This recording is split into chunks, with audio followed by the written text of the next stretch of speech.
Chapter 2051 Self-Harm Mech. Vase felt as if he was reenacting a conflict akin to the Komodo War on a spiritual level. On one side was Zygra. As a former crown cat of xianxia, this genetically engineered beast had long ruled over his stretch of xianxia as the king of the jungle. A large number of mechs grouped up into hunting teams attempted to challenge his might, but failed to fell their target as the supposed predators turned into Zygra's prey. On the other side was xianxia. A long-dead alien tyrant who possessed an exceptionally powerful spirit. xianxia was a future concern to Vase as his prodigious strength only grew stronger over time. Though Vase was confident he could keep the ancient alien spiritual entity contained within the ancient sarcophagus for the time being, what happened when that wasn't enough anymore? On the surface, a matchup between the two entities was highly lopsided. There was no way that Zygra should be able to come out on top. In life, he was just an exo-beast. A sentient exo-beast, but one that mostly relied on his artificial genetics to dominate his jungle. How could a mere beast, one that hadn't lived very long no less, compete against a spiritual tyrant who managed to cling to life for at least several millennia? A crude analogy would be to field a third-class mech against a first-class mech. There was no way a Blackbeak or a desolate soldier could harm an ultra-modern, supremely powerful multi-purpose mech. Yet Vase still went through with putting Zygra and xianxia in the same imaginary space as if it was a dueling arena. How could he prevent Zygra from collapsing after experiencing xianxia's might? The answer was simple: cheating. An unfair fight could be made fair by sabotaging the stronger side and assisting the weaker side. Vase had already laid most of the groundwork by neutering xianxia's strength. He had already weakened his spiritual fragment by cutting away most attributes. He further pared down the fragment's effective power by downsizing it even further. The result was a purified spiritual fragment that was only a shadow of its progenitor. Even so, when Vase finally performed his spiritual counterbalancing, he discovered that he hadn't been thorough enough. Zygra is losing. The ferocious crown cat was taken aback by the ominous xianxia. What Vase hadn't anticipated was that Zygra became affected by xianxia's ability to induce fear. A sense of terror and panic exuded from Zygra. For a moment, his confidence faltered, causing him to withdraw his predatory instincts. Damn it, Vase cursed as he observed the impending debacle. You stupid scaredy cat, how can you wear a crown if you can't even muster up some resistance? xianxia isn't as scary as you think. His purified fragment is weak enough for you to contend against it. Man up and fight back like your pride is at stake. Vase had many methods at his disposal to equalize the power disparity. He employed various images to boost Zygra and make him more resistant to the fear-inducing effects of his opponent. He chopped off extra portions from xianxia's purified fragment. He asked the golden cat to lend a hand. Through these simple means, he quickly managed to take the wind out of xianxia's sails. The alien tyrant's momentum stalled and Zygra gained a bit more confidence in his strength. Slowly but surely, the ripples emanating from their clashes subsided. Eventually, their strength came close enough that they began to achieve a stable equilibrium. Still, just like with Silent William, the equilibrium wasn't completely equal. So far, xianxia occupied 75% of the Doom Guard's space while Zygra managed to cling onto just 25%. While Vase was reasonably confident that this divide could persist, it was not ideal. This was because the Doom Guard's glow currently retained far too much of xianxia's unpleasant qualities. As Vase closed his eyes in order to judge the properties of his mech design's current glow, he immediately frowned. It's too creepy. This was partially what he wanted out of his Doom Guard, but not to this extent. The interaction between a design spirit and a mech was multifaceted and complex. The design spirit not only affected the people around the mech, but also the person piloting the machine. What Vase sought was to retain the deterrence power of the Doom Guard while scaring away as little customers as possible. This is truly a double-edged sword. To put it in other terms, this was a self-harming mech. It inflicted much of the harm it tried to impose to others on its own mech pilot. Certainly, Vase tried his best to mitigate the latter interaction. He introduced several images that would hopefully make the design spirits exhibit less hostility to the mech pilot. He also made sure to add a standard neural interface model in the Doom Guard design as opposed to the newly licensed high-capacity model. The latter was just a disaster in the making for a mech like this. Vase did not wish to wake up to an article from a sensational mech publication that screamed that his new Doom Guard model caused a dozen mech pilots to die from fright. As someone who personally experienced xianxia's deeply unsettling aura, Vase immediately knew he had to cripple the purified fragment even more. He's far too strong. Even after all of the previous cuts, he is still able to overpower Xigra. Vase ruthlessly cut at the fragment and implemented some other measures to tilt the balance further in the favor of the beleaguered crown cat. He paused his efforts when the equilibrium shifted at the midpoint. Both Xigra and Nixie occupied an equal amount of space in the Doom Guard. Was this the balance that he should settle upon? Vase still maintained his frown. I don't know. The constant cutting gradually reduced the intensity of Nixie's fear-inducing glow to a more reasonable level. The problem was that it was still strong enough to frighten the mech pilots of the Doom Guard. While he could just proceed with crippling the purified fragment even further, at this point the Doom Guard would begin to lose its intrinsic advantage. If its glow grew weak to the point that enemies were able to shrug it off, what was the point of introducing Nixie into the Doom Guard in the first place? Vase felt incredibly conflicted. He had to make a very difficult choice. If he retained Nixie's current strength, then he predicted that his customer base would probably narrow by a very significant margin. While he would be able to retain the value of the mech, its hostility towards its own mech pilots would limit its sales potential. In this case, the only customers who can make good use of the Doom Guard are the mech pilots who possess the most fearless hearts. Anyone whose will is weak will doubtlessly be scared to the point of freezing in place. On the other hand, if he weakened Nixie even further, then he would directly expand the pool of customers who were able to field the Doom Guard. If the design spirits imposed less pressure onto the mech pilots, the Doom Guards turned into a more controllable and reliable mech. The major downside to this measure was the reduction in fear factor. If Vase weakened the Doom Guard's glow in order to expand its accessibility, he would directly reduce the mech's ability to deter enemies as well. As a result, his Doom Guard came one step closer to becoming a generic striker mech model. Without a technical edge and only a modest benefit derived from its glow, why would anyone buy a Doom Guard? The reduced effectiveness of its glow directly impacted its value proposition, which eventually depressed its sales. No matter which solution I choose, the money I stand to gain from selling this mech will drop regardless. Vase cursed. This was not good news for Vase, who sought to relieve the financial pressure of his clan by developing another cash cow. After contemplating the pros and cons of each choice, he slowly drew out a breath. In the end, he chose to maintain the strength of Nixie's purified fragment. There were several reasons that caused him to settle on this impactful choice. First, a perfect balance where the power disparity had been equalized was the most stable outcome. Vase didn't have to worry too much about the stronger side overrunning the weaker side. Just because it never happened in Silent William's mind didn't mean it could happen in the future. Second, Vase wanted his Doom Guard to live up to his name and reputation. Many of the mech designs he published so far exhibited pronounced strengths at the cost of applicability. Extreme mechs like the Aurora Titan and the Deliverer were very strong when used as intended, but they were also liabilities in situations outside of their mission profile.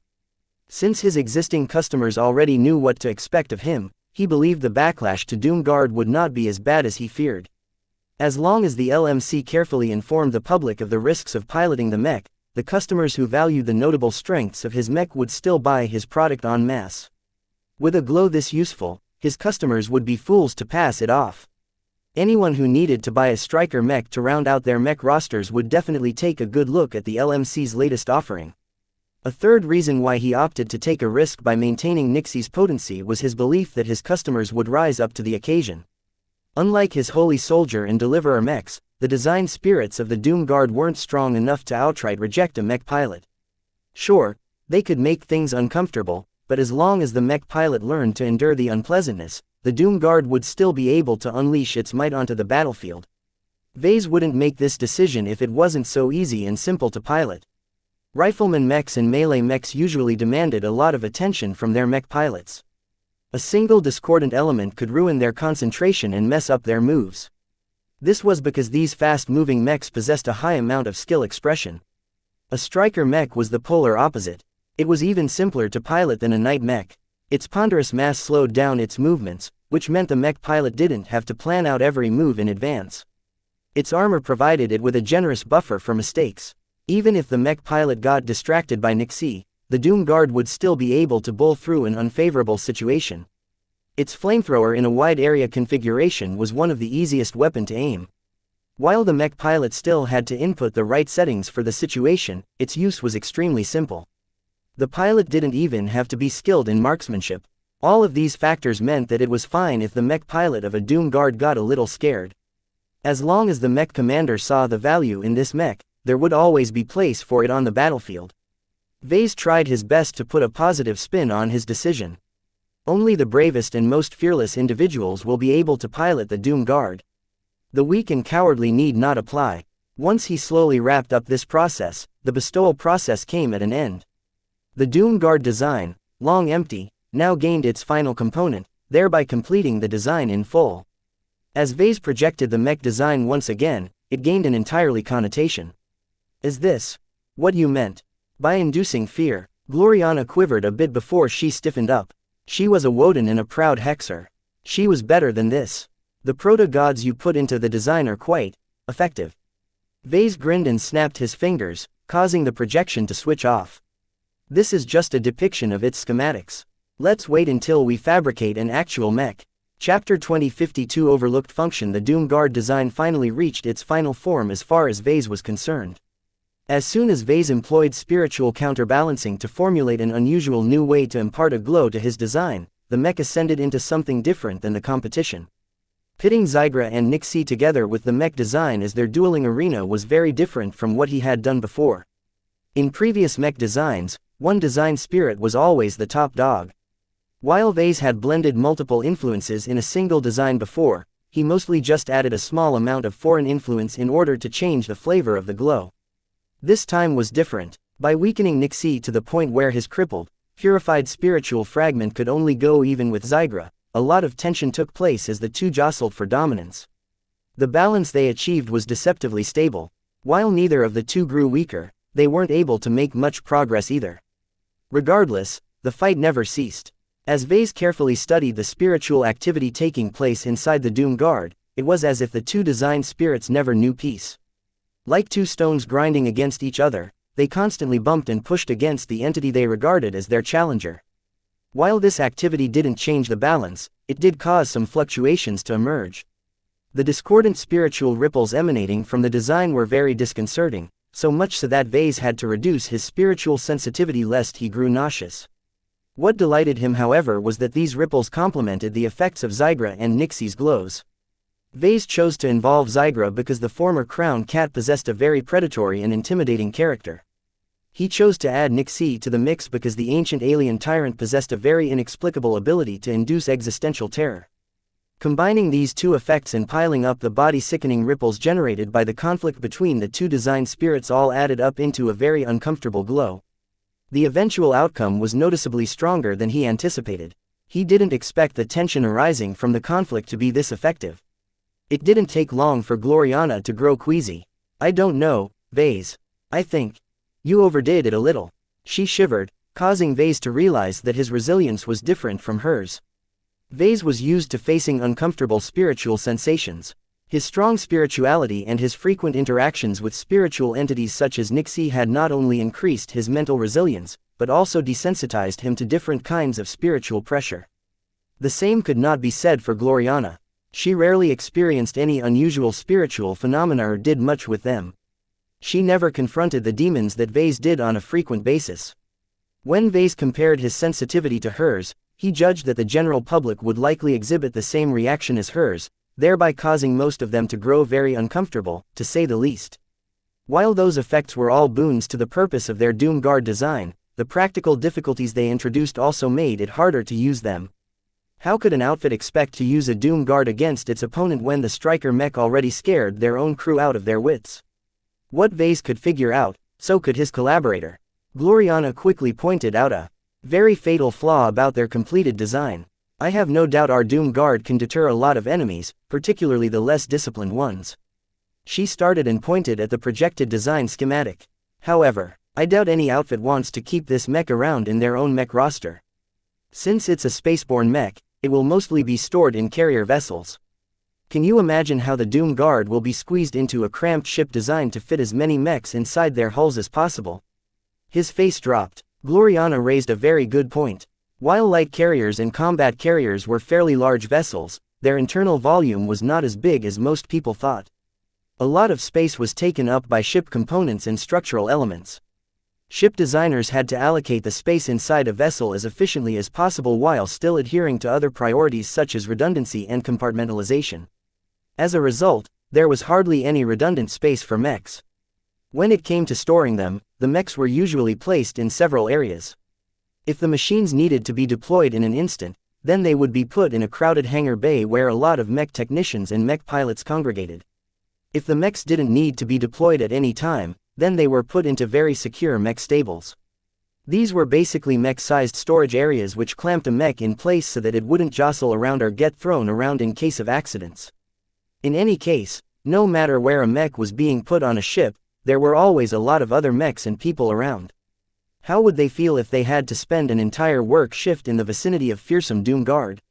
While the mech's glow was not as strong if not booted up, it still couldn't be ignored. There was no way to block the influence of its glow.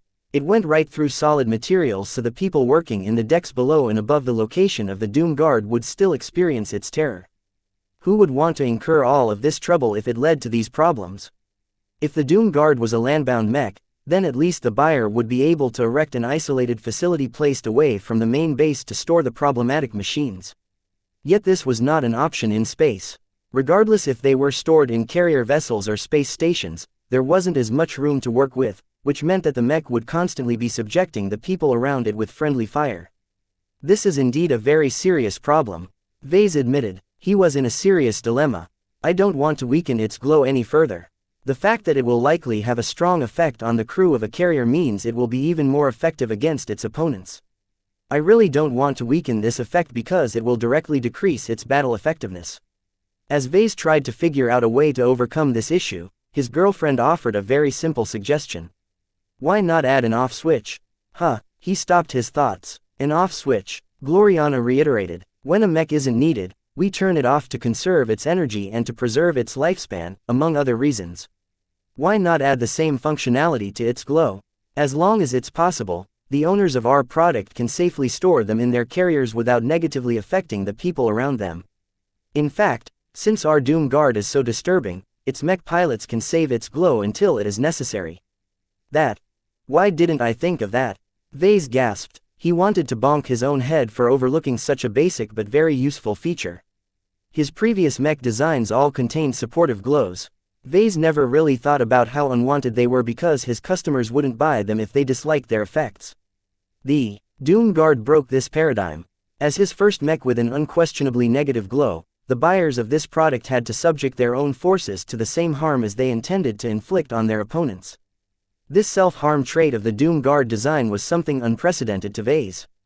For the first time in his career, the ability to deactivate the glow on command was very essential. Without this function, his mech would scare away a lot of customers who would have found its glow to be useful.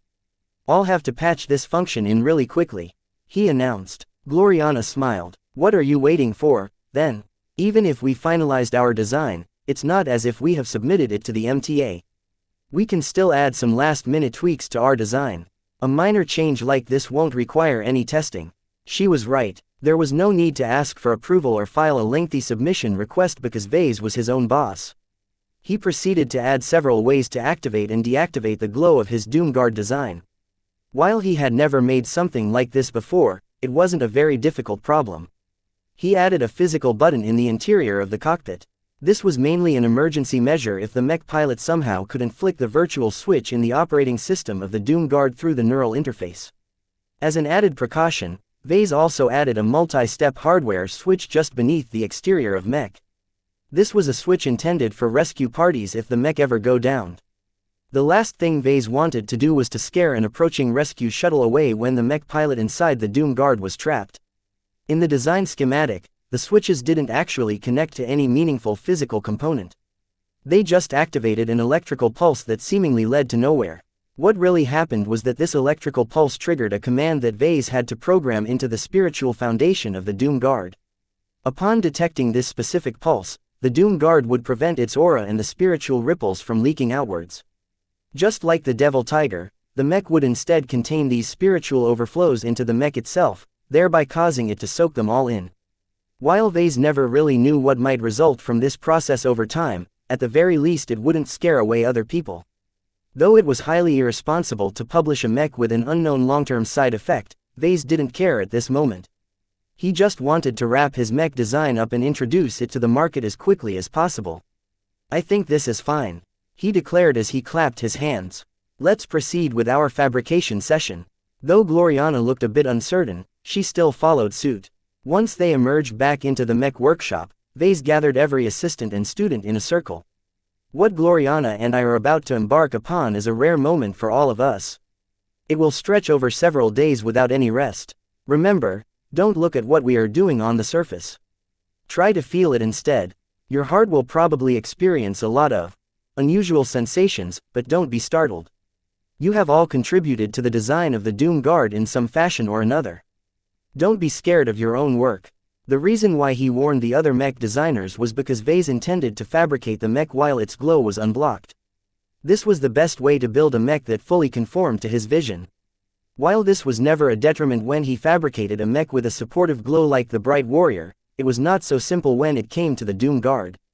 Vase had to steel his heart and muster up his spirituality in order to withstand its terror. He was confident he could endure the pressure.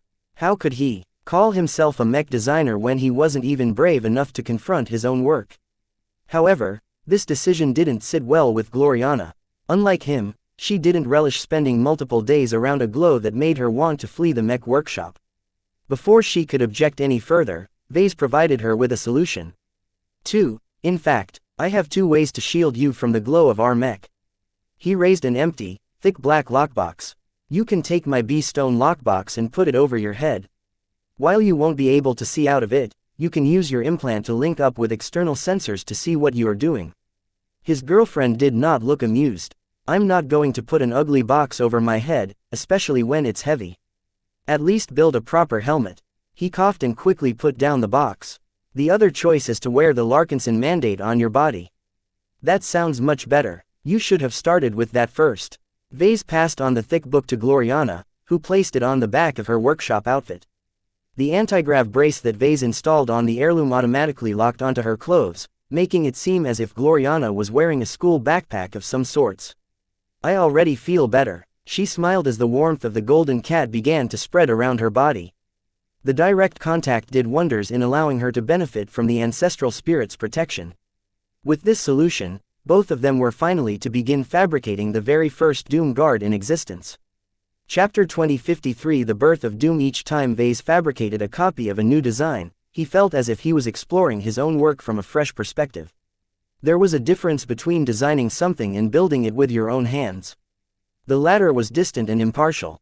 At many times, Vase felt as if he was a god creating a new life out of nothing. While he still had to abide by the laws and constraints of reality, he had countless options at his disposal. Such an approach easily caused Vase to develop a warped perspective towards his own work.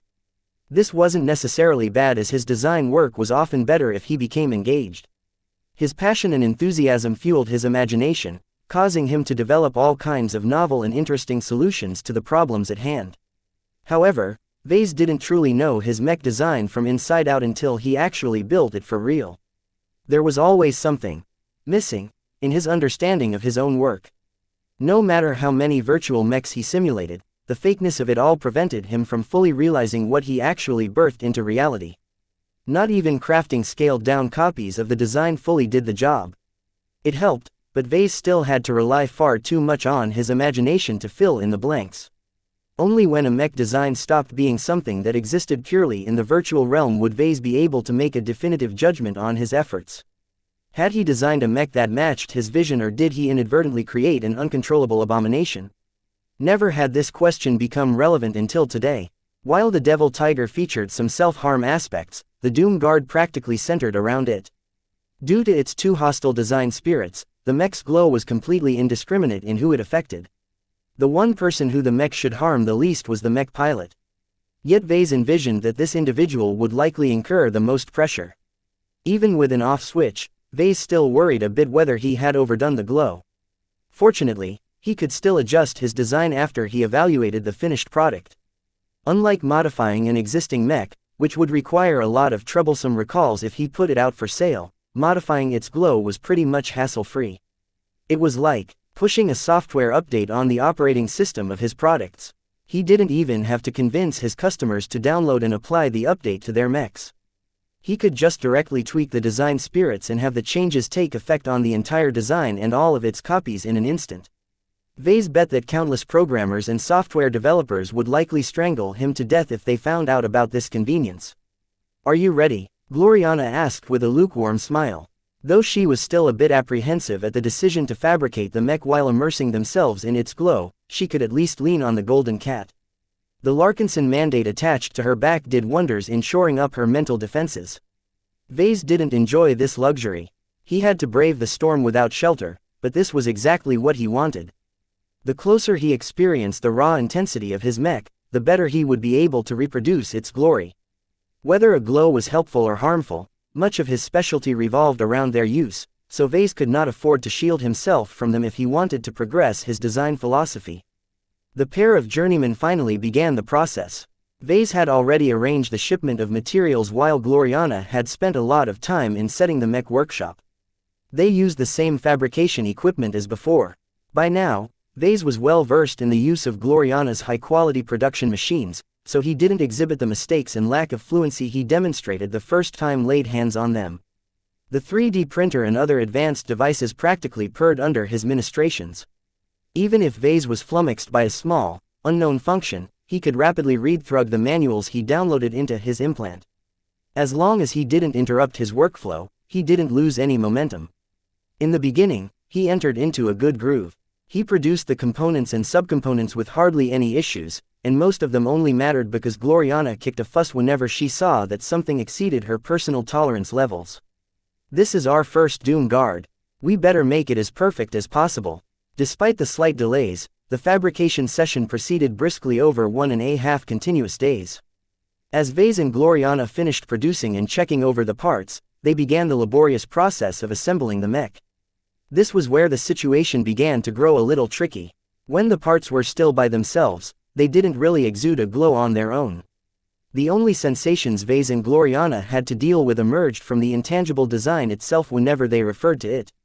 The pressure was very manageable for them both. Yet as they began to erect the internal frame and add the various core components such as the power reactor and the cockpit to it, the mech began to exude more life. This was normally a cause for celebration to Vase. The gradual emergence of a glow proved that the mech he was building fully conformed to his intended design and vision. Yet, this was different. The more the mech came alive, the more it posed a threat to its own makers. Nixi's terror was enough to drive anyone insane if they remained in proximity. Though Vase drastically weakened the alien tyrant's aura in the Doom Guard design, it still retained the pervasive quality that made it seem that there was no way to avoid this threat. Vase began to grit his teeth at times as his remarkably high spiritual perception worked against him this time. His resilience could barely keep up with the various spiritual ripples and other influences hammering against his mind. In order to make sure he was in tune in his own design, he didn't dare to erect a strong spiritual barrier around his mind. He made it very permeable, thereby letting through most of the spiritual pressure exerted by the incomplete mech. "Are you holding, Vase?" Gloriana asked with concern at the other side of the mech. "Don't worry about me, I'm strong. You should worry about yourself. This book is pretty handy so far." She smiled, though the tension in her voice betrayed her strain. Even with Goldie protecting her less resilient mind, she too needed to subject herself in the sensations emanating from the mech. The most thorny aspect about the Doom Guard's pervasive glow was how it possessed multiple attack vectors. Nixie and Zygra both exerted a different kind of harmful pressure on the mind. While the former was the most poisonous, the latter couldn't be disregarded. On top of that, their endless conflict generated a constant frequency of very disturbing spiritual ripples that mostly induced nausea and other uncomfortable effects on the body. Those with stronger bodies such as well-trained mech pilots might be able to endure the spiritual ripples, but they probably wouldn't fare as well with one of the former. The Doom Guard tested both the mind and body of those who fell under its sway. In fact, this condition reminded Vase of the old mental resilience training program he once set up on the surface of Eon Corona 7. Affectionately called the Mind Blender by the Vandals and Sword Maidens, it slowly trained their mental resilience by hooking them up their minds with the minds of the indigenous dwarves. Though it was a rather sordid invention that slowly wore out the captive dwarves they used as an expendable resource of this training program, it was nonetheless effective in strengthening the mech pilots. Could Vase employ the Doom Guard in a similar fashion? Perhaps he should try it out once he finished this project. Mental resilience was not only useful in resisting spiritual pressure, but also prevented mech pilots from breaking down during a harrowing battle. Mental resilience could be built through training, diligence and discipline. Yet by making use of an external prop like his Doom Guard, Vase could accelerate the improvement of the mental resilience of his clansmen, thereby raising their effective performance in battle. The vast potential of this use inflamed his passion and boosted his motivation for his work. It became a bit easier for him to endure the pressure emanated by his own mech whenever he thought about all of the utility he could derive from his creation. Gloriana didn't hang on as well as him. The fact that she had to rely on a helper like the Golden Cat for support did not bode well. As much as she was a fantastic young journeyman, she was not someone who responded well to certain types of adversity. "You can do it, Gloriana," he encouraged her. "The mech may be uncomfortable, but it is well worth it once we complete it." Just like any childbirth, joy often follows after pain. She threw an angry look at him. "Don't talk about something you are clueless about." At least she regained some of her fire when she snapped back at Vase. She endured the pressure a little easier when she became prickly. 3 days passed in total. After all of their constant and steady labor, Vase and Gloriana finally walked back with sweat pouring out of their brows. The mech they built had finally reached completion. "It's too bad," Gloriana spoke as she rubbed her tired eyes. "The quality of our mech is fine, but," she didn't voice the rest of her sentence, but she didn't have to. Vase knew as well as her that their efforts fell short of reaching masterwork quality. Not by a little, but by a lot. Perhaps it wasn't to be. Perhaps the constant pressure exerted by the mech sabotaged their opportunity. Perhaps they fabricated the mech at the wrong time.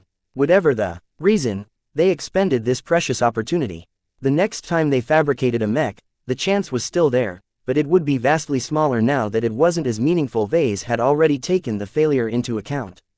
He didn't look surprised at all. It would have been ludicrous if all of the stars aligned this time. This isn't the easiest mech to turn into a masterwork, and besides, it's just a third-class mech. A masterwork version of it would never be as impressive as the Quint. That was not much consolation to Gloriana, who always got her hopes up whenever they reached this point. By now, Vase basically ignored her glumness. She would get over it in a day anyway. Instead of wasting his time on cheering her up, he gazed at his imposing striker mech and beheld its formidable bulk in the flesh for the very first time. The dark red coating of the mech set the tone of the Doom Guard.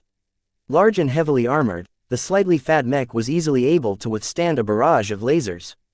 Though it could barely fly circles in space, as long as an enemy mech entered within reach, its large ensign spreader would be able to block an entire approach. Vase was very familiar with the complex glow of the mech at this point. What came as a surprise to him was how well it worked together with the appearance of the mech. The striker mech gave off a sense that it was able to doom anyone who entered its reach. The customized red third eye that Vase added to the forehead of the Doom Guard seemed to magnify the terror to anyone who stared at it for an extended time. "Our Doom Guard is finally complete," Vase officially announced. No one clapped, no one cheered. The assistant mech designers who witnessed most of the fabrication session all stayed as silent as a mouse. Chapter 2054 New Risk Factor. The reaction from the design teams lightened up considerably when Vase climbed up to the cockpit of the mech and switched off its glow. Now that its spiritual pressure was blocked from leaking out of the mech designers could finally breathe easily and evaluate it without feeling as if they were approaching a bottomless cliff. Vase first turned his attention to Miles. "As our resident aerial mech specialist, what do you think about the flight characteristics of our mech?" "It is pretty bad, in my opinion," the former Tovar admitted. "I don't prefer immobile mechs, so it's hard for me to like it. I do recognize that the trade-offs are probably worth it. Looking at the mech right now, I can very much believe it can deny an entire area around it. Let alone enemies, it is probably more effective against friendlies." That was a very oblique indictment against his design choices. Vase supposed he did overdo it with regard to the strength of the Doom Guard's glow. Even so, he abided by his decisions. With the addition of an off switch, the users of the Doom Guard were able to employ its full might on demand. Whenever they didn't need it, they could just turn it off and put the mech in a corner or something. After quizzing Miles, Vase went down the line and asked for the opinions of the others. "The mech is rather extreme. I still can't believe it's possible to design a machine that can break people's minds. Are you sure this mech is even legal?" It has to break some of the MTA's rules, I think. If it didn't come with the ability to turn off its glow, then it's really difficult to argue that it is safe for the market. Vase listened to each and every one of them before promptly throwing most of their feedback out of his head. Their comments were largely superfluous. He either already thought about their arguments or didn't think they were important enough for him to pay attention to them. They were mostly apprentices after all. What could they say about his design that Vase didn't already know?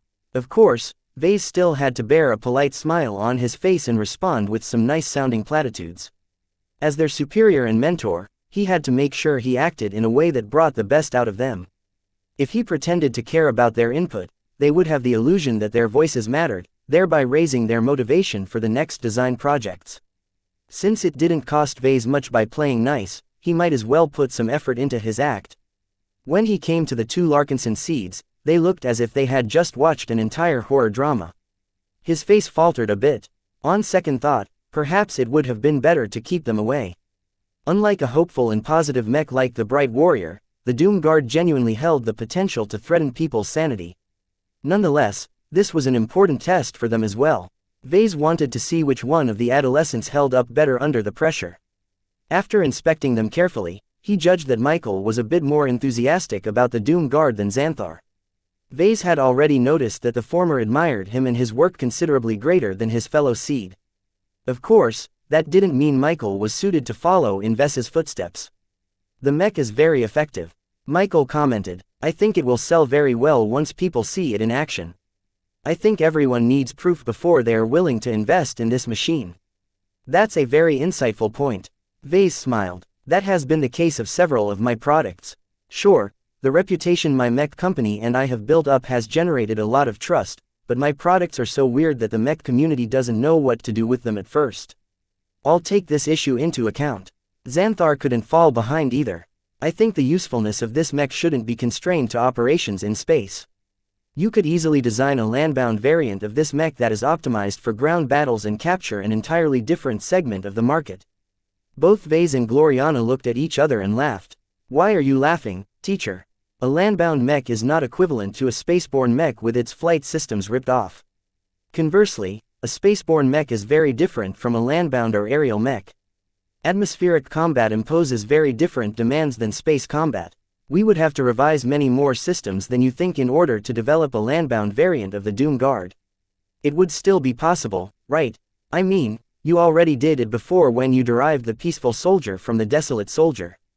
Xanthar insisted. Vase shook his head. It took almost as much effort as designing a brand new mech to develop that landbound variant. What I'm trying to say is that you have to make a very careful consideration whether the time and effort you put into a variant is worth it. While that doesn't discount what you say, right now I am more interested in designing new mechs than retreading my existing ones. He had to move forward. He didn't gain as much as a mech designer when he worked with familiar concepts. A true creator always pushed their boundaries and pursued the unknown. Did that mean that Vase would never design a landbound variant of his Doom Guard design? Not necessarily. It depended on many factors, most pertinently the pent-up demand for this kind of machine. What was usually the case was that the mech community usually didn't wait for the original mech designers to develop the variant. Instead, some savvy colleagues and competitors would just license the recently published design and develop their own variants.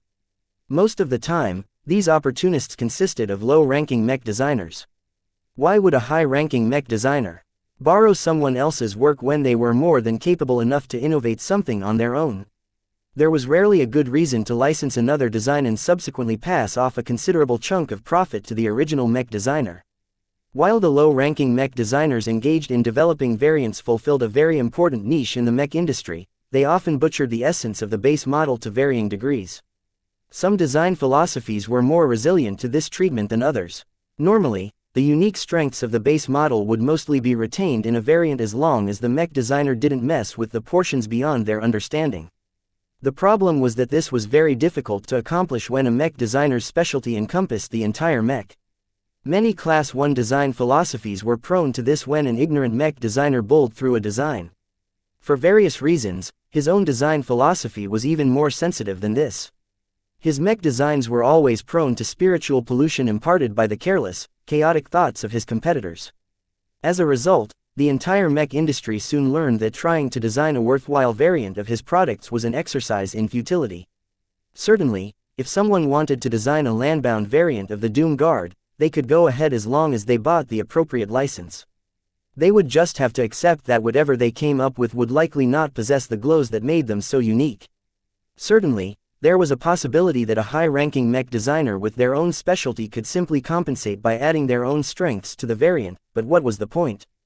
Those journeymen and seniors were better off designing their own landbound mechs. At least their work aligned perfectly with their design philosophies. This was also why Vase didn't even think about designing variants of other people's products these days. In the best-case scenario, it would be like collaborating with another mech designer, but in sequence rather than at the same time. In practice, without the active input of the original mech designer, Vase would certainly screw something up that weakened the unique strengths of the base model. This was also why Vase and Gloriana often worked on their mech design projects at the same time rather in rotation. The latter was arguably more efficient, but both of them wouldn't be able to achieve synergy if that was the case. "Are we done now, Vase?" Gloriana impatiently asked as he fell into his usual spirals of thought. "I want to take a very long rest now. I've been staying awake for 3 days straight." "Oh, sure. I'll make sure to wrap this mech up so that it can be handed over to the MTA for validation." His girlfriend picked up her cat and tiredly walked out of the mech workshop. The rest soon followed suit. Vase lingered a bit longer in order to make sure it was being properly stored in a specialized container before being loaded onto a transport. "Head straight to the MTA branch in downtown Tours," he yelled to the transport vessel as it was about to take off under heavy escort. "Also, don't bump into anything along the way." There was no chance the transport vessel would do something as idiotic as crashing into something. Vase was just a bit frayed due to all of the pressure he endured over the past 3 days. One advantage about designing a mech on Sanok V was that the planet possessed an extensive infrastructure around its primary industry. The MTA set up an extensive branch that was capable of validating thousands of mech designs a day and certifying even more through an expedited process. Of course, Bentheim offered even better facilities before it got drowned in sand, but that wasn't relevant at this time. Vase eventually exited the mech workshop and returned to his temporary abode. No more action took place that night. Gloriana had already fallen asleep by the time he slipped into bed. Besides, Vase hadn't been very good lately, so she wouldn't have been receptive to his advances anyway. He frowned as he laid his head on his pillow. "There's something wrong about this arrangement. I need to act like a man and assert myself." Meow. Lucky, who curled up on a pillow next to him, curiously poked his head at his owner. "I mean it, us men have rights too, you know." Meow. Lucky curled his body around. His tail flicked disdainfully at Vase. "Whatever." The next morning, Vase caught up with Gavin and discussed the upcoming product release. "Will you go ahead with holding a reveal event?" Vase nodded. "My mech needs as much publicity as possible. It's an unusual product that requires a bit of clarification in order to catch fire in the market. I'm afraid that the initial reaction to my Doom Guard design will be less than possible due to preventable misunderstandings. We have to make sure to convey the message that it is designed to harm enemies, not friendlies." Though Gavin hadn't attended the fabrication session in person, he already heard what was in store. "I've already instructed the marketing department to tweak their messaging to take this complication into account. However, you can't compensate for stupid. There will doubtless be customers who flip that switch at the wrong time and cause a lot of harm around themselves." Vase shrugged. "That's their fault, not mine. The public might not see it that way," Gavin carefully warned. "Come on." Vase threw up his hands. "Mechs are giant war machines capable of killing hundreds of people and demolishing an entire street in a matter of minutes. People, especially those who work with mechs on a daily basis, should know better. It's different this time, boss. The mech community is already familiar with all of the risks and dangers associated with mechs. What you have just done is introducing a new and unfamiliar risk factor. Don't underestimate the amount of people who don't read the documentation and subsequently trip over themselves." Vase looked incredulously at his assistant. Were people really that stupid? He recalled all of the pirates he encountered in the frontier. "Perhaps you're right." Chapter 2055 Specialty Premium. The LMC went into overdrive to prepare for the upcoming product reveal. The Doom Guard was a mech that put a new spin on striker mechs. Though its nature as a double-edged sword was rather troublesome, Vase hoped that his audience would clearly determine that the benefits outweighed the costs. Due to time constraints, Vase spent most of his time after fabricating the first production model back in the design lab to drag the Hexer Mech design project to the finish line.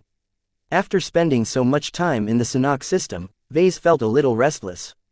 Staying too long in a single place didn't satisfy his itch for exploration at all. How was he supposed to gain inspiration for new mech designs if he didn't experience new sights? His MTA merit account also hadn't moved for a while. That was really bad for his ambitions. Due to the stronger than anticipated glow of the Doom Guard, Vase suggested a number of alterations and additions to the upcoming product reveal. We have reached out to more outfits and specific individuals. So far, the majority has accepted our invitation, Gavin dutifully reported as he glanced at his data pad. We have also contacted the authorities of Sanok V and received permission to hold our expanded demonstration in space. We have to hold it further away from the planet, though. That's fine. Are there any costs? Nothing beyond the usual. While we are paying the outfits a nominal fee for their cooperation, they haven't demanded anything else except for the right to buy the first batch of our new product at a slight discount. That's a reasonable demand. I don't really care who gets to buy my mech first. As long as they get sold at all, I'm happy. Vase smiled. These kinds of arrangements aren't unusual. The more successful mercenary commanders like Commander Cinnabar tended to be rather business savvy. Mechs and starships were expensive to procure and maintain. Regular work barely made ends meet for most of them, so the leaders of private outfits often had to find whatever bargains they could uncover. A rather common business activity was to cooperate with a mech company in order to obtain privileged access to new mechs. If the new product turned out to be excellent, then the outfit would be eager to make use of it, especially when they paid a bit less for it than the recommended market price. Of course, there was also the risk that the new product received a lukewarm welcome or outright flopped on the market. The outfit essentially obtained an overpriced and underperforming mech. This was why outfits always exhibited a lot of care in selecting who they cooperated with. The greater the reputation of the mech company and mech designer, the easier it was for them to find willing participants for their product reveal. In that, Vase and the LMC possessed an immense advantage. Not only was he backed by the Hexers, his modest mech catalog was already filled with remarkable mech designs. With the LMC already hyping up their upcoming product as its next big mech model, a lot of mech insiders began to pay attention. The combination of Vase Larkinson and Gloriana Woden had already made a name for itself in the mech community. By the way, Benny, what is the price the marketing department has set for the bronze-labeled Doom Guard? 2 million hex credits. In the Sentinel Kingdom, the model will be priced at 22 million cents. These price levels were roughly equivalent to 70 million pre-inflation bright credits. Of course, this figure was many times bigger if Vase didn't add the word, pre-inflation. These days, the currency was pretty much worthless. The point was that the Doom Guard was priced significantly higher than his older premium mechs such as the Blackbeak and the Crystal Lord. Vase also noted that its price level also exceeded the price tags of comparable Striker mech models. We're taking quite a risk? He asked with concern. Gavin smiled. It makes too much sense to hike the price. Just like your other mechs, their technical performance might not exceed that of the competition, but the unique value that you have added to them is unrivaled. Every mech designer's specialty deserves to receive a premium. Isn't that the custom in the mech market? Yours happens to be rather difficult to price. There are a lot of arguments in favor of hiking it further or tamping it down. Right now, we believe the potential utility of the Doom Guard is worthy of being priced at 2.2 million hex credits, but it will be an even more difficult sell to the market. Vase concluded. The greater the premium of his product, the harder it was to justify its purchase. Mech buyers would have to be really sure to spend 2.2 million hex credits on a Doom Guard as opposed to 1.8 million hex credits on a competing model. This was especially relevant to bulk buyers as the price differences could easily mean that they would obtain more mechs for the same amount of money. Even so, Vase quickly came around at the price his company had settled upon. He didn't need to read the elaborate market research reports that justified this decision. How many states will we sell the Doom Guard at launch? Over 20, with dozens to follow quickly after. Gavin replied. It's not easy to begin product immediately. In order to ensure there aren't any leaks, we haven't dared to expose the existence of the Doom Guard outside of our clan. The most we have been able to do was to order our foreign partners and subsidiaries to stock up on materials and prepare a lot of production capacity starting from the date of the product reveal. After that, the production facilities in some states can begin production immediately while the other sites have to wait for administrative or legal reasons. There wasn't any way to change this. Some states were just more difficult to conduct business than others. There was no point for Vase to get angry about something uncontrollable. What are the initial sales projections? Gavin grimaced. It's very difficult to estimate the initial interest in the Doom Guard. While we have conducted studies, personally I wouldn't put much stock in the results. Compared to other striker mechs, our product is too innovative and different. While that is good in our perspective, it remains to be seen whether the rest of the market adopts our viewpoint as well. Marketing will play a vital role in convincing potential customers that our new mech model truly stands above the rest. It didn't need to be said that the much anticipated product reveal event would play the most pivotal role in shaping market perception. The LMC already invited a huge amount of press to attend the Doom Guard's introduction to the public. This time, Vase would be presenting his new mech design to journalists whose reach spanned across the star sector and beyond. Vase recognized that this would be his best opportunity to take advantage of free publicity. Not only did high-profile announcements draw a lot of attention, but it was also under his control. Every aspect about the upcoming product reveal event was meticulously planned or controlled. While it wasn't possible to exert complete control over every single variable, Vase was already satisfied with how thorough his staff had accounted for every conceivable possibility. Even hecklers and party poopers had been taken into consideration. He grinned. I hope someone comes to challenge me. It's always more fun this way. Sadly, his people predicted that no one in the Sentinel Kingdom would have the guts to heckle him this time. With the penitent sisters literally looming over him, many people had the illusion that criticizing him was the same as criticizing the hexers. No sane citizen of the Sentinel Kingdom possessed the courage to attack their patron state. Of course, this didn't count if the heckler was a hexer or a citizen of another second-rate state. While the Sanok system held little attraction to second-raters, it was still considered a possible transit point to the Nixian Gap, so it sometimes attracted some powerful figures. After he concluded his daily briefing with Gavin, he spent some time to follow up on the preparations of the upcoming announcement. Sometime later, he visited the mech workshop. Gloriana was already there to supervise the work performed by their assistant mech designers. After fabricating the first production copy, Vase had the bright idea of commanding his assistant mech designers to produce the next copies. The apprentices hadn't expected it. They reluctantly began to operate the production machines with only a single example to guide their efforts. Only Kedis and Miles were exempted from this responsibility. Both of them not only possessed a lot of practical experience, their time was also better spent on designing their own mechs. How are the assistants doing? Vase asked. Their fabrication and assembly skills could use a lot of work. Gloriana mildly replied. Her lips quivered as if she tried her best not to show her displeasure. It doesn't help that they're operating my own personal production equipment. While they are more powerful and more precise than any other machine they have worked with, they can barely maintain control over their processes. They will eventually have to learn how to operate this grade of machinery. They'll get better once they get used to the expanded capabilities. His girlfriend snorted. They are still apes pounding their fists at buttons in my eyes. To Vase, the performance of the assistants wasn't as bad as Gloriana described. Sure, they lost a bit of control every now and then, but at least they didn't outright spark a calamity or something. The amount of rejected parts they produced hadn't exceeded to the level where he needed to show concern. The Doom Guard is a fairly easy mech to produce, all considered. Vase noted. It is large and contains a lot of parts, but most of them are fairly simple in nature. The only piece of equipment that is truly challenging to fabricate is the innocent spreader.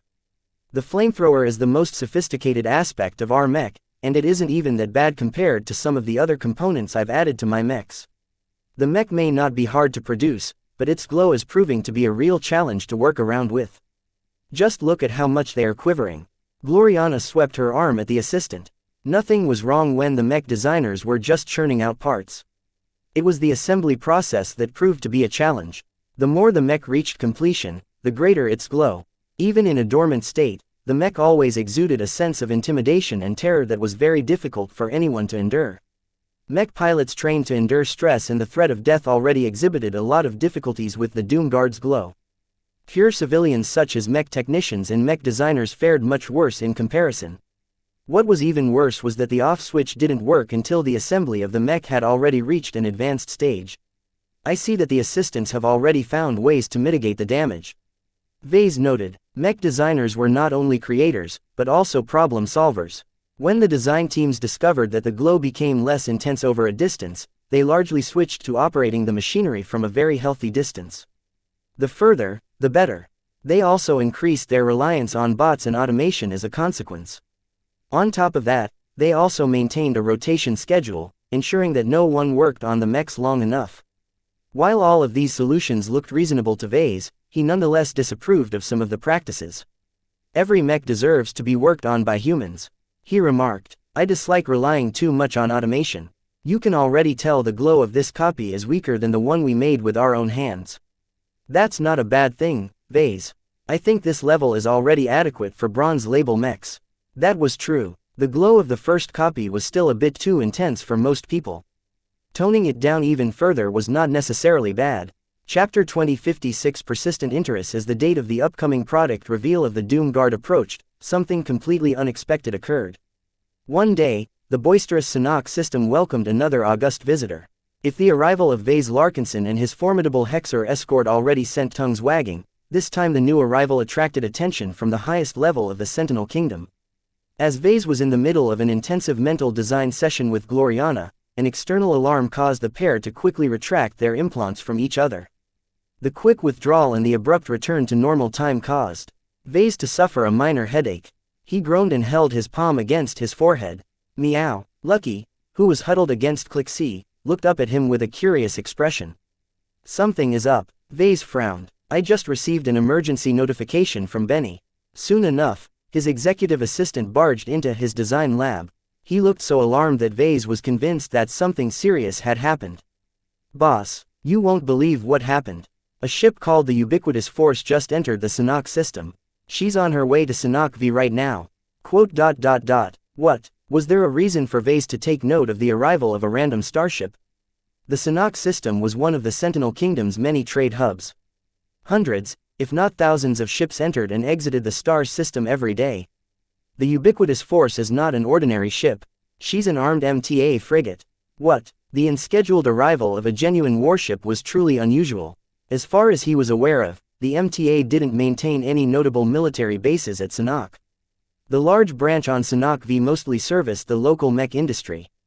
It held relatively little defensive value compared to the fortresses the association erected elsewhere. Vase didn't bother to ask Gavin any questions. Instead, he connected his implant to the galactic net and rapidly scanned the latest news. It only took a few seconds for Vase to understand his assistant's alarm. The Ubiquitous Force was not a regular frigate. She was a vessel that was personally assigned to one of the master mech designers stationed at Centerpoint. The name of this master sounded very familiar to Vase. His face instantly darkened. What is it, Vase? His girlfriend asked as she stroked Clixie's back. Who arrived in this star system? It seems Master Moira Willix of the MTA has decided to visit Sanhok V. Her personal frigate portal jumped over at the best possible speed according to the Starship Watchers. What took at least a month for Scarlet Rose to traverse only took a day or two at best. If Master Willix embarked on a trip to Sanhok the regular way, then Vase and his Larkinson fleet would have been gone by then. He wouldn't have to deal with her thieving presence in that case. Sadly, not everything went his way. Has Master Willix announced the reason for her visit? Gloriana asked with a hopeful smile. No, Miss Gloriana, Gavin meekly responded as if he worked for her instead of Vase. The people of the MTA have no obligation to explain themselves. What few inquiries the locals have sent to the Ubiquitous Force have gone unanswered. We do know that the MTA branch at Downtown Tours has exhibited a lot of activity since yesterday. We can now conclude that the local mechers have been getting ready to receive an august figure. Vase groaned and palmed his face. And I'm sure the Great Master's visit has nothing to do with the validation of our latest mech design.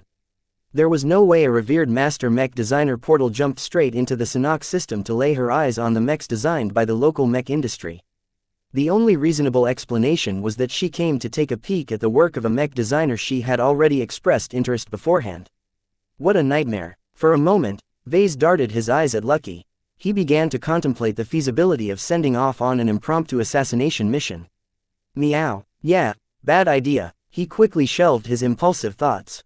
Even if Lucky's stealth and phasing abilities turned him into a top-notch assassin, there was no way a higher-up of the MTA was that easy to kill. Vase already knew that senior CFA officers gained access to fancy toys such as personal teleporters, high-grade shields, life-saving augmentations and more. If that wasn't enough, her bodyguards, whether they came in the form of mechs or accompanied her on foot, were incredibly formidable. Before Lucky could even rake his claws into Willix's flesh, the bodyguards would have already moved into action. High technology was both miraculous and unfathomable to Vase. The MTA was one of the two most powerful organizations in human space, and utilized the best tech at humanity's disposal. Underestimating the survival abilities of a high official of the association was a quick way to ruin his life. Have we received any message from the MTA, Benny? We are watching our channels around the clock. So far, we have received nothing but routine notifications. The validation process of the Doom Guard design is still ongoing, though the MTA branch has unexpectedly extended it by a couple of days. Vess's face frowned. That means our design won't be validated until after its product reveal. I can't introduce a product and provide the assurance that it will go on sale very soon. What if the MTA withheld its validation on the design? What if they knocked on his doors in order to request some modifications? The delays would stall the momentum of his product release. Can we postpone our announcement? We can't delay the product reveal, boss. Gavin shook his head. We have already invited a lot of journalists, outfits and other people. A significant chunk of them have specifically booked passage to our star system. These are professionals who are on a very tight schedule. They'll be departing Sanok the next day. In short, Vase would piss off a lot of people who he was desperate to impress. Even if a delay wasn't a big deal for them, they would still attend his product reveal with a worse outlook than before. It's not a big problem as long as the MTA validates the Doom Guard design in the end, boss. The brief delay is meaningless since it will take at least a week for the first batch of mechs to be produced and undergo certification. Besides, if Master Willix has truly gone out of her way to travel to Sanok to inspect your latest work, it shouldn't be anything bad, right? Both Vase and Gloriana bought this argument. They were supremely confident of their work. They both knew that their Striker mech had the potential to upend the entire market for Striker mechs. Certain mechs designed by other competitors might spew hotter flames, possess more capacity, resist more damage or accelerate faster. Yet none of them fulfilled the area denial role as well as the Doom Guard. When the shock at the news finally faded, Vase and Gloriana tried their best to resume their work in refining the first iteration of their Hexer mech design. They didn't get much done for the rest of the day. Vase didn't mind too much. The project had already reached a fairly advanced stage. The mech was already in a fully functional state and only required a lot of optimization from this point. He was pretty proud of what he achieved. The unnamed Hexer mech design was not only an adequate night mech that could provide basic but meaningful defensive support, but also possessed a range of powerful energy transmission capabilities. The latter demanded most of his time. Even with Gloriana's expertise, it had been exceptionally troublesome to fit all of the functionality in a single mech frame. He spent way more time than necessary on the energy siphoning mechanisms alone. He continually strengthened the extra appendages in order to ensure they were sharp and strong enough to breach through various kinds of mech armor. He even consulted Kedis, though at her current level she was of little help to a project of this magnitude. The inordinate amount of time that Vase spent on sharpening the breaching components attracted Gloriana's attention time and time again. Aren't you overdoing it, Vase? It's as if you are trying to make it sharp enough to pierce through the chest armor of a mech. He chuckled in response. I'm not aiming that high. I'm just afraid that it won't be able to pierce through the weak points of a mech. While every machine exhibits vulnerabilities, it still takes a certain amount of force to exploit them. The extra appendages are already fairly weak by themselves, so I have to make sure they won't fail during a critical moment on the battlefield. Many lives are at stake. What he conveniently left out of his explanation was that the extra appendages weren't limited to breaching down machines. They could also be used to penetrate through the armor of active mech as long as it exposed its weak points. While Vase did not expect that boys would make use of it in ordinary circumstances due to the indoctrination the women imposed on them, in desperate situations it could make all the difference. A day after Master Moira Willix's unexpected arrival at Sanok, Vase and Gloriana were just about to start another design session. Before they could do so, their comms chimed at the same time. They finally received an official notice from the MTA. Great news, Vase, she spoke with a widening grin. Master Willix has personally summoned us to the MTA branch at Tours. She's definitely impressed with our latest mech design, I'm sure of it. This is our chance to learn from her again. Vase did not share Gloriana's enthusiasm. Instead, fear and suspicion clouded his mind. Unlike her, Vase didn't value Master Willix's teaching that much. He was already doing fine by himself. While the guidance of a master was of inestimate value to any lesser mech designer, Vase would rather push it away if he had to expose his core secrets. He coughed. Our current design project still requires our attention. Gloriana, why don't you go ahead and meet this appointment while I go and complete the first iteration of our remaining mech design? His girlfriend froze and turned around. You dare to reject an invitation from a master? You dare. In addition, it's one thing to ignore the entreaties of a master from the Friday Coalition, it's another thing to ignore a master who belongs to the MTA. Master Willix is one of the greatest mech designers that I have the privilege of meeting, and I am not about to let you ruin this reunition. Our Hexer mech design can wait. Besides, the official notice mentioned you specifically by name, so you can't skip it even if you are sick. Goddammit. Vase and his gleeful girlfriend quickly boarded a shuttle that flew them to their destination. As the surface of Sanok V swept underneath the vehicle, Vase began to build up his mental and spiritual defenses. When he finally met Master Willix again, he wanted to give away as little clues as possible.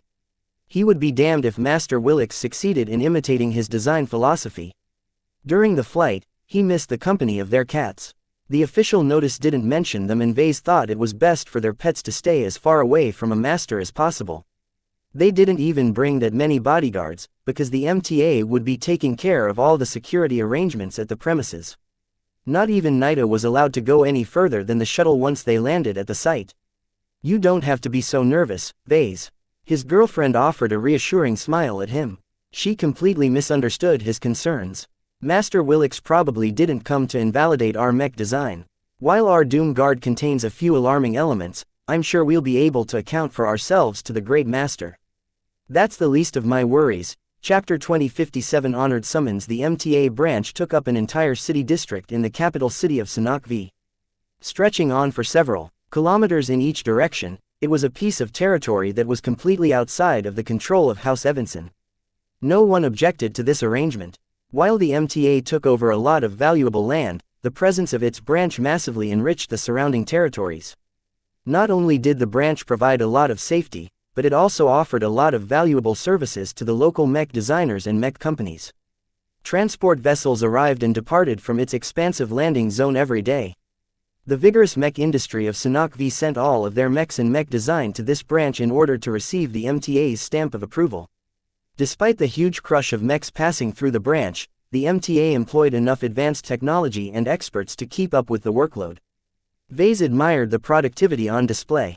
If Vase or anyone else in the Star Sector attempted to test and inspect so many mechs, they would quickly be drowned by the growing backlog. It makes sense for the MTA to be good at this kind of work.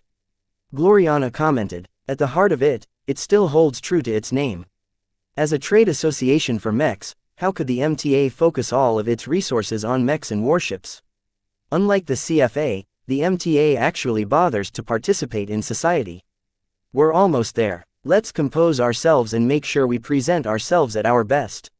Since Master Willix's summons couldn't be ignored, Vase might as well try his best to make a good impression. Both of them decided to wear their new clan outfits instead of something fancier.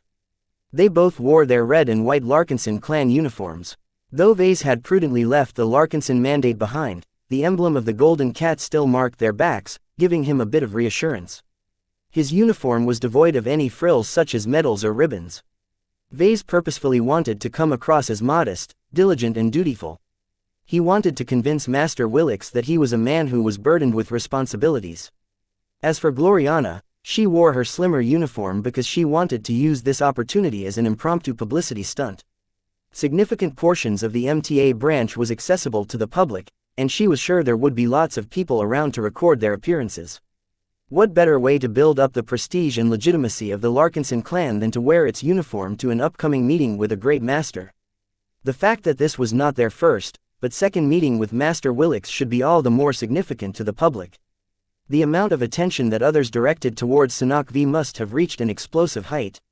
The pair of journeymen weren't the only people in the clan who recognized the golden opportunities that Master Willix presented. Gavin also rode on the shuttle. Half of the time, his attention was spent on communicating with the headquarters of the LMC. A lot of new developments took place ever since the ubiquitous force arrived at Sanok, and the mech industry already suspected that Vase and Gloriana were involved. Our company has been flooded with requests to attend our upcoming product reveal. We can't figure out how to respond to them. What are your instructions? Trillion Hall can fit more people, right? Yes, though we'll have to talk to its operators. I'm sure that they will acquiesce to our expanded demands. As for who to accept, make sure to pull in as many big shots as possible. Those with money and those with power are the primary buyers of my products. If I may suggest, we should also invite some influencers. While they aren't our target audience, there are still plenty of people who can spread the word about our Doom Guard. Do that. I'll leave it up to you guys to decide who to invite. Make sure that they meet all of the requirements. Don't let in anyone who is too young, too old, too unhealthy or mentally unstable. No pets or animals either. Vase didn't want to risk anyone in his audience dropping dead due to a heart attack or something. Even if Vase had already specifically ordered extra medical services to be on standby at Trillion Hall, he didn't want to take the risk at all. As Gavin buzzed like a busy bee, Vase mused that Master Willix's unanticipated visit wasn't entirely detrimental. Her involvement in the Doom Guard design would likely drive up its interest to a stratospheric height. Though master mech designers would never do something as crass as endorsing an individual mech design, it was already obvious she expressed a lot of interest in his upcoming product. If the people of the mech community weren't stupid, they would definitely conclude that the LMC had developed something exceptional.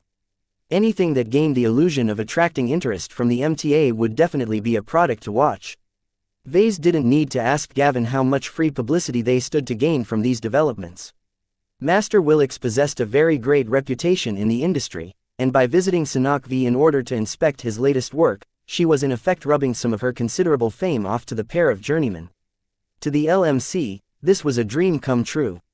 Though his mech company wasn't bold enough to use Master Willix as a marketing prop, there were plenty of ways to build up hype without breaking any boundaries. As the shuttle finally neared the MTA branch, the escorting mechs of the Avatars and Glory Battalion slowly halted. They weren't allowed to proceed any further. The shuttle arrived at the designated landing zone by itself. When Vase and Gloriana stepped out, they left everyone else inside. Vase knew that even before they reached this site, they were already under intense observation. He had made sure to put on a mask and exert as much control over his body as possible. The two stepped forward and followed the projected directions entering their view. As the two slowly walked to another section of the base, they walked past plenty of people. Most of them wore various work uniforms. Vase and Gloriana didn't stand out too much from them despite their different origins. There were also plenty of visitors who wore all kinds of fashion. The Sentinel Kingdom's predominant fashion was highly segregated by rank and class, so it was easy for Vase to figure out the origins of these people. At least some of them paid a lot of scrutiny to the pair. They didn't even hide their attempts to record footage of them with their comms and dedicated recording devices. Smile for the recorders. Gloriana linked her arm with his. All of the industry publications will see us like this. I hope Master Willix meets us at one of the public areas of this base. We'll definitely show up in the general news portals if we are seen in the presence of a great master. The public wouldn't pay so much attention if Vase and Gloriana were visiting a regular master. People like Master Olsen and Master Huron may be great figures, but they only made up the upper echelon of a second-rate state. In contrast, Master Willix was a truly influential individual on the galactic scale. She could change the course of history of several star clusters with the power and knowledge she had at her disposal. And right now, two young journeymen were about to meet her once again. They slowly entered the entrance of an enclosed section of the base. Once they passed through the mandatory security checks, they finally encountered the powerful woman right inside. The master maintained a polite expression on her face. Vase was aware that she was a rational mech designer, but one that made sure to exhibit at least some emotion to abide by social norms. How much of her smile was authentic and how much of it was simulated, Vase didn't know. He would be a fool to let her disarm his suspicions just because she came across as polite. This was an individual who not only specialized in gravity systems, but also mastered an untold amount of other design philosophies. And now, she apparently set her sights on his secrets. Both Vase and Gloriana bowed. "We are honored to enter your presence, Master Willix." The older woman's smile grew wider. "The two of you are pretty remarkable. While our MTA possesses plenty of journeymen who are more talented than you, none of them can arouse my interest quite like your combination." Gloriana immediately transformed into an eager puppy who yearned for her owner's approval. "We have taken your lessons to heart and applied our new insights on our latest work. Our Doom Guard design wouldn't have been so good without your helpful advice. Oh, don't discount your own contributions. It is your effort and dedication towards our profession that has enabled you to design such a remarkable mech. I have taught plenty of bright mech designers who are smarter than you, but their works aren't nearly as inspiring." As Gloriana gladly babbled with Master Willix, Vase tried his best to maintain a bland smile and blend into the background as much as possible. Just like last time, Vase wanted to interact with the great master as little as possible. The more he spoke, the more he gave away. Sadly, his plan completely failed. Master Willix wasn't the kind of person who exhibited too much favoritism. As soon as her piercing eyes turned to Vase, his entire body seemed to be pinned into place. "Vase Larkinson, you are quite a surprise. I was already intrigued with what I have observed from the Quint and your other works, but your latest mech design is very different in several ways. Did you know that your sample mech has alarmed the mech evaluators of our base? They have never encountered a mech like it before. That meant the MTA branch probably contacted headquarters for help. As soon as Master Willix caught wind of it, she probably volunteered to inspect the Doom Guard design in person." Vase tried his best not to show any irritation. Did this master set an alarm or something that notified her whenever he or his girlfriend did something notable? How would he ever get rid of her if that was true? Perhaps his only chance of shaking her off would be to flee to the Red Ocean. With the master's attention squarely focused on himself, Vase had to offer a response. It was time to put on his crazy hat yet again. "I am honored to receive your acknowledgement. Our Doom Guard design incorporates an innovative new application of my design. Through divine inspiration, I have conceived of a new method of soliciting multiple proto-gods at the same time. The principal reason why our latest mech possesses such a disconcerting presence is because I have managed to transform it into a battlefield where two rivaling proto-gods are locked into an eternal struggle." Before Vase could disgorge more nonsense from his mouth, Master Willix calmly raised a palm.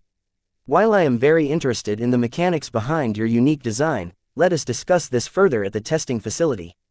The Doom Guard you have developed is far too interesting to explore it at a distance." With that, she gestured for them to proceed forward.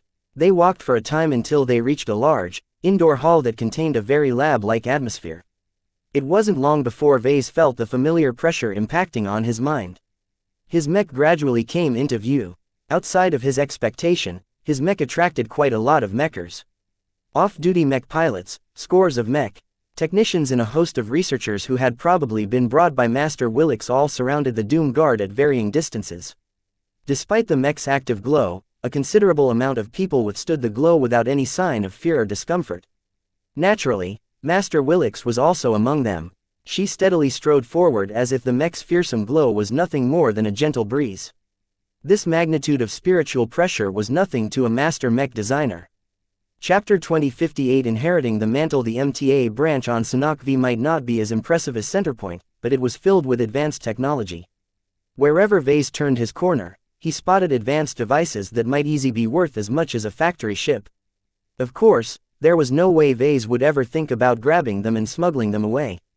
The security arrangements inside the base must be incredibly ridiculous as well, so much so that he was sure that his speech, body language, mannerisms and other aspects about him were under constant scrutiny.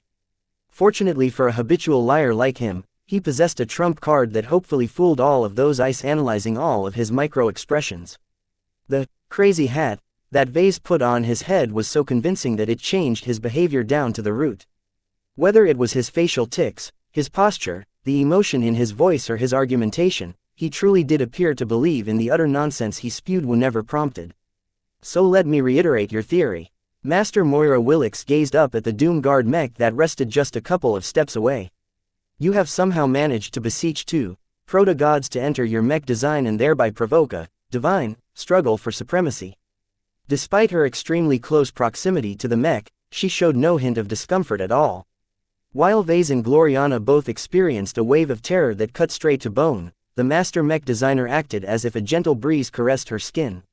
What was even worse in Ves's opinion was that Master Willix wasn't the only one who showed immunity to the Doom Guard's composite terror glow. At least a dozen other mechers floated around the mech without showing any signs of growing crazy. This was impossible. While Vase could accept that a master mech designer possessed the sheer spiritual strength to withstand all of that pressure, what about those other people? Were they masters as well? No way. Their uniforms and behavior suggested that they were all subordinate to Master Willix. Was it because they were rational mech designers? Perhaps. Vase didn't dare to concentrate his mind and perform any spiritual manipulation in front of Willix, but it might be that the people crawling all over the Doom Guard might have drained all of their passion. Rational mech designers were extremely good at ignoring their emotions. This might also include emotions induced by external factors. Of course, an alternate and more simpler answer would be that these elite specimens of humanity had trained their mental resilience attributes to ridiculous levels. They faced much worse horrors and learned to deal with them. A mere Doom Guard might be child's play in their eyes. Whatever the case, Vase was deeply uncomfortable at how the MTA took so much interest in his mech designs. Sure, they contained something intrinsic that probably no other mech designer in the galaxy managed to accomplish, but was it interesting enough to attract the repeated attention of a vaunted master? Vase felt persecuted by the MTA. Why couldn't this powerful organization that was tasked with defending the entire human race spend its time on huge, galaxy-wide affairs? Why must a powerful master whose time was literally worth more than the net worth of the Larkinson clan travel all the way to Sanok V to inspect a single Doom Guard? Had he become Moira Willix's latest toy? Was this a master mech designer's form of twisted entertainment? He hated every second of this situation. Of course, he buried his seething emotions deep in his mind. Outwardly, he looked as pleasant and honored as ever to be in the presence of a revered master. What you have just described is not a theory. It is the truth. He raised his hands in imitation of all of those true believers that had recently joined his clan. The proto-gods that I have created or enticed from my mech designs are all powerful in their own way.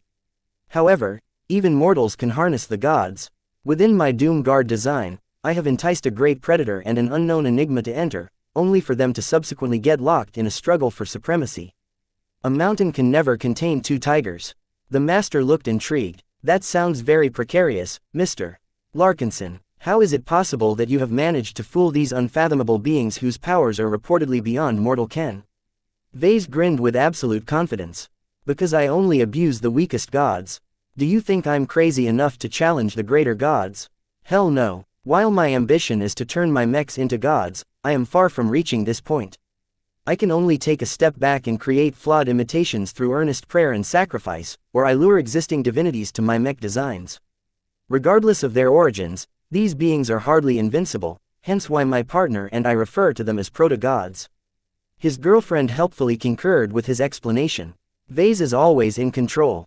Every mech we design, we become more proficient at harnessing the power of proto-gods. It won't be long before we are able to play in the big leagues and turn our mechs into true gods. At that point, our mechs will finally ascend and be capable of challenging the greatest battleships of the CFA. What the hell? Vase tried his best not to sputter. It was one thing to claim that they were trying to create living gods, but to claim that their work would be able to surpass the strongest weapon platforms of humanity was entirely different. Fortunately, Gloriana uttered her claims inside an MTA base instead of a CFA base. Master Willix and some of the people around them chuckled in a good-natured manner. Designing mechs that are capable of making battleships obsolete is the common mission of every mech designer. She spoke in an encouraging manner. I envy your optimism. The courage and ambition you youngsters possess makes me hopeful for the future of our profession. I look forward to seeing how far you can take your unconventional ideas. They continued to discuss the mech while various people scoured the Doom Guard from top to bottom. Vase recognized that they performed very thorough scans, for what purpose he didn't know. At the very least, material scanners wouldn't pick up anything special about their mech. Leaving aside the spiritual shenanigans, the Doom Guard was a relatively clean and simple striker mech. It was practically a toy compared to a modern first-class multi-purpose mech. However, from the way the mechers performed their inspection with utmost seriousness, it didn't seem they were looking down on the mech. That seemed strange to Vase. Where was the elite condescension that superior humans held towards inferior creations? Soon enough, they proceeded with conducting some advanced tests. Just like the trials conducted by the Rim Guardians, the facility they were in was capable of generating a physical projection setting that simulated reality to a very accurate degree. The testing site even negated gravity entirely while sucking out all of the air in order to simulate a space environment. Paired with an MTA mech pilot who appeared to be minimally affected by the glow, the Doomguard mech performed quite well. Gloriana frequently narrated the mech's technical performance aspects while the mech demonstrated its mobility and firepower in a simulated obstacle course. Nothing about the technical performance of the mech was impressive. Nonetheless, the relatively high degree of optimization and lack of flaws still earned Willix's appreciation. I can tell that you have made good use of the gains you have made to refine your work. Master Willix complimented Gloriana. I can sense the total dedication of your design philosophy in this mech. The pursuit of perfection is one of the most difficult paths to pursue, but nothing is impossible. You will need to do your best to hold on your conviction no matter how difficult it is for you to progress. I know many colleagues who developed similar ambitions, but faced too many obstacles along the way. What happened to them, Master? They either adapted or died. Willix bluntly answered, emphasizing the great difficulties they faced.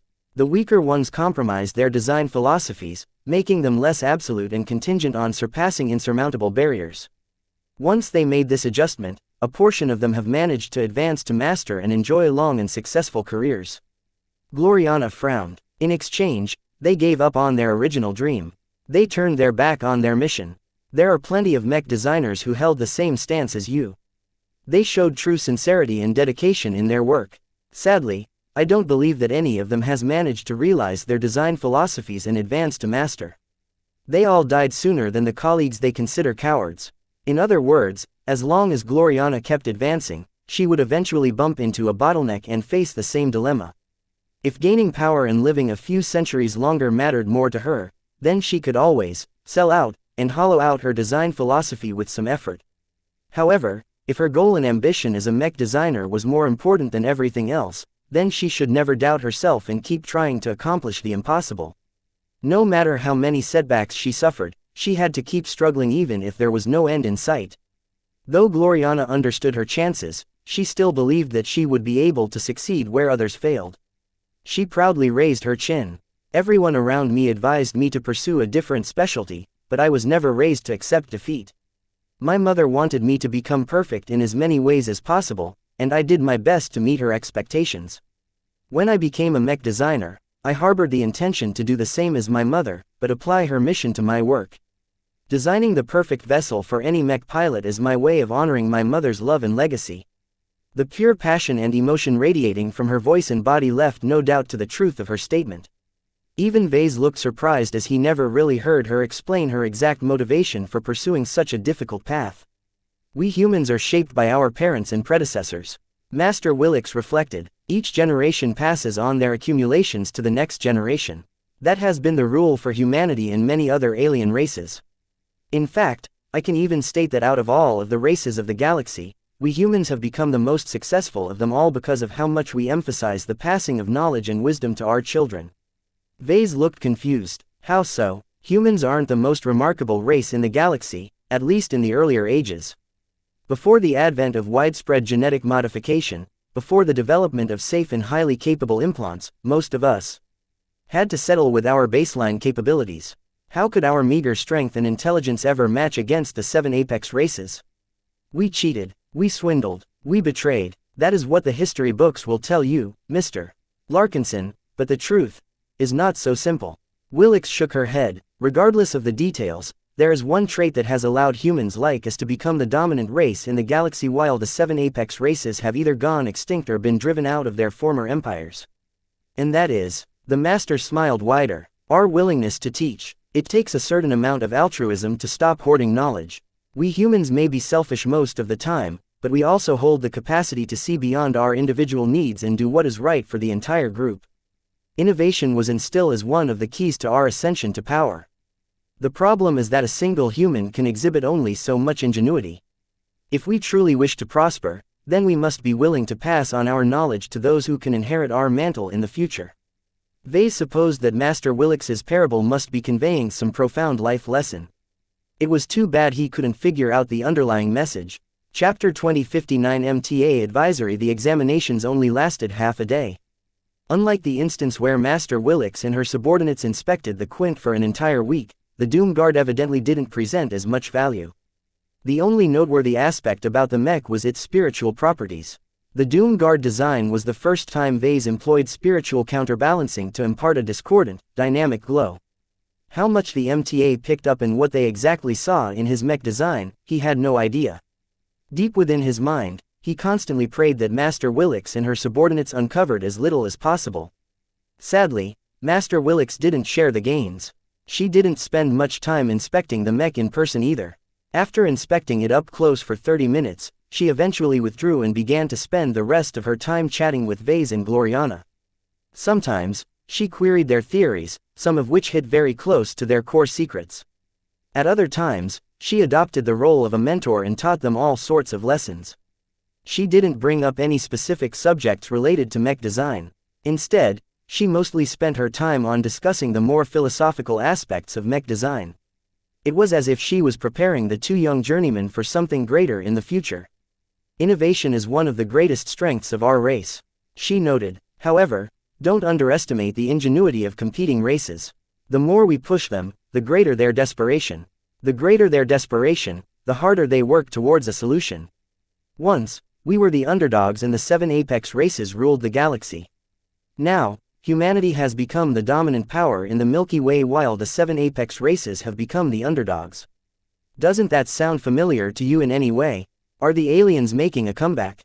Gloriana looked concerned. As a child of the age of mechs, she had always grown up with the belief that human civilization was the strongest power of the galaxy. It successfully vanquished over older, more sophisticated alien empires through a combination of trickery, innovation and daring. It was very hard to imagine humanity losing their edge while the aliens were patiently sharpening their blades in the shadows. We are not as complacent as the old alien rulers, Miss Woden. Though we have struck an armistice with the remaining alien empires of the Milky Way, we are under no illusion that we have returned to peace. Someday, the golden age we enjoy will come at an end. Perhaps I will be able to live long enough to contribute my abilities towards this galactic conflict, but if that is not the case, I hope that younger mech designers such as you will be able to inherit the mantle of my generation and fight on our behalf. Vase blinked. Okay. In truth, he wanted to ask why the Big Two didn't go on the offensive and resume the conquest of the Milky Way. While he understood that the infighting of the latter half of the Age of Conquest turned humanity's attention inward, the insanity of that period already ended centuries ago. In this day and age, humanity not only recovered from the ravages of this dark period, but also grew considerably stronger.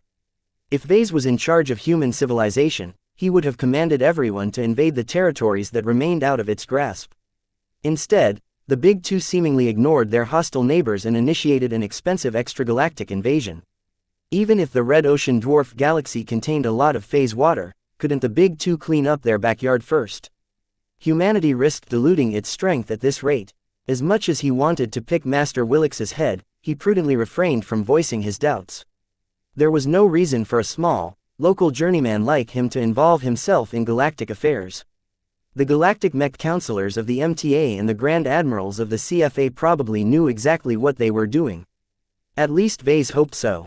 Fortunately, Master Willix didn't always talk about abstract matters all the time. She also turned to more specific topics. Your choice of venturing to the Sentinel Kingdom is an interesting decision, she stated. Are you aiming to perform a mission in the Nixian Gap to earn merits, perhaps? Yup. Gloriana eagerly nodded. We need to earn lots of merits very quickly in order to earn passage to the Red Ocean. This option is under consideration. Vase responded more modestly. The older mech designer regarded them with a stern expression. The Nixian Gap is a very dangerous region that has even managed to confound our researchers. There are ancient secrets hidden there, many of which are of no concern to people at your level. Even if you stumble upon something, there is a substantial chance that you will immediately meet your end shortly afterwards. We have sent our own expeditions in the Nixian Gap before, with some of them never coming back. No matter how strong you think you are, there are always greater threats that can swallow you up if you are unlucky.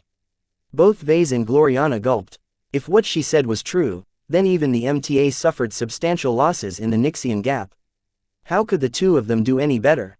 That said, the Nixian Gap is also a valuable region and a source of considerable wealth. There is a reason why we take great interest in it. While I don't advise you to accept any missions that take place in the Gap, if you do, I commend your courage for doing so. For people like you who are expected to blaze a trail with your design philosophies, it is not enough to follow an ordinary trajectory. The more impossible your ambition sounds, the more you need to step out of your comfort zone and find answers elsewhere. Anything that is outside of the established norm is a potential source for inspiration. Vase wasn't sure whether Master Willix was trying to encourage or discourage them to explore the Nixian Gap. While it sounded as if she was in favor, she didn't mince any words about the danger either. Do you have any advice for us if we choose to accept such a mission? He asked. Master Willix fell into thought. No matter how greedy you are for merits, don't accept any of the missions that send you deeper into the Nixian Gap. Absolutely do not venture to the center, for only death awaits those who barge into this pool of madness. Stick to the periphery where most of the Nixians and peacekeepers struggle for dominance. You'll only face human threats in these parts, and that is something that your mechs can confidently defeat. Though Vase disliked her immensely, that didn't mean he automatically discounted all of her advice.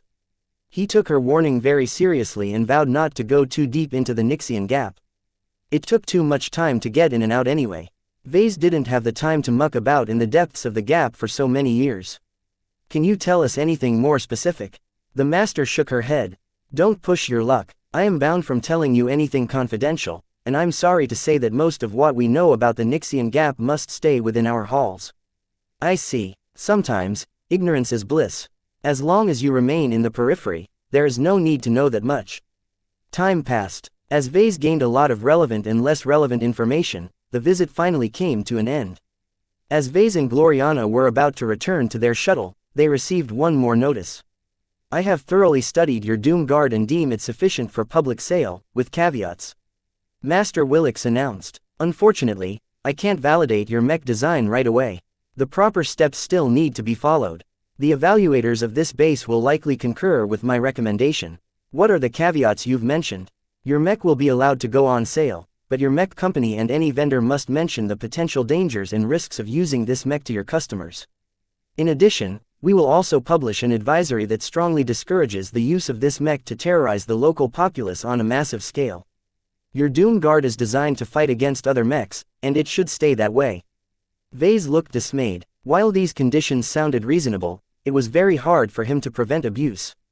He didn't control his mechs once they got sold. How can we possibly enforce this rule? There are already existing rules concerning the use of mechs against unarmed civilians. That is why we are simply reminding everyone not to pretend as if they don't apply anymore. We will be watching the conduct of your customers very closely. Great. No one wants to be stared at by the LMC all the time, least of all Vase. Is there anything else, Master? I will be staying in Sanok V for a few more days in order to attend your upcoming product reveal. My assistant will be in touch in order to reserve a place for myself. Mind you, I will only be attending as a member of the audience. Both Vase and Gloriana looked shocked at her declaration. For someone like Master Willix to attend their product reveal was a shocking turn of events. Neither of them were ready to hold a presentation in front of such an august figure. Gloriana recovered the fastest. She broke out into a brilliant smile. We would be honored to present our latest work in your presence. You are welcome to attend our product reveal. Vase wanted to cough. I'm afraid that our announcement won't present anything you haven't already seen today. We are just holding a simple marketing event aimed towards the masses. I'm sure you have witnessed much better at the MTA. While you are correct, that is no reason for me to look down on your means. I am not attending your announcement in order to judge you, so don't be afraid to run your show. With that, they bid goodbye and separated from each other.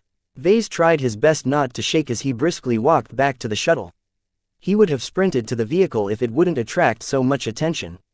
Once they reached the shuttle, Vase waited until the vehicle lifted off and flew all the way back to the base occupied by the Larkinson to vent his frustrations. Goddammit. His girlfriend threw a curious look at him. What's wrong, Vase? Master Willix is going to attend our product reveal.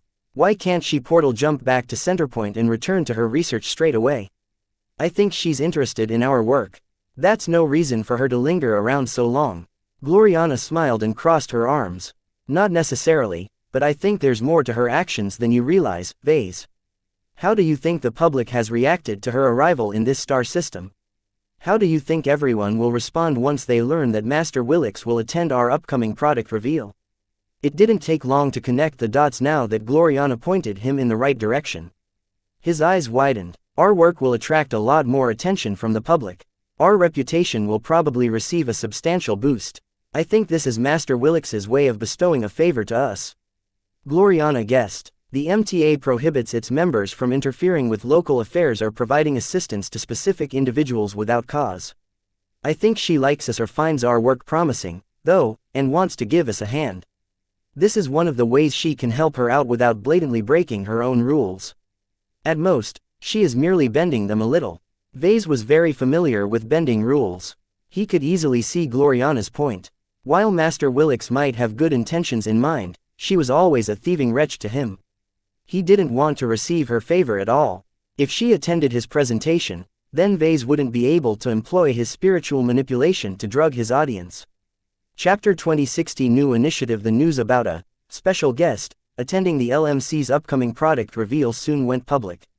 Vase passed on what he knew to Gavin while Gloriana probably blabbed about attracting a master to attend their product reveal to her own circle. Naturally, the LMC went into another frenzy.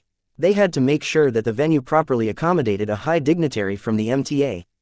Not only that, the company also had to make sure the agenda didn't contain any elements that the MTA would disapprove of. It would be fatal for the sales prospects of the Doom Guard if the master was forced to rebuke the mech design during the event. During these hasty preparations, the marketing department cleverly made some noise and published a statement informing the attendants of the product reveal about some unanticipated changes. The statement contained plenty of innocuous sentences that only vaguely hinted that someone from a powerful organization might possibly attend as an observer. All of the journalists who watched the LMC like a hawk immediately connected the dots. It wasn't long before they all published the explosive news. The entire mech community of the Sentinel Kingdom and beyond reacted with surprise. Interest in the LMC's latest mech design practically doubled. By now, everyone wanted to know what the fuss was all about. What mech design was so great to attract the attention of one of the leaders of her profession? The publicity surrounding Vase, Gloriana, the LMC and their as of yet unannounced mech design skyrocketed all the way up to space. It had gained a life of its own as hundreds of unfounded rumors fueled the hype until it burned as hot as the sun. Vase reacted with a lot of concern about the crush of attention that he and his work received. The interest from the public wasn't constrained to the star sector anymore. Interested parties from the rest of the star cluster all the way up to Winged Serenade were all shifting their views to a single mech designed by a couple of journeymen. This statement sounded ridiculous if it concerned anyone else, but Vase and Gloriana earned enough fame with their previous accomplishment to earn some credibility to the greater mech community. At the very least, the mech industry did not believe that Master Willix was fooling around. Great news, boss. We have already made some very huge gains, Gavin announced. A lot of bureaucratic obstacles that have prevented us from beginning the production and sale of our Doom Guard model in a lot of foreign states have suddenly been overcome. The various state authorities think that since a master is indirectly vouching for our product, they don't want to appear as if they oppose her judgment. Vase groaned as he hugged Lucky to his chest. That's not my intention, meow. It's not so simple, Lucky. Just because we can sell more mechs doesn't mean I can buy more expensive exotics to fill your stomach. I have lots of other expenses to cover before I can upgrade your diet. Meow. Lucky resentfully phased out of his arms and floated out of his reach. Why are you not as enthused? Gavin asked with a perplexed expression. The support of a highly reputable authority is one of the greatest boons we could have asked for. Just the suggestion that our Doom Guard has gained a master's approval is 10 times more effective than the most expensive marketing campaign that we could mount. You're not wrong, Benny. However, have you ever wondered whether too much is not a good thing? The expectation of my new striker mech is probably sky high. Despite its unique properties, it is just a third-class premium striker mech. Not every spaceborne outfit has room for such a mech. Our Doom Guard is only useful in defensive scenarios where the mech isn't expected to fly around a lot. The lethality of its primary armament is highly dependent on the quality of its propellant, which can ramp up very quickly. Gavin shook his head. I would take that in a heartbeat. Overhyping our product and building up too many expectations is dangerous, I admit. Normally, it's best to be a little modest and stick closer to the truth, only to delight our customers with some pleasant surprises later on, but we have gone past this point. Right now, it's best to ride the starship to her destination even if she has gone out of control. Wherever we crash at the end, at least we made it farther than if we boarded a safer vessel. What a lovely analogy. Vase glared at his attention. This is going to mar our brand. Don't you realize how much effort I put into developing a reputation for excellence? Once we crash, it is a lot harder to earn back trust. Your mech design isn't that bad, right?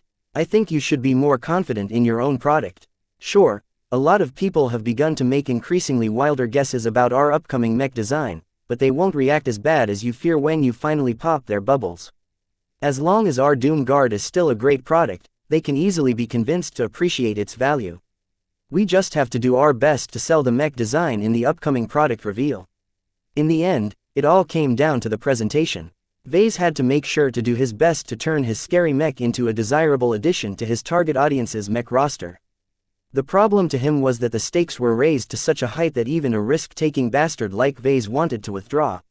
Sadly, he didn't have a choice this time. He sighed. I guess I'll manage. I better spend the rest of my time practicing my speech. That's a good idea. As Vase despairingly prepared for his presentation as if he was about to attend his own execution, elsewhere in the base, a bunch of mech pilots gathered together. A handful of them wore the yellow and white uniforms of the avatars. Others wore the less flamboyant gray and white uniforms of the Sentinels. There were even some who wore the new brown and white uniforms of the Battle Criers and the mostly black uniforms of the Black Cats.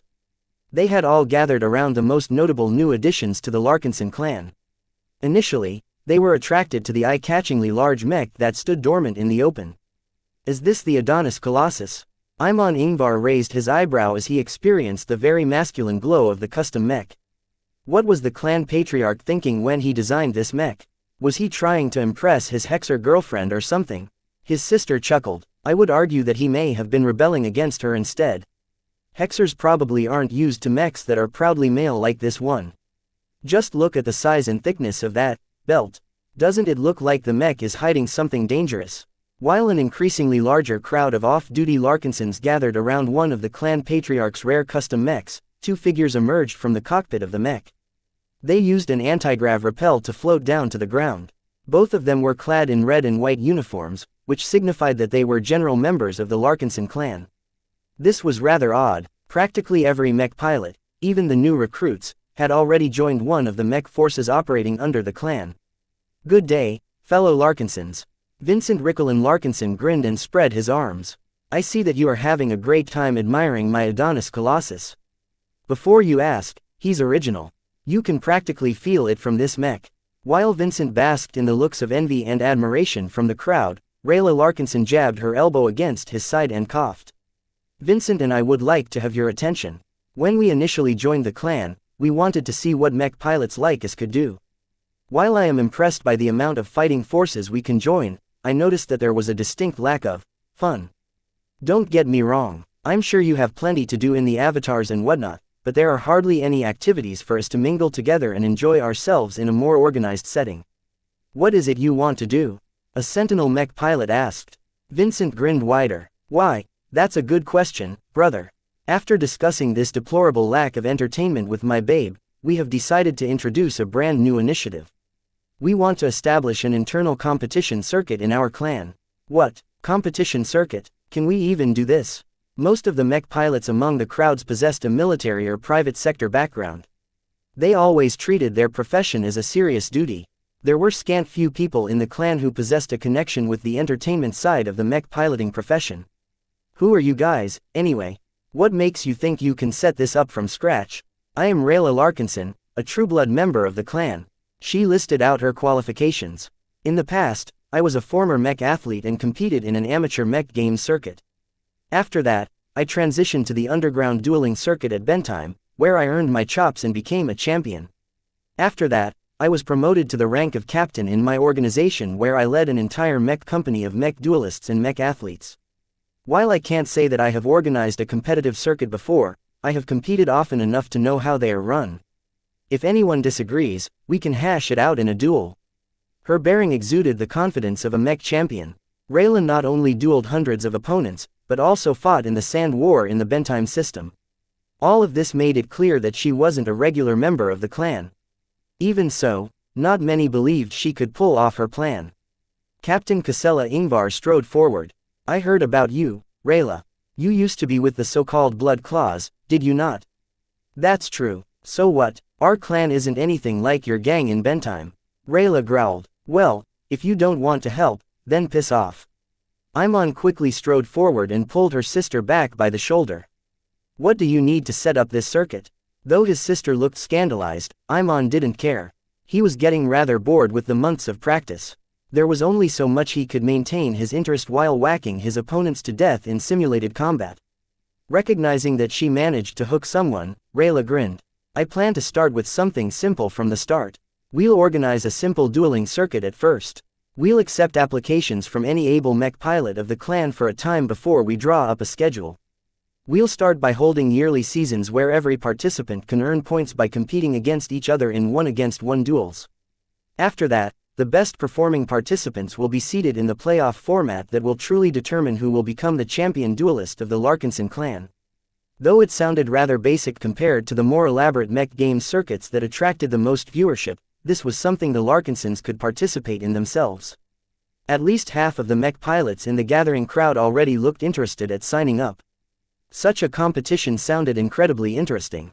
Casella noted something problematic, however. Where will you hold these duels?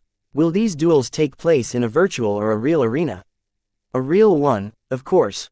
We want none of that simulated crap. A fight isn't real unless there's the possibility of drawing blood. A surprised murmur ran through the crowd. A real mech duel was very different from a simulated one. While it was 10 times more exciting, it was countless times more dangerous and expensive. Impossible. It costs way too much. We can't afford to waste so many mechs. Hey, that's what you think. Vincent pounded his muscled chest with fist. Don't worry about approval, brothers. I'm Vase Larkinson's best buddy and Rayla is his favorite cousin. As long as we have enough clansmen backing up our proposal, he'll surely agree to this suggestion. Now what do you say? Are you ready to duel? Yeah. Chapter 2061. We are brothers. As the day of the product reveal arrived, Vase woke up to something very different. Once he finished breakfast and got ready to hear his daily briefing, a few extra guests arrived at his office. One of them brought a smile to his face. Rayla, you're back as well. The other caused his smile to disappear. And I see you have brought Vincent Ricklin. Not anymore. The man wearing the red and white uniform of the Larkinson proudly patted his chest. Since recently, I converted to the Larkinson clan. Ever since I took the oath, I now go by Vincent Ricklin Larkinson. Isn't that great? We're all relatives to each other now. You are my brother, if not in blood, then in heart. Vase wanted to puke. Those were his own words. Vincent, how the hell did you get in the clan in the first place? The recruiters were supposed to filter people with a criminal track record. He's not that bad anymore, Vase. Rayla explained for her boyfriend. He used to be a terrorist. He was a freedom fighter. There's a difference. He wasn't killing people to get his jollies off. He was fighting for a worthy, if misguided cause. Besides, the Bright Republic officially pardoned him, which meant that the track record you were talking about no longer existed. I personally vouched for his good behavior. I had to deal with a lot of crap when I grew up. Vincent added with a hint of sincerity, which Vase found rare. The stuff I had to deal with in the Ricklin family would make any Vision noble house look tame. My own sister painted a target on my back. All of that is in the past now. The Ricklin Corporation is in ruins and Caitlin can do whatever she wants with the ashes that remain. My future is here now, alongside Rayla and with my fellow Larkinsons. The smile on his face was dazzling enough to blind someone with the glint of light bouncing off his stark white teeth. When Vase departed from the Bright Republic for the final time, he thought he left most of his local troubles behind. No longer would he be beholden to the Bright Republic, the Tovar family, Flashlight or any other inconsequential local power. Yet for some reason, this damn barnacle managed to attach himself to his ship. Not only that, but this barnacle somehow managed to bamboozle the recruiters into joining the clan. The truth was there for Vase to see and feel. In his spiritual vision, he spotted the newly established bond between Vincent Ricklin Larkinson and the Larkinson Mandate. The Golden Cat personally approved of his entry in the clan. Goddammit, he didn't waste his time with the troublesome duo any further. Instead, he turned around, approached his bodyguard, and grabbed the Larkinson mandate brace to her armor. Vase shook the heavy book up and down a few times. Goldie, what is up with you? Do you really think that bastard standing over there is worthy enough to become a clansman? While everyone looked at him as if he had gone crazy, the ancestral spirit resting inside the book curiously looked up to her progenitor. Yeah, I'm talking to you. Don't act all cute with me with your big eyes. What is up with Vincent? Nya. What? He's actually committed. Vase threw the book away, causing its anti-grav brace to arrest its fall. He wanted to scream. He wanted to palm his face. He wanted to kick Vincent in the butt so hard that the flamboyant fellow soared straight into the air at escape velocity. Yet as much as he wanted to get rid of Vincent, it was not so easy to unilaterally tell a clansman to sod off. He needed to follow a procedure and come up with a legitimate reason to kick Vincent out of the clan. He set this rule himself, which meant he shouldn't undermine his authority by breaking it shortly afterwards. He looked at the offending Larkinson in question and called up the man's record since he joined the clan. There were scant details because Vincent didn't really do anything so far. The Larkinson clan hadn't registered anything that Vase could use as a viable excuse.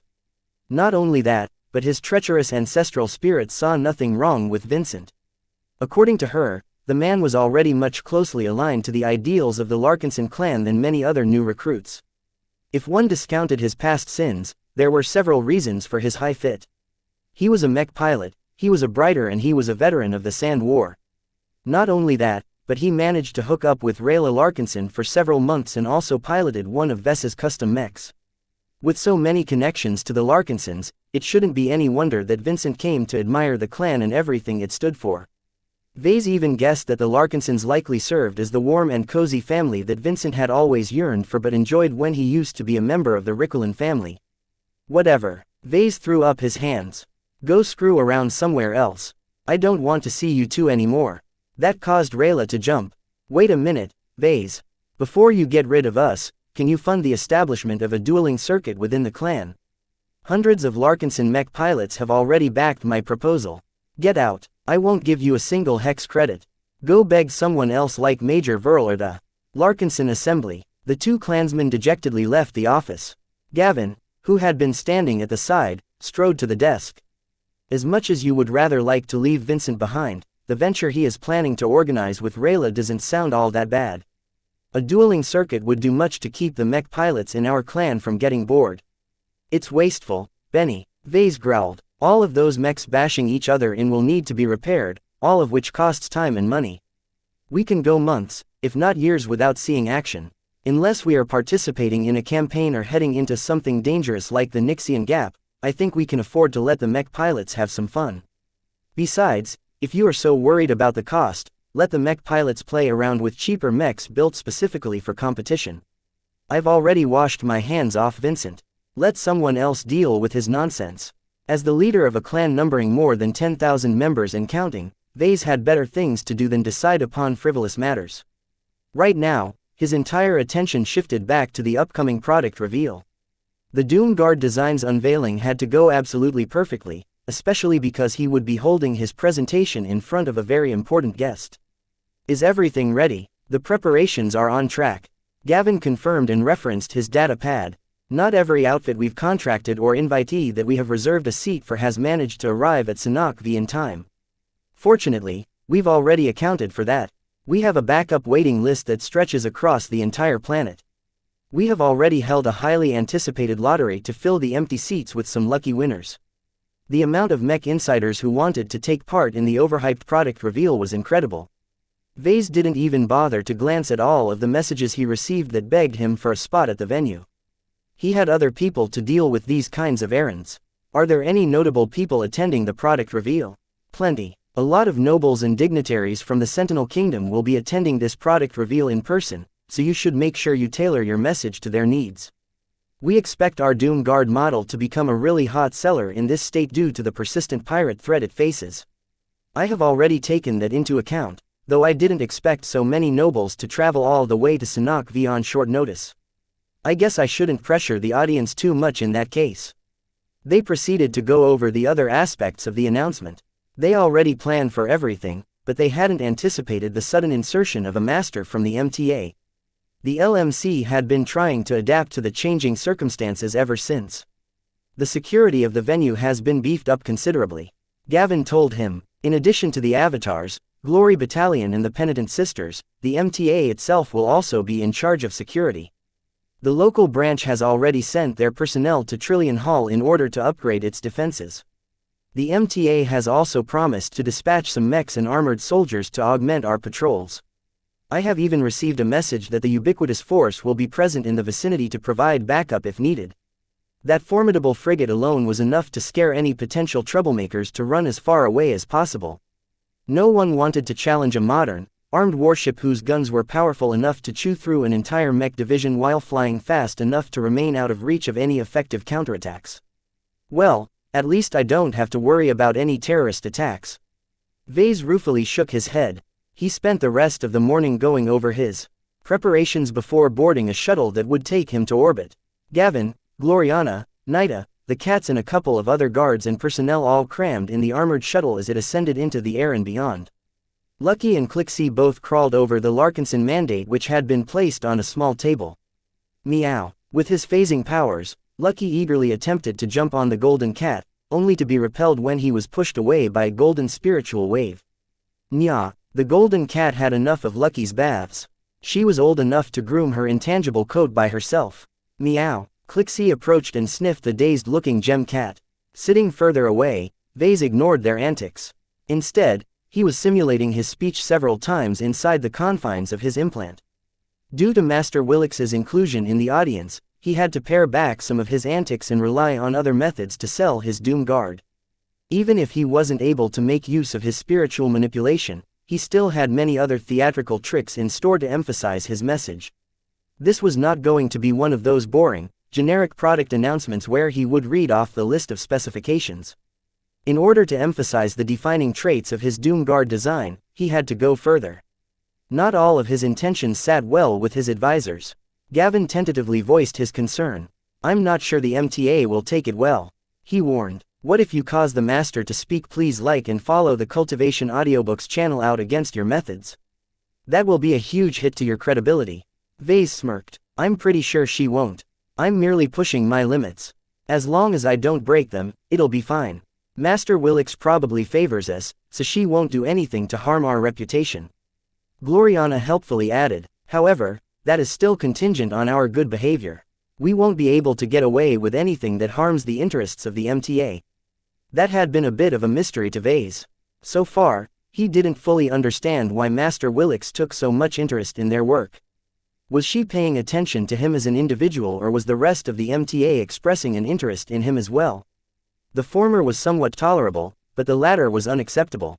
A warm hand rested on his own. It'll be fine, Vase. His girlfriend smiled and leaned in to peck his smooth-shaven cheek. All of your previous product reveals went fine.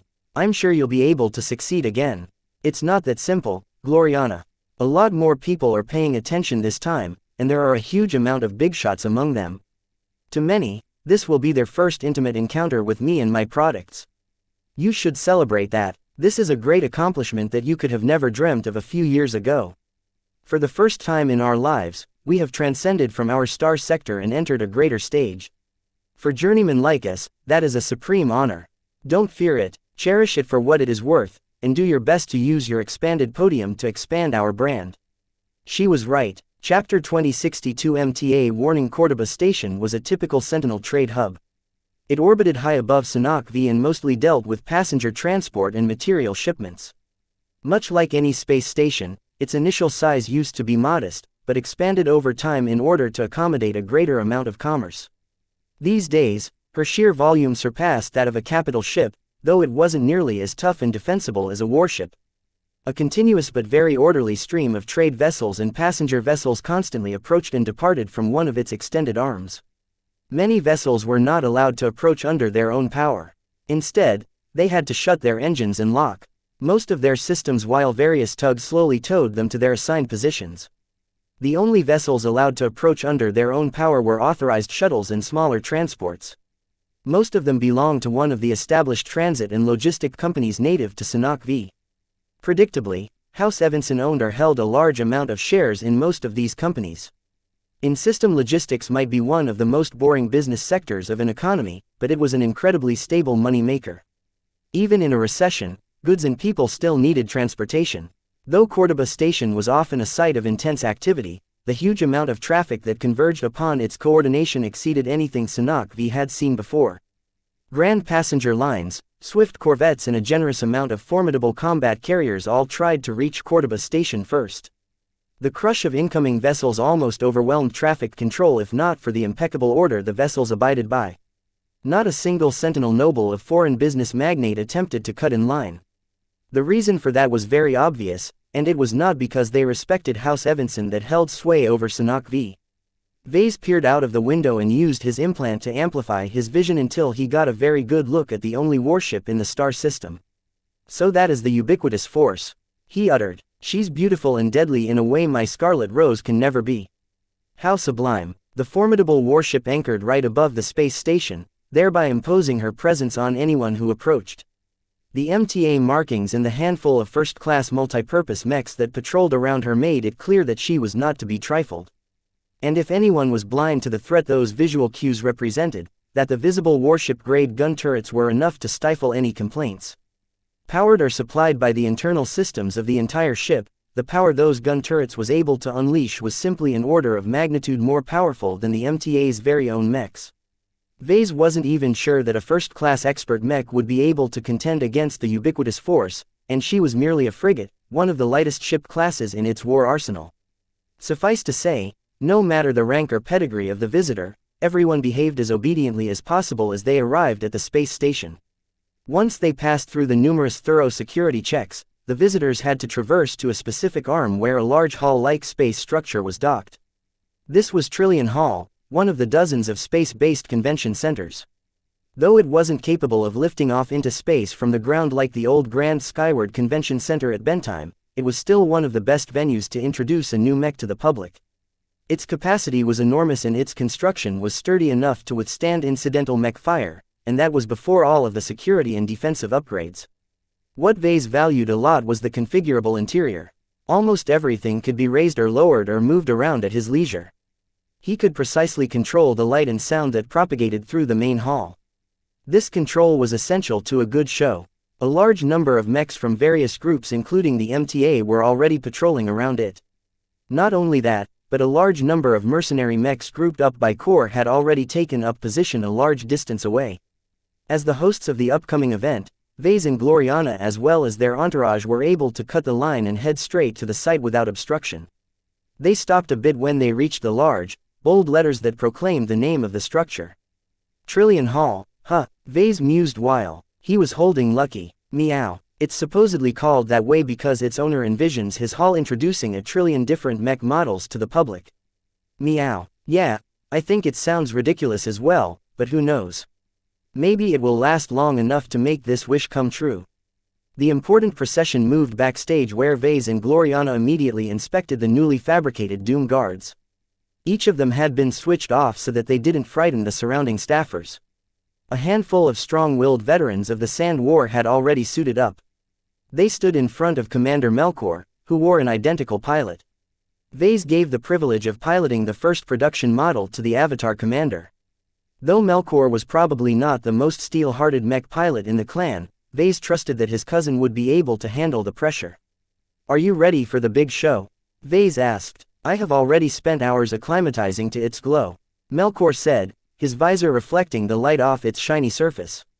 "While I am still at the point of shaking in my boots, I'll be fine as long as I don't have to make any complicated maneuvers.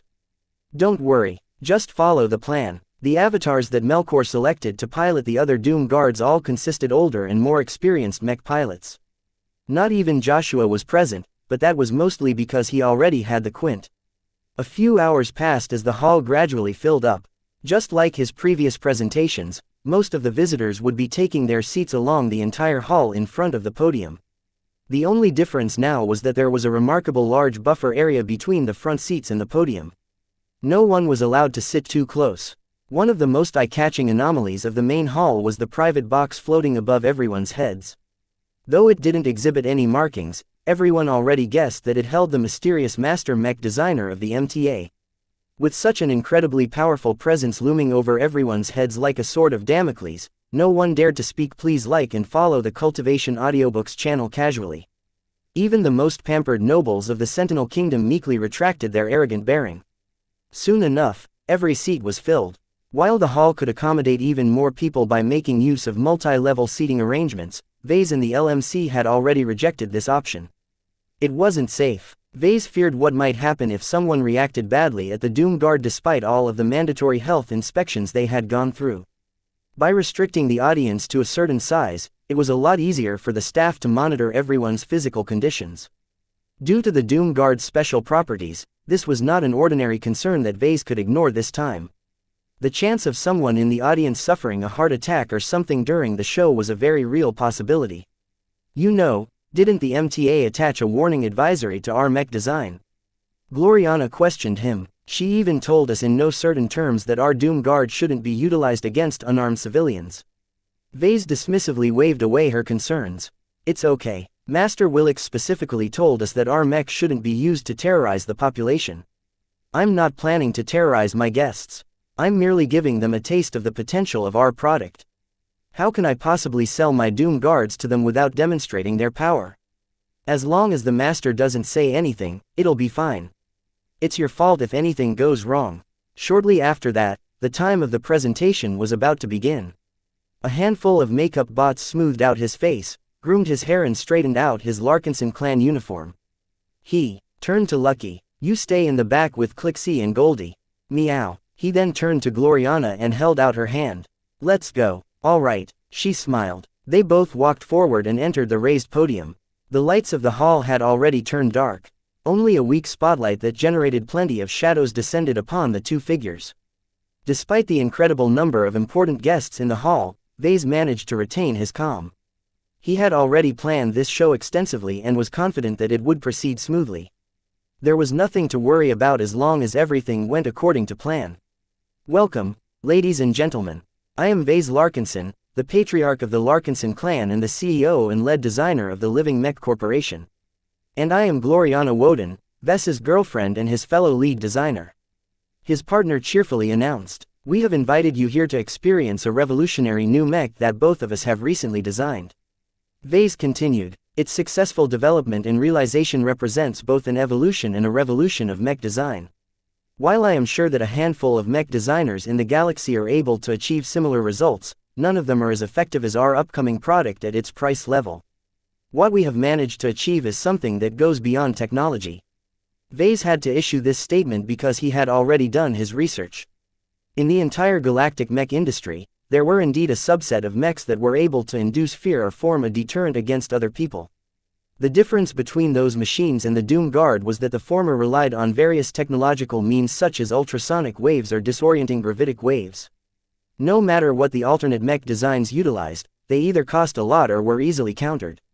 These shortcomings did not apply to his Doom Guard. This was why he was confident that his latest product was unequaled in terms of its role and its value proposition. Of course, before Vase could proceed any further, he had to issue the obligatory safety warning. A devious grin emerged on his face. The large projections that emerged from the sides conveyed his amused visage to the entire hall. Before every one of you has entered this hall, you should have received a warning. Let me tell you that it is actually issued by the MTA. This revelation caused a shock to run through the crowd. No one thought that the MTA itself would issue a rare cautionary remark. Perhaps this was part of the reason why the MTA expressed interest in the unannounced mech design.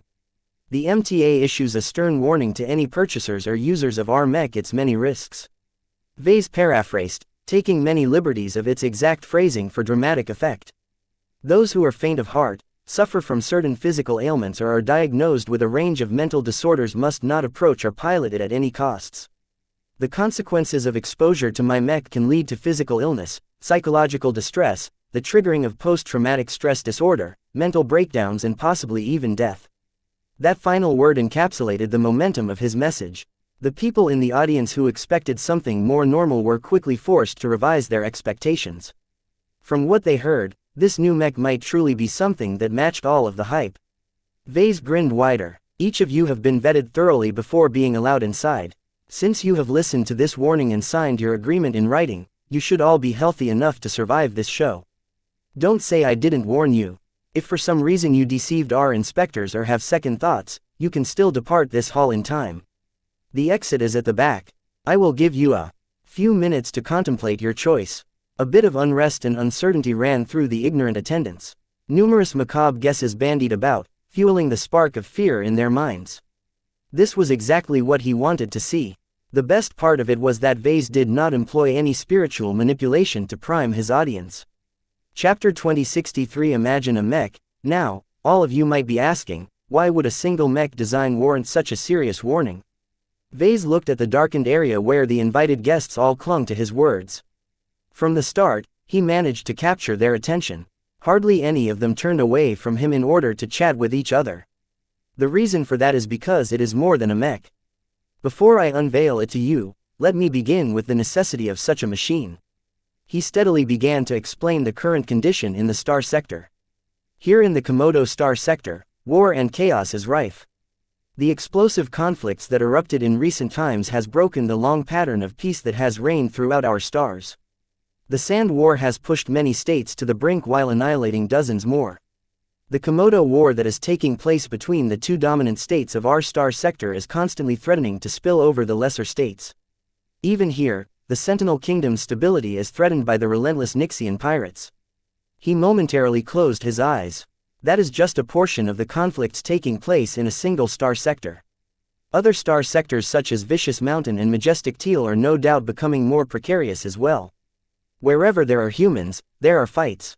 This has never changed throughout our long and bumpy history. Vase smiled. Our latest mech is designed to meet the needs of today. While it is useful in many different conflicts, it is particularly geared towards repelling raiders in space. He lifted his arm, causing the large projections to showcase battle footage of numerous random pirate raids that had happened in recent times. Whenever there is conflict, there is chaos. Law and order breaks down as it becomes more and more difficult to keep the peace. Pirates and criminals in space who believe they can resort to force to rob legitimate trade convoys and sow destruction for no logical reason will always emerge from the darkest corners of human space. This was an especially pertinent remark towards the Sentinel nobles attending this event. Their faces turned ugly in the shadow as they recalled all of the death and destruction the Xianxian pirates had inflicted on their territories. The Fredmont massacre was by far the most egregious atrocity the pirates had committed, and everyone feared a repeat. In my short but very eventful service in the Bright Republic's Mech Corps, I have learned an important. Pirates are scum, criminals are scum, they are hooligans with mechs, relying almost entirely on the power of their equipment to do the heavy lifting. Honor, discipline, restraint and duty are foreign concepts to this kind of ilk. On an even playing field, they are no match to proper outfits or well-trained military troops. A few people in the audience chuckled in agreement. Others frowned a bit. Most pirates were weak, but some of them stood above the rest. A top pirate organization could be just as formidable as an elite large-scale outfit. Nonetheless, they were rather rare. Most pirates barely managed to keep their mechs and ships in working condition.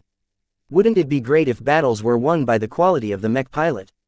Vase rhetorically asked. Wouldn't it be fair if an elite mech pilot who received a lot of investment can always vanquish against a wastrel who hasn't even graduated from a mech academy?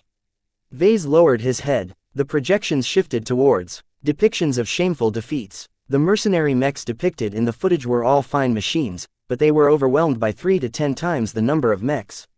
Most of them were grossly inferior to the machines piloted by the mercenaries. Sadly, the pirates never play fair. There are plenty of times where you bring a squad of mechs, only for a pirate foe to surround you with a company of mechs. The footage switched to the rare cases where a regular mercenary corps confronted a smaller number of elite pirate mechs. The opposite may also be true. Perhaps you are able to field more mechs, but the pirates are able to bring out vastly superior machines that can run rings around your outfit. All of these incidents were possible. In fact, they had already happened far too many times to count. The nobles and commoners of the Sentinel Kingdom were deeply aggrieved by the constant raiding of the Xianxian pirates. The scum never initiated a battle they could never win and only made a move when they were assured of their superiority. Vase spread his arms. None of this is fair. Yet this is the reality for too many people. Should we surrender against this injustice? Should we accept the inevitable and incur these losses without complaint? I say no. His passion roused as he presented a portion of his vision. Pirates and criminals are not impervious. Just because they have the edge in numbers or quality of mechs doesn't mean you have to resort to economically unviable solutions to defeat them. There is a much better counter against these kinds of poorly trained opponents, and it begins by targeting their mech pilots rather than their mechs. Vase clapped his hand. The impact rang loud throughout the hall, amplified by the speakers embedded in the walls, floor and ceiling. Before I proceed any further, I would like to hold a little dare. A portion of the dark hall lit up a bit. The wide and noticeable empty space before the podium began to shine with a gentle white light, giving it the illusion that it became a sanctuary. I would like to invite an invitation to all of you vetted guests. If you are confident in yourself and don't mind a challenge, I would like to dare you to stand in the illuminated zone for 10 minutes starting from the moment I unveil our new mech design. Those who are able to stand straight for the entire duration will receive a handsome reward. As long as you pass this simple challenge, you will each receive a free silver label copy of the mech in question, courtesy of the Living Mech Company. A large commotion formed after he made this explosive announcement.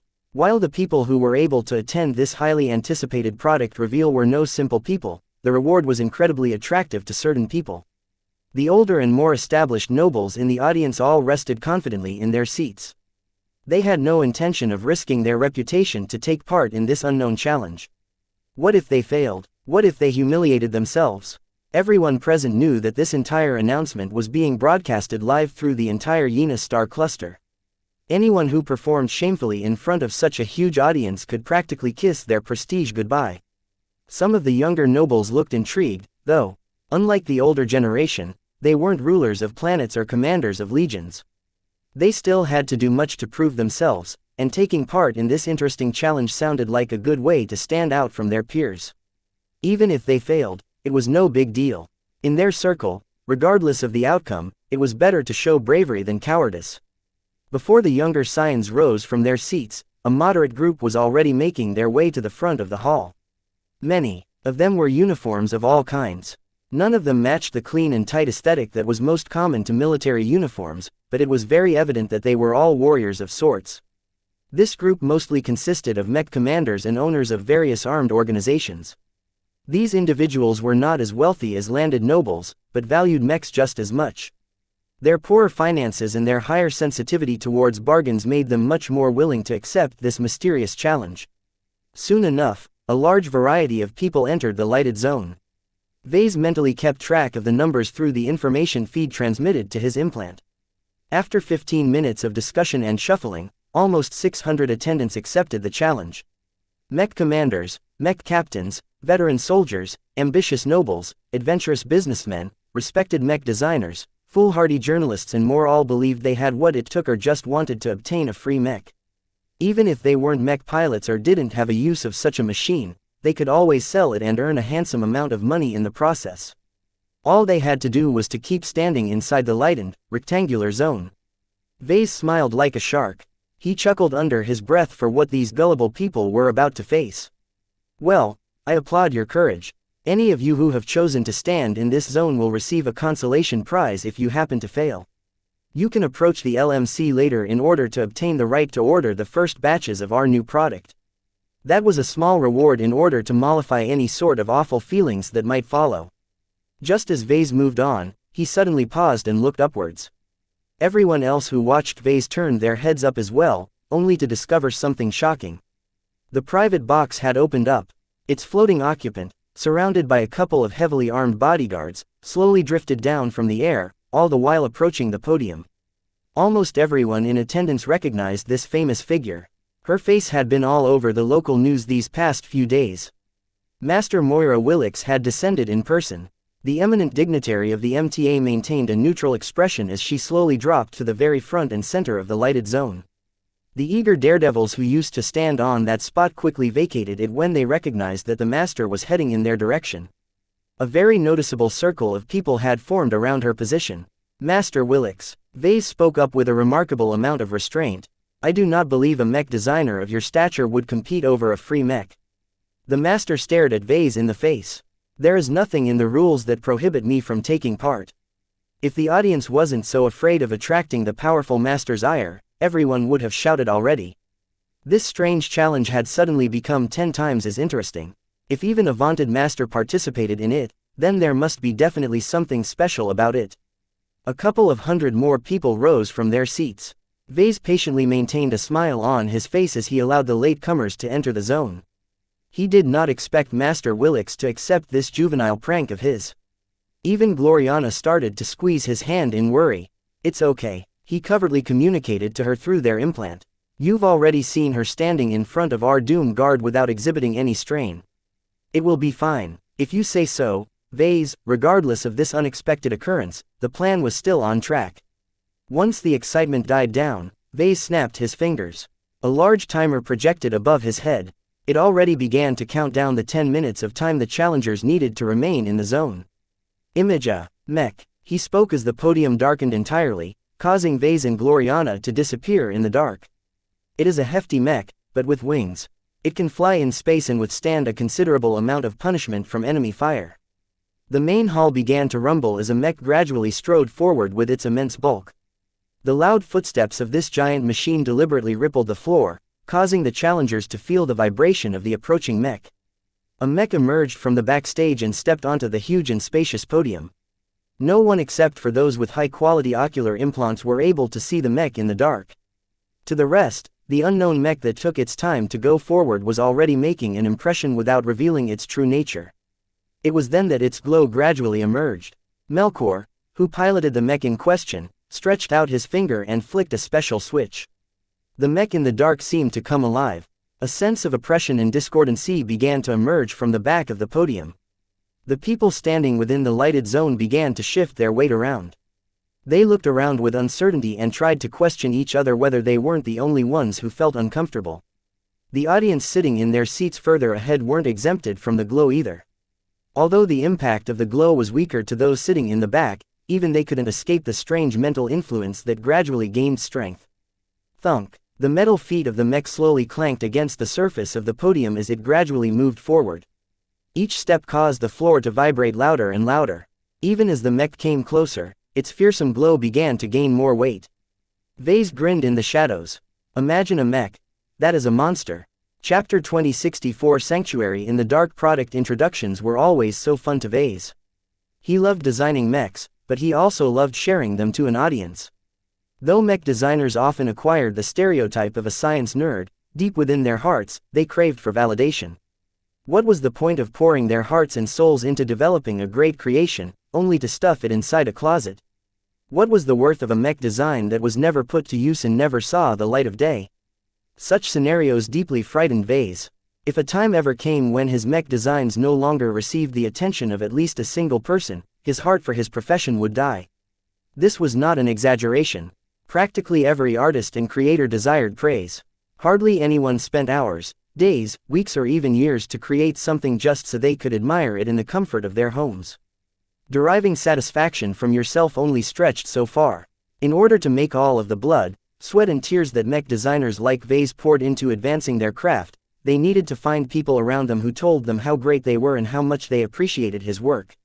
While it sounded rather crass, even the most powerful and successful people in human space were unable to ignore this urge. Craving validation was as human as the desire to procreate. This was because these urges were baked in the human DNA. Therefore, Vase was not surprised that he liked to show off his mech designs. The grander the show, the better. His vain design seed was lapping it all up, becoming more excited at the prospect of spreading his products to a much wider audience than he had ever reached before. As a designer of mechs, he held an ardent desire to make as many people use his products as possible. Just words of appreciation weren't enough to placate him. Only when people forked over their hard-earned money in order to obtain a copy of his work would he feel truly validated at the highest level. It was like partaking in the greatest stimulant in the galaxy. Not even Axelar enjoyed a high as the one that Vase enjoyed when his desolate soldier model surpassed 1 million sales.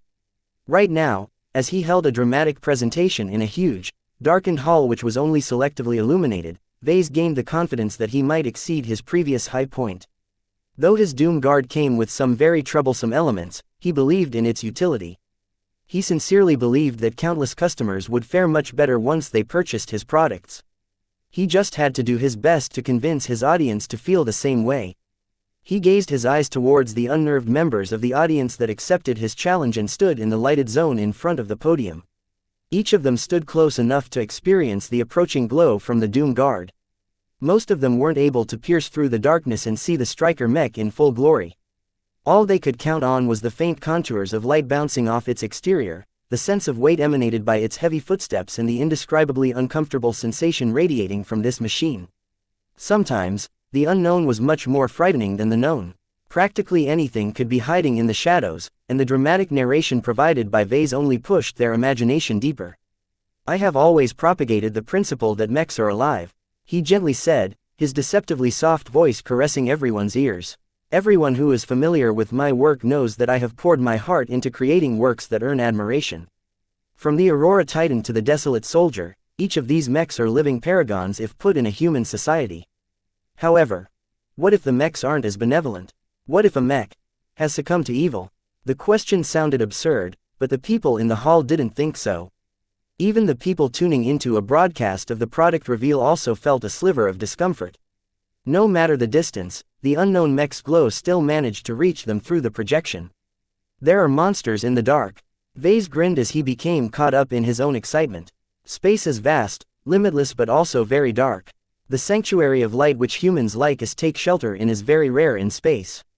Light represents safety. It is the only barrier that protects us against the monsters in the dark.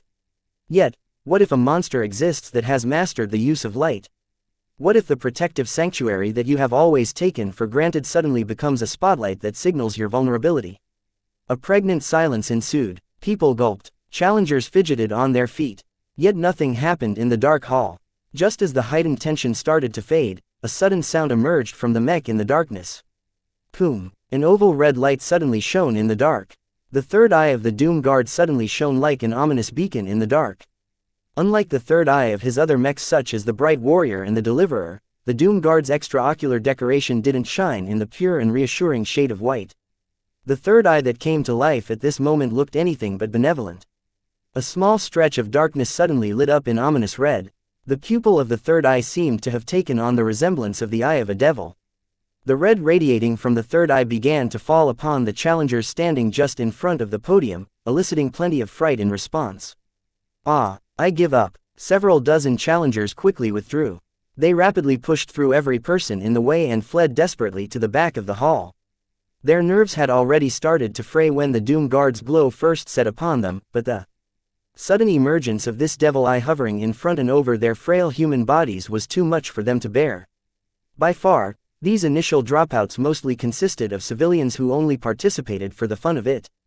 Journalists, mid-level bureaucrats and other average people simply didn't possess the mettle to endure the threat of death. No matter how faint, the glow of the Doom Guard always touched some of the deepest fears of people.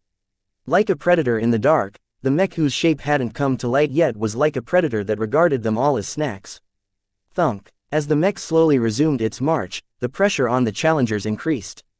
Every second, at least one of the people standing in the light couldn't take it any longer. They screamed or yelped or simply dashed away as fast as their feeble human legs allowed. Meanwhile, the mech began to expose a bit more of itself. A portion of its head became exposed as a blood-red hexagon surrounding the third eye came to life. The appearance of this feature added an occult-like impression to the unknown mech. The monster in the dark became a lot more unfathomable in everyone's imagination. The mech slowed its footsteps as it neared the front of the podium. The glow affecting the moods of the challengers became stronger, and the rate of dropouts increased by the second. Hundreds had already left, and the trickle soon turned into a flood. The sanctuary in the light turned more and more desolate as the density of people dropped. The thinning of the crowd made the remaining challengers feel uncertain. Humans always took comfort in numbers. The presence of so many human comrades bolstered their courage as they took faith in their collective. Yet now that the weak-hearted started to retreat in droves, the confidence of those who remained started to fray. Only the most battle-hardened veterans and notable exceptions such as Master Willix remained unmoved. Everyone else started to feel stifled by the sheer sense of terror running through their minds. The discordant ripples from the Doom Guard also disturbed their balance. The physical nausea produced by their bodies in response to the shifting frequency of spiritual vibrations nibbled at their confidence even further. Hardly anyone experienced such discomfort before. Those who never stepped on the battlefield simply didn't know what to do in response to such unknown stimuli. Though the mech in the dark had slowed its advance as it came to the front, hundreds of challengers still remained. They represented the best, the most confident and the most disciplined individuals in the audience. Vase studied them carefully. Just as expected, the majority consisted of military veterans or seasoned mercenaries.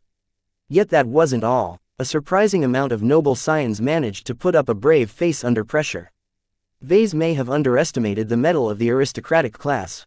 Each of these future leaders conveyed a sense of will and determination similar to that of Imon and Casella Ingvar. Plenty of civilians managed to bear the pressure as well up until now.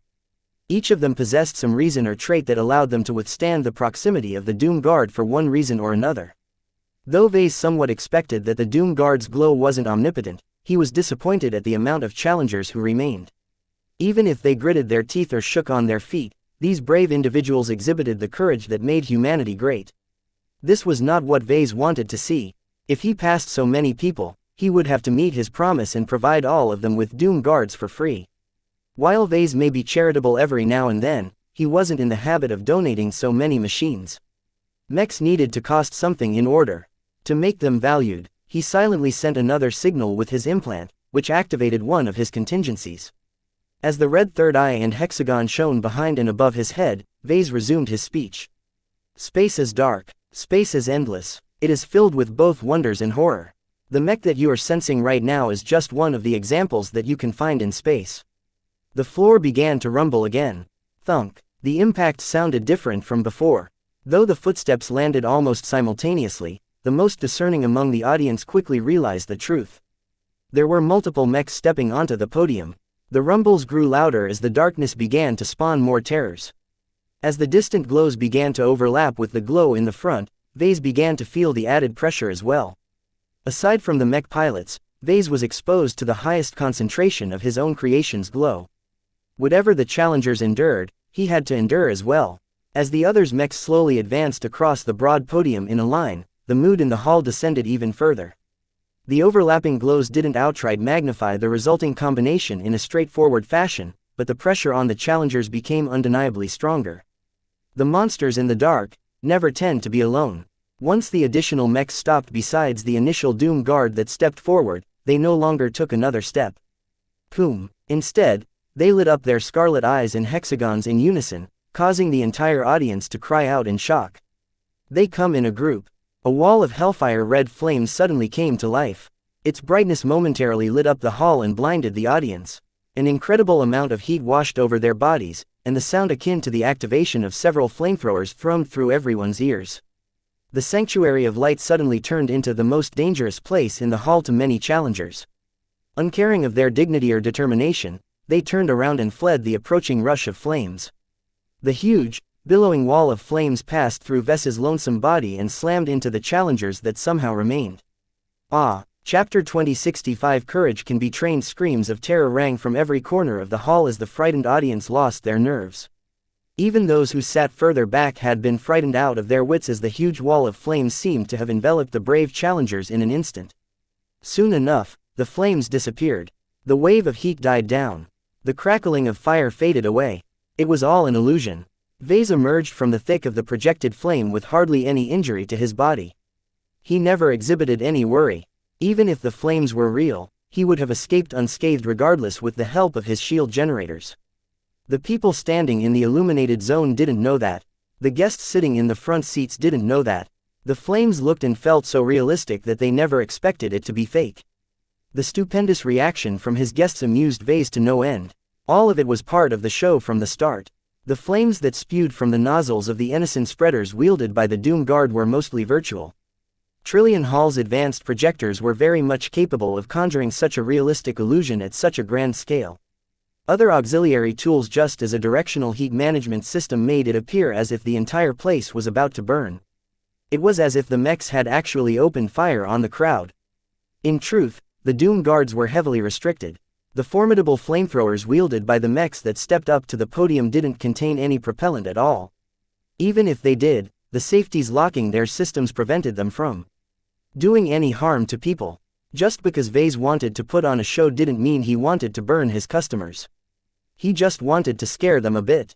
Seeing as how a huge majority of the challengers withdrew en masse when they thought they were on fire, it seemed he succeeded quite well. Only several dozen or so challengers remained. These represented the absolute best performers. They either possessed nerves of steel or were smart enough to realize that it was impossible for the LMC to commit an atrocity for no apparent reason. Regardless, the deception succeeded in its purpose and forced the majority of challengers to give up. Those who remained truly earned their free mechs as far as Vase was concerned.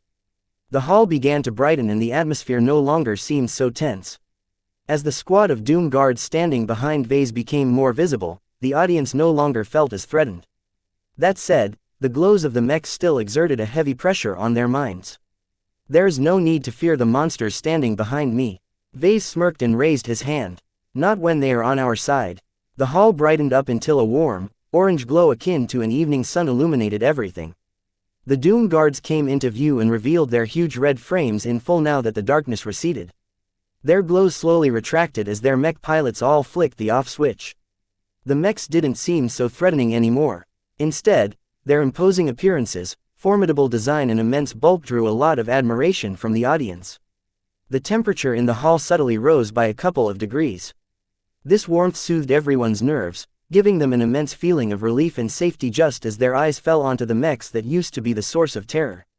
This sudden transition caused the audience to make some very abrupt psychological associations. In the dark, the striker mechs resembled the monsters in the dark. In the light, the new machines suddenly turned into the strong weapons that Vase made them out to be. When the monsters were on their side, the guests felt much better about themselves. Though what Vase had done was arguably torture and definitely not proper, his guests felt so relieved that none of them raised a word of complaint at this moment. They had gone through far too much fright to think about anything else. Their rapidly beating hearts needed to die down before the organs erupted from the strain. Even though Vase bent the rules to the point of breaking them, he received no censure after a while. The show he put on was just too good. Though no one signed up to experience the scare of their lives, the people attending the product reveal all looked more alive and grateful than ever. They experienced such a rapid succession of contrasting emotions that the sucker they gained at the end tasted all the more sweeter. Vase had the illusion that he would probably be able to become a fantastic showman if he abandoned his mech design profession. It was so fun to torture his audience.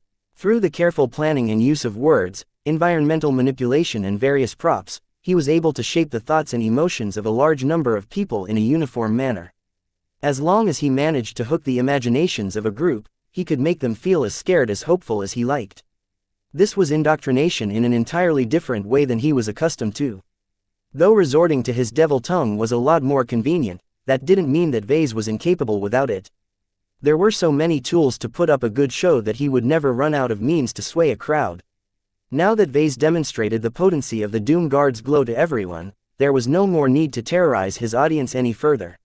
He wanted to sell his mechs. Scaring his potential customers to the point of developing a trauma around his Doom Guard was detrimental to this goal. The mechs fully receded their glows after a short while. Even the mech pilots themselves no longer felt any strain. Though the third eyes still shone in a bloody shade of red, the Doom Guards no longer threatened to break anyone's minds. Congratulations to those who have stood their ground. You have proven courage in front of this star sector, no star cluster beyond doubt. Vase innocently smiled as if he didn't burn them to death. Each of your identities have been registered by the monitoring system of this hall. The LMC will contact you afterwards to arrange the shipment of your free silver label Doom Guard. Congratulations for your prize. The 30-odd winners who made it through the end all loosened some of their tension. Just because they managed to make it all the way through the end didn't mean that they were immune to fear. They just held on through sheer grit and confidence a little better than the others. The only exceptions were the people from the MTA. As the surviving challengers gradually returned to their seats, Master Moira Willix and her two armed guards remained in their places at the very front. None of three ever exhibited signs of discomfort. There had been plenty of people who kept an eye on the Great Master, and each of them found to their astonishment that they never showed any tension. The awe and majesty that people felt towards the MTA grew stronger. The people who were a part of the Big Two truly deserved to be regarded as the strongest specimens of humanity. Vess's smile momentarily ticked when he noticed this reaction. Did Master Willix take part in this little play because she wanted to show off the prestige of the MTA? Well, She sure succeeded. With the debacle of the Battle of Bentheim still strong in everyone's minds, a simple showing like this instantly restored many people's reverence towards the Might Association. To Vase, it seemed that this thieving master simply couldn't resist the opportunity to hijack a portion of his show. Her eyes suddenly darted to Vase, giving him the illusion that this great figure in the mech industry was pinning him in place. "Good performance," she stated simply. After uttering this curt remark, she wordlessly turned around and floated back to the private box hovering high above the audience. Her bodyguards followed as well, making sure to flank her sides while keeping their intimidatingly bulky rifles ready to respond to any threat. The gravity of the entire space seemed to have lightened up a bit as the master mech designer finally disappeared from everyone's view. Though she was still very much present in the hall, now that she isolated themselves, the people sitting below couldn't help but sigh in relief. Vase didn't think too much about Master Willix's deliberate conduct. The product reveal was far from over. What you have just experienced in your hearts is the most remarkable property of an LMC mech. The glows that characterize our products are utterly unique to our designs and cannot be found anywhere else. Its effects on mechs is hardly evident, but the true value of those glows lies in affecting the people that take part in the battlefield. Vase partially turned around and swept his arm over the doom guards that loomed behind him like a row of infernal protectors. When certain glows are combined with certain mechs, a remarkable amount of synergy takes place. There is no better example of that than the machines that have just demonstrated their power. These premium spaceborne striker mechs are designed for area denial. Their potent flames excel at dealing with hordes of charging mechs. Combining the deadly power of their flamethrowers with their distinct glows, these striker mechs have become extraordinarily good at fending off assaults. Plenty of people in the audience were smart enough to know what that meant. Vase grinned. The LMC's new Doom Guard design is explicitly designed to cater towards the growing needs of outfits that are tasked with tackling the consequences of chaos and anarchy. While the deterrence of a Doom Guard is effective against nearly every opponent, they are remarkably more effective against lower-quality mech pilots. The members of the Sentinel Peacekeeper Association practically shot up from their seats. Out of everyone in the audience, they clashed against the Nixian pirates the most. A mech that was specifically tailored to fight against pirates always attracted their interest. You have felt it yourself. Vase continued. You have seen how many trained and capable people failed to withstand the pressure. Let alone moving closer, they couldn't even stand in place. If even veteran mech pilots succumb to the urge to flee, how do you think that pirates will react in response to this unblockable phenomenon? Dreams of driving pirates away began to descend on many people's minds. Our new Doom Guard is designed to deny and deter. While I am obliged to warn you that it is a weapon that influences friendlies as well as foes, as long as you turn off its glow or train your troops to withstand its pressure, you will be able to gain an inestimate advantage in any battle in space. Do not be afraid of the Doom Guard. Despite its fearsome glow, its value to your outfit or organization is inestimable as long as it is on your side. Vase gestured his arm forward. An eminent MTA master as well as a small group of brave individuals have managed to withstand its incredible pressure. They are true elites as far as I'm concerned. There was no doubt in this statement. None of the people who won the challenge were average in the slightest. What if I tell you that you can join their ranks as well? Vase threw out with a confident grin. If they can do it, so can you. It is just a matter of training. While the main purpose of the Doom Guard is to deter a lot of enemies, it can also be used to toughen up your own men. Courage can be trained, and there is no better tool to facilitate this than our Doom Guard. His latest product wasn't just a scary mech. Vase tried his best and put a positive spin on his mech design, because relying on a single gimmick wasn't enough to turn it into an enduring seller. He needed to convince his audience that his Doom Guard held a lot of value. He needed to grasp onto every potential use of his mech in order to justify its premium price tag. Chapter 2066 Enveloping Sphere. Once Vase thoroughly demonstrated the Doom Guard's glow and expounded on its main uses, he ceded the stage to Gloriana. She smiled as she stepped to the center.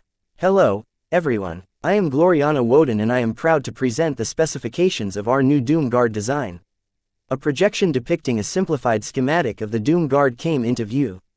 Gloriana soon proceeded to highlight and boast about the various performance parameters of specific components. Though she did her best to make her speech understandable to laymen, her narration failed to attract as much interest from the crowd as before. This was fine. A product reveal wasn't a theater show. Entertainment wasn't the objective. The overriding goal of this day was to generate as much demand for the Doom Guard as possible. The main reason why Vase resorted to so much drama was because he needed to introduce the glow of his new design in a memorable way. Simply providing a description of its effects was not even close as effective as making his audience experience its bone-freezing terror in person. Mech buyers weren't as impulsive as regular consumers. Though he hadn't revealed the price of the Doom Guard, it was bound to cost a fortune to many people. Getting someone to cough up so much money for a mech was far from easy. Though there were plenty of people who bought mechs impulsively, most potential buyers tended to be more critical and discerning. This was because the choice of mechs literally affected the lives of those who depended upon them. Adding a good mech to the roster would increase an outfit's chances of completing a mission, while a bad mech could easily cost precious lives. This was why Vase let Gloriana handle the rest. She was a lot more passionate about the technical design of the mech and eagerly wanted to show off her latest innovations. Most of the laymen only vaguely followed her explanations or simply tuned her out entirely. It didn't matter. Gloriana mainly addressed her words to the groups of people who could truly make use of the Doom Guard. Mech buyers, mech commanders, mech procurement offers and more people with the power to purchase the new product keenly paid attention to the detailed strengths of the Striker mech design.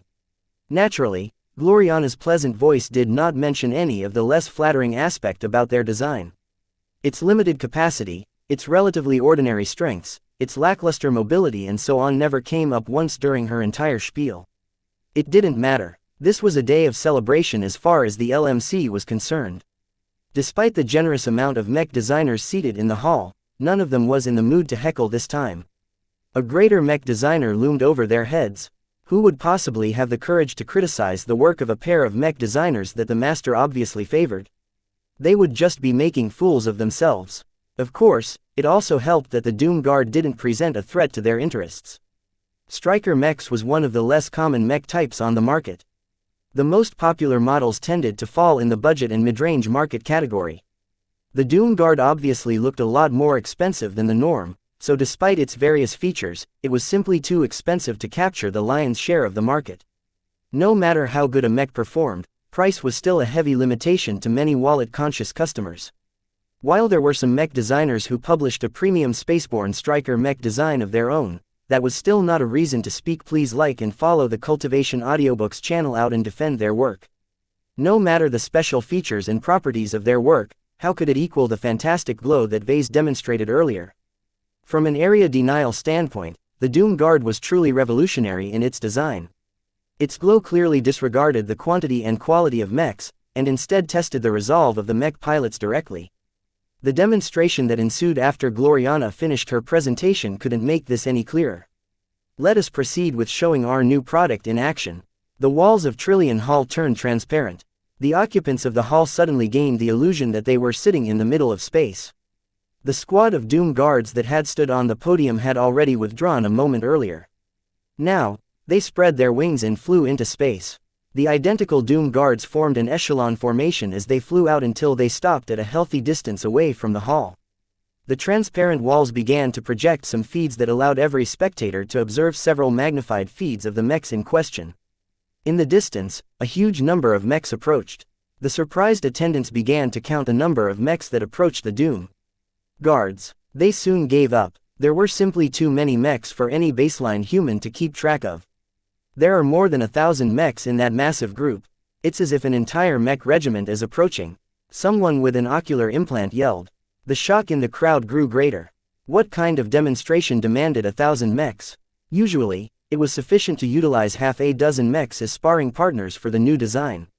There was no practical reason to involve such an immense number of mechs for a simple demonstration. Vase walked back up to the center of the podium again.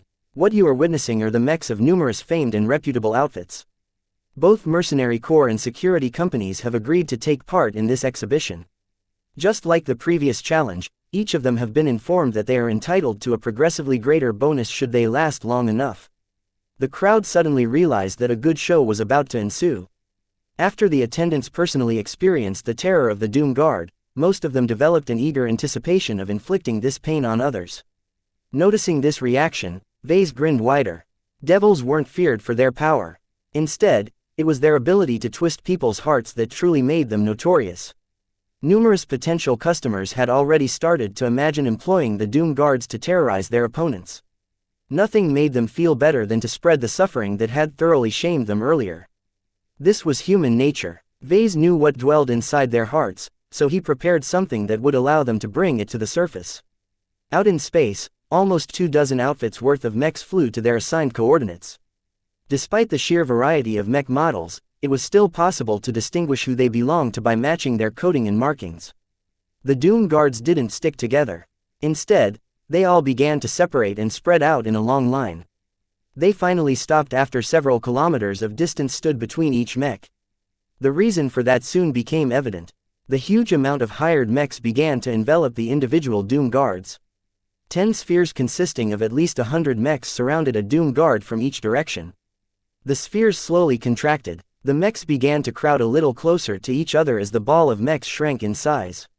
They eventually stopped their contraction when it became too dangerous to reduce the distance any further. The audience patiently waited for something to happen.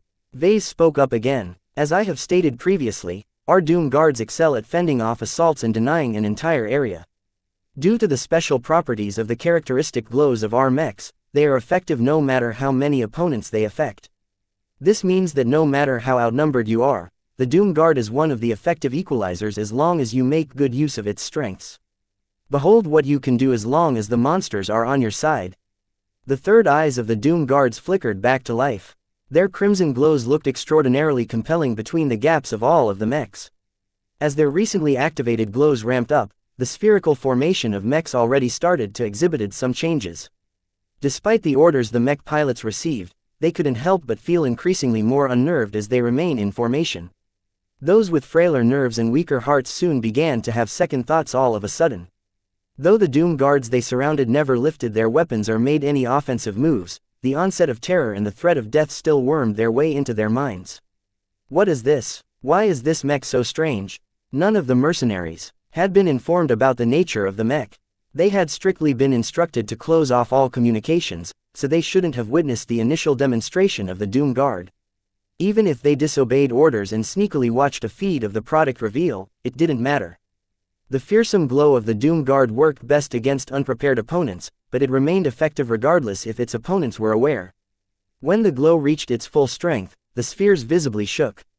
The weaker mercenaries already started to lose their confidence, while the older and more experienced mech pilots managed to hang on to an extent. It was too bad that the Doom Guard didn't carry its name for nothing. The sense of doom it heralded was so pernicious and multifaceted that hardly anyone could remain immune for long. Their breaking. The spheres of mech suddenly lost its aesthetically round shapes as some of the mercenaries couldn't take it any longer. Their courage was too shallow for them to persist. The cowards seemed to have succumbed to their baser instincts and mindlessly commanded their mechs to turn around and fly away as fast as possible. Impressively, over half of the mercenary mechs exhibited this shameful behavior. No matter how much their bosses shouted at the mech pilots, the irrational fear that tipped them over was not so easy to resist. It took at least half a minute and a generous distance for these frightened mech pilots to regain their wits. That was scary. I can't believe what has happened to me just now. Did someone drug my coffee? The 500 or so mechs that remained didn't reform the broken spheres. The majority of the mech pilots were too busy trying to resist the pressure radiating from the Doom Guards. The tenuous movements of the mechs were in full display to the audience. While it was admirable that this group of mech pilots managed to hang on this far, it was obvious that the mentalities of these mech pilots had obviously dropped.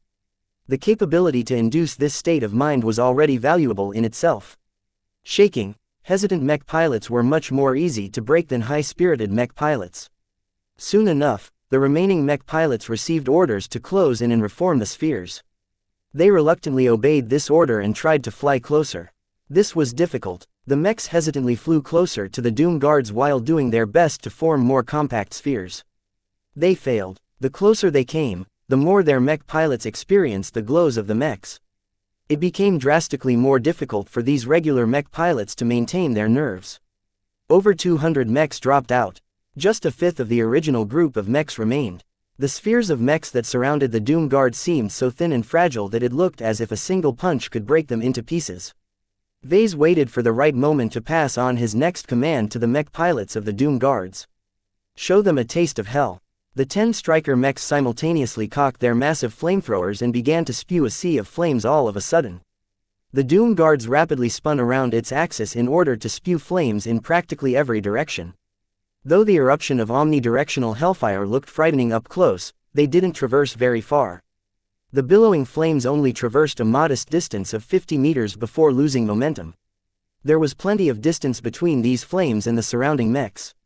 Yet despite the lack of threat, the intimidating sight triggered the buildup of fear that mounted in every mercenary's imagination. The spheres disintegrated as a considerable number of remaining mechs broke formation. As the Doom Guards ceased to spew their flames, they suddenly became a lot more visible. There weren't enough mechs in the way anymore to block the views of the feeds. Vase wrapped up the demonstration. No matter how powerful the mech, the pilot is always the weakest link. No matter how many opponents show up, a single Doom Guard can topple them all. No matter how bad your mech pilots are, a Doom Guard can turn any of them into elites. Order a Doom Guard today to be the first to have a monster at your side. Chapter 2067 turned around. The Doom Guard's product reveal came at an end. As soon as Vase and Gloriana finished the introduction of the striker mech they spent months on fleshing out, the LMC officially opened up the model for sale. The demand for the Doom Guard spiked. Orders from all over the star sector poured in from almost every corner of the Komodo star sector. Not only that, orders from other star clusters started arriving as well. An uncountable amount of interested people wanted to see what the fuss was about. They had become charmed by the previous presentation and felt the huge urge to purchase their own monsters. It was too bad that the LMC didn't possess an effective reach beyond the Komodo star sector right now. The LMC could only reluctantly reject these orders, forcing most customers away. The handful of disappointed mech buyers could only import the mech across star sectors at a considerable expense. Even so, the explosive demand from the hegemony-aligned side of the star sector had spiked beyond the LMC's most optimistic projection. The fantastic presentation along with Master Willix's implicit endorsement caused many mech buyers who didn't necessarily need a striker mech to purchase a Doom Guard anyway. The incredible demonstration of hundreds of people drawing back from the Doom Guard's fearsome glow was already striking enough. To witness 10 Doom Guards repelling more than 1,000 mechs through intimidation alone was practically unheard of. Normally, only expert mechs achieved such lopsided results. Of course, plenty of skeptics cast doubt on the authenticity of these exaggerated demonstrations. Could a single mech really repel hundreds of people? Could a single mech truly scare away 100 mechs? Those from other star sectors voiced far more doubts due to their unfamiliarity with LMC products. They never experienced a glow in person and weren't well versed in the achievements of older LMC mech models. To many of them, glows sounded like outright magic. Perhaps the only reason why these skeptics restrained themselves a bit was due to one important reason: the presence of an MTA master mech designer. Master Moira Willix may not be a household name in the Yena star cluster, but her status alone was inviolable in human space. For her to go out of her way to attend a product reveal held by a pair of journeymen was very unusual and very meaningful. She personally participated in one of the demonstrations and won a free copy of the Doom Guard. Though she didn't exhibit the same reactions as the other challengers, the fact that she didn't expose any falsehoods meant that the challenge was probably authentic. A master would never stoop to scamming people. The mere idea of it was an affront to the profession of mech designers. This was even more so if the master was part of the MTA's hierarchy. In effect, by her mere presence, Master Willix generously lent her considerable credibility to the Doom Guard. This was an incredibly important boost for Vase, Gloriana, the LMC and their newly released mech design. With her help, the doubts and questions that the LMC expected to face did not materialize. The market largely accepted the claims made by the LMC. Once these doubts went away, only value remained. The mech design was already a pretty fine premium striker mech. It only got better when its glow was put into consideration. The public not only recognized the Doom Guard's deterrence factor, but also its utility in training the resolve of friendly mech pilots. Though no one was sure what to make of this claim, the sight of just a few dozen true warriors remaining side by side with an eminent master mech designer was too astounding for people to ignore. A vast amount of challengers attempted to brave the glow, but only a minute portion remained. Every mech pilot and soldier wanted to pass this seemingly challenging test. Vase suggested that people could train their courage and steadfastness in the face of difficulties with the help of his new mech. As long as they frequently exposed themselves to the pressure of a Doom Guard, they would eventually be able to whet their courage and harden their resolve. Though not everybody bought into this fantastic claim, enough far-sighted leaders and mech commanders realized the great value of this training method. Many forces expended a huge amount of money and effort to improve their mech pilots. These methods were very demanding and led to very high attrition if pushed to their limits. This was the only way to train elite mech pilots. The best mech pilots not only needed to possess excellent mech piloting skills, they also had to develop a heart that knew no fear and a mind that was as strong as steel. There were even people who were more knowledgeable than others that saw an even greater potential in the dreadful glow of the Doom Guard. What if exposure to its glow could polish the willpower of a mech pilot? This was an incredible possibility. Though high willpower did not guarantee a mech pilot's promotion to expert candidate, it was one of the most essential requirements. No expert candidate or expert pilot possessed a brittle will. They were some of the most fearless and determined warriors of humanity. Such exceptional individuals should never exhibit any weakness in the presence of a Doom Guard. Once this idea passed around in certain circles, the demand for the Doom Guard exploded yet again. A single day later, Vase and Gloriana had just finished their breakfast and entered a private lounge at the Larkinson clan's base. Both of them had done their best to convey the great potential of the Doom Guard. After they finished their presentation, they lingered for many hours to talk to various potential customers and dignitaries. Though Vase hated every second of it, he recognized that it was necessary for him to talk to the various high-ranked Vision nobles and other major customers. Almost everyone he chatted with expressed a high amount of interest in the Doom Guard. Some customers were so convinced by the incredible value proposition of his new mech model that they ordered hundreds of copies at once. For a mech that was priced at 2 million hex credits, this was a very significant accomplishment. The Doom Guard was 15% more expensive than a generic mech of the same type and performance level, which meant that the LMC successfully convinced a lot of people that it was still a good deal. As Vase and Gloriana played and cuddled with their cats, Gavin soon arrived to present his initial report. "How hot is our product selling?" The brilliant smile on Gavin's face spoke it all. "It's a smashing success. Our initial orders have flooded our sales channels. In fact, we've received so many orders that it's impossible to fulfill them all in a timely fashion. Our sales department had to implement some limits to restrict the initial sales. We have instituted a waiting list that will stretch on for a couple of months by our estimates. We have even decided to accept no further orders until this backlog is dealt with. Even so, interest in our new product is still growing. That is fantastic news, Benny. It's all thanks to you." The assistant unabashedly praised his boss. Describing the Doom Guard as the monster at your side is a brilliant marketing tool. It succinctly described the potential danger of the Doom Guard but frames it in a more positive light. Vase felt an incredible amount of relief. One of the biggest worries he had for his new product was whether he overdid its fearsome glow. He had set its strength level at a point where scarcely any person wanted to be near the machine. Even if he added an off switch to the Doom Guard, it would still be incredibly difficult to find a mech pilot who was resilient enough to pilot it in battle. Yet despite this huge downside, he succeeded in portraying this liability as an asset.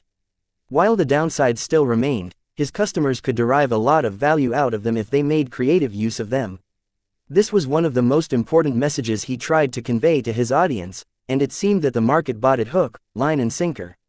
"How many units do you expect us to ship in the first month?" Gavin frowned a bit. "It's difficult to form an accurate assessment, boss. We are outsourcing most of our production to a large number of third-party manufacturers spread across the Star sector. We have chosen to work with most of our existing partners who are already accustomed to producing our desolate soldier mechs, so their reliability isn't in question." "What's the problem, Benny?" According to the production department, there are two complications. First, it's quite challenging for the workers of the manufacturing complexes to build a mech that slowly turns an entire production hall into a no-go zone as the mech is being assembled. This was a problem that Vase had already foreseen. The only suggestion he could offer was to establish a new and isolated production site where the Doom Guards would be assembled largely with bots and machines. Are the partnering mech companies willing to invest in altered production facilities? Vase asked. There was a bit of doubt and foot-dragging at first, but all of that changed once you held your product reveal. Gavin grinned. It seems you even managed to persuade all of those industrialists to commit to our new product. The mech companies all smell profit, and they are climbing over themselves to fabricate the Doom Guards on our behalf. That sounds good. What is the second problem? It's a bit more mundane. The manufacturers who are used to producing the cheap and simple Desolate Soldier all have to step up their game in order to fabricate the Doom Guard. Combined with the earlier issue I've mentioned, the initial yield won't look good. There will be a lot of screw-ups, delays and inconsistencies. Our production department is doing its best to guarantee the quality of the first batches of Doom Guards, but it will take months for the mech companies to sort out their issues. The Doom Guard is also a rather massive mech that demands a lot of exotics, so the supply of resources will also constrain the output to an extent. That's fine. Vase nodded in acknowledgement. The Doom Guard may have become hot, but I don't expect it to sell as easily as the Desolate Soldier. You can buy 3.5 Desolate Soldiers for the price of a single Doom Guard. This price disparity isn't something that can be made up very easily. That's what we think as well. We expect our initial sales to amount to just 10,000 to 20,000 units in the first month. We project that it will ramp up considerably in the following months as the first reviews and actual battle reports pour in and some of the production kinks are worked out at the production sites. What about the profit? Our financial outlook has finally turned around. As long as sales remain as good as they are, our clan and mech company will finally be bringing in more money than we are losing. The product margins of our premium mechs have always been rather compared to the industry standard, and the Doom Guard is no different. The cost to produce a copy is around 1.5 million hex credits, though the actual figure differs from state to state due to the differences in tax rates and the regional price variations of raw materials and so on. Since our new product is priced at 2 million hex credits, that means that we are earning a generous amount of profit. Even with all of the overhead and other miscellaneous expenses deducted from this profit, the LMC still stood to amass a huge fortune. The profits of the Desolate Soldier paled in comparison. Even though its sales was still projected to be larger than the sales of the Doom Guard, its cheap price and inferior performance meant that the LMC didn't actually earn that much hex credits at the end of the day. This was different. As long as the LMC was able to sustain the popularity of the Doom Guard, it wasn't impossible for Vase and the Larkinson clan to earn enough money to acquire a second-class ship. And this was just the start. Vase had a lot more commercial mech designs in store. Chapter 2068 1 trillion hex credits. It was difficult to fathom what it meant to sell over 50,000 Doom Guards a month. This was what the sales department projected in the following months. No one was sure whether it was possible to drive up the sales even further without expanding the reach of the mech company. It might even be possible for the sales volume to drop after half a year due to meeting most of the initial demand. Unlike the more common mech types such as rifleman mechs, which was always in demand, the market for striker mechs was considerably smaller in scale. Not every mech company boasted a striker mech. Those that did only added one or two to the mech roster in order to cover their bases. It made no sense to field an entire squad or company of striker mechs. They were similar to knight mechs in that they only showed their value in specific situations and when grouped together with other mech types. In contrast, a rifleman mech could fit in practically any mech company. Not only that, but they could be fielded in as many numbers as needed and still be viable in combat. All of this meant that the typical customer only ordered 1 or 2 Doom Guards at most. Their outfits didn't have any room for more, and it was financially prohibitive to buy too many premium mechs. Under these set of circumstances, it was already good if the LMC was able to persist in selling 50,000 Doom Guards a month. Combined with the relatively high product margins of the Doom Guard model, the money the LMC expected to earn had reached a level where even Gloriana took notice. As soon as Gavin left to check on the initial reaction to the Doom Guard resign, Gloriana smiled and playfully rubbed Clixie's belly. Meow, it sounds like we'll be earning enough money to cover the upkeep of the Penitent Sisters. She began. We can even start replacing their worn-out mechs with newer machines at this rate. Vase, who was idly scratching Lucky's head, let out a sigh. Let's not be too hasty. I still have to design worthy machines for them to pilot. That will take a lot of time. In addition, we still have a lot more investments to make. Upgrading our third-class ships and mechs to their second-class equivalent requires a mountain of hex credits. In our conservative estimates, we will probably have to spend at least 300 billion hex credits. Not only that, but the most basic second-class factory ship costs at least that much money as well. And that was just the bare-bones option. If Vase wanted to amass a strong and resilient expeditionary fleet, he would have to invest at least 1 trillion hex credits. A single successful mech model would never be able to cover this huge sum in a short amount of time. We can't stop here and rest on our laurels. Gloriana nodded seriously. We have to keep designing more mechs and hope that they become successful as well. The incredible reception of our Doom Guard model and all of the publicity that we have attracted has probably opened a lot of new markets for us. Even if our subsequent products won't be as popular, we can still earn a lot of profit due to all of the places they are sold. Even she hadn't expected their rather problematic mech design to generate so much appeal. She was quite aware of how the mech's mediocre capacity limited its battle performance. Her remark reflected the current strategy of the LMC. It had divorced itself from the Bright Republic and the Ilvain Protectorate, which meant it didn't possess a primary market anymore which served as the bedrock of its sales. Instead, the LMC dipped its toes in a lot of foreign states, some more so than others. For example, the LMC was rapidly expanding its presence in the Sentinel Kingdom due to its large mech market and relative openness to Vase and the LMC. In addition, the Sentinels were some of the most enthusiastic buyers of his new Doom Guard. Their effectiveness against lower-quality mech pilots meant that they would probably work well against Nixian pirates. A lot of activity took place. Vase tried his best to stay on top of the developments, though he left most of the decisions to Raymond Billingsley Larkinson and the other executives of the company. His input largely didn't matter at this point. The company was very capable of running most of its operations by itself. Vase only needed to direct his attention to the design department these days. The road to accumulating 1 trillion hex credits sounded stupendously difficult. This sum amounted to 35 trillion pre-inflation bright credits. What an incredible sum. This kind of fortune far surpassed the net worth of the Tovar family and other third-rate power players. Most noble houses in the Sentinel Kingdom weren't even capable of generating this much money. Even in the Hexadric hegemony, Vase would still be richer than the vast majority of Hexers. One of the reasons that the Woden dynasty invested so much money in Gloriana's upbringing was the hope of earning it all back in this fashion. The Doom Guard is just a third-class mech design. Think of what we can do with a second-class mech design. The standards were a lot higher, but so were the profits. A single premium Hexer mech sold for as much as 200 million hex credits. In fact, the prices often ran higher as the market put a much greater premium on its unique strengths and special features. The road to amassing 1 trillion hex credits would be so much easier if the LMC started publishing second-class mech designs. Still, Vase knew how important it was to make a good start. He didn't want to be too overly hasty and ruin his reputation. He needed to finish his Hexer mech design project first before he could judge whether he was good enough to compete in the big leagues. It was safe to say that his current level of success far outpaced the standard of a journeyman. Not even some seniors were able to earn so much money. It was all thanks to his design philosophy. Unlike most mech designers, Vase didn't have to worry about competition coming to eat his market share.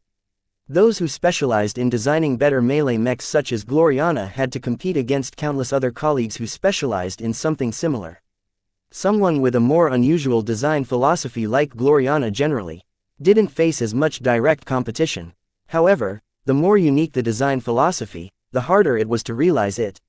Mech designers with radical ideas paid for their innovation by the increased amount of effort they had to put into their research. Right now, Vase and Gloriana shouldn't have made as much progress as they did. Both of them subverted the normal development pattern of journeymen due to their inherent advantages. They were practically freaks among journeymen. As far as the mech industry was concerned, they no longer belonged to the same species. As the initial customers received the first batch of Doom Guards, the mech community soon knew that most of the hype was justified. The Doom Guard was truly a monster. This was the first time that the impulse buyers experienced the mech model's indiscriminate glow. A lot of initial purchasers started to regret their choice of buying a copy of the Doom Guard right away. A lot of outfits didn't feature any mech pilots who were mentally resilient enough to pilot the mech. They all became far too frightened when they interfaced with the mech. They just wanted to leave the cockpit as fast as possible. A large amount of complaints flooded the LMC, but the controversy wasn't as big as Vase feared. There were plenty of success stories. Most notably, many of the challengers who persisted to the end and received a free silver label Doom Guard all demonstrated what they could do with their new prize. The winners not only showed off their incredible mental fortitude, but also tested its glow in live practice sessions, to great effect. Hardly any other mech pilot wanted to remain within the influence of the Doom Guard's maddening glow. The hope that mech commanders would be able to train their mental strength to the point of being able to pilot one of these dreadful machines gave a lot of customers hope.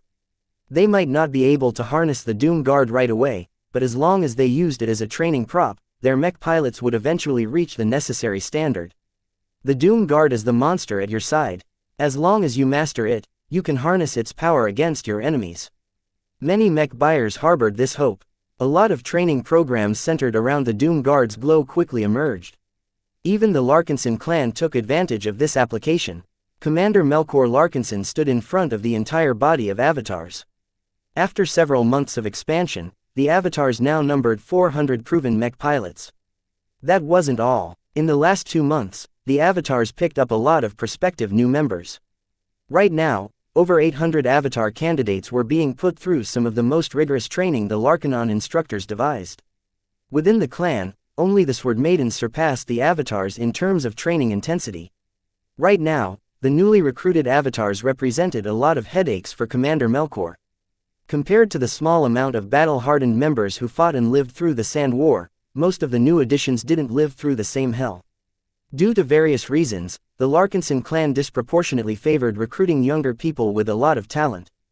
The growth potential of these new clansmen was high, but their spirit for battle was not as firm. Adding them blindly to the battle ranks of the avatars would only drag them all down. In order to determine which avatar candidate had what it took to become a fully fledged, each needed to prove their mettle in some way. The candidates could forget about earning the acknowledgement of the veteran avatars if they weren't able to showcase their guts. The introduction of the Doom Guard presented a solution to this problem. Melkor had personally consulted Vase about the various properties and possible uses of the Doom Guard. Now that the avatars finally obtained an early copy, Melkor was practically filled with glee. He grinned viciously at the avatars standing at attention in front of him. The mech pilots, both veteran and prospective, each looked utterly serious as they faced their commander. Discipline was one of the most essential traits of the avatars. Commander Melkor expected no less when his soldiers were on duty. Fellow avatars, both old and new, I am sure you have heard about the new mech our clan patriarch has designed. The Doom Guard that is standing behind me possesses the ability to separate the worthy from the unworthy. While I am certain that our old hands will be able to endure this little pressure, I am not so sure about the rookies in your midst. An avatar has to be fearless in the face of adversity no matter the odds. Let me see whether you have what it takes to be elite. The Doom Guard suddenly activated. Not only that, its glow was also turned on. Soon enough, the entire assembly of avatar mech pilots began to feel all kinds of negative sensations. Despite being ordered to stay put, a large number of prospective avatars couldn't take the pressure. They exited ranks and fled to the back in order to decrease their proximity to the scary Doom Guard mech. This went on for 10 minutes or so. Each second, at least one avatar candidate lost their nerves for whatever reason.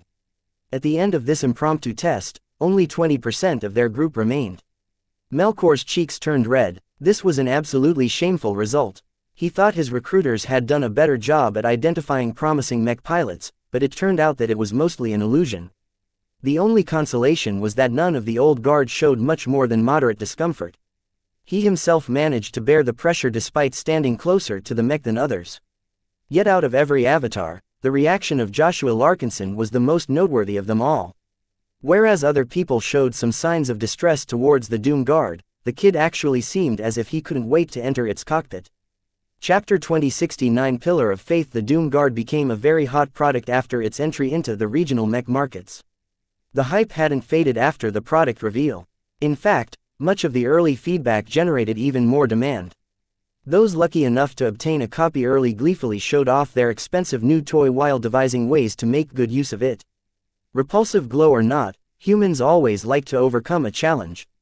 Since the LMC was closely tied to the Larkinson clan, the Avatars, Sentinels, Sword Maidens and other forces all received a bunch of early copies. Vase did design the Doom Guard with the aim of strengthening his clan. He didn't want his forces to fall into a passive state again when confronted by a numerically superior foe. Soon enough, every Larkinson's mech pilot began to experience a new kind of torture. In the name of improving their mental resilience, every active Larkinson mech pilot had to undergo special training.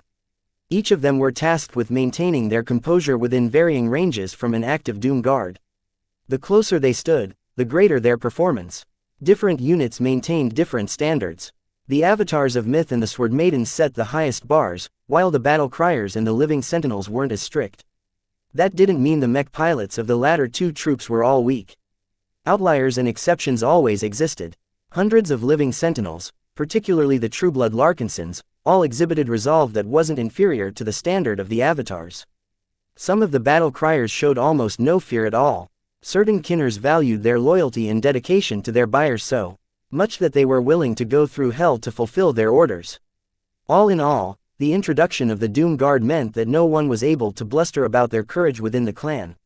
Everyone's true grit could finally be quantified in an objective test. At this moment, it was too early to determine whether someone could be trained to withstand the glow. Even Vase wasn't aware of the effectiveness of this new training method. If it turned out to be ineffective, then the value of his Doom Guard model would instantly plummet. Vase didn't show any concern. He expected the training to work because he already went through something similar in the past. All of the spiritual entities he made contact with had constantly exercised his mind. If the same happened to others, then they would surely become tougher in time. Of course, the long-term effects of continuous exposure to a highly disconcerting glow hadn't been tested yet. All kinds of maladies and side effects might emerge among the people subjected to this new form of training, but Vase didn't worry about it. In his opinion, those who failed simply weren't cut out to be warriors. Perhaps the most surprising response to the Doom Guards didn't come from the Sword Maidens, who by far showed the most resilience against its intimidating glow. Each and every Sword Maiden hunted fearsome exo-beasts with their bare hands as their graduation ceremony. They endured a huge amount of hardships and challenges during their long training, some of which posed a considerable risk to their lives. The women all showed their mettle with pride, standing ramrod straight in the presence of an active Doom Guard for hours.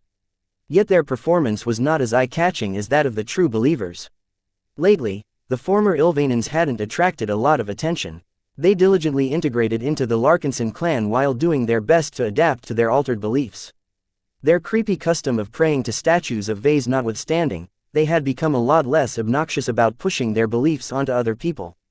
When Vase occasionally checked up on the true believers, he thought that they were making a sincere effort into becoming Larkinsons. Yet no matter how well they blended in, they were still abnormal in many ways. At this time, Melkor sent an urgent notification for Vase to come to one of the open grounds of the rented base. Vase immediately paused his rest and exited one of the buildings.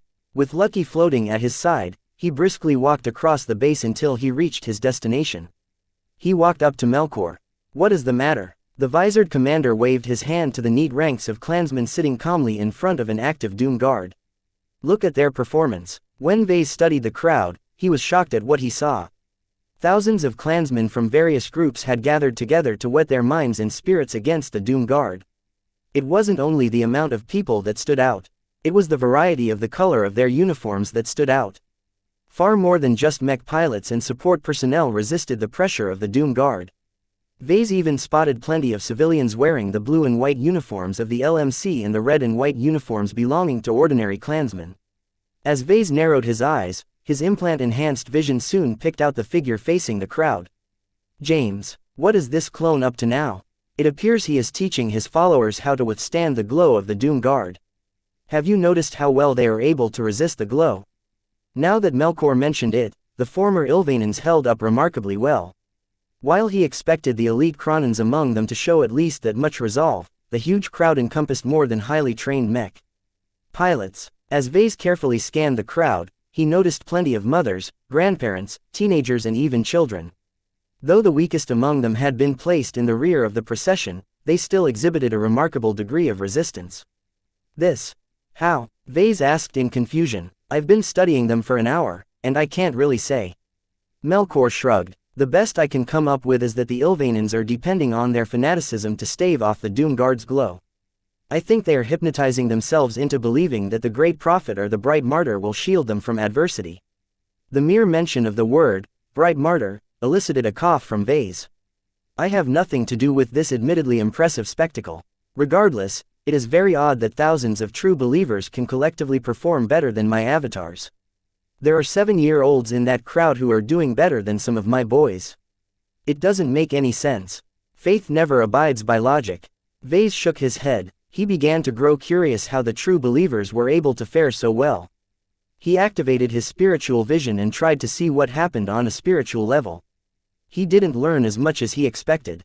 He could see the ripples and lively aura of the Doom Guard spreading out in every direction. When they washed over their minds, the glow should have exerted some effects on them. It was very hard for Norms to muster up an active defense against this strange influence. Yet somehow, the former Ilvanans managed to do so. When Vase peered very closely at them, he saw that they were all locked in prayer. Their minds were fully concentrated in the beliefs they regarded as truth. In essence, they were truly using their faith as a shield against the unknown. During all this time, James Ilvain Larkinson, which unfortunately happened to be his new name, continually preached to his flock. Quote, "Our advent approaches. We must all prepare for our future ascension and ready ourselves to transcend to a higher state. Do not regard the life locked within this red mech as threats. Hostile while they may be, they are hardly the menace they appear to be. Just in my prophecies and put your faith into the benevolence of the bright martyr. He did not design this mech to doom us all, but instead warn us about the dangers that we might face. If you are able to resist an evil god while you are still mortal, then you shall become unparalleled when you are finally elevated into godhood." Vase really couldn't stand this superstition anymore. He left Melkor's side and stormed over to James. The crowd soon noticed his presence and looked odd. They deferentially bowed at him while parting to form an unobstructed path to the front. Scowling even further, Vase sped up until he finally reached the living Krupet. "What the hell do you think you are doing?" he hissed. James displayed his charismatic smile at Vase. "I am instructing your sheep on how to resist the wolves that are preying on their souls." "How the hell are they resisting the Doom Guard so well?" Vase looked up at the active Doom Guard that was pumping its glow at full blast. Even Vase experienced some discomfort at this close distance. "We have faith. Quote, That's all. Can't you be more specific? It is difficult to explain the profundity of our faith and conviction to someone unfamiliar with them." James casually raised his palms. "For centuries, our people have leaned on our faith to stave off nihilism, depression, shipboard isolation and a host of negative conditions. Since they were young, my followers have built a pillar of faith in their minds. It is this pillar which sustains us against the storms and winds of life." Vase did not look amused. It all sounded like nonsense to him. He thoroughly inspected the minds of the Ilvanans and didn't see anything that resembled a pillar or unusual spiritual construct. There was no way that something as nebulous as faith could make people immune against the glow of his mechs. According to the initial reports, the Doom Guard's fearsome glow proved to be effective on both secularists and believers. There had to be something more about the Ilvanans. Vase narrowed his eyes at James. "Cut the crap, please. Just tell me directly, how can our followers resist the glow of my Doom Guard design?" James composed himself and looked at Vase in the eye with an incredible solemn expression. "The answer is simple. Faith. Quote, Okay, that's enough crazy for me one day." Vase simply gave up and walked away. He really didn't have the patience to deal with the antics of a bunch of cultists. The only way he would be able to interact with them normally was if he dumped his logic. He returned to Melkor. The two subsequently left the grounds after Vase jerked his head away. "So, did you figure out what was going on?" the Avatar commander asked. "Nope. These Ilvanans continued to confound me." Vase grumbled. "I'm not sure how they are doing it, but maybe it is not a bad thing that they are able to resist the Doom Guard to such an extent. I think we can use this remarkable property of theirs." As Vase and Melkor started to swap ideas, the living prophet watched the two Trueblood Larkinson walking away with a gentle smile. He swept his eyes over the thousands of the true believers who were sitting calmly on the ground. Despite the discordant air, everyone felt as if they were praying in a church. Melkor wasn't the only clansman who noticed the remarkable performance of the true believers. A growing crowd of onlookers started to gather in the vicinity. They all gawked at the seemingly comfortable Ilvanans with incredulity. Some of the more curious clansmen walked closer. James smiled wider and left his spot at the front to approach these curious new Larkinsons.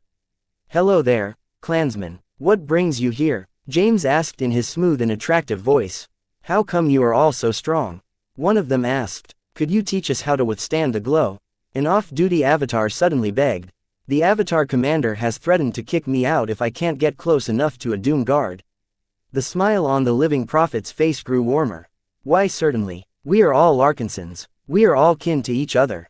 My secrets are yours. Simply listen to my words and you shall fear no longer. The group of clansmen all looked hopeful.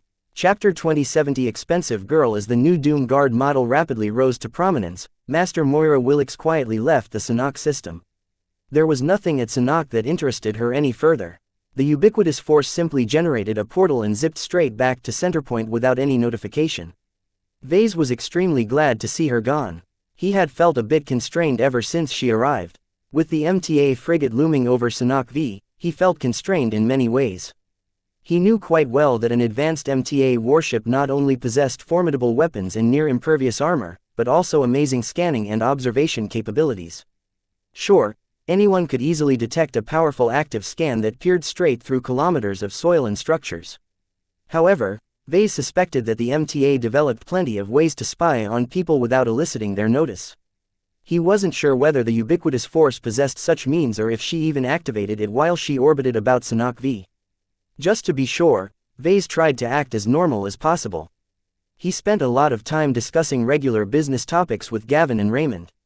He also refrained from interacting with any spiritual entities or engaging in spiritual manipulation. He also kept himself as far away from the vault as possible, hoping that all of the sensor-blocking materials built around it provided at least some measure of resistance against powerful passive scanning. Still, he was very glad for the ship to be finally gone. With no one powerful enough remaining in the Sanhok system, he finally transmitted a signal that caused a single vessel to return. Soon enough, the ship that went on an unknown errand landed at the base rented by the Larkinson clan. A number of vandals including Captain Rosa Orphan Larkinson exited from the vessel. Aside from shipping in a couple of rare trade goods, the vandals also brought a very special container. The large container was the size of a room and had to be lifted to the Scarlet Rose that was parked a small distance ahead. As soon as the container reached its final destination, Vase calmly went about his day. He waited all the way until he finished his work before paying a visit to his personal ship. Along the way, he invited Major Verl Larkinson and Dr. Rania Woden of all people.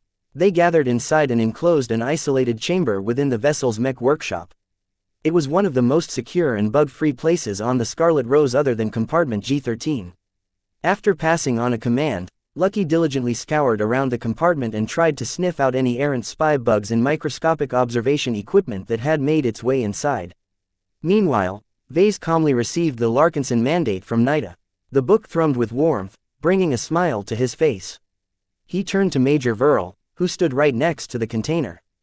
It actually resembled a prison cell of sorts by how thick and strong it looked. Vase had cobbled it up himself some time ago. It not only consisted of thick and highly resilient briar alloy, but also contained layers of sensor blocking and sensor dampening materials that he bought from various materials suppliers on Sanhok V. The big advantage of staying on an industrial hub planet was the large availability of raw materials. Resource providers throughout the Sentinel Kingdom and beyond all funneled valuable ores and processed metals to Sanhok V without pause. Are you ready? The major and newly appointed mech coordinator nodded. I have brought my codes and keys.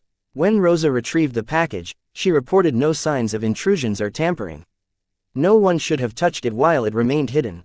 Good. Vase nodded at Verl before turning to Rania, who slowly understood that something very significant was taking place.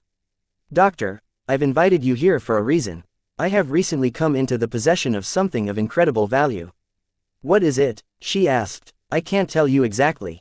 He responded slowly. Suffice to say, it is something extremely valuable, and it is more related to your profession than mine. The object that is hidden inside this container is of such great value that it is easily more valuable than all of the ships of the Larkinson clan and the Penitent Sisters put together.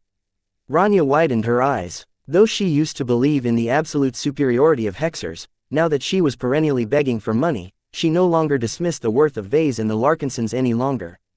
Gloriana didn't hitch her wagon onto Vase for nothing. Aside from that, even Rania knew that the Penitent Sisters made use of some very valuable hardware. If she could sell them all off and use the proceeds to fund her research, she'd be able to make some incredible gains in the next few years. She grew curious at what was stored inside, but the situation in this enclosed compartment made her feel a little apprehensive. If you don't want to tell me, why am I here? Vase stretched out his hand. I need your help. You are the best biotech expert in my orbit. While there are plenty of adopted Larkinsons in my fleet who are exobiologists and geneticists, their qualifications pale in comparison to yours. It is troublesome for me to obtain the services of someone like you. Before I search for someone suited to research what I've obtained, I thought I might as well invite you first. Would you like to study what's inside? Doctor. Rania frowned. You're not being very clear with me. I can't even determine whether the valuable sample you are talking about even falls within my research field. Mind you, I'm a specialist in plant-based organisms. I'm not an all-knowing biotech expert. Even if you aren't well versed in this specific topic, I'm sure you can learn what you need. With the success of the Doom Guard, I have much more leeway now. Whatever you need, I can buy it for you as long as your requests are within reason. That sounded very attractive to the Woden, but that only caused her to grow more reluctant. She had learned a very important lesson while she was staying with the Larkinson clan. Nothing came for free. What do you really want from me?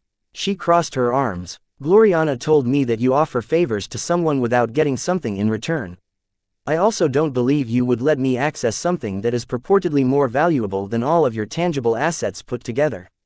Well, she was certainly clever, Vase supposed. He held out the book in his hands. You're right, the truth is that I require some guarantees. What I have just obtained is of extreme value, which means that I'll attract a lot of unwelcome attention should the news leak out. I can't afford you opening your mouth to anyone, including Gloriana or your relatives back in the hegemony. This is of extreme importance to me, and I cannot trust you to remain discreet if you are not a part of the Larkinson clan. She widened her eyes. You want me to become a Larkinson? Are you serious? She was an honored descendant of the Wodens. While her dynasty was subordinate to the Evern matriarchal dynasty, she was still a part of one of the ruling powers of a mighty second-rate state. To pledge herself to an upstart clan with third-class origins made no sense. Even if Vase and Gloriana were able to sustain their current growth trajectory, she did not believe she shared much in common with the Larkinsons. They were a clan which treated boys as men. As a Hexer, she still couldn't accept this false notion. Vase understood that his offer didn't sound very attractive to Rania, but he wasn't done yet. You've been with us for a while. You have received sufficient funding to keep yourself busy, right? Has the Woden dynasty ever given you the same regard? How well did your own dynasty treat you? Have they ever given you as much money as I did in these past few months? The Wodens raised me. She defiantly placed her hands on her hips. I may not belong to a prominent branch, but that doesn't mean I'm worse off than most Hexers. Yet the fact remains that the Wodens don't seem to see any promise in your work. With their means, they can easily hire a team of senior professors to research a new product or something. It will take decades, if not centuries, for you to reach the level where you can actually provide more value to your dynasty. And you're different. Our clan is not as good in obtaining talent, at least for now. While I'm confident that we'll be able to surpass a local dynasty like yours in the future, I need someone of your capabilities today. All I need is for you to pledge your loyalty to the Larkinson clan. You may still call yourself a Woden, but I expect you to put the needs of the clan first. This was a very serious demand, one that would affect Rania's life in a permanent fashion. She knew that she would instantly become something of a pariah if she became a part of a clan that wasn't ruled by a woman. She could effectively kiss her future in the hegemony goodbye. Yet, was that really so bad? Vase studied the Hexer carefully and smiled. Think about it. While I admit that the Woden dynasty is large, it has pretty much remained stagnant after it gained control over the scimitar system. Our clan may be smaller, but our growth trajectory is unconstrained. You have seen how well the market has received the Doom Guard that your cousin and I designed. The amount of money we are able to earn will keep growing over time. I can easily afford to expand your budget every year so long as you provide me with good results. I'm an expensive girl, Rania defiantly remarked. Just like Gloriana and you, I have very big ambitions. 2 billion hex credits. Pardon, as long as you sincerely join the Larkinson clan, I will immediately increase your annual budget to 2 billion hex credits. Vase continued, you have almost complete discretion on how to spend this money. You can purchase any advanced lab equipment you want, or you can spend it all on rare lifeforms. In fact, this is just the start. As long as the LMC earns more money, there will always be room to expand your budget. The sum of money that Vase mentioned temporarily stunned Rania. Even in the Hexadric hegemony, hardly any researcher could play with that much money. If she followed a regular career trajectory in the hegemony, then she would have to join a company and start off as a junior researcher while earning less than 1 million hex credits a year. To a young graduate like her, obtaining 2 billion hex credits at once was a massive windfall. She could research the integration of various exoplants with the human physique to a much greater degree, especially if she could get her hands on some of the astounding exoplants she observed at the Peacekeeper trading halls. She knew that she would never be able to obtain such a generous budget back at home. The Wodens may be wealthy, but ordinary descendants like her were a dime in a dozen in the dynasty. From an objective standpoint, she stood to gain much more benefits if she attached herself to the Larkinson clan. Just like how Gloriana unhesitantly inserted herself into Vess's life, perhaps it might not be bad for her to follow suit. "What do I need to do?" she cautiously asked. Vase smiled wider. "Just put your hand on this book and make an oath.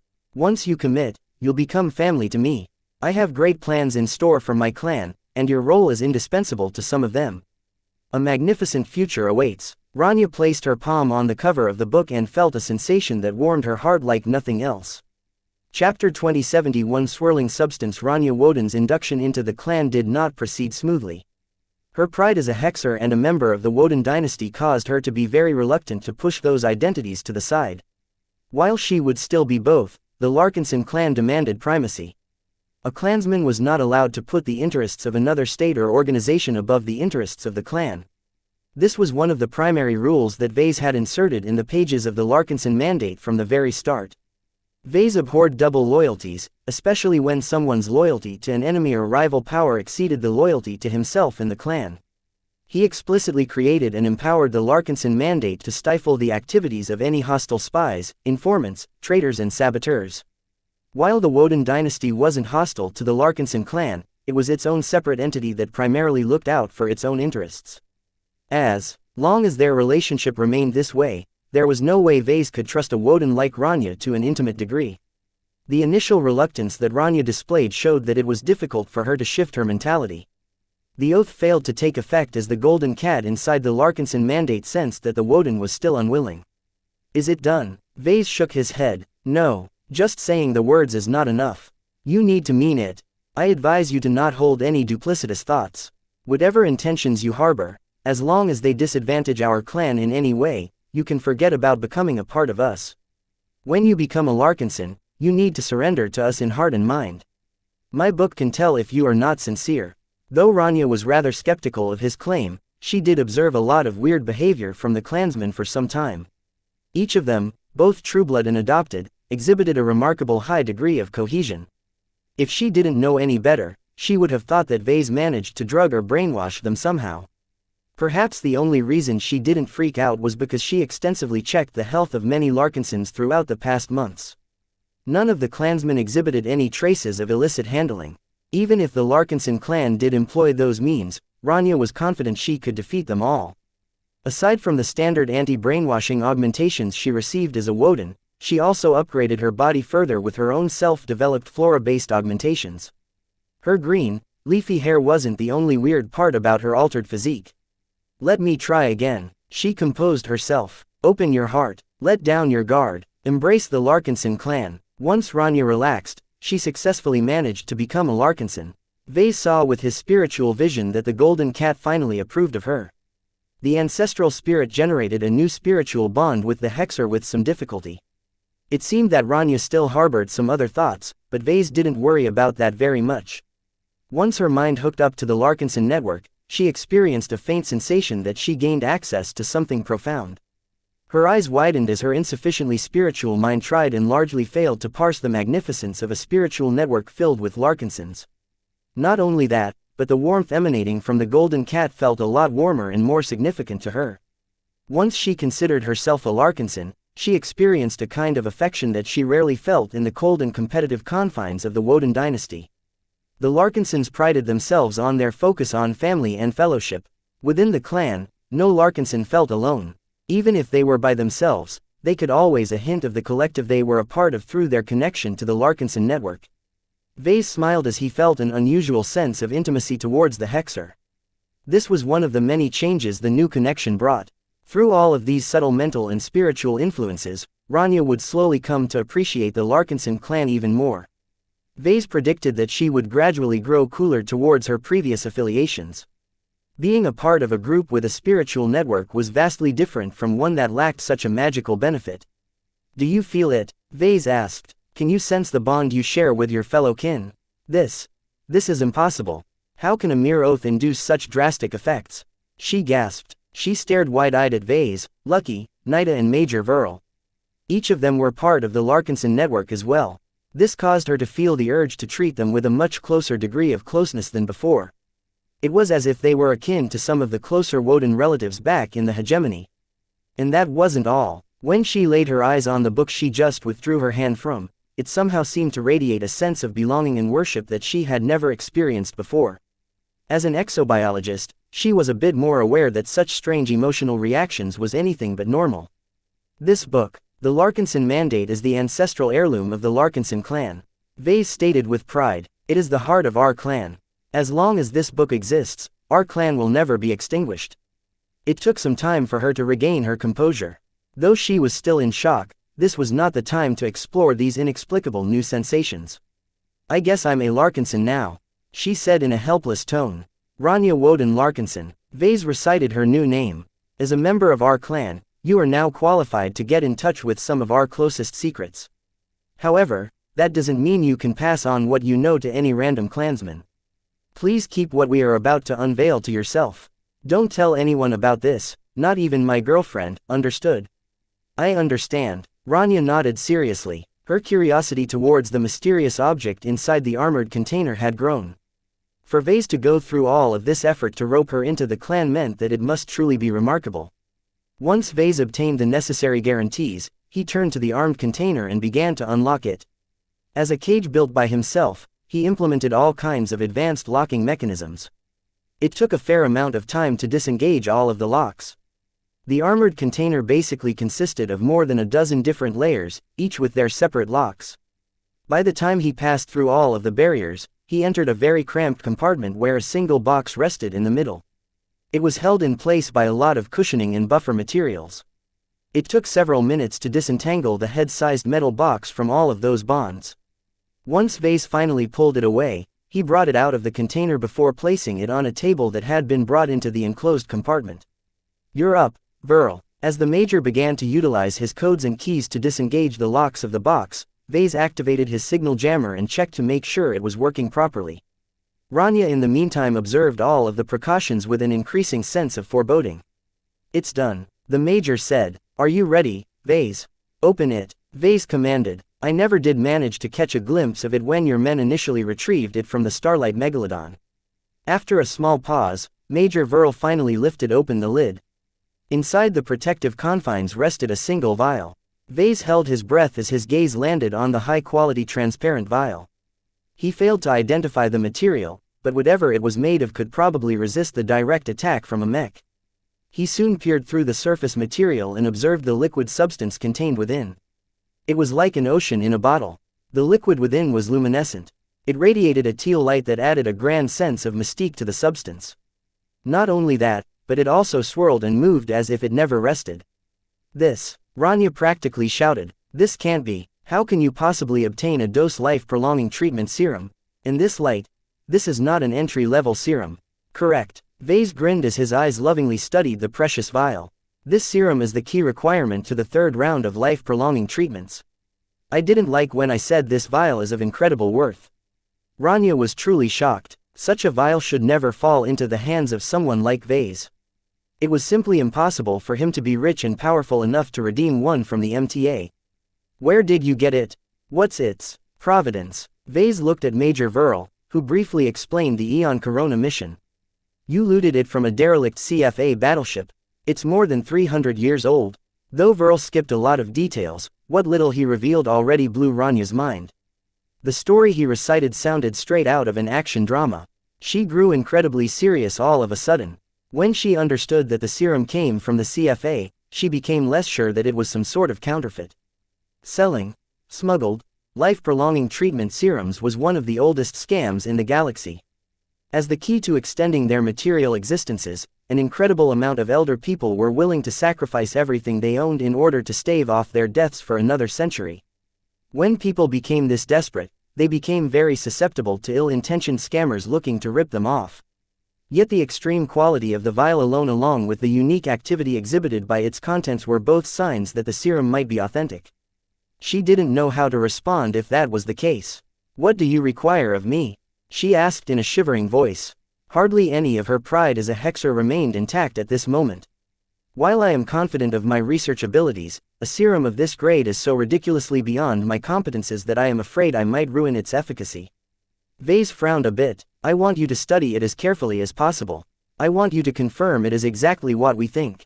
I also want you to explore the possible ways to utilize this dose to extend someone's lifespan." "Impossible," she immediately declared. "The study on how to extend a human's life and how to perform the treatments is exclusive to the Big Two. Only themselves or the people they have authorized to learn this restricted field are permitted to work with such a valuable serum. In addition, the higher grades of serum are much more difficult to work with, especially on a patient that is already of an advanced age.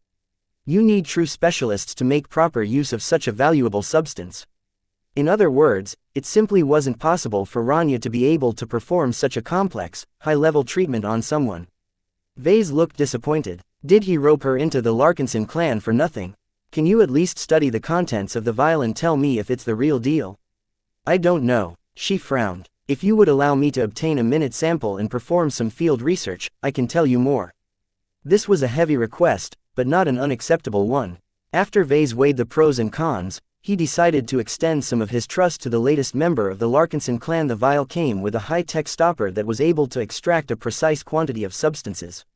Rania expertly manipulated the advanced mechanism until a drop the size of a bacteria entered the chamber of the bioscanner she carried on her person. Though the handheld scanner wasn't very powerful or sophisticated, it was enough for her to obtain some preliminary results. In the meantime, Vase sensed something strange when Rania extracted the tiny drop of serum. He narrowed his eyes and picked up the vial. He lifted it close to his eyes and studied the inexplicably harmonious swirls of the glowing liquid. On a hunch, Vase extended his spiritual senses. Though he didn't sense anything at first, he tried to penetrate deeper. Once he powered through, he managed to come in touch with something absolutely astonishing. He came in touch with something that contained the vibrancy of life. He immediately retracted his senses as the concentration and magnitude of life that was locked inside the serum surpassed his tolerance. It was as if he had flown too close to the sun. The pain didn't bother him. He was too shocked at what he discovered back then. He never expected the life-prolonging treatment serum to contain such a humongous spiritual component. "What?" Rania suddenly uttered in shock yet again. "What is it, doctor?" "This serum is partially made out of organic exoplant tissue. What little I have learned has already opened up my mind." Vase suddenly recalled something relevant. The 5 Scrolls Compact originally invented the treatment. Chapter 2072 Research Material. The observations made by Vase and Rania had shocked their entire views. Both descended into a silent stupor as their minds went into overdrive to parse the incredible discoveries they made. Major Verl looked at them both with a perplexed expression. "Nerds," he muttered. "As soon as they see something shiny, they get all lost." As a former command officer, he had encountered sights like these before. He knew that there was no way of getting the two back in a short amount of time. Right now, Vase and Rania were fully consumed by the incredible insights they harvested from their brief observation. Both of them realized that the serum was substantially different from what they imagined. Not only that, but whatever they saw in it related very much to their respective interests. Though Vase expected the serum to rock Rania's boat, he never expected that his design philosophy and spiritual mastery possessed any relation to this highly advanced product. He held the vial with an amazed sense of wonder and began to extend his spiritual senses once again. This time, he approached his inspection with much more care. He didn't barge his senses into the vial this time, but merely approached the edge and tried to get a faint impression of the majesty contained within. After a bit of fumbling and exploration, he managed to gain a sense of the potent energy locked within. He had never seen such a high concentration of spiritual energy in his life. This small vial contained enough energy to wipe out his spirituality in an instant. There was simply no comparison. That wasn't all. Aside from the extremely dense compression of spiritual energy, its spiritual attributes were remarkably similar. It's practically filled with life. The spiritual attributes all related to life in so many subtle varieties that Vase couldn't even tell what made them special. He had thought that life was rather simple and absolute, but the truth he saw within the vial made him realize that life came in vastly more forms than he conceived. Though Vase wasn't able to inspect any of the life-related attributes in detail, he tried his best to sample the flavors from the periphery. After some time, he roughly determined a few details. First, the spiritual energy contained within the serum consisted completely of life attributes. No other attributes such as those related to mechs or perfections ruined its purity. Second, the spiritual energy consisted of at least 100 spiritual attributes. Each different attribute brought something different to the table while still remaining highly compatible with the other attributes. It was like creating blended whiskey out of a large number of single malt whiskeys. The goal was to achieve a balance where the resulting taste of the drink was substantially better. What the creators of this serum had accomplished was roughly similar, but on a much grander scale. Vase recognized the spiritual component inside the vial as a supreme application of spiritual engineering that could scarcely be accomplished on the fly. To blend so many different spiritual attributes in such precise proportions and make them coexist and even interact with each other. The result was a product of spiritual engineering that fueled all kinds of strange and unknown reactions.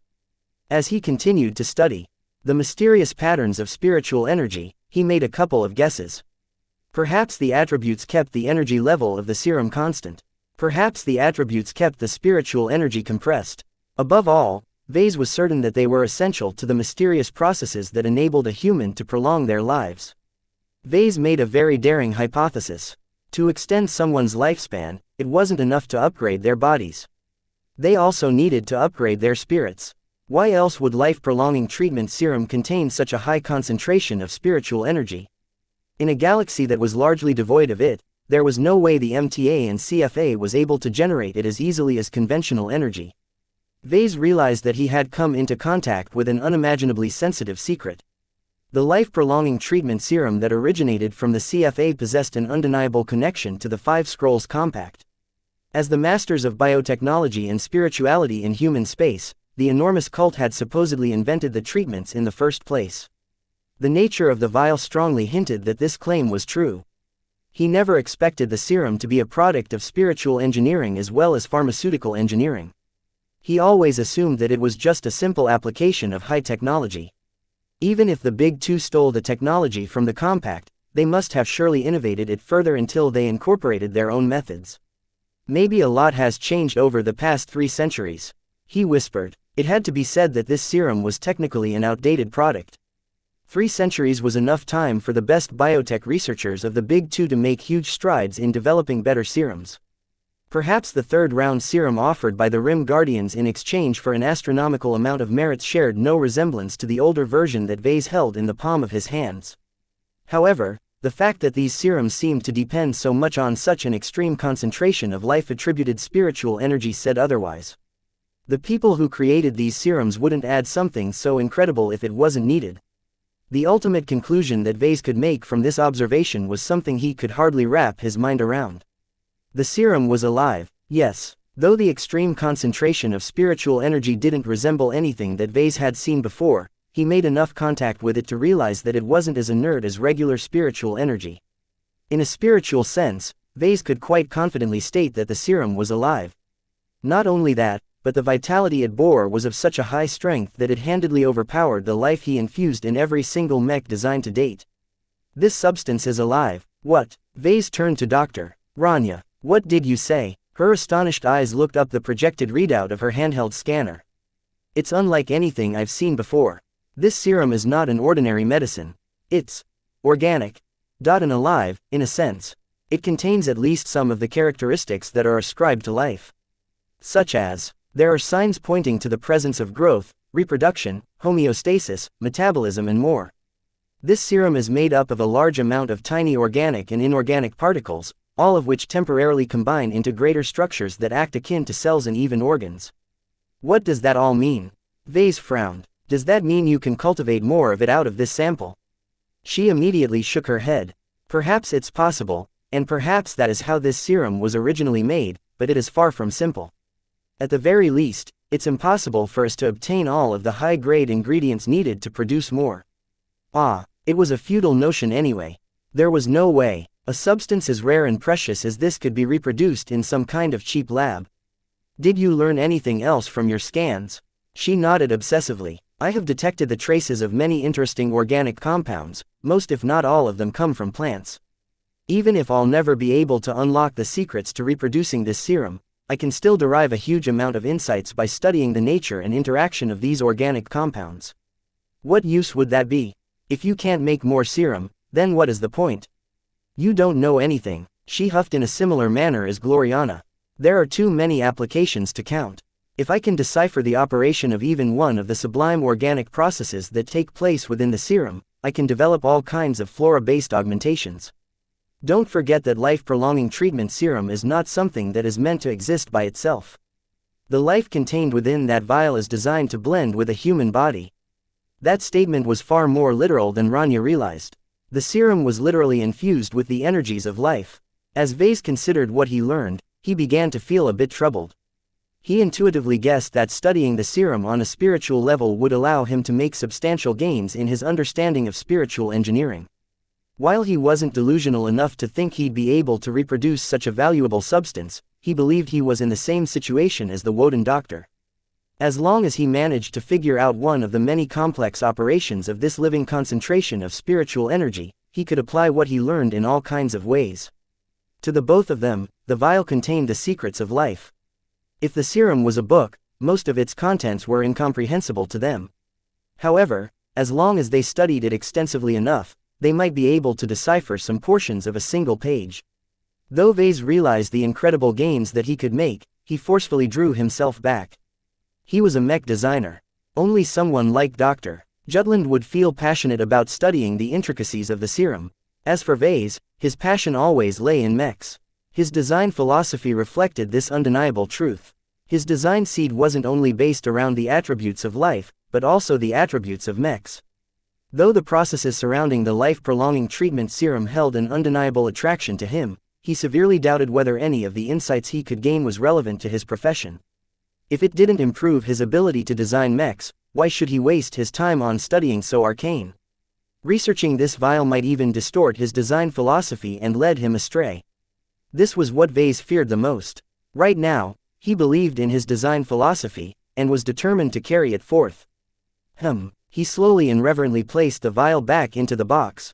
I'll be keeping this serum safe and secure. You can't, Doctor. Rania grew desperate. I need it. Please, Mr. Larkinson. I can figure out so many high-level operations if I can study it for a year, no, a decade. Vase sighed and shook his head.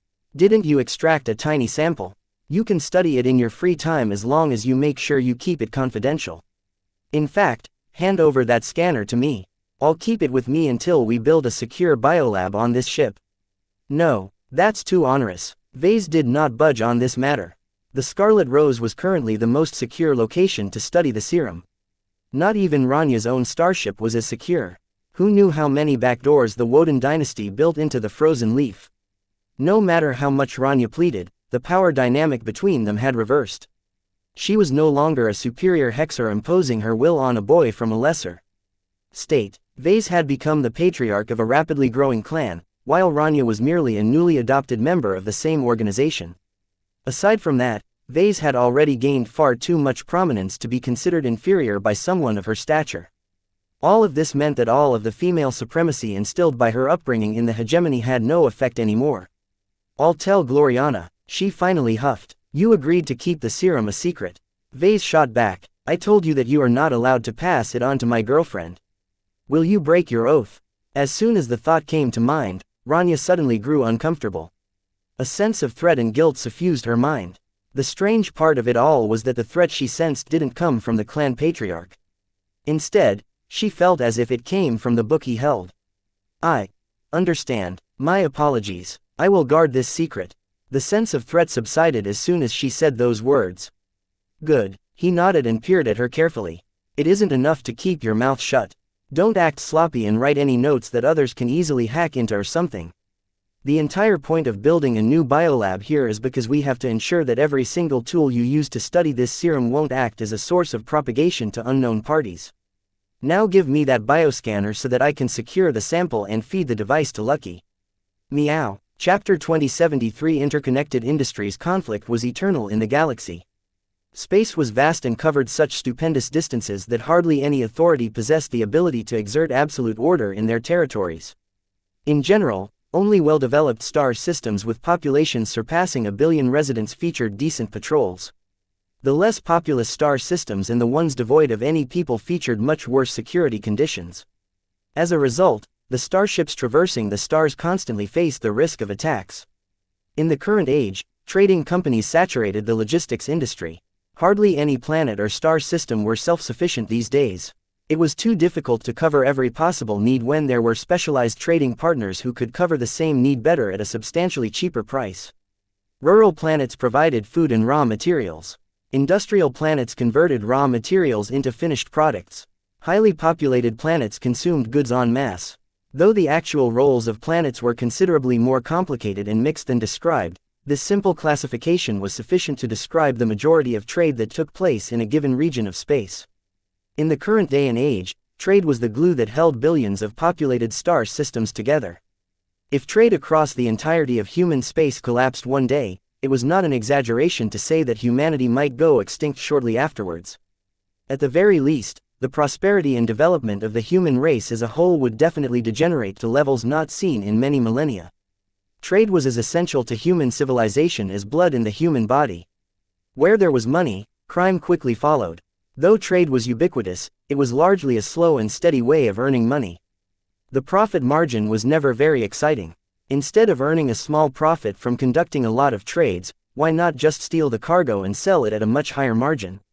Unlike the company who purchased the goods, the pirates who absconded with the goods didn't have to invest any money to obtain their riches. There were always people who possessed crooked minds. They saw the advantages of robbing trade ships and didn't hesitate to go pirate to earn a much greater fortune than they ever could in a legal society. Of course, the dynamics of piracy was never so simple. To obtain their ill-gotten goods, the pirates had to pay for them in other ways. Most notably, their lives. Piracy was a high-risk occupation that featured a disproportionately high death and capture rate. Since their activities directly disrupted the profitability of trade and interrupted the economies of many star systems, the authorities did their best to make the lives of pirates as miserable as possible.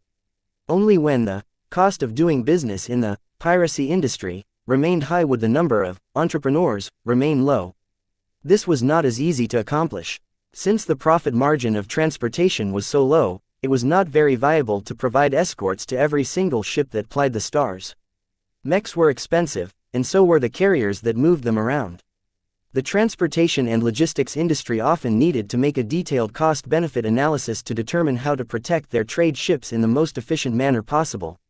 A company that spent too much on protection never lasted long. Their profit margins rapidly shrunk due to fielding so many mechs or spending too much on security companies. On the other hand, spending too little was not a good thing either. Once the pirate community found out that a trade company was spending less than anyone else on security, they would immediately target the vulnerable ships before anyone else could take advantage of the bounty. Therefore, in most cases, trade companies spent a moderate amount of money on security. Not too much, not too little. However, that was still too little to go around. From a macro perspective, a firm balance existed between both sides. Pirates had to make a calculated risk when attacking any target, especially when most goods were being transported in organized trade convoys. A large amount of trading vessels banded together in order to make it more viable to protect them. Even so, a typical small-scale convoy consisting of half a dozen cargo haulers generally only enjoyed the protection of a small outfit. This meant that it was often possible for small bands of pirates to attack the convoy and capture just a single trade vessel before pulling back. This was the preferred modus operandi for many pirates. By avoiding going all out, the pirates limited their losses while still securing a decent rate of return. The guards assigned to protect the trade convoy would limit their losses as well while still being able to boast to their employers that they did their due diligence. After all, returning with 5 intact trade vessels was better than returning empty-handed. Such incidents were common and reflected the helplessness of the protectors. Their budgets were limited and they could only do so much to do their jobs. At this time, a new development disrupted this long-standing balance. Throughout a portion of the Komodo star sector, a growing number of battles in space ended in a different fashion than before. In one minor star system, A modest trade convoy consisting of 9 cargo haulers had transitioned out of FTL some time ago and needed 6 more hours to cycle their FTL drives. This was far too long. This was because a small fleet of pirates appeared out of nowhere. The Steel Howlers was known as an up-and-coming pirate gang from the Nixian Gap. Just like every other greedy pirate, they eagerly took advantage of the recent destabilization of the Sentinel Kingdom. When order declined, piracy increased. "Come on, boys," Commander Rachel Ferries shouted over her command channel. "We outnumber the guards 3 to 1. We're hijacking 2 vessels this time. I'll smash any pirate who runs before we secure our bonus." OHHH. The Steel Howlers brought 3 mech companies as opposed to the single mech company fielded by a mercenary corps contracted to protect this trade convoy. Standing inside the bridge of the sole light carrier of Norden's shieldbearers, Commander Egan Norden scowled at the sight. "I knew this contract was too good to be true. You needed the money, sir," the captain of the light carrier noted. "Our latest purchase put us deep in the red. I still don't understand why you spent this much on a new toy." Commander Norden sighed. "It sounded too good to pass on. This mech is the future as far as I'm concerned. If we don't get in early, we'll be at least 2 steps behind compared to our competitors." The mercenary industry was very volatile. In order to remain lucrative, Norden's shieldbearers had to develop its reputation with every mission. Despite being outnumbered by a considerable margin, the mercenaries were expected to stand their ground. Their employers expected Norden's shieldbearers to present an unmovable defense. They needed to discourage the attacking pirates as much as possible. Fights never escalated to the bitter end. Not when both sides valued their lives so much. That said, the pirates didn't come here to return empty-handed. Soon enough, the Steel Howlers entered the range of Norden's shieldbearers. Stationing themselves a small distance from the vulnerable trade convoy, the shieldbearers numbered much less mechs. If not for the fact that the mercenary mechs were several times more expensive than the pirate mechs, Commander Norden wouldn't have the courage to put up a serious fight. The shieldbearers fielded an interesting mix of mechs. As suggested by their name, they fielded a larger amount of Space Knights than usual. A small but formidable-looking metal wall of shields emerged. Floating behind the shield wall, an equal number of rifleman mechs extended their customized laser rifles and placed the muzzles through the customized holes drilled through the sides of the shields. Then, they fired. Powerful streaks of red pelted the weak and shabby-looking mechs of the Steel Howlers. The pirate mechs did their best to weave and dodge, but the mobility of theirs wasn't all that great and the training of their mech pilots wasn't very good. Though the relative lethality of a laser beam was rather modest, the shieldbearers cleverly concentrated their fire. At least 5 laser rifles focused on a single target with every volley. The ramshackle mechs hit by the lasers weren't capable of withstanding that much firepower. Commander Ferries didn't need to say anything. The Steel Howlers were already familiar with this routine. As soon as the damage to any single mech reached a certain threshold, their mech pilots automatically received permission to withdraw. Piracy was a costly business. The Steel Howlers couldn't afford to lose too many mechs per assault. Letting a damaged mech retreat before it got wrecked was a good way to minimize the costs. Though the Steel Howlers continuously bled more mechs as their opponents pelted them with fire, they had many more machines to go around. As for the shieldbearers, Commander Norden increasingly frowned despite the excellent performance of his mechs. The pirates did their best to retaliate, but most of their ranged attacks impacted the shield wall without doing any further damage. This didn't reassure the mercenary commander very much because the Steel Howlers fielded a lot more melee mechs. "They're going to close in very soon. Prepare to enter the modified formation," he shouted. Norden used to be a former officer in the Sentinel Army. His knowledge of training, discipline and formation warfare partially carried over to his mercenaries. Just as the pirates closed in, the shieldbearers shifted their formation. The mercenary mechs split into 2. One group went left and one group went right. Both of them consisted of an equal mix of Space Knights, rifleman mechs and offensive melee mechs. Their maneuvers seemed illogical at first. The shieldbearers were hired to protect a trade convoy. Their current actions seemed akin to making way, providing the pirate mechs a straight path towards their lucrative prizes. Yet even as the shieldbearer mechs reoriented their formations at the sides, a small number of mechs remained in the middle. One average-looking Space Knight flew protectively in front of a noticeably reddish mech. The head of the latter shone in an ominous red light. It was too bad that the bulk of the defensive mech and its shield prevented the pirates from getting a good look of the mech floating behind. "Are you ready, buddy?" the pilot of the Space Knight asked. Ha ha ha, I should be asking you that question. The pilot of the newer mech laughed. They don't call me Mad Jack for nothing. This mech is a breeze for me to pilot. Do your thing, then. I can handle the pressure. The steel howlers didn't split their forces in response to the actions of their enemies.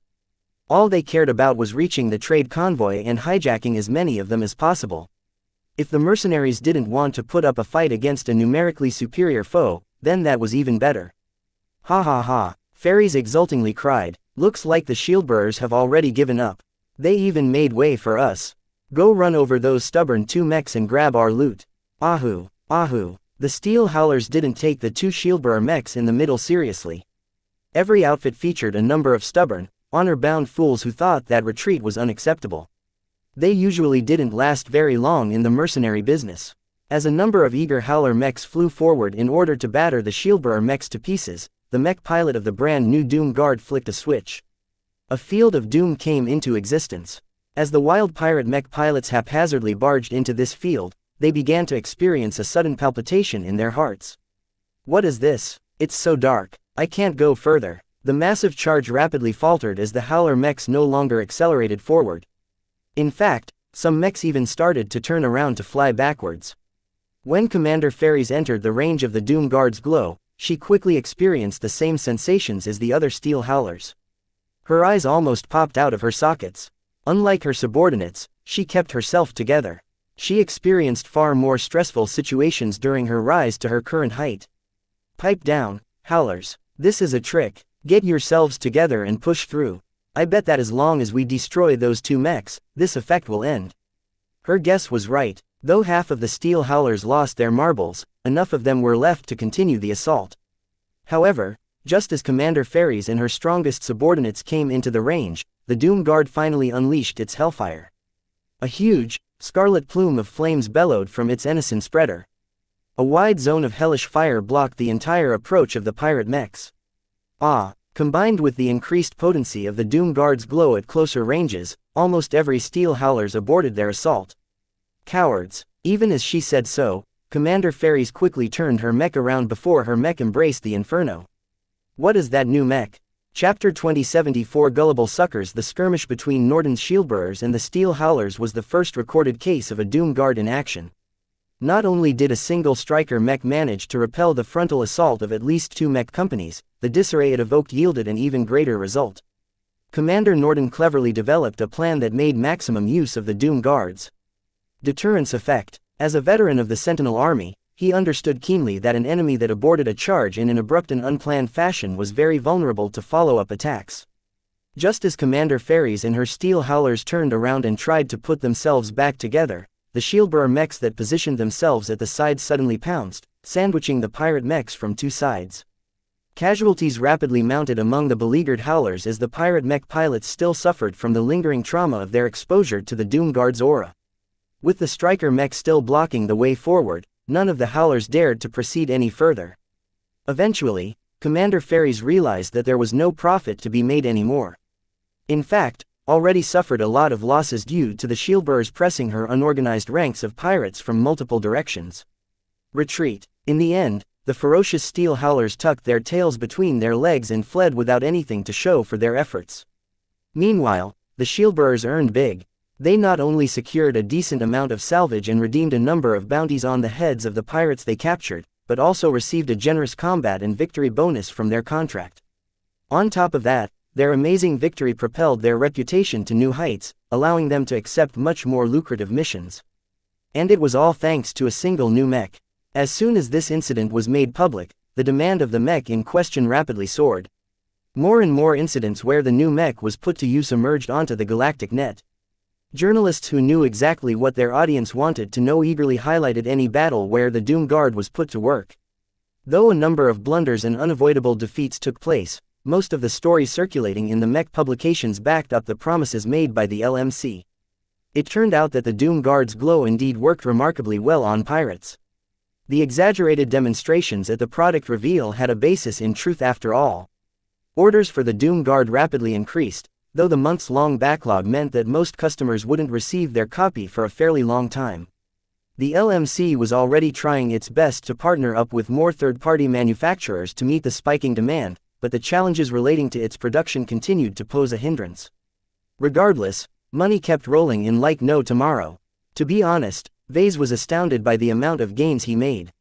When he initially conceived of the concept that would become the Doom Guard, he thought it would have a fairly limited market appeal. Striker mechs never sold in huge numbers, particularly the spaceborne models. Yet due to its attractive combination of strengths, the Doom Guard provided substantially more utility than the typical Striker mech. Its terror glow was so new, innovative and useful that the market basically elevated it into its market category. This was an incredibly positive development. The LMC poured even more resources in facilitating the marketing, sales and support of its latest product. The enormous publicity surrounding the release of the Doom Guard along with the astonishing successes of its early adopters constantly continued to make the mech model more famous. In several states, the mech had practically turned into a household topic. Even people who never paid attention to mechs began to learn about this much hyped product that they would never get to touch in their lives. All the while, Vase could hardly keep up with the rewards he managed to gain. Though his Larkinson clan's growing expenses immediately respent most of the earnings, there was plenty of money left to spend. What surprised him the most was the amount of money the LMC made outside of the star sector. The Doom Guard was its first product that earned a substantial amount of money outside the Komodo star sector. What was remarkable about this new income stream was that it wasn't based on the sale of mechs. At least not at first. When the MTA validated the Doom Guard design, it set a very considerable price of 400 million hex credits for a standard 10-year production license.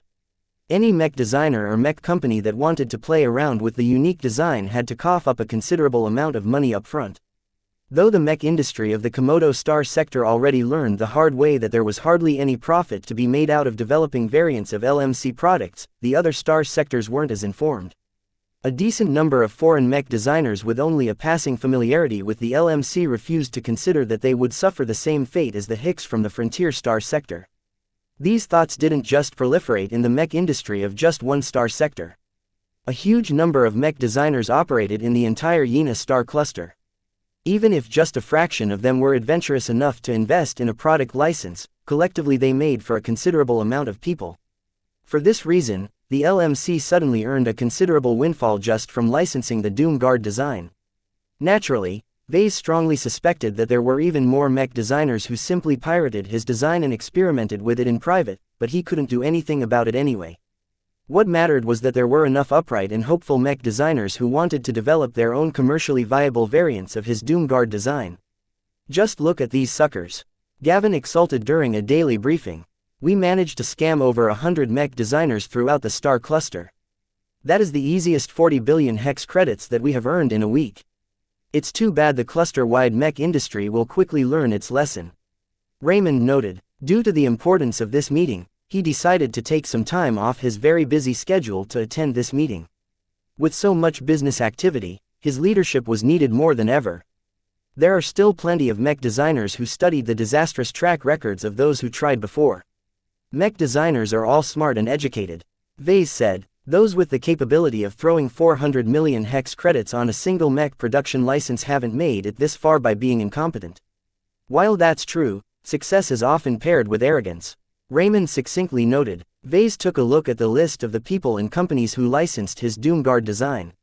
Most of them did have the capital to be arrogant. Some of them even possessed specialties that synergized well with his product. There was a logic behind their choice. It was too bad that the volatility of his glows in his mech designs was much more than they thought. Once they began to shift the design away from its original vision, its spiritual foundation would no longer conform as much to the design spirit. It became much harder for the combination of xianxia and xianxia to exert their individual's glows through the resulting variant. Well, we can still put this windfall to good use. Vase grinned. I have already decided to expand the operation of the Larkinson Biotech Institute.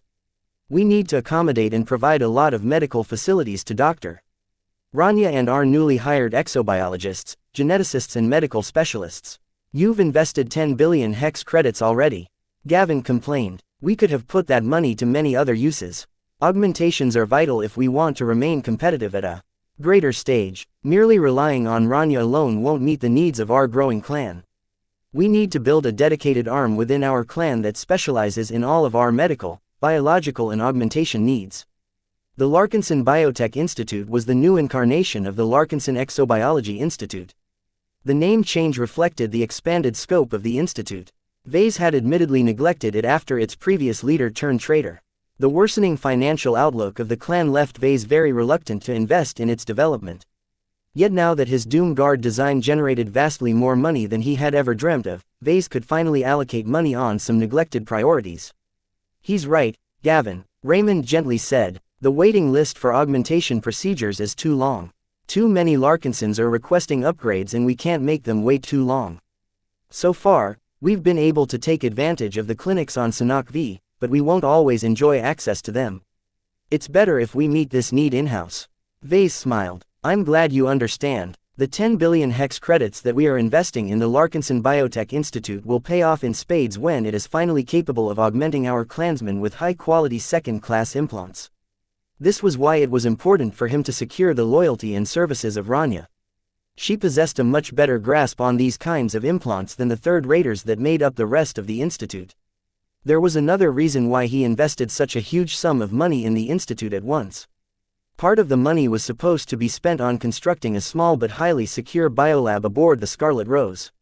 Not only would the compartment be isolated from the rest of the ship, but all of its advanced lab equipment had to be carefully built by hand in order to ensure they did not possess any backdoors. The high-grade life-prolonging treatment serum had to be studied. Vase was very interested in cracking the mystery behind its remarkable spiritual properties, while Rania wanted to decipher some of its profound activities.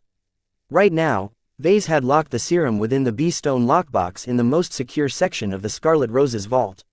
He only allowed Rania to study the tiny droplet of serum for only a couple of hours a week. Vase knew that it held an intense attraction to her, and he used her obsession with it to motivate her. As long as she ran the Larkinson Biotech Institute well, she could gain more time with the sample. Though Rania reacted with disappointment with all of these restrictions, she also became more fired up than ever. As far as she was concerned, joining the Larkinson clan was the best decision of her life. "What do you want to do with the remaining windfall?" Gavin asked. "I'll leave that up to the governing organs of the Larkinson clan." Vase nodded to Raymond. "I know that there are plenty of projects and initiatives that need funding. This is the time to spend it all. There is not much point to skimping on our spending when we might be heading somewhere dangerous." Vase didn't even preserve his own growing personal fortune. At this time, his fate was closely intertwined with the Larkinson clan. Strengthening one automatically strengthened the other. Every hex credit he spent at this time would pay back 10 or 100 times back in the future. The three continued to discuss the possible ways of spending both the windfall and the growing amount of regular earnings. Though it was still too premature to acquire an entire fleet of second-class starships, this time it didn't sound as outlandish as before. "Let's wait until I've designed additional commercial mechs," Vase decided, "as long as our subsequent market offerings are able to coast off the success of our Doom Guard, I will personally reach out to a Hexer shipbuilding company." Meow. Vase chuckled as he looked down as the cat resting on his lap. "Don't worry, I haven't forgotten about you either. I'll provide plenty food for you as well." Meow. Chapter 2075 Weighing Benefits, Vase. "Come here right this instant." As soon as he returned to the bedroom he shared with Gloriana, he blinked. Lucky squirmed out of his grasp and flew towards Clixie. The two cats nuzzled their noses at each other before hugging their bodies together. They both looked at their owners as if they were about to witness a good show. Vase slowly loosened the collar of his uniform while he approached his scowling girlfriend. "What do you have to say for yourself, Vase?" He scratched his head. "I don't know what you are talking about. Don't play stupid with me. Don't you realize what you've done?" No, you pressed my cousin into the Larkinson clan." "You mean Rania." Vase finally realized what she was talking about. "I made an offer to her, and she accepted." "What's the big deal?" Gloriana marched in front of his face. You idiot. She's a Woden. She's my relative. You should have broached your intentions to me first before you turned her into a Larkinson. Don't you know how much noise I've heard from my relatives back home? Rania will never be welcome at home again. That's not a concern, because our clan won't be traveling to the hegemony anytime soon. Once she pledged the oath, she became a Larkinson first and a Woden second.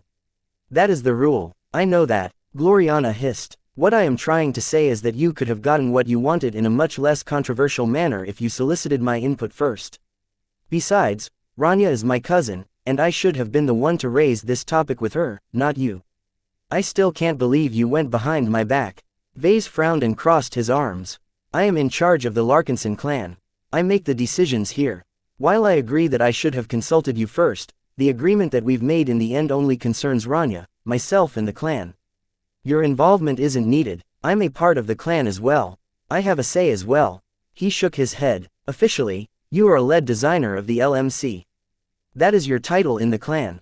While you have a lot of say on what goes on in the design department, that does not give you the authority to decide on our other matters. Gloriana didn't enjoy hearing that. She looked ready to explode.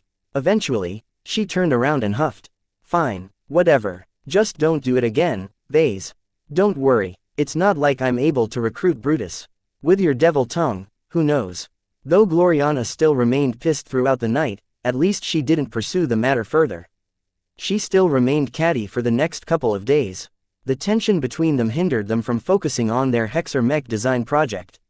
Even though the first iteration of this mech design had reached an advanced stage, they still had plenty more optimization to do. All of this was tedious work and couldn't entirely be passed on to their design teams due to the complexity and highly advanced nature of the night mech design. Vase frowned and pressed his fingers against his forehead. There were so many more variables he needed to take into account that his brain matter couldn't keep up with the workload of his implant. Right now, the pair were taking a break. While Gloriana went off to perform her irregular prayers, Vase thought about the many priorities he needed to address. He looked around before sneaking his hand in his uniform pocket. His fingers reached a small container inside a small pouch made out of Synthra Umbra fabric. Once he slipped his finger into the pouch, he extended his spiritual senses through it and felt the vibrant patterns of life churning inside the serum droplet he carried around. Its value was too great for Vase to leave in Ranya's hands. Aside from keeping it close and secure, he also had another reason for carrying it on his person. He liked to observe its mysterious spiritual fluctuations frequently throughout the day. While the minute sample of life-prolonging treatment serum had most of the insanely concentrated potency of the full dose, that was not necessarily a downside.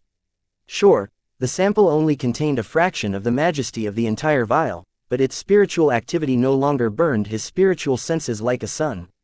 After comparing the spiritual power levels between the tiny sample and the main dose, Vase realized that the sample contained disproportionately less life than its quantity suggested.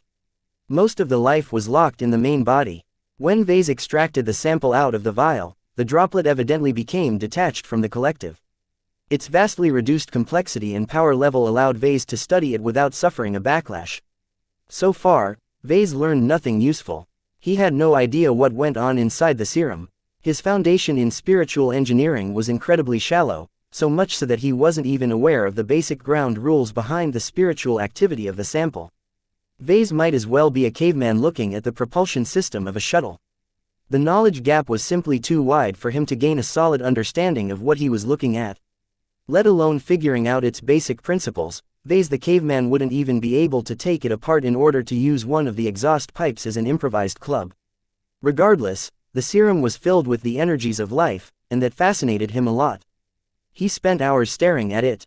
He didn't even attempt to study its patterns in the hopes of figuring out some rules. He simply regarded it as a piece of art and enjoyed its lively fluctuations as if he was watching an interesting drama. It was difficult to describe his irrational obsession with the serum. Though he acknowledged its incredible value, that did not justify all of the hours he wasted. He could have spent that time on much more productive uses. Yet, Vase still insisted on this seemingly useless activity. There was something soothing and harmonious about carrying the sample on his person and observing its inscrutable motions with his senses. His mind often wandered in strange tangents during these moments. He seriously contemplated what would happen if he swallowed the droplet. He also considered leeching its still potent spiritual energy.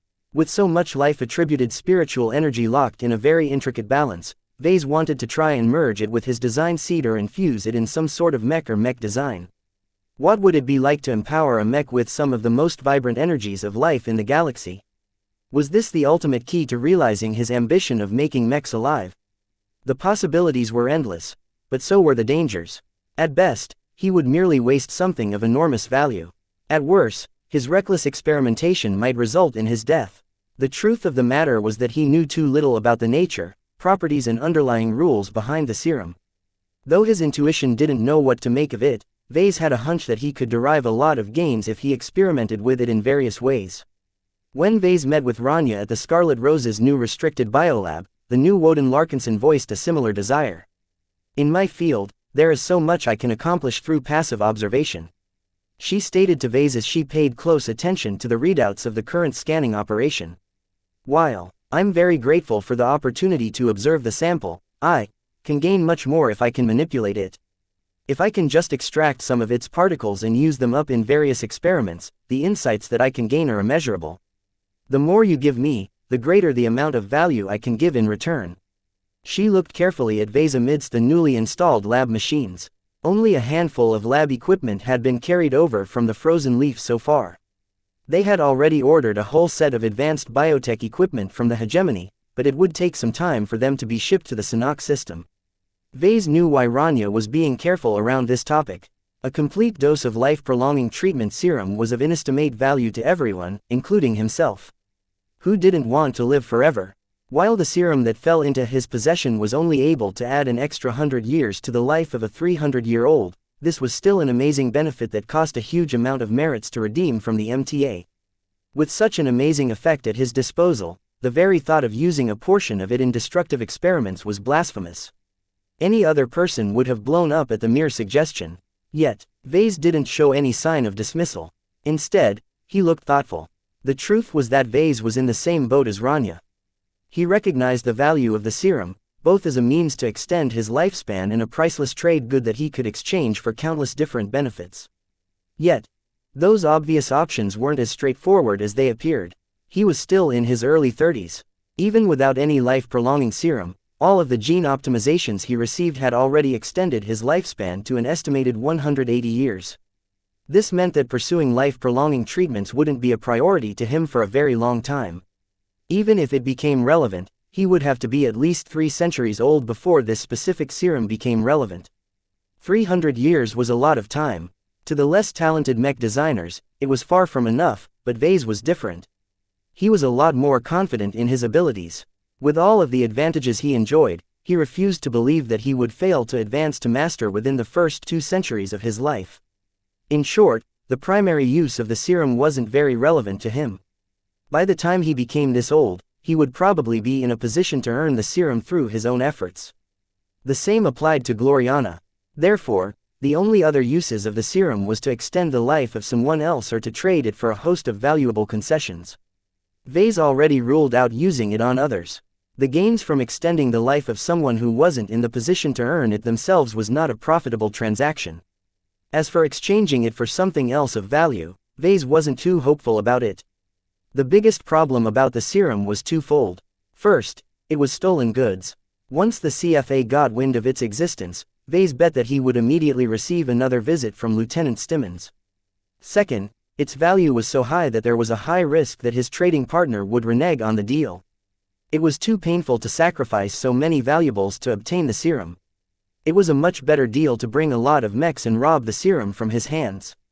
His distrust of strangers amplified this fear.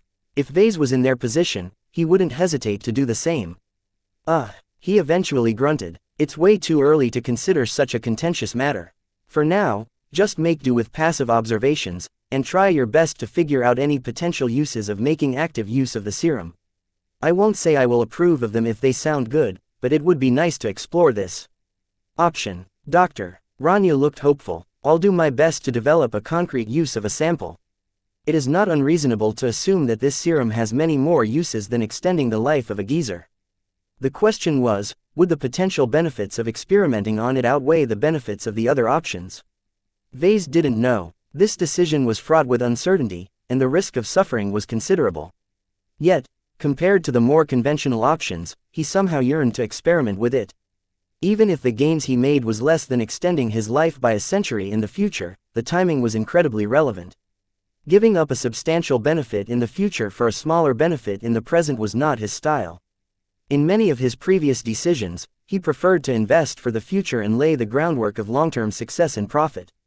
Yet, this was a different kind of investment. If he could develop a new application of his design philosophy or design some sort of amazing new mech, the gains he earned in the shorter term would eventually snowball into a considerable lead over his original trajectory. This was a risky investment that could very well pay off handsomely. Being able to advance to master sooner or rising into power faster were both possible if he could master some of the power of the serum. What choice should he make? Chapter 2076 The Purple Hangman. The sales of the Doom Guard continued to explode in popularity. After some delays, practically every state in hegemony-aligned space aside from the ones with extremely restrictive economies put the model on the market. Sales continued to grow apace, though the constant production challenges related with production continued to hamper its supply. The mech industry suddenly generated a huge demand for strong-willed mech technicians. After a lot of trial and error, the mech manufacturing companies finally concluded that veterans performed the best when assigned to fabricate the Doom Guard mechs. It made a lot of sense. Those who had served in the military and experienced war should not be so easy to crack. Even if the veterans hadn't seen much action, the discipline and confidence they gained during their service time was of inestimable value. Ordinarily, civilians couldn't hope to match their resilience against hardships and adversity. As the mech community continued to explore the Doom Guard model, more and more knowledge was being shared. Everyone realized that there were a lot of facets of the mechs that weren't immediately apparent. A new community around the Doom Guard had sprung up. Enthusiasts and professionals both gathered together to drool over the model and swap various theories. An increasing amount of guidelines formed from this community.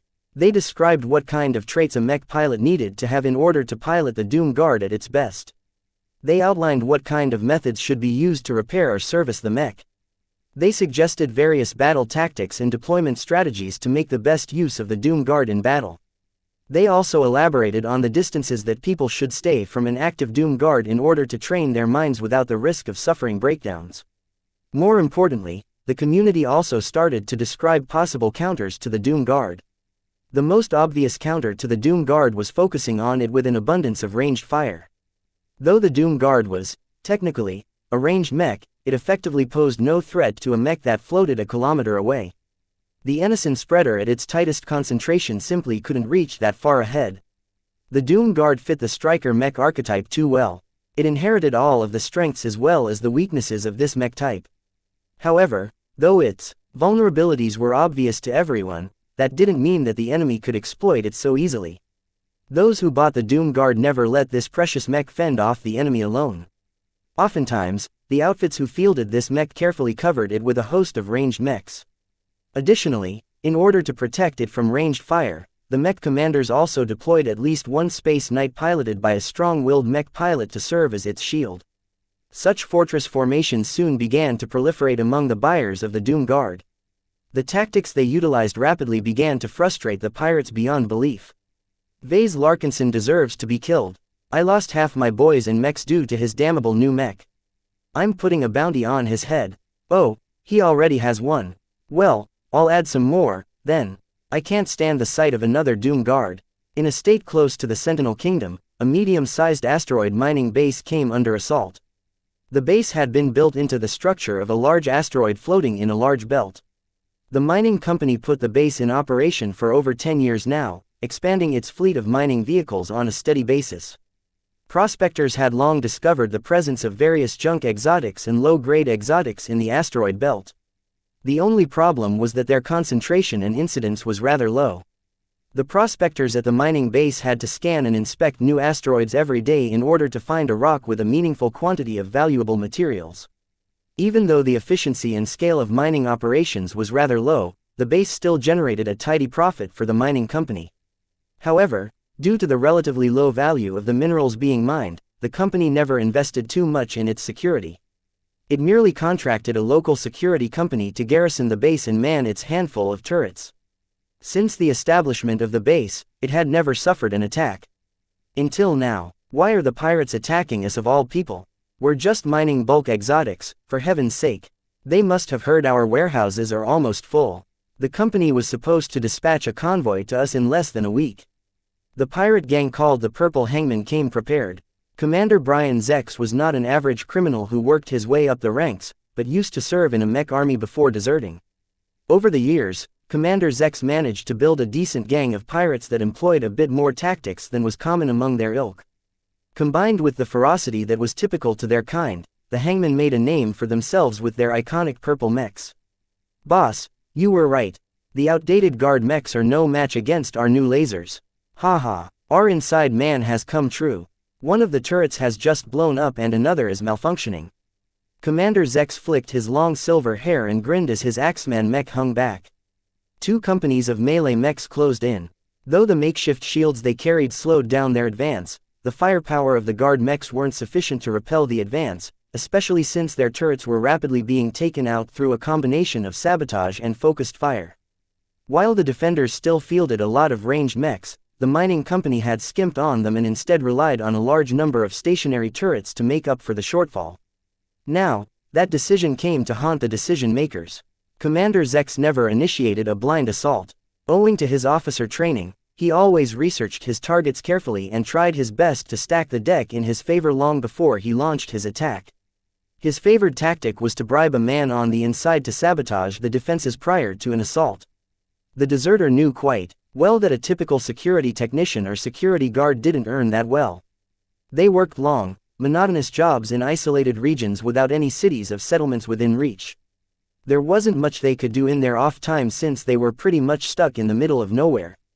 The frustration of living in a drab environment combined with a lack of rich compensation always generated some malcontents. For this attack, Zex didn't just bribe a single worker. He threw money at several of them, each holding separate positions.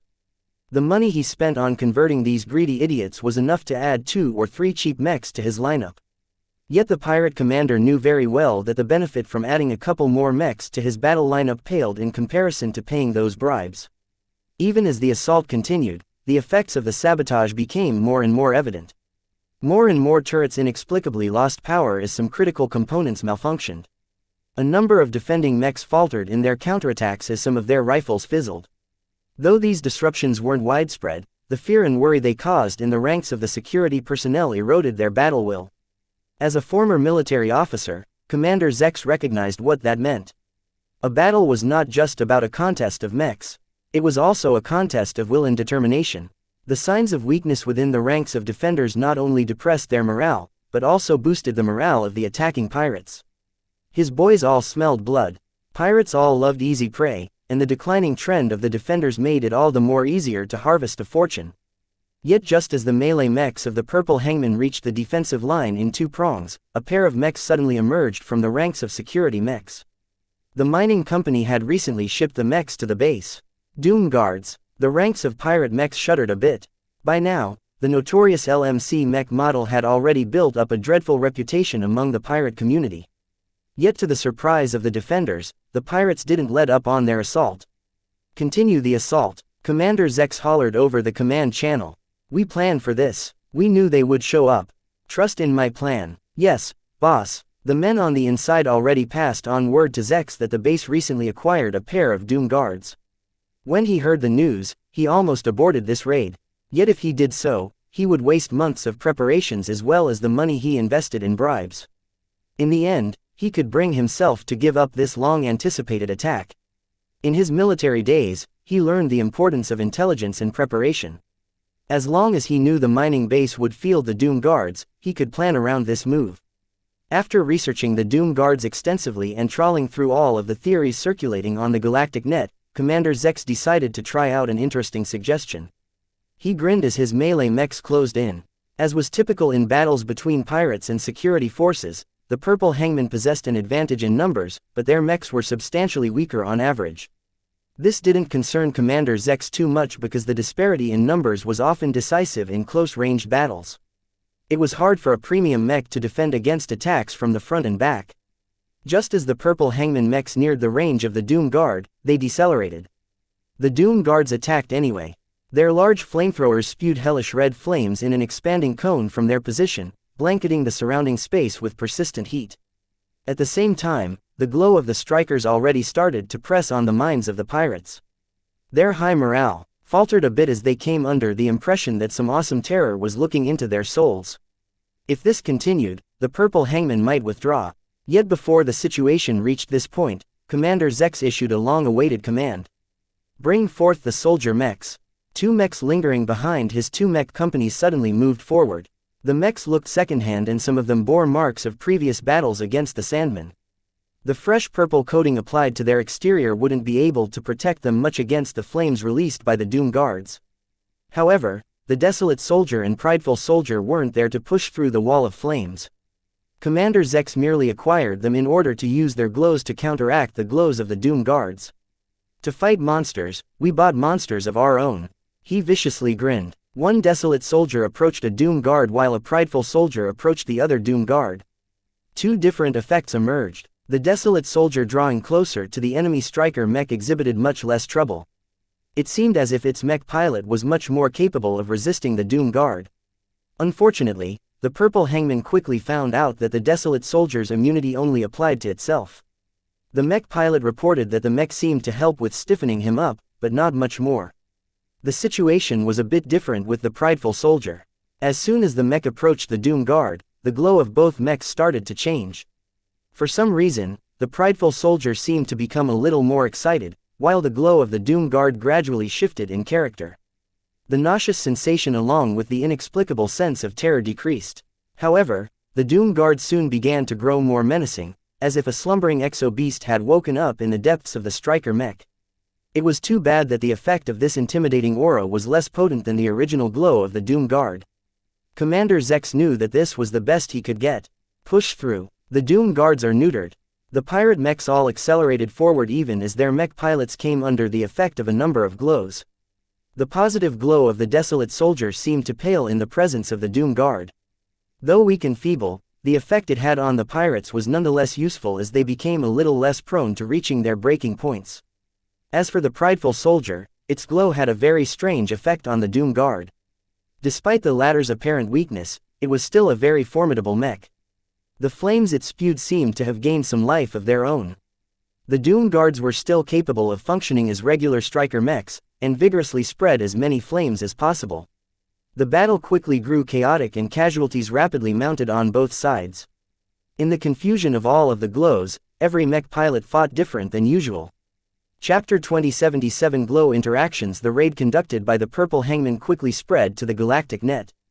The battle was the first real example of a clash between glows. Though battles between LMC mechs happened before, they mostly amounted to both sides pulling out their soldier mechs. Desolate Soldier against Desolate Soldier, Prideful Soldier against Prideful Soldier, Desolate Soldier against Prideful Soldier, the cases went on and on.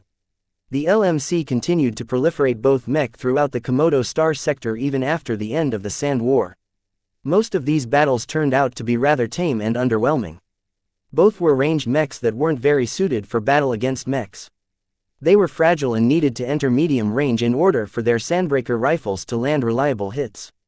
Most outfits that fielded these mech models merely used them in a supportive capacity. Legitimate organizations adored the duty-based glow of the Desolate Soldier.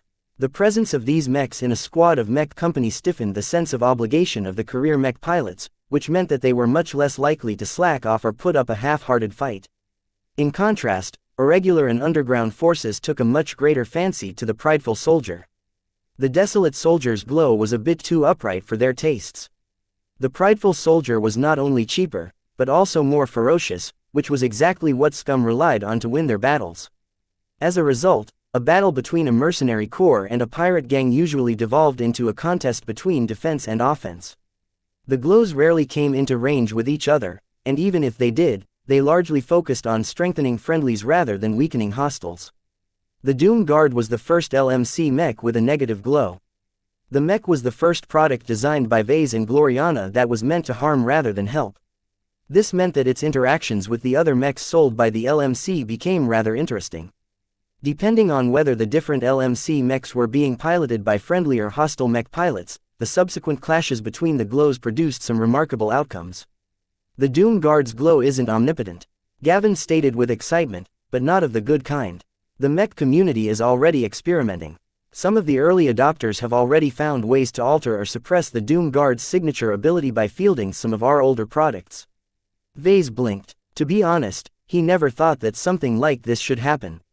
Logically, he should have anticipated this outcome, but he never encountered this situation before in his previous mech designs. In the past, the sales figures of his mech models weren't very impressive. The odds that two opponents would both field LMC against each other was rather slim. Even if they did, the glows of the mechs never explicitly clashed against each other. Combining them together produced mildly interesting results, but they didn't significantly shift the outcome of battles. It was different this time. The inventiveness of the pirates and the armchair generals on the galactic net exceeded his imagination. I need to see this for myself. Vase immediately announced. Call Commander Melkor and tell him to ready a couple of copies of every LMC mech model in his roster. I need to do some experimenting. He soon left his office and entered a nearby training ground reserved for the avatars. Due to the importance of this issue, Vase reluctantly called up his girlfriend as well. She soon arrived with Clixie nuzzling against her neck. Meow. Hey there, Clixie. The cat jumped into his arms and enjoyed his petting. Meanwhile, Gloriana looked around the yard and stared at the avatar mechs that had gathered a short distance away. What is this about, Vase? It's about the interaction between our mechs. Vase replied, and briefly explained the battle involving the purple hangman. She raised her eyebrows. I admittedly didn't think about it either, but it makes a lot of sense if you think about it. The proto-gods that you have invested in the mech designs are living entities. Some of them get along pretty well with each other, but not all. In our case, a confrontation between different mech models is not just a contest of technical performance, but also a clash between divine personalities. Though Vase disliked her constant allusions to divinity, he had to admit that the image she evoked wasn't that off the mark in this case. The glows of a mech basically represented the spiritual domain of the design spirit. Within the area of effect, a portion of the will and presence of the spiritual entity in question gained dominance. Sometimes, different glows existed alongside each other with hardly any problem. For example, the glow of the Aurora Titan and the glow of the Desolate Soldier complemented fairly well with each other.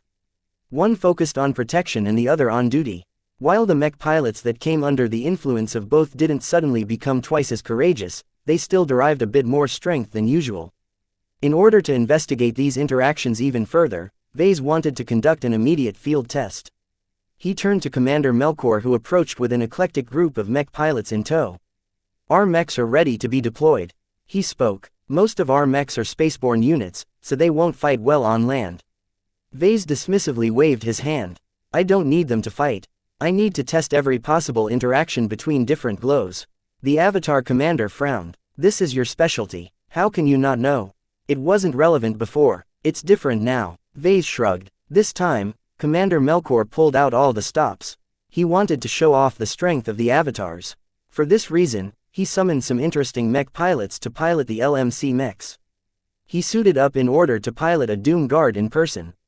He assigned Joshua and a radically devout Ilvanen to a pair of Deliverer mechs. He asked Janzi Larkinson to participate with her Shield of Samar. He even tracked down Vincent Rickelin Larkinson in order to call up his Adonis Colossus. What surprised Vase the most was that Melkor even brought along Town and James so that they could field their transcendent messengers. Seeing older mechs standing alongside the newer ones was an interesting experience.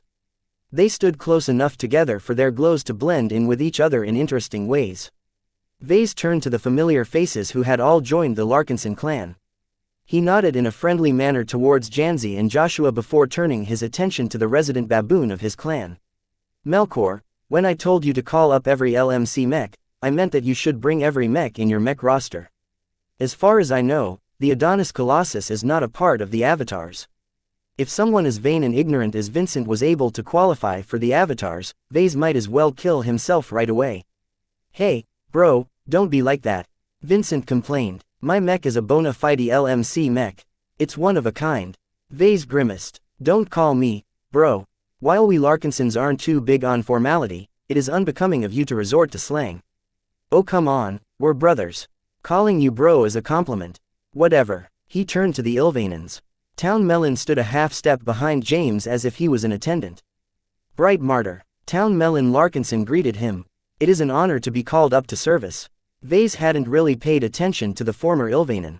In fact, he almost forgot about the Chosen of Zeal in his quest to ignore the existence of the true believers in his clan.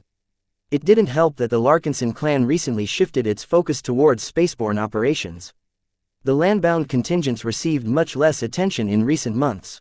He studied the transcendent messengers. The sight of the stolen prototype offended Vase a bit, but it happened such a long time ago that he was more inclined to let this matter slide. Your transcendent messengers are impressive machines, but I think they could use an update. This is not necessary, sir. Town spoke. There are more mech designs that require your attention. I am already used to my machine and it will fare well in the land battles to come. You should take the time to design other essential mechs. Okay. Gloriana, who stood at his side, chirped up. Maybe I can work on this project by myself, Vase. As long as you can make sure that its glow remains the same, I can upgrade it to a second-class standard on my own. It will save you some effort and I can exercise my solo design capabilities on a wonderful design. I'm not so sure about that. The Transcendent Messenger is a very picky design. Vase frowned. It will be fine. James reassured. Your lover is more than capable of working around your quirks. Vase automatically ignored the living prophet's remark. Enough socializing. Let's proceed with the tests. We need to know how the Doom Guard's glow reacts in the presence of other glows. The tests soon began. They weren't anything fancy. Vase merely ordered the opposing mech to approach each other in the center of the practice field while doing their best to treat each other as hostiles. This was an important step. Most LMC mechs exerted its glows differently to allies and opponents. This could be considered one of the hidden built-in features of his mechs. The first test was the simplest one. Vase merely called for two Doom Guards to confront each other. Commander Melkor and a veteran avatar piloted both machines. As they slowly neared each other with their slow and underpowered legs, the glows of the two mechs started to blend and superimpose with each other. It didn't matter if the two mech pilots regarded each other as enemies. The glows of the Doom Guards reacted similar to the time when Vase called up an entire squad to enter the podium. They strengthened each other. It became significantly more difficult for Melkor and the other Doom Guard pilot to maintain their composure. While they hadn't reached their limits, it became a bit harder for them to maintain their concentration. Describe everything you feel no matter how inconsequential it sounds. Vase commanded over the communication channel. I need to gather as much data as possible. While I am already recording all of the telemetry, I can't read your minds. Vase hated this subjective, biased and imprecise method of data collection, but it wasn't as if he could get anything better. Once he had his fill of putting two Doom Guards together, he ordered one of them to retreat and another mech to come forth. He first started with his older and aging mech models. The Blackbeak's ferocity was no match against the Doom Guard. The latter easily suppressed the former. The difference in strength was too great. The same went for the Crystal Lord. It held up marginally better, but it was clear that its obsolescence turned it into a poor match against the newer model. I already expected this result. Vase noted to Gloriana, I think these old mech models deserve a boost. Once he got these mechs out of the way, Vase proceeded to do something more exciting. He proceeded to test the Doom Guard against the Desolate Soldier and Prideful Soldier. The Desolate Soldier exhibited a straightforward reaction. Its glow gave ground to the gloom emanated by the Doom Guard. However, the mech pilot of the ranged mech was largely protected by the design spirit, allowing him to retain much of his wits. It's only useful for self-protection. Vase muttered. That's not useful at all considering the likely battle scenarios for the two mechs. Gloriana pointed out, the Doom Guard is an immobile defensive mech that should never take part in an offensive action. The Desolate Soldier is a fragile ranged mechs that belong in the rear lines of any formation. There should be no instance that the mechs would ever confront each other at a range where their glows interact with each other. Compared to the Desolate Soldier's mundane result, the Prideful Soldier interacted substantially differently against a Doom Guard. Chapter 2078, Countering Doom. The interaction between the Doom Guard and the Prideful Soldier was incredibly interesting. The Doom Guard hosted both Xigra and Nixie at equal strength. The Prideful Soldier primarily held the Solemn Guardian, but was also supplemented by a spiritual mote taken from Xigra. Therefore, the two radically different mechs actually shared something in common. The presence of the Prideful Soldier excited the Doom Guard's glow by strengthening the strength exerted by Xigra. It was as if he suddenly got 5% stronger or so.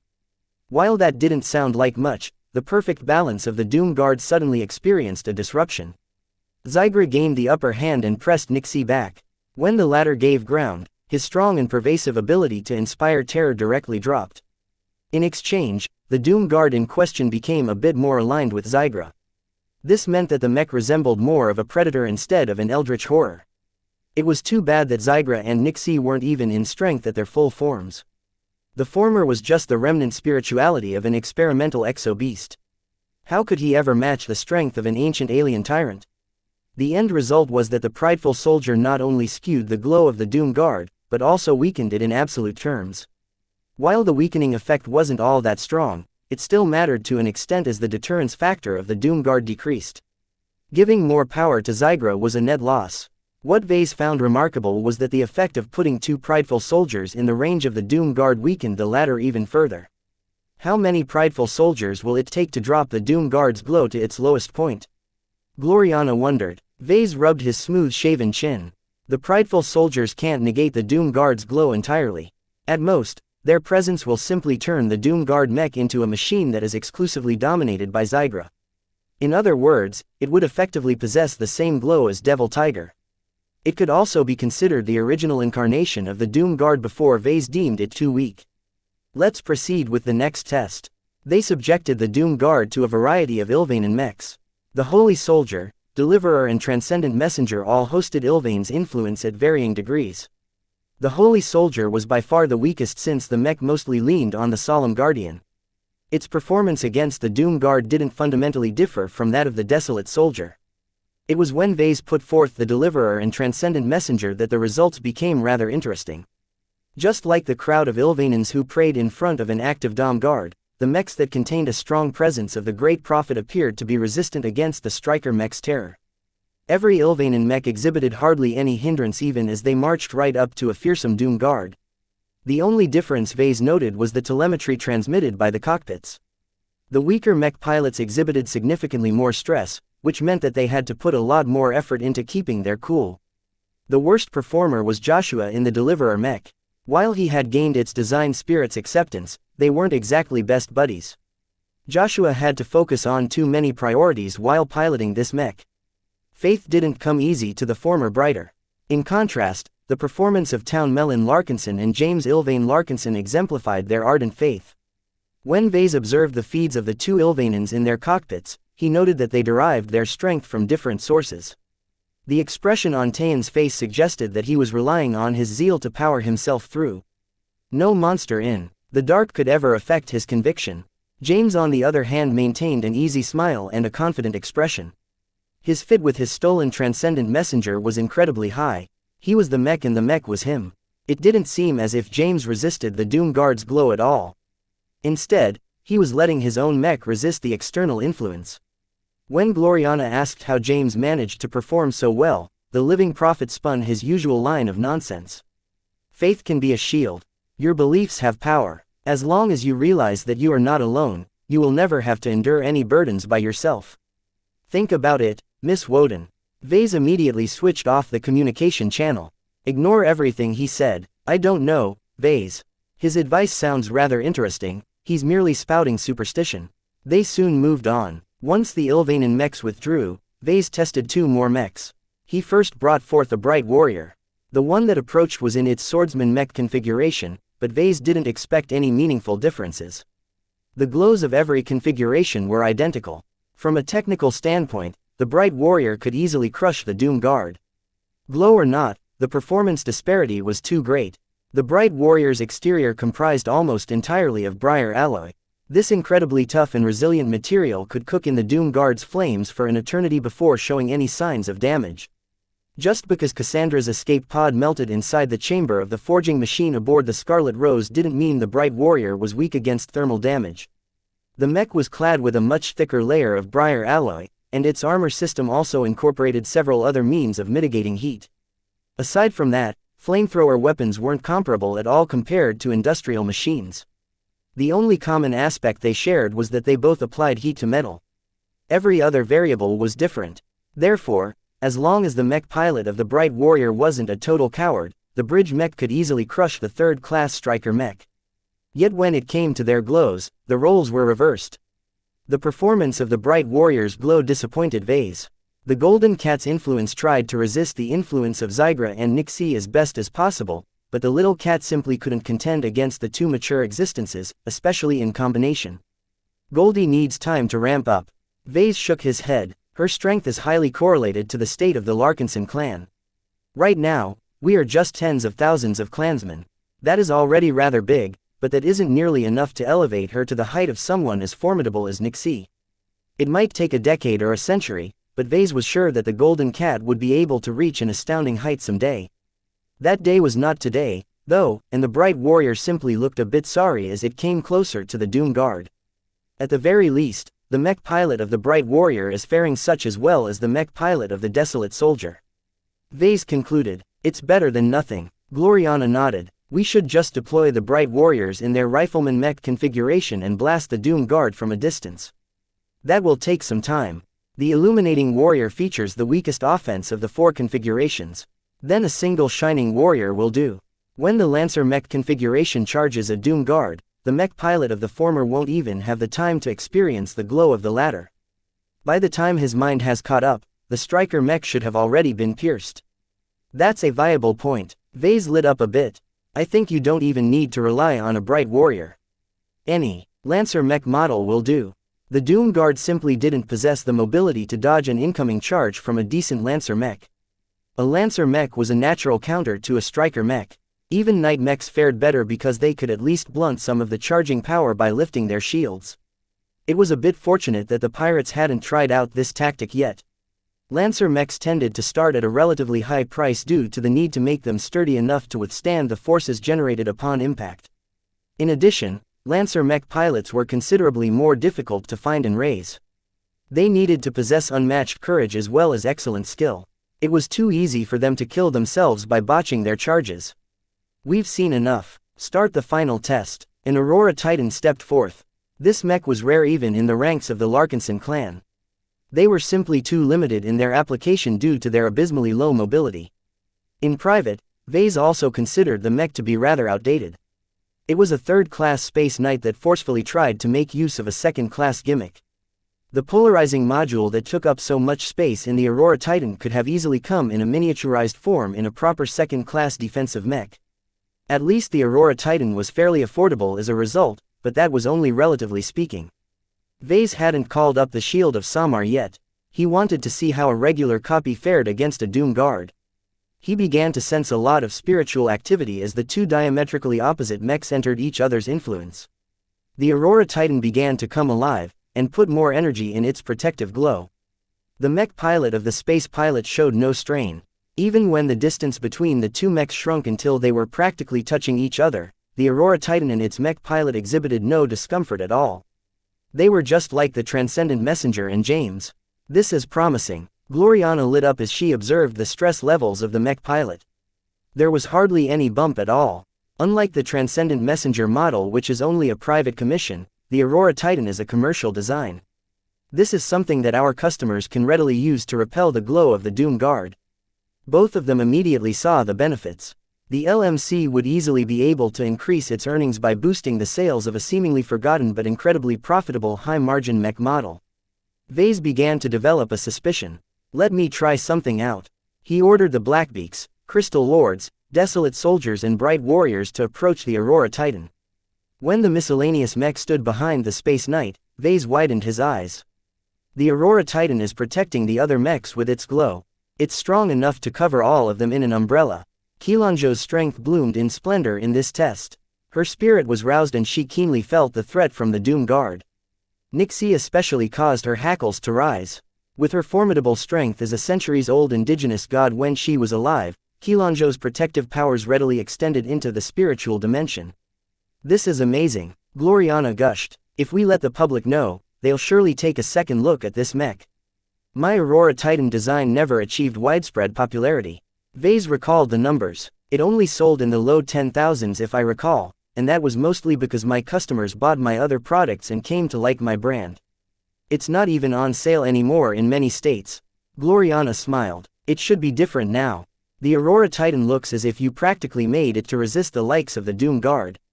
To be honest, Vase felt rather bittersweet. It was rather disappointing for him to discover that a single mech negated the strongest selling point of the Doom Guard.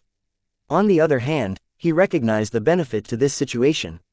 Apparently, it took an LMC mech to counter an LMC mech. It was as if Vase was arming both sides of conflict. Regardless of which side won or lost, the LMC always profited in the end. The sales of one LMC mech encouraged the sales of another LMC mech. It's not so simple, Gloriana sadly remarked. Both designs are low mobility. The Aurora Titan isn't suited to attack, and neither is the Doom Guard. It will take ages for an attacking force to drag their Aurora Titans to the enemy battle line. Vase chuckled. That's not as much of a problem as you think. Mech designers and mech technicians can be rather inventive if they need to be. We'll probably start hearing reports of Aurora Titans strapped to oversized boosters or being towed by a squad of mechs. Just because a mech's default configuration was rather slow didn't mean it had to stay that way. One of the biggest strengths of mechs was by how easily they could be modified. Chapter 2079 Glow Arms Race. The confrontation of glows revealed a lot of new facets about the interaction between LMC mechs. None of the outcomes broke any logic.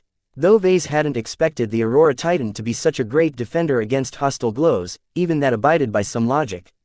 As expected of a female proto-god, Gloriana smugly smirked as she petted her cat. The Aurora Titan's proto-god is so powerful that she can fend off the two male proto-gods of the Doom Guard with ease. We women are the best and strongest gender, isn't that right, Clixie? Meow. Standing next to her, Vase palmed his face. Zygra is a lot younger than xianxia. Of course he's weaker. Meanwhile, Nixie is heavily constrained and partially locked in slumber. If he is in his prime, he can crush us all with a single thought. His girlfriend didn't believe him. She threw a contemptuous look at him. I expect our next mech design project to be stronger than the Doom Guard. As our first mech design for my home state, it has to be our best product to date, understood? I won't allow you to shame our state by presenting something weak.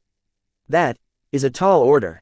There's not that much we can do to make our night mech stand out when we have to abide by so many restrictions. Gloriana imperiously swept her hand towards the mechs on the practice field. Look at your mechs. Our mechs. They're more powerful than other mechs because of your glows. The domains they exude is the key to their success. I want you to make sure that our first Hexer mech design will not host a weak proto-god. We need to make a statement to the Hexadric hegemony that we are not useless. Even at our current state, we can already contribute to the war effort. More importantly, we have to teach the Friday Coalition a lesson that their defeat is inevitable. I get it. Vase raised his hands. I already planned some elaborate steps to ensure our remaining mech design project will result in something special. It will definitely surpass the Doom Guard in sophistication. Just make sure that you are ready to make a sacrifice. For our first collaborative Hexer mech design, I don't care about the price. The testing soon wound down. The final interesting interaction that took place was when Vase commanded Janzi Larkinson to bring forth her Shield of Samar. There was a qualitative difference between her performance with her customized Aurora Titan and the performance of a regular version of the model. Her will had already been polished to a standard that was beyond human limits. Her degree of immersion with her own mech had reached an unparalleled standard for non-expert pilots. The field of protection, projected by the Shield of Samar, reached much further out, and every individual affected by it enjoyed a considerably greater degree of protection against the Doom Guard's glow. Vase and Gloriana made a couple of additional conclusions after they finished the tests. First, the Aurora Titans, and more specifically xianxia, were practically made to shield against harmful glows. Unlike the other mechs, its focus on protecting others extended into the spiritual realm as well, thereby providing valuable protection to the minds of every vulnerable mech pilot within range. Second, the effectiveness of glows that were able to resist harmful influences somewhat depended on the quality of the mech. However, the source of those glows mattered more. A powerful, protection-oriented spiritual entity like xianxia was vastly more suited to perform this role than a weaker offensive design spirit such as Zygra. The most the latter could do was to reduce the burden on the mech pilot of the mech. The amount of protection they offered to other friendlies around the mech was rather marginal. Third, the strength of the mech pilot also mattered. Even if Janzi Larkinson exited her Shield of Samar and boarded the cockpit of a regular Aurora Titan, she would still be able to achieve more results due to her superior ability and excellent synergy with xianxia. Putting a completely random mech pilot in a very advanced and eccentric mech like the Aurora Titan wouldn't end well. A lot of new ideas swirled around in their heads. The release of the Doom Guard sparked an entirely new appreciation of the applications of Ves's design philosophy. It was not enough to consider their effects on a standalone basis. From now on, Vase needed to take into account how they interacted with other existing glows. You know, Vase, we could start an arms race. Gloriana suggested with a grin. When the Doom Guard gets more popular, mech buyers will either have to start fielding our strikers themselves or risk falling behind. At the same time, the demand for mechs that can counter its glow will increase. So far, only the LMC can give them what they need. We already have the Aurora Titan. It's a defensive mech that is highly unsuited to confront the Doom Guard. In fact, the other way around applies as well. Both mechs are too sluggish. While you've already mentioned that their owners might solve this problem, this is way too troublesome and requires a lot of extraneous tinkering. The fact of the matter is that the market will gradually demand a mech from the LMC that can offer the same degree of protection as the Aurora Titan but in a much more mobile package. This was the glow arms race that Gloriana described. Vase ran through the scenarios in his mind and saw an opportunity to milk the mech market by continually releasing mechs that countered each other. For example, he could design an affordable Lancer mech with a protective to counter the Doom Guard. He could then design an offensive swordsman ranged mech that could shred the Lancer mech's glow.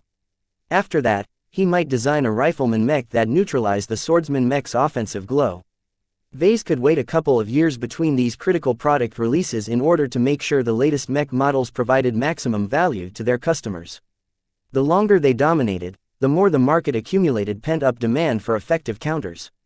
These kinds of arms races happened throughout the galactic mech market in many different corners. Direct contests between a small number of competitors were fairly rare, though, and they almost always took place at the higher levels. Vase recognized that he and his products were in an abnormal situation. First, as far as he was aware of, he was the only mech designer capable of designing mechs with glows. He was also the only mech designer who could design mechs that countered them in battle. These two conditions meant that any arms race that Vase possibly sparked would only involve a single player, himself. He would become his own competitor in a market where he held a monopoly.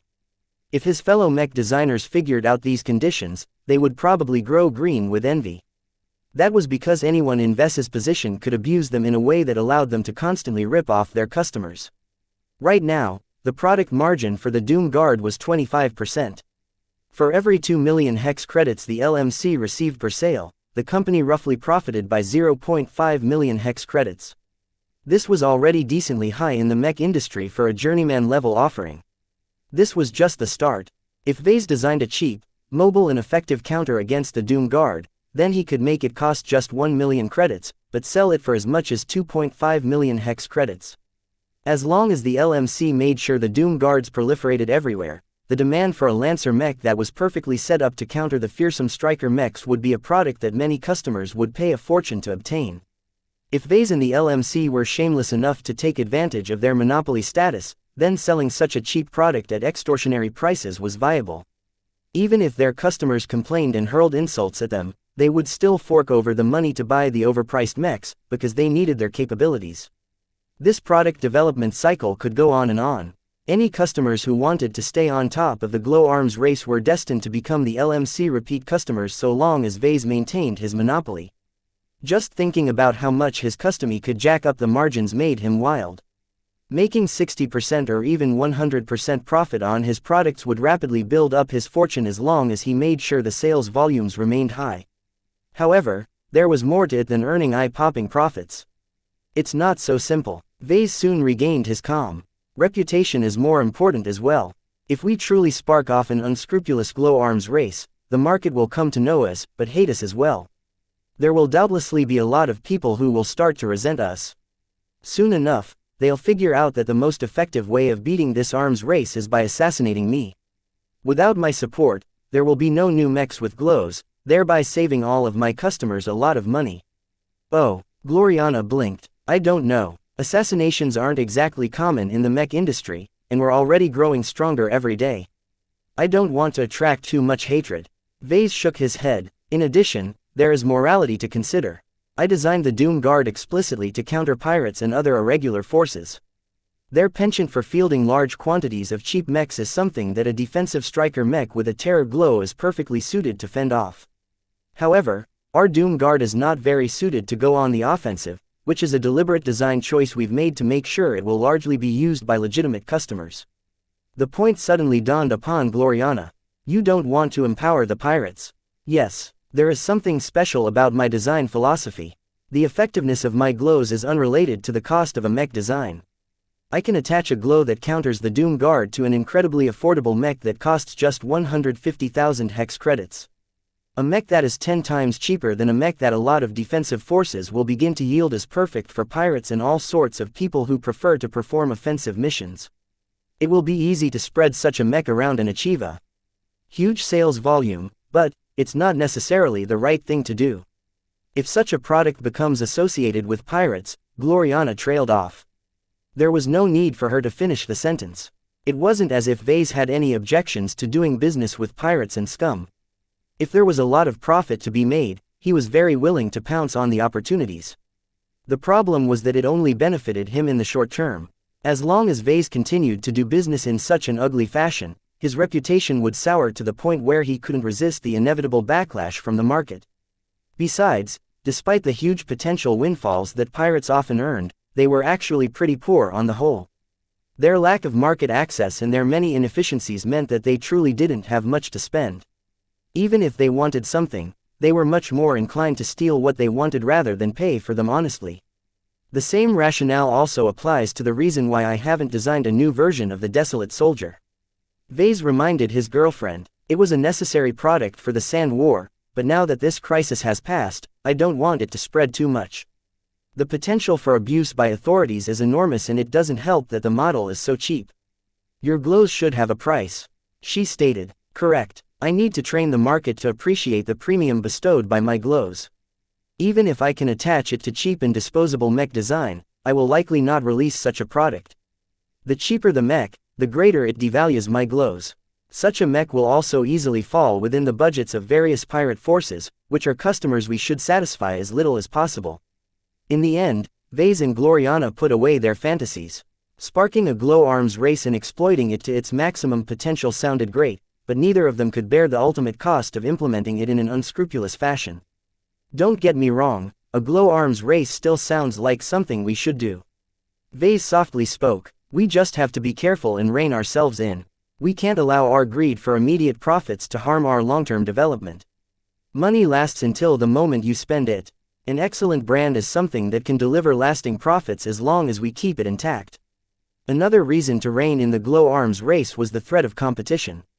The greater demand for a counter to his glows, the greater the chance a mech designer might emerge who could shatter his spiritual component monopoly. Chapter 2080 Poor Businessman. The whole excitement surrounding the newly discovered interactions between different glows was just getting started. The mech market gained an entirely new appreciation of LMC mechs, and many customers in foreign states who hadn't been exposed to them before began to dip into them for the very first time.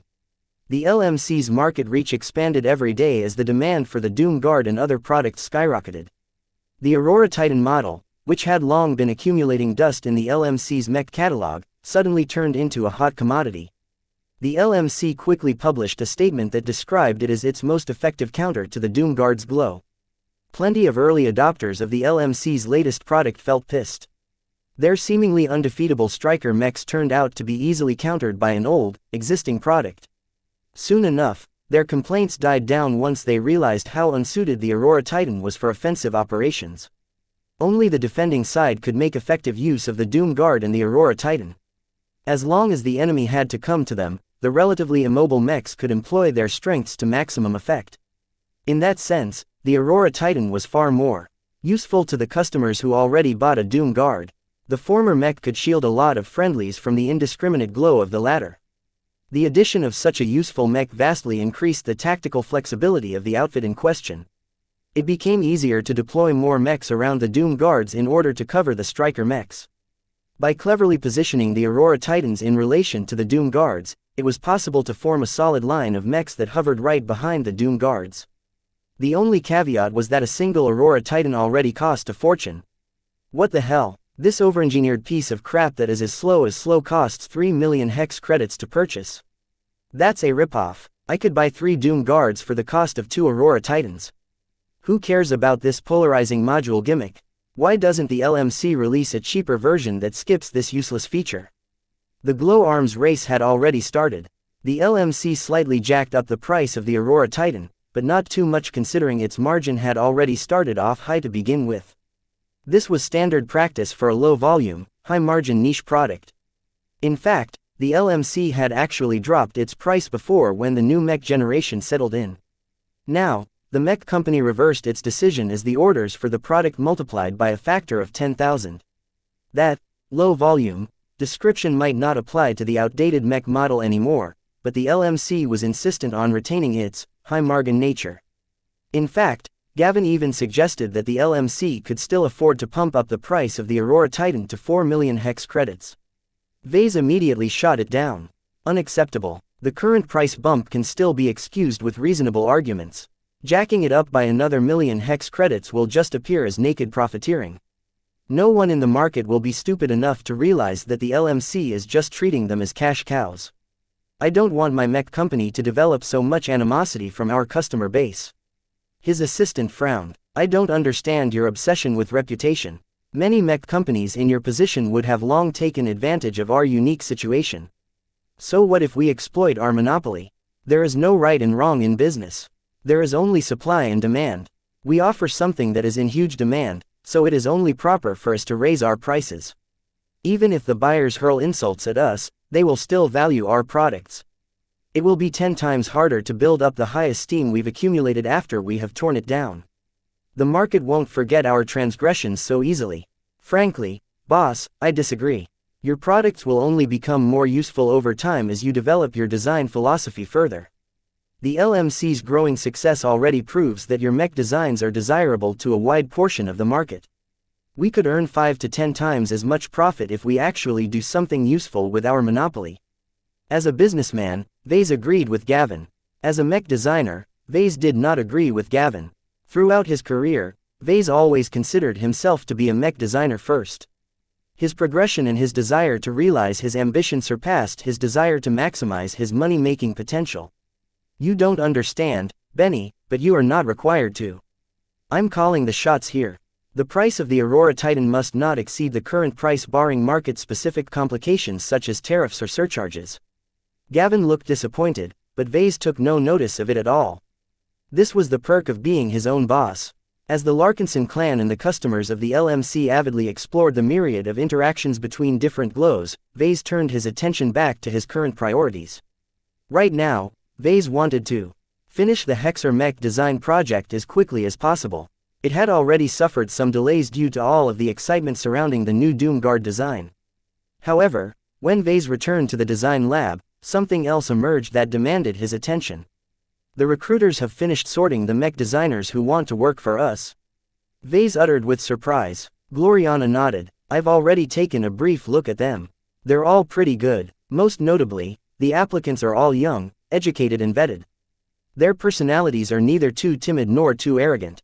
A considerable amount of them are fans of our work and dream of becoming Larkinsons. How many of them are locals and how many of them are foreigners? A disproportionate number of commoners from the Sentinel Kingdom have applied.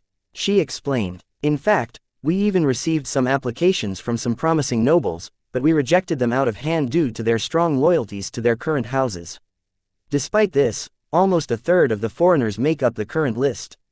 The best and most confident citizens of neighboring states had to pay a considerable price to travel to the Sanok system. On average, their quality is higher, so we've been able to approve more of them than we thought. I see. So all of the prior vetting has been performed, right? Yup. We even tested their integrity with our bright warriors. We didn't allow them to pledge an oath. It was enough to see if our clan god approves of them. In fact, we even threw out hundreds of spies and informants after exposing their true nature. The Golden Cat was Ves's killer weapon against spies and other malicious people. Before her creation, Vase hated the constant infiltration that took place in his organizations. His obsession with foiling spies and saboteurs was one of the most important reasons why he created the ancestral spirit. Even though he wasn't sure if everything turned out well, he was glad he succeeded in establishing a spiritual network that was intrinsically tied to the Larkinsons. The existence of Goldie in the Larkinson network was one of the biggest contributors to the stability of his rapidly growing clan.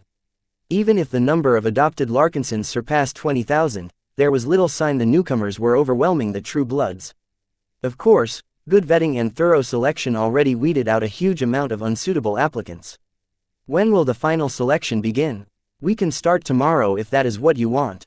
The Mech designers who passed all of our tests are all residing in a nearby hotel. All right, Vase nodded. Then let's send them a notice to show up tomorrow morning. How will we decide which ones to pick? She asked. There are 1,000 mech designers to choose from.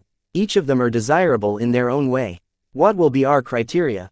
Many more mech designers tried their luck, but failed to meet the standards of the LMC. With their current level of prestige, Vase and Gloriana no longer had to set their sights on average novices and apprentices. Only the ones with higher potential deserved their consideration. Of course, the truly talented mech designers were still scarce. Most of them either found success by starting their own businesses or had already been locked in by other rivals. Even so, plenty of diamonds in the rough remained. Vase rubbed his smooth-shaven chin for a while. The ones who are most loyal and talented get priority. While I don't particularly care about their design philosophies, we should ensure we have a good amount of variety. I'll also keep my eye out on those with remarkable traits. He didn't exactly explain the latter to Gloriana. What he truly meant was that he wanted to recruit at least a couple mech designers with spiritual potential. In a massive group of 1,000, reasonably talented mech designers, he refused to believe that none of them had the potential to advance to journeyman. Of course, hiring too many of them wasn't necessary. Vase mainly wanted to bolster his design teams right now. Obedience and humility mattered the most in this case. There was no room for egos in his design teams. I don't want you to hog all of the mech designers. Gloriana added, let me choose as well. I want at least half. Alright, but don't go overboard. Incompetence is the last thing I want in my mech designers. By the way, I think we should increase the goal we set.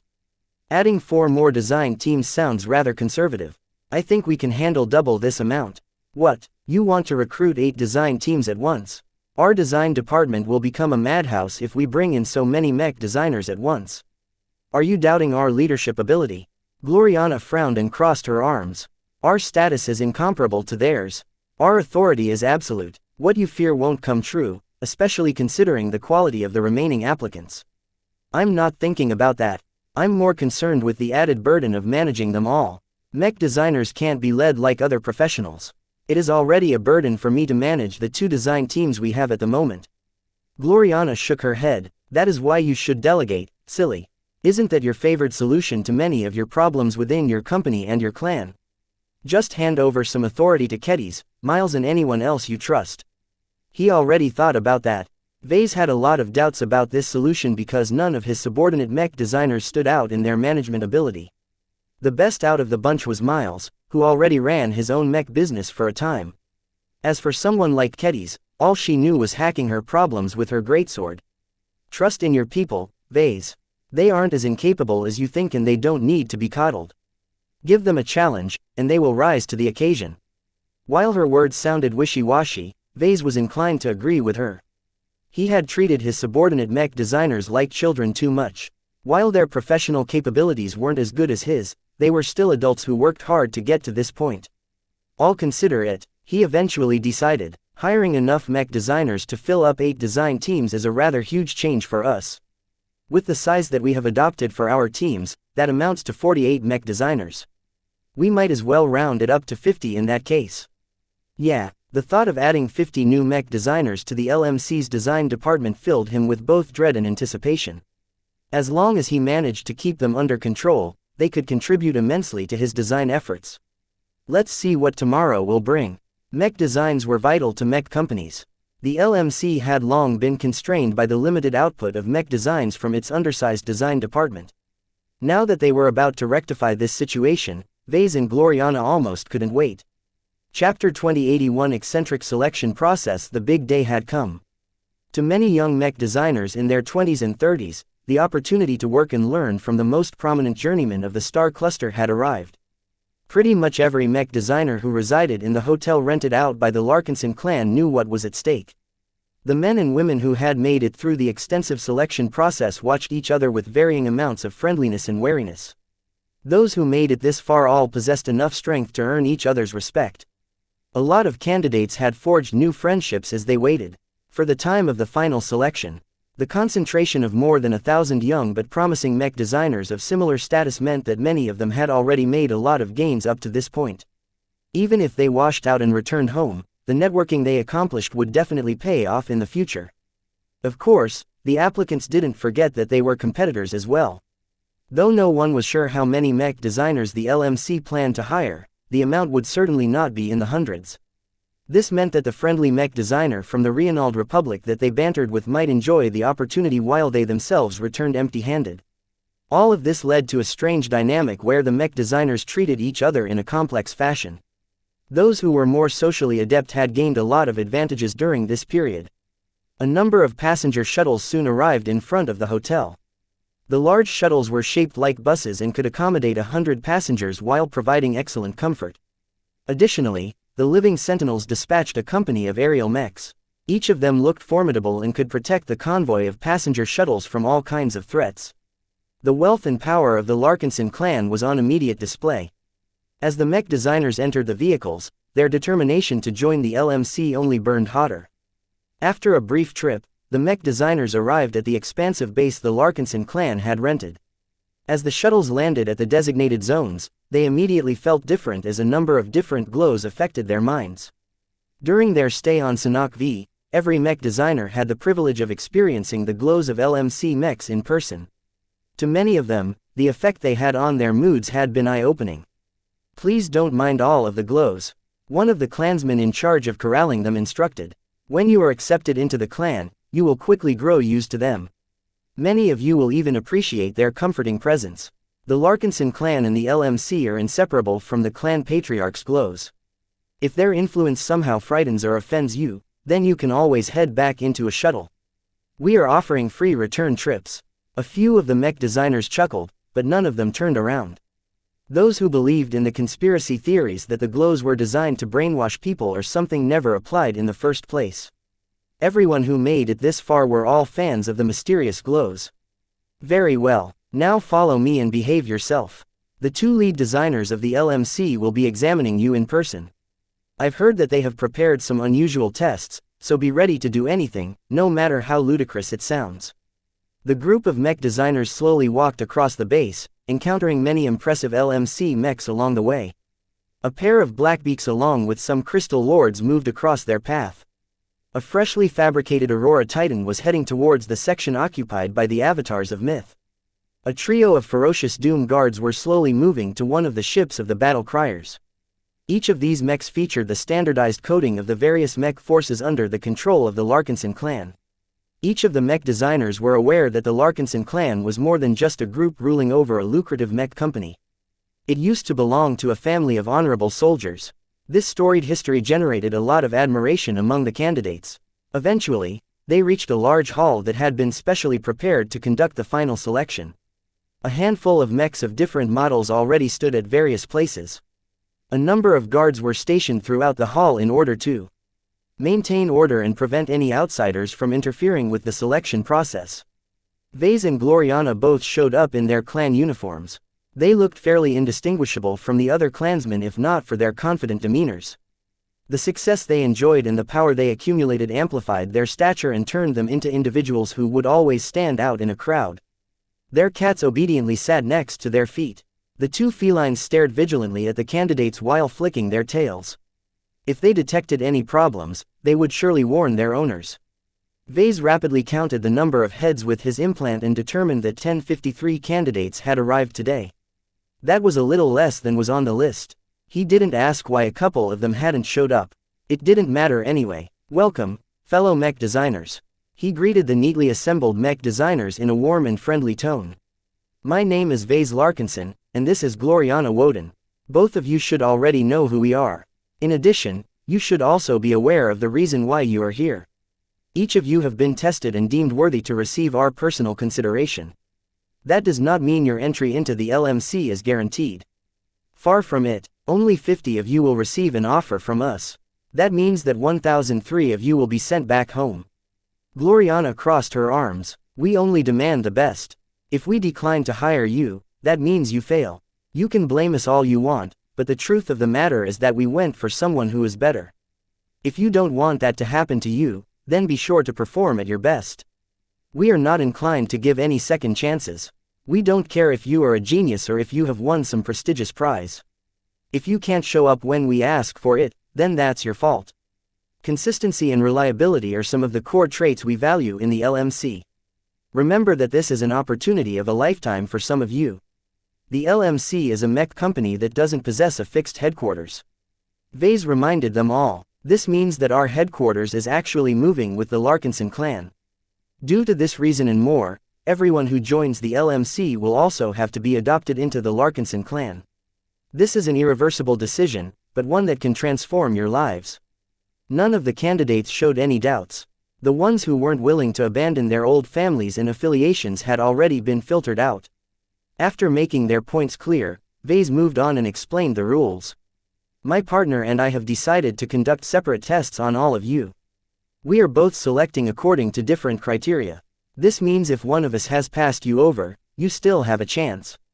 Just take into consideration that what works for Gloriana might not work for me, and vice versa. If you have done your research on us, then you should be able to guess what we appreciate. They had both made this decision when they entered into a deadlock yesterday. Neither of them were able to come to an agreement on which set of criteria they needed to apply to the new recruits. Eventually, they threw up their hands and decided to split everything up. Both would be conducting their separate round of tests and hire 25 mech designers each. Vase started first. He stepped forward and approached the ranks of mech designers that had formed into rows. Lucky padded after him while keeping a close eye on the potential new Larkinsons.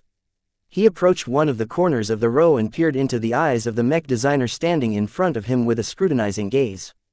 The man tried to shy away before realizing that this might be some sort of test. The candidate did his best to muster his courage and return the stare. Vase lingered for a few seconds before moving to the side to peer into the eyes of another mech designer. He didn't say anything. The confused candidate wondered whether he had been passed over. What was Vase Larkinson looking for? Why did he insist on staring at each of them in the eyes? No one talked. No one moved. Vase went from mech designer to mech designer in a calm and patient fashion. Not even Gloriana knew what her boyfriend was looking for, but she showed no irritation at the amount of time that Vase was determined to take. After inspecting nearly 100 mech designers in this fashion, he eventually halted. He stared a bit longer at a seemingly random mech designer. You. Vase raised his hand and placed it on the shoulder of the mech designer. You pass. Welcome to the LMC. You are suited to become a Larkinson. For a moment, the lucky man in question couldn't believe what he heard. Was it that easy to earn Vase Larkinson's approval? He didn't even do anything. He just stood as straight as a rod while making sure to meet the journeyman's eyes with his own. He didn't even do anything else. Thank you. The man bowed with incredible glee. I will strive to meet your expectations. Vase jerked his head to the side. Head over there. One of our guides will process your entry into the Larkinson clan after this process is done. As the successful candidate happily walked out of the row, the other mech designers looked incredibly envious at him. They all wanted to take his place. What did he possess that allowed him to be selected straight away? The strange and unusually short selection caused the remaining mech designers to stand a little straighter. Vase didn't really bother with that. He resumed his routine and continued to go over every single individual. In the end, he selected 6 more mech designers. He smiled in an intriguing fashion as the 7 mech designers all gathered at the side. Each of them possessed spiritual potential. That wasn't all. There were even more candidates who possessed spiritual potential. Since each of them were fairly talented and capable in their profession, Vase wasn't surprised to encounter over 30 mech designers with spiritual potential. The reason why he didn't pick them up was because of several reasons. Perhaps the vibe they exuded didn't meet his tastes. Perhaps his intuition reacted somewhat cool towards them. Perhaps the attributes he sensed from them repelled his sensibilities. The 7 he selected represented the best of the group of candidates with spiritual potential. Their strength and development varied, but Vase had a very good feeling about all of them, and that was enough. Of course, he didn't just select them on the stop due to his feelings alone. He also made sure to go over their records through his mind. He had already downloaded the complete profiles and records of every single candidate in his implant. There weren't any problems with the 7 mech designers who possessed a good chance to advance to journeyman. While he admittedly didn't spend a lot of time going over their strengths, he could always explore them later. Right now, it was sufficient to know that they were worth investing in once they joined the Larkinson clan. When Vase withdrew from the time-consuming examination, it was Gloriana's turn to conduct her test. She stepped forward with a grin. Unlike my boyfriend who likes to rely on gut to make his decisions, I prefer to conduct a more objective test. As a mech designer who is expected to work under my supervision, I expect excellence in as many areas as possible. In order to see whether you have what it takes to keep up with my demands, you will have to demonstrate your intelligence." With a snap of a finger, a projected screen appeared in front of the faces of all of the candidates. What you are looking at right now is an advanced textbook that contains knowledge that I am very confident that you aren't familiar with. You have 30 minutes to absorb as much knowledge from the book as possible. After that, you have 30 minutes to complete an exam. Those of you who have managed to achieve the best scores will enter my short list. A lot of mech designers lit up. There were a lot of geniuses and high performers within the crowd. None of them lacked confidence in their learning ability. However, Gloriana wasn't quite finished. "Oh, before you ask, we won't be providing you with any seats." Chapter 2082 Different criteria. Gloriana's test sounded a lot more straightforward than the inexplicable selection that Vase just performed. The mech designers who applied to join the LMC all felt as if they returned to their student days. As engineers and creators, every mech designer had to master the fundamental sciences. From mechanics to physics, the amount of knowledge they had to learn by heart was incredibly voluminous. Not a lot of people possessed the intellect and learning ability to become a mech designer. However, these were essential traits to their profession, especially considering that even the most highly rated mech design universities only allowed its students to become apprentice mech designers upon graduation at most. While there was a lot of employment available to bottom-tier mech designers, that was not what the profession was all about. Those who stopped learning and absorbing new knowledge after graduation were not worth investing in. It was fine to put them in some dead-end design team in order to perform crunch work, but their lack of growth and improvement meant that they would never gain their employer's appreciation. Vase and Gloriana weren't looking to exploit their new hires. Not necessarily. They wanted to build up a solid foundation for the LMC as it grew from a sector-wide enterprise into a cluster-wide enterprise and beyond. With the meteoric growth of the mech company, the demand on low, middle and high-tier design capabilities rapidly increased. Vase and Gloriana couldn't possibly waste their time on addressing all of these demands in person. Their time was valuable and should constantly be spent on moving their progression forward. Therefore, acquiring new talent that could be cultivated into useful substitutes was their ultimate goal. This was why Gloriana put a twist in her test. The mech designers each flipped through the pages of the virtual book projected in front of their faces. The exact subject matter of the book was something that involved very complicated internal architecture concepts. While the mech designers didn't experience much strain at the start, it quickly took more and more effort to maintain their concentration. The devious part about it was not that they were forced to stand all the time, but the angle of the projected screen only revealed its contents when their viewers looked at it in a precise angle. If the mech designers slouched over or tilted their head in any way, the screen would immediately become illegible. Along with the fact that they didn't have any tables to lean or distribute their weight, the mech designers struggled increasingly more to maintain the exact posture that was required to keep reading the textbook. Gloriana grinned. She personally programmed all of it. She keenly studied the people who held up better than the others. Eventually, one of the candidates had the bright idea to take regular breaks. The man in question simply decided to sit on the ground and take the time to mentally process the complicated subject he just absorbed. His example inspired the mech designers around him. Soon enough, over 70% of the entire crowd began to follow suit. "It's too bad he's male." Gloriana shook her head. Some of the mech designers stubbornly remained ramrod straight. Perhaps their bodies were strong enough to endure strain, or perhaps they believed their performance would improve their scores. Whatever the case, after 30 minutes of frantic learning, the textbooks disappeared. "All right, the examination begins now. You have 30 minutes to solve all of the solutions with the knowledge that you have learned." "Good luck," she said. As was typical to mech design courses, the exam was not a simple quiz where the test paper needed to be answered by performing some dry calculations and derivations. Instead, each candidate came face to face with a design interface that had already loaded in a very complicated section of the internals of a mech. The internal makeup of this section contained some obvious and less obvious problems. Each candidate had to fix these problems by applying what they learned and knew in the best way possible. Due to the openness of the problems, the candidates possessed a very wide range of freedom. Gloriana rarely set up a problem in a way that could be solved in a limited amount of ways. This was a true challenge to the mech designers. The reason why Gloriana set up the exam in this way was to mitigate the advantage of augmentations as much as possible. Those with better backgrounds who were able to afford a gene mod template or a cranial implants must have absorbed the knowledge in the textbook much better. Yet that didn't mean that they were necessarily good at applying what they learned. Mech design was a profession based on practice rather than theory. A mech designer wasn't some erudite theoretical physicist who locked himself inside a lab all day to run formulas in their minds. They used what they learned to get something done. The performance of the candidates quickly diverged. There were those who possessed powerful augmentations but managed to apply what they learned in a competent fashion. There were also those who enjoyed the same advantages but let the stress of their situation get the better of them.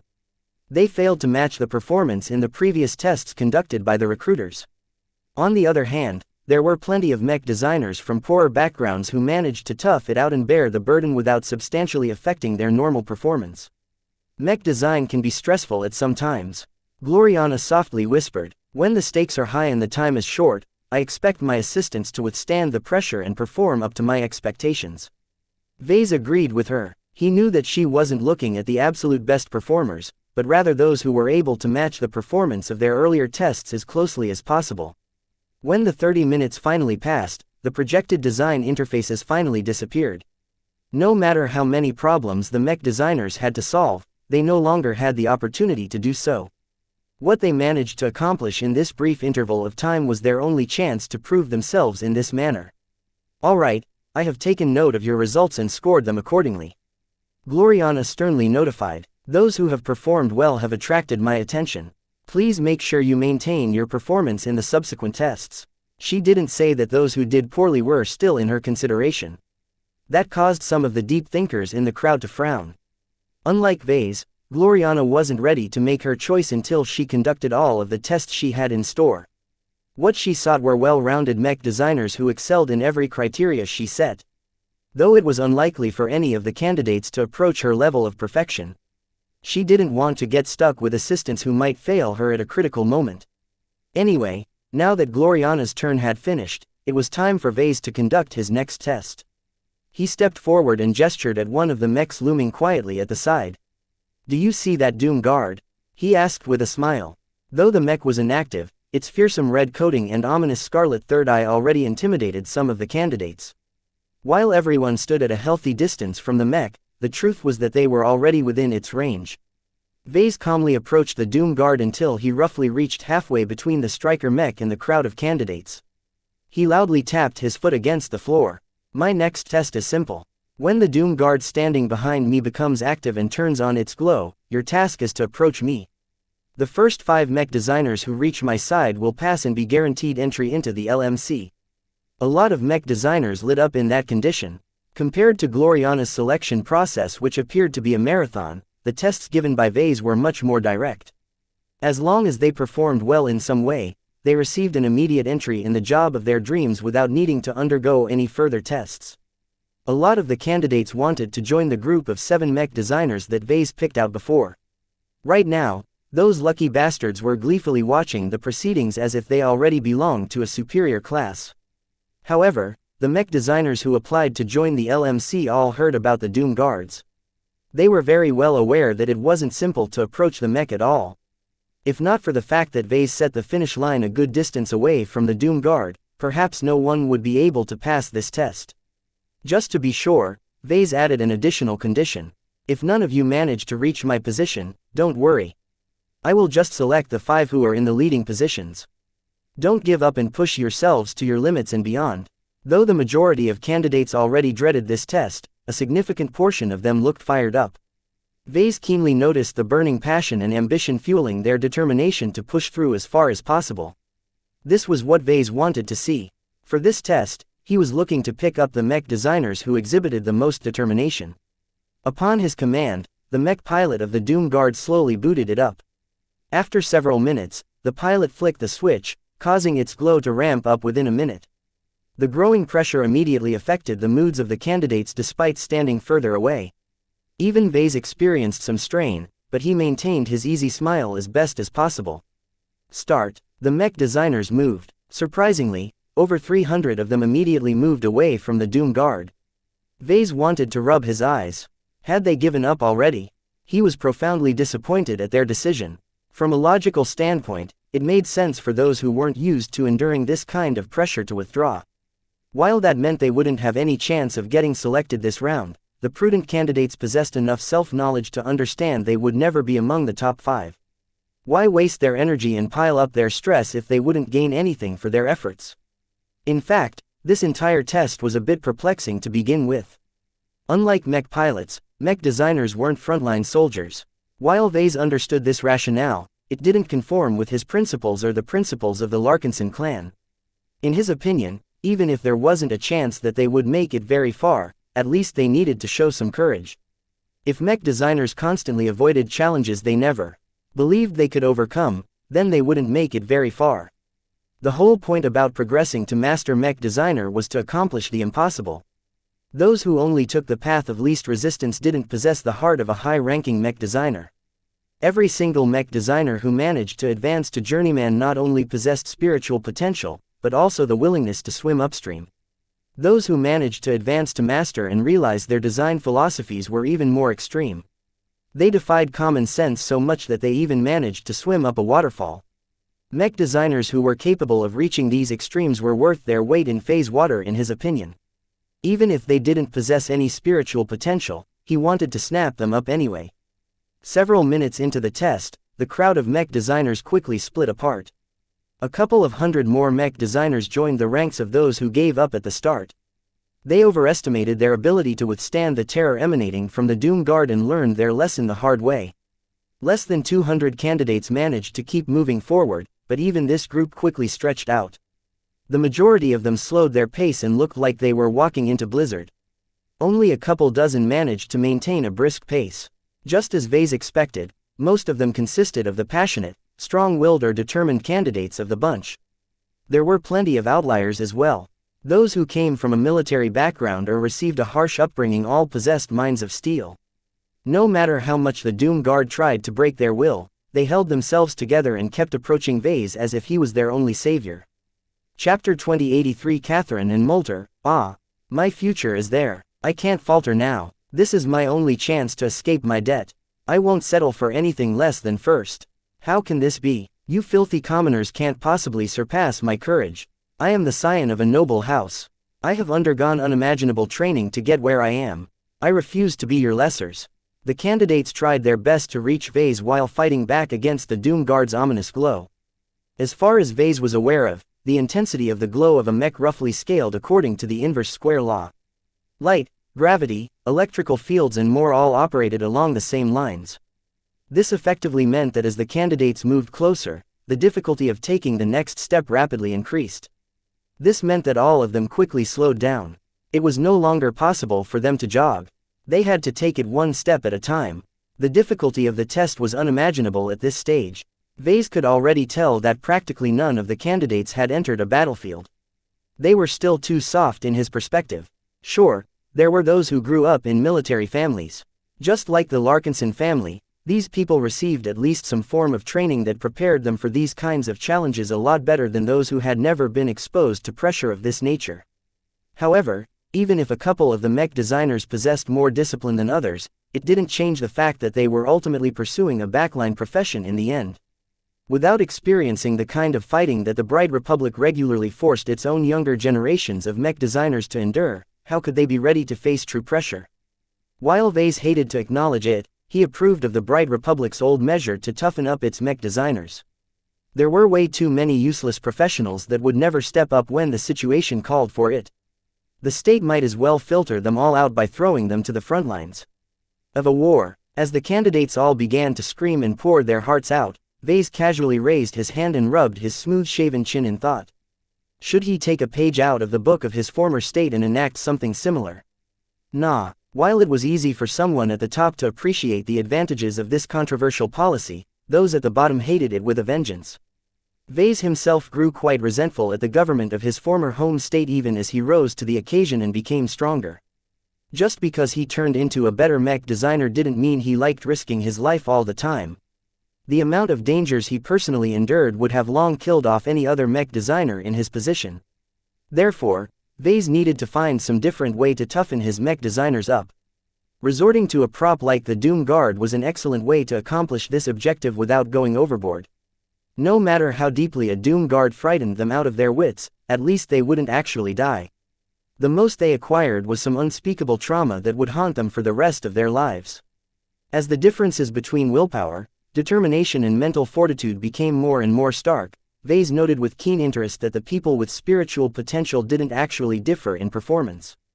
There were plenty of those with the potential to become journeymen yet immediately distances themselves from the Doom Guard straight away. There were also a handful of those with the same potential yet walked at the forefront of the crowd.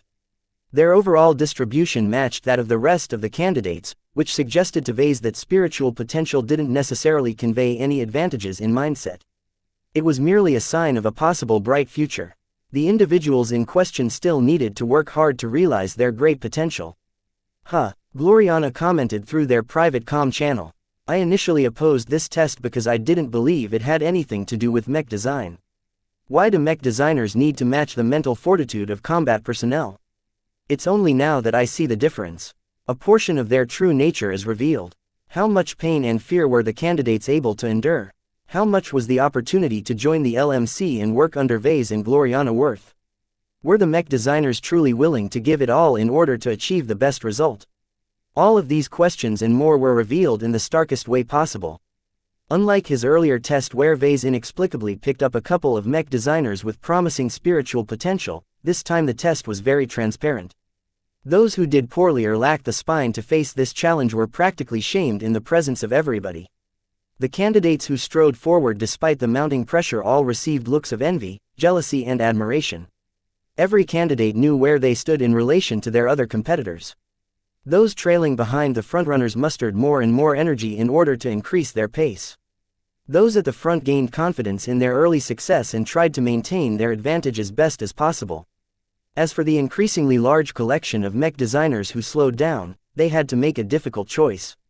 If they gave up early, they would be able to preserve their wits and energy for the challenges to come. However, if they gave in too early, they might receive a bad impression or gain a low score. No one knew whether their performance at this point mattered or not. The uncertainty and the high stakes of this selection process gnawed at their minds and increased their doubt. As Gloriana had already mentioned, a portion of their true nature became evident at this time. The majority made the rational choice and gave up. They turned around and quickly shuffled backwards. Reaching the top 5 was a pipe dream for them if they already started to falter at this distance. Only a couple of dozen made the stupid choice to clench their fists and persist. They arduously took some steps forward even if their minds started to succumb at the terror gnawing at their sanity. Though Vase didn't react to their performance, he nonetheless marked them out with his implant and recorded their valiant performance. Even if they were fairly average in other regards, at least in this test they had risen to the occasion. As the leading mech designers neared Vase's position, the ranking slowly became clearer and clearer. Around 15 or so competitors constantly tried to overtake each other and secure a promised spot in the LMC.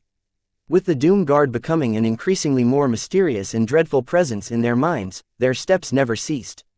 Vase paid attention to the leading 2 mech designers.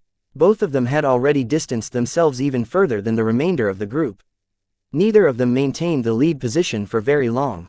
Every time one of them took the lead, the other mustered up some energy from somewhere and caught up shortly afterwards. According to the implant, the tall, brown-haired woman wearing an expensive suit was actually a local. Not only that, but she was a descendant of House Evanson. It made sense for House Evanson to raise some mech designers. As the rulers of a mech industry hub like xianxia, the local nobles needed to develop a keen understanding of the sector in order to maintain their current prosperity. As long as their decisions stopped making sense, xianxia would inevitably decline as business moved to competing planets. What interested Vase even further was that Lady Catherine Evanson also studied at Rawlings University at xianxia. She graduated with honors and started up her own mech business after receiving a generous capital injection from her own house. In fact, according to the latest record, she was still the founder and lead designer of her own mech company. Why would someone like her give up all of that hard work in order to apply to become an assistant? He silently hummed. Maybe she's similar to the Tovar mech designers. She might have learned that she can't lean on this kind of support to achieve true success. It had already become evident to Vase that Catherine enjoyed a privileged but rigid upbringing. She was born with a silver spoon, yes, but she also worked hard to excel among her peers. She was kind of like Gloriana in a sense. The only difference was that she didn't shine as brightly as his girlfriend. Her grades were good, but she did not even rank in the top 10 of her class. Her talent didn't particularly seem exceptional, and her performance in Gloriana's test didn't stand out that much. Yet the willpower she summoned this time was truly remarkable. Despite her various advantages or lack of advantages, her desire to succeed was stronger than that of anyone. She was the opposite of a pampered noble who never worked hard in her life.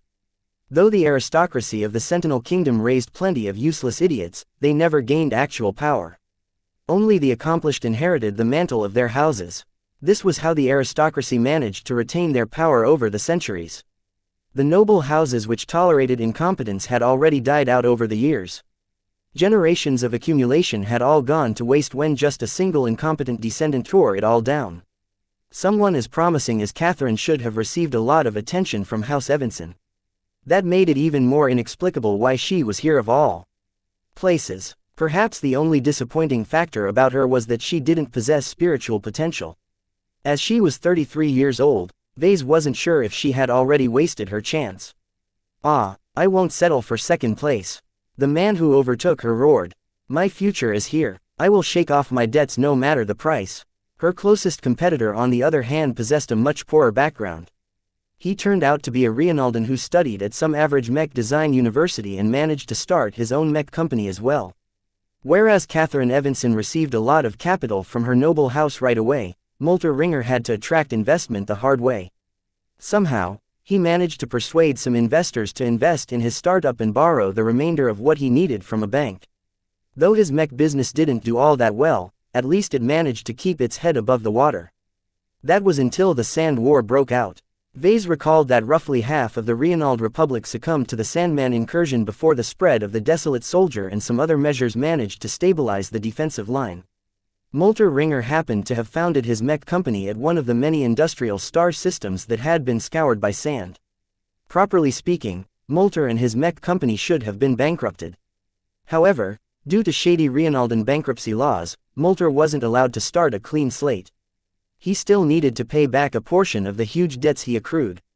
If Molter did not get selected today, then Vase could easily imagine that his future would become very dark in the future. Unless he ran off to become a pirate, he would probably face a lifetime of exploitation. What surprised Vase was that Molter wasn't content with remaining in the top 5. He summoned even more willpower than Catherine in order to achieve first place. This was highly uncharacteristic. According to Molter's record, he never applied himself to this extent during his time as an independent mech designer and a mech design student. His grades were average and the mechs he designed after he started his business lacked too much rigor and imagination.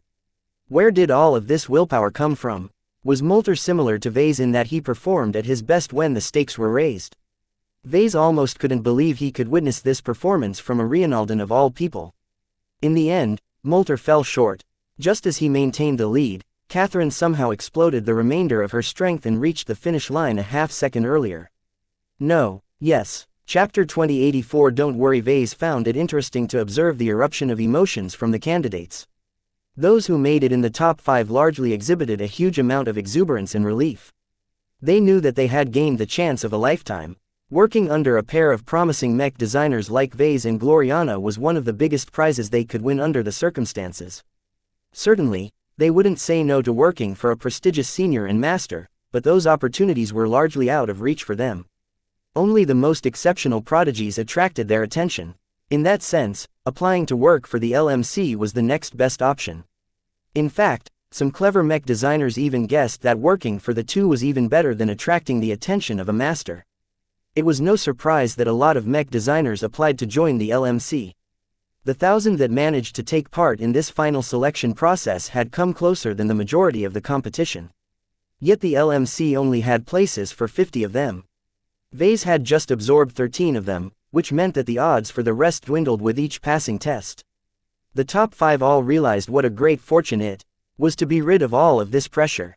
Aside from Molter Ringer, who was mentally beating himself up for failing to reach first, the remaining 4 including Catherine Evanson all looked as if they had entered paradise. They were about to become part of the rising Larkinson clan. The Doom Guard immediately switched off its glow after the conclusion of the test.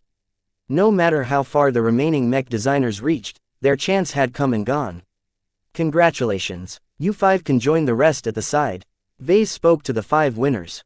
As for the remaining candidates, they returned to the middle of the hall.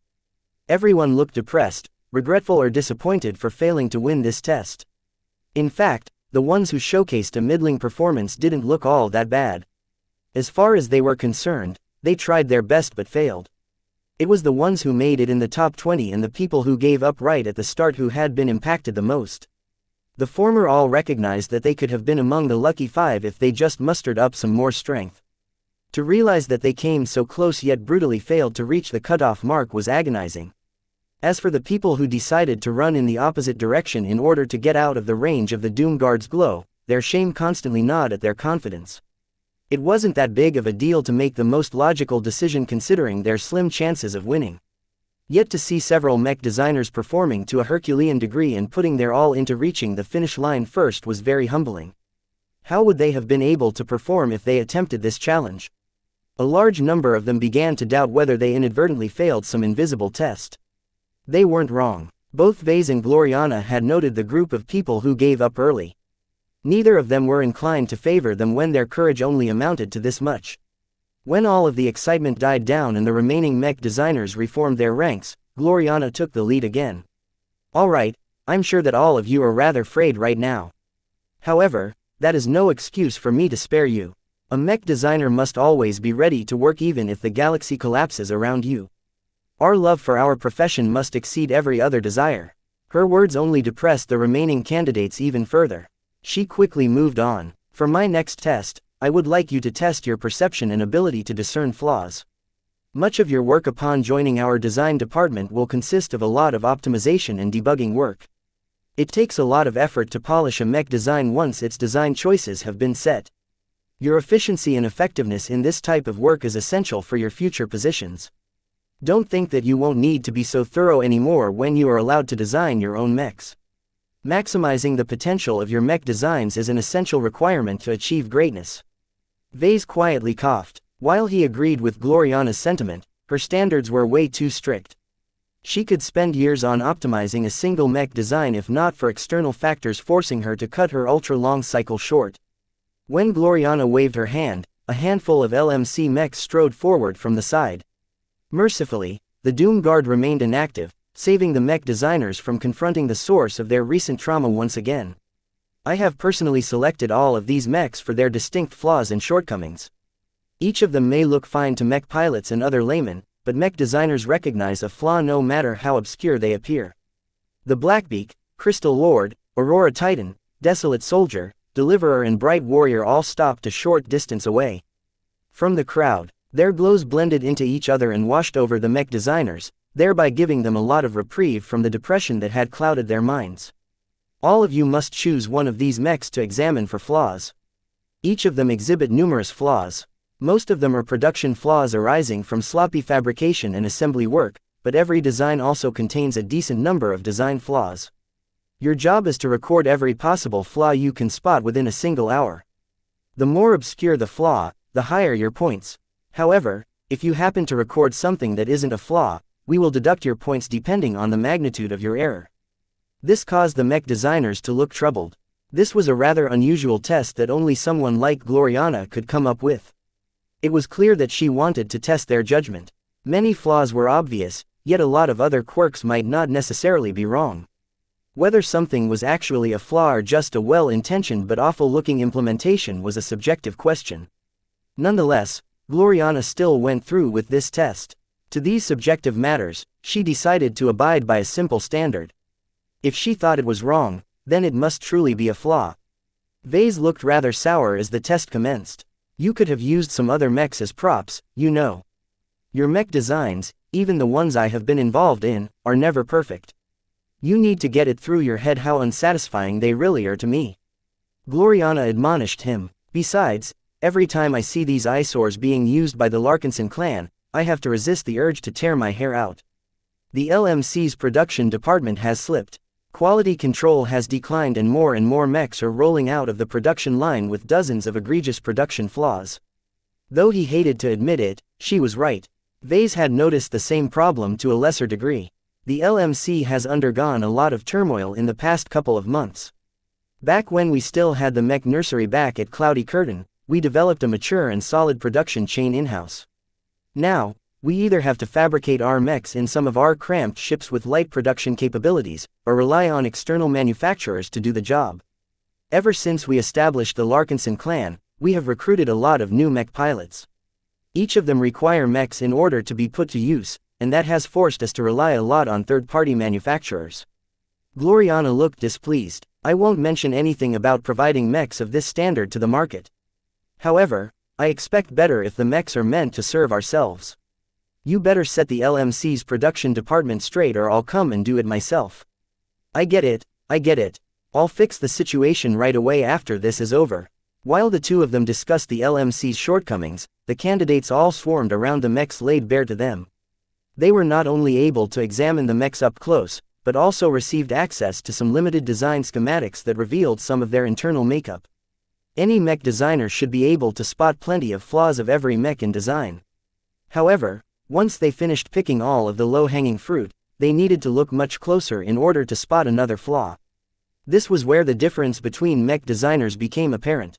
What was interesting was that a lot of mech designers tried to be clever and chose to study his older mech designs such as the Blackbeak and the Crystal Lord. In contrast, hardly anyone chose the Bright Warrior, which was currently in its Lancer mech configuration, and the Deliverer. It doesn't matter, Gloriana noted, the scoring already compensates for the difficulty of discerning flaws. In truth, those who have decided to study the newer mechs are rewarded for taking on a tougher challenge. This was another hidden aspect behind this test. Gloriana didn't necessarily want to hire mech designers who pursued the lowest difficulty all the time. In her opinion, mech designers should constantly tackle greater problems. How else could they surpass their limits if they didn't challenge themselves? The test proceeded quietly. The hour quickly ended, whereupon the mechs soon moved back to their places. Very good, Gloriana smiled. Your performance is noted and graded. You will receive your results at the end. She still needed to grade them all, but she planned to do that quietly in her mind with the help of her implant. In the meantime, it was her boyfriend's turn to conduct his next test. For this round, I have invited a special guest. Kedis entered the hall. She strode valiantly to vase with strong, measured steps. She wore a training outfit that was typical to the Sword Maidens, though she also wore her signature puffy beret in order to hide her horns. Nonetheless, her lean but muscular arms were on full display and her scabbarded greatsword obediently trailed her back. Once she reached her position, she unsheathed her weapon and grinned. Hello. Vase asked me to test you all. I might not look like it, but I'm a mech designer. I am Ves's first student and I learned a lot from him. If you want to attract his attention, then you need to show some battle spirit. If you can't even get close enough to me, you don't deserve to be my colleague. Every single candidate looked confused. Was she truly a mech designer? She resembled a thug more than an intellectual. She withdrew a smaller but very sharp sword and threw it in front of her. The anti-grav module built into it caused it to float in the air with the tip pointed at the ceiling. Each of you must wield this sword and stand 10 paces away from me. She explained the rules. On my mark, you must charge at me and do your best to land a blow on me.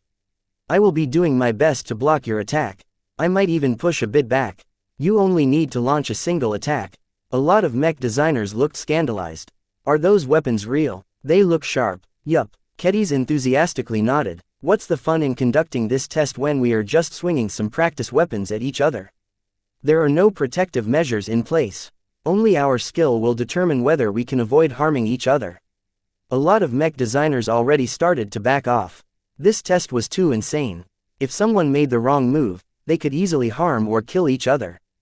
By the way, my greatsword happens to be a gift from the CFA.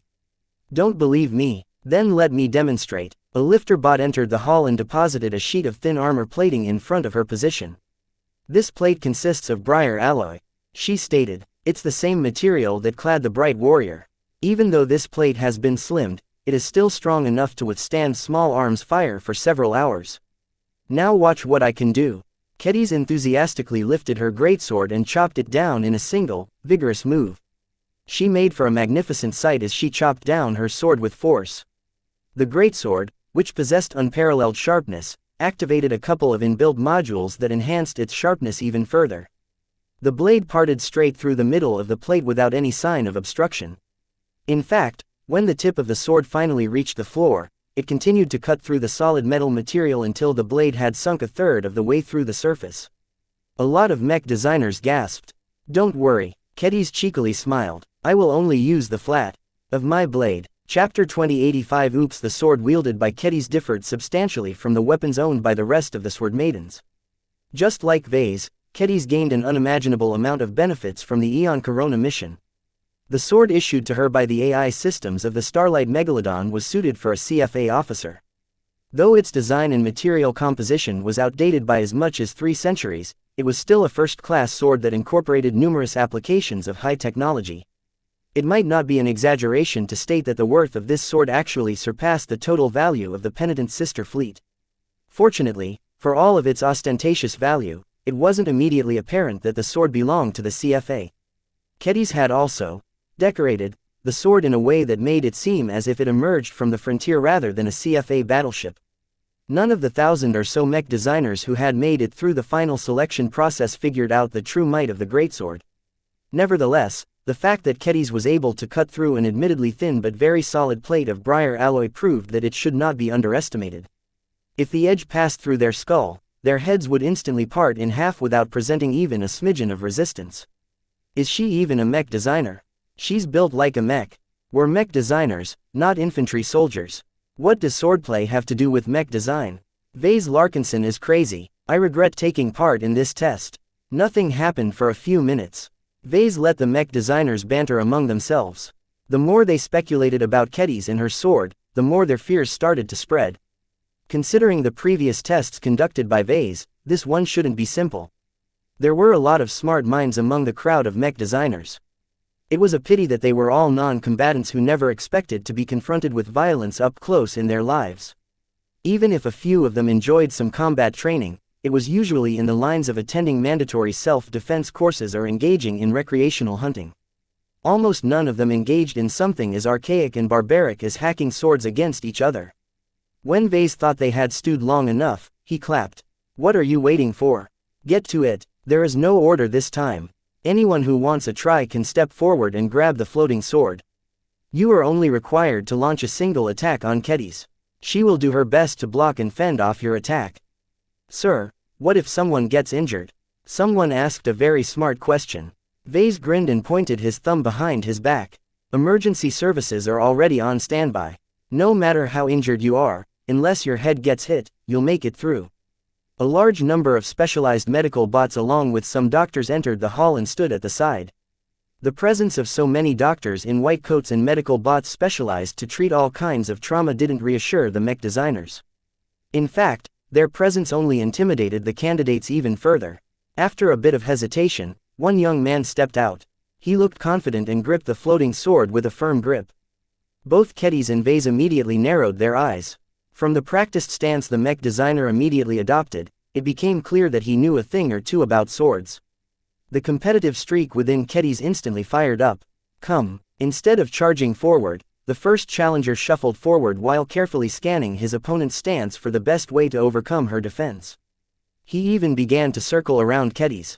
"That wouldn't do. Clap. Hurry up." Vase shouted in irritation. "There are over 1,000 other mech designers who are waiting for their turn. I told you to charge at Kedis, not dance around her. This isn't a duel. If you aren't willing to fight, then let go of your weapon and make way for someone else." Understanding that he couldn't take the tactical approach, the challenger took a deep breath and closed the distance.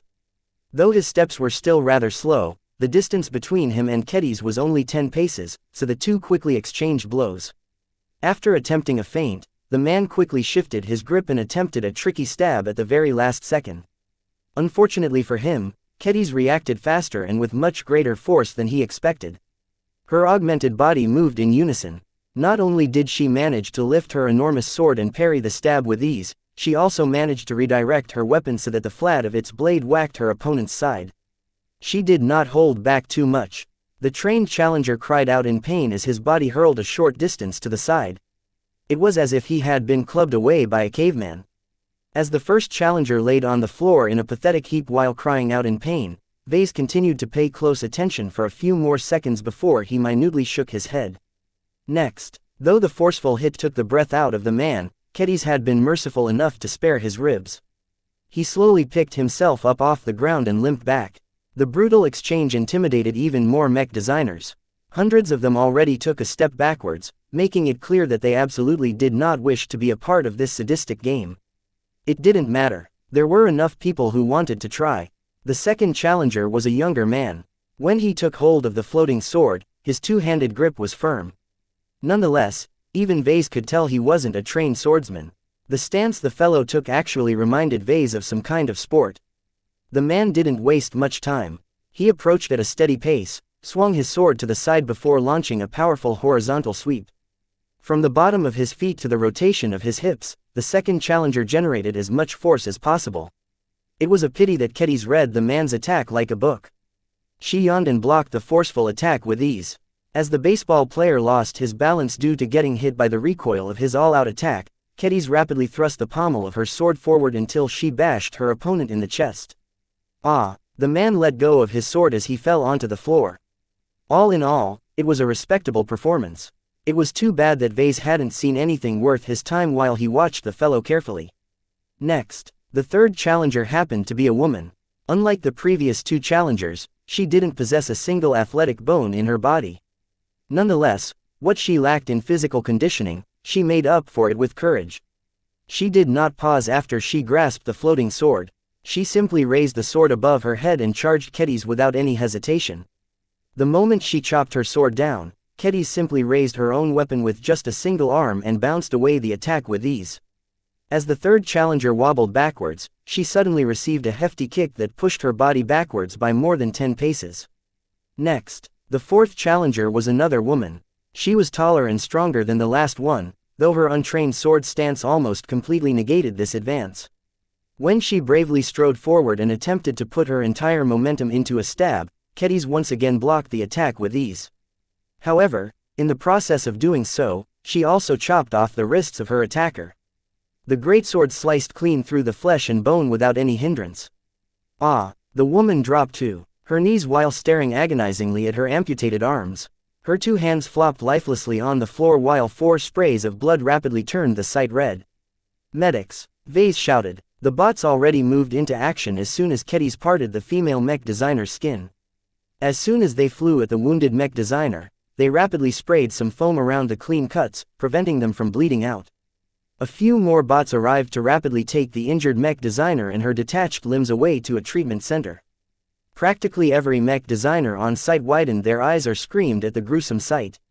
To them, the grinning Kedis suddenly turned into a demonic being. "Oops," she said frivolously as she casually stood in front of a pool of blood. "My grip slipped." Vase chuckled. "No problem. Accidents happen. At least your opponent didn't die. She'll be as good as new after a few days." With modern medical technology, it was trivially easy to heal such injuries. Their exchange only intimidated the mech designers even further. It was clear that Kedis might not have slipped as much as she claimed. The pool of blood remained in place. A few splatters had even landed on Kutiz's training outfit, though none of them managed to stick onto her sword. Next, it took some time until the next challenger came up. The man shakily grasped the floating sword and walked feebly to Kedis. He only managed to launch a weak attack before Kedis handedly knocked his weapon out of his grasp before punching his face. He screamed and fell onto the pool of blood, instantly soaking his clean suit. Vase shook his head. Next, a few more people challenged Kedis. When another untrained challenger took hold of the sword and charged forthrightly at Kedis, the man suffered the same fate as the ones that came before. However, even as his body crashed against the bloody floor with a meaty thump, Vase did not call for the next challenger to step forward. "You pass." What?" The man tried to lift his pained body up. "I pass. Welcome to the LMC." Vase smiled and gestured to the ranks of other chosen mech designers. "Please join your future colleagues over there." I passed." The man joyously cried. "I've become a Larkinson." No amount of pain stopped him from celebrating his fortune. Though he didn't know why he succeeded where others failed, he wasn't one to look at a gift horse in the mouth.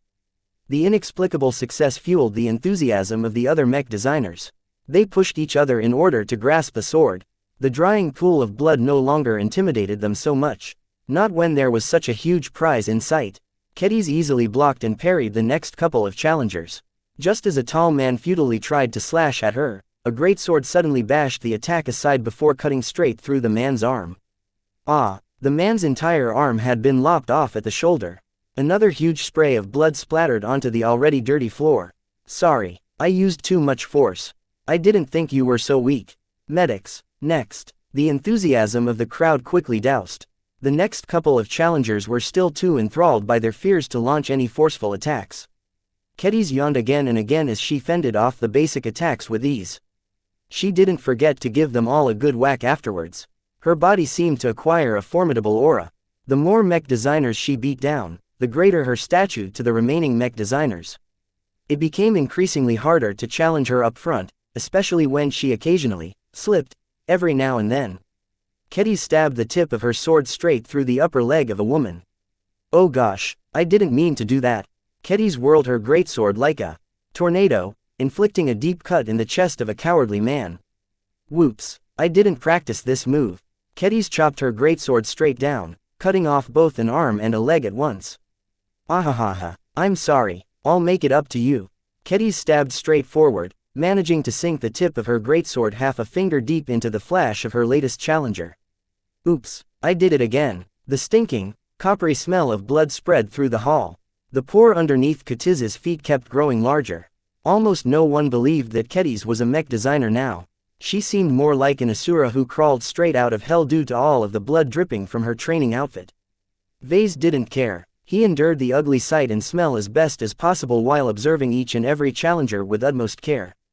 So far, he passed a handful of people more for reasons that no one figured out. As the crowd of mech designers stagnated, Vase clapped again. Hurry up, this is your final chance to get recruited by me. He shouted, 15 spots in my quota are already taken, which means that there are 10 more vacant slots for you to occupy. Unless you are confident you can meet my girlfriend's expectations, you better hurry up and swing the sword before it's too late. Chapter 2086 A typical mech designer. The third test initiated by Vase gradually turned into a bloodbath. About 1 in every 30 challengers suffered severe wounds ranging from deep stabs to outright limb amputations. Despite the growing number of mistakes made by Kedis, she gleefully maintained her smile while looking forward to clash against the next challenger. It became increasingly harder for the candidates to muster up their courage and grab the floating sword. While the rate of suffering grievous injuries was rather small, anyone who got hit by the sharp side of the greatsword instead of the flat side suffered unimaginable pain. The floor around Kedis quickly began to resemble an abattoir with the growing amount of blood pooling below her feet. It got to the point where the mech designers had to watch their step lest they tripped. It became worse for them as time went by. Kedis continually grew more formidable in their eyes. Her bloody existence even started to cast a shadow onto their hearts. A growing number of mech designers decided they wanted nothing to do with this extremely dangerous test. 300 of them had already stepped back from the ghastly sight. They would rather take their chances with Gloriana's remaining test. Even if that didn't work out, they wouldn't be particularly sad at the prospect of returning home empty-handed. Working under someone as sadistic and bloodthirsty as Vase was a curse rather than a blessing. Next, Kedis had already chopped up a woman who clumsily overextended herself in a feeble attempt to escape severe injury. The man who followed suit felt a bit more confident about his attempt.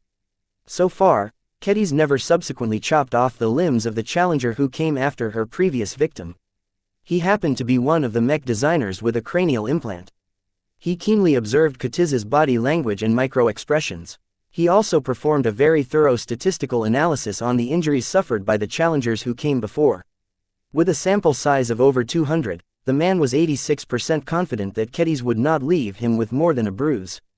When his hands grasped the handle of the floating sword, he sprinted forward with confidence. He uttered a guttural cry as he launched a simple chop. He had already analyzed the previous attack patterns and concluded that Kedis was far too strong, fast and skilled. There was no way to defeat her by resorting to trickery, finesse and technique unless he was a formidable swordsman himself. Since defeating Kedis was out of the question, he simply decided to launch a straightforward attack with only a portion of his momentum. Too little force wouldn't impress anyone, while too much force made it too easy for him to lose his balance. As his sword steadily chopped down, Kedis moved faster than he ever thought possible. In one instance, his sword clanged against the flat of the greatsword. In the next, he suddenly lost all feeling in his hand, before realizing to his horror that his wrist was transmitting an unimaginable amount of pain. Ah, Kedis apathetically shrugged and didn't bother to voice an excuse this time. You think too much. Standing at the side, Vase nodded his head in agreement. This test was not about outsmarting Kedis. When Vase approached her to administer this test, he specifically stated that he wanted to see blood. How often? She asked. As much or as little as you want. You can decide for yourself who you want to chop. He responded. Though do keep enough of them intact. Gloriana needs enough bodies to make her choice as well, so do try to keep the casualty rate reasonable. The goal is to make it clear that there are real consequences to holding a weapon. I'm not complaining. What is the point of this, Vase? She scratched her head. If these mech designers are about to work for me, I want them to be able to keep their cool during a possible combat situation. I have witnessed plenty of cowardly mech designers in the past. To be honest, they disgust me. While I don't expect my new employees to be as fearless as you, at the very least they shouldn't lose their marbles if they are ever shot at. I have no time to coddle mech designers who faint at the sight of blood. While Vase didn't plan to drive them into the middle of an active battlefield or anything, he wanted his subordinates to keep functioning in case a crisis occurred. It was much easier for him to increase an assistant's talent or knowledge. It was much harder to boost some of their other traits. The goal of this selection was to distinguish the candidates who possessed the rare qualities he sought. As the challengers slowly moved forward as if they were about to face their executions, Vase inwardly shook his head. The mech designers all let their nerves get the better of them. In fact, it got so bad that he seriously started to doubt whether he could meet his quota today. He had witnessed too many mech designers who lost heart before they even grasped the floating sword. Some battles were unwinnable. In his short but eventful career, Vase had experienced several setbacks, tragedies, and defeats. What stood out to him was how people behaved during an impending catastrophe. Would they break down and cry? Would they raise their hands and offer their surrender? Would they run and flee as fast as possible? None of these responses satisfied him. While they were excusable reactions for typical mech designers and other non-combatants, Vase wasn't looking to hire typical mech designers. He couldn't help but recall two memorable incidents where Vase witnessed awful defeats. In one instance during the journey through the frontier, the flagrant Sword Maiden fleet stumbled upon the survivors of Chopra Interstellar Services in space. One of them happened to be a mech designer by the name of Eric Kichiro, who uttered a phrase that Vase never forgot. Cowardice is a virtue. Just recalling those words made unsettled Vase considerably. His mood sunk even further after learning what Eric had done. When the Chopran fleet clashed against a pirate group called the Nin, Eric didn't stay put at his assigned station on a ship. Instead, as the Choprans suffered a sudden setback, Eric quickly abandoned his post and ran straight towards the escape pods and launched without asking for permission. His premature escape inadvertently sparked a panic. Many of his fellow comrades saw his escape pod flying away, thereby sparking a panic throughout the Chopran fleet. Their morale took a considerable hit, causing several more people to lose their nerves as well and flee their ships. This sparked a vicious cycle where more and more Choprans thought that the battle was lost despite the fact that their mechs could still turn the battle around. In the end, the Chopran fleet was defeated. Perhaps the outcome was already set, but there was always a chance they could have won if they had only persisted to the end. Yet due to the cowardly actions of a single mech designer, the window of opportunity had closed too quickly. At least he suffered the fate he deserved. Vase whispered. Another incident that also shaped his views was the total defeat suffered by the flagrant Vandals and Lydia's Sword Maidens on the surface of Aeon Corona 7. With the Starlight Megalodon within reach, the Visions finally forced them into a decisive battle. Ordinarily, the flagrant Sword Maidens could have defeated the Hostland warriors and meandering monkeys in open battle. It was too bad the Visions cheated by fielding an expert pilot with one of the strongest expert mechs that Vase had ever witnessed at the time. The Belisarius piloted by the prodigal Venerable Foster made mincemeat out of the Vandals and Sword Maidens. No matter how hard the Belisarius got hit, its armor remained impervious due to the sinfully huge amount of Rorich's bone incorporated into its design. Though the expert mech appeared utterly invincible and inviolable, the Vandals and Sword Maidens never stepped back. They didn't run. They didn't scatter. There was no point to it in the harsh conditions of the planet. Instead, the mech pilots valiantly fought to the end, hitting as many Visions as possible in order to buy time for Vase and other scattered comrades to escape to the Starlight Megalodon. Commander Lydia, the founder of the Sword Maidens, sacrificed her life in that battle. A large number of elites who formed the pillar of the sisterhood bravely followed her into death. Vase respected the Sword Maidens ever since that tragic loss. No matter how uncouth, how unfriendly and how Hexer-like they seemed, he would always value the precious opportunities the Sword Maidens had bought with their lives. Their brave performance at the Battle of Kesseling 8 only raised his esteem for them even further. This made it all the more sad that none of the candidates displayed an inkling of the valor shown by the Sword Maidens. While he didn't expect them to match the standard of an elite soldier, at the very least they should exhibit some spirit. Fortunately, at least a handful of them showed something special. When Kedis whimsically decided to chop a leg off a woman who tried to perform a sloppy slash, the victim didn't cry out as much as the others. Even though the stump of her leg was spurting out a copious amount of blood, the woman still managed to maintain a fierce face while doing her best to hold back her screams. Vase stared closely at her defiant eyes. Though she suffered an abject defeat and an injury that was severe enough to release the contents of her bladder, she still attempted to reach out to the handle of the sword she released. "You pass," he announced, surprising every remaining mech designer. This was the first time he approved a mech designer who lost a limb. "Miss Rena Orion, correct?" He read out the name supplied by his implant. "You don't have to join the rest of your new colleagues. You'll be taken to our medical facility where your wounds will be attended to first.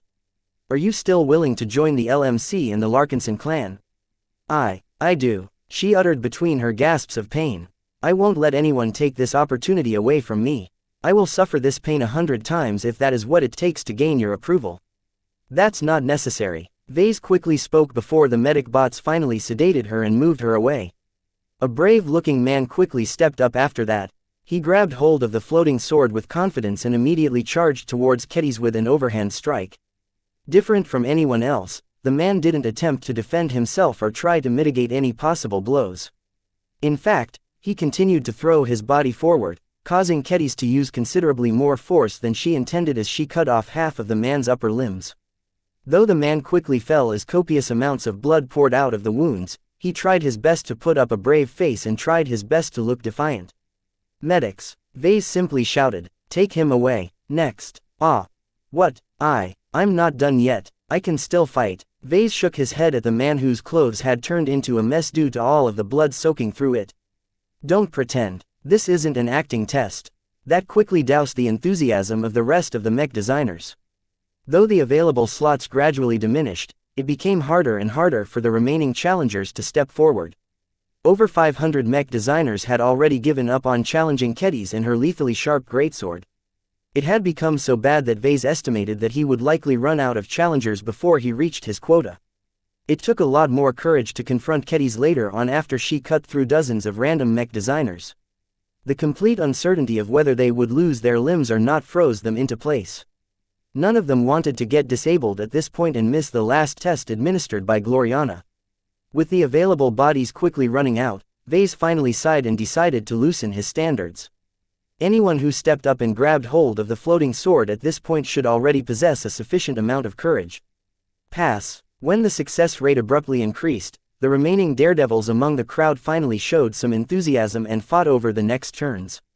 "You pass, pass, pass. That's it. This test is finally over," Vase announced, causing almost everyone else to exhibit a considerable amount of relief. "Now, let's clean this mess up before commencing the final test of the day." After a lot of bots cleaned up the copious amount of blood and freshened up the air, Gloriana reluctantly stepped up. "Ahem, my final challenge is a lot more civilized than the last one. I won't demand any of your limbs to be chopped." No one laughed. Chapter 2087 highlighted Gloriana's third and final test consisted of a fairly standard mech design challenge. Every mech designer who made it through the earlier tests were tasked with designing the best possible mech they could manage in 2 hours. Projections emerged in front of their faces. Just like the first test, they had to work while standing, which wasn't easy after the gruesome bloodbath they just witnessed. With their nerves frayed and their patience running out, hardly any candidate managed to hit their stride.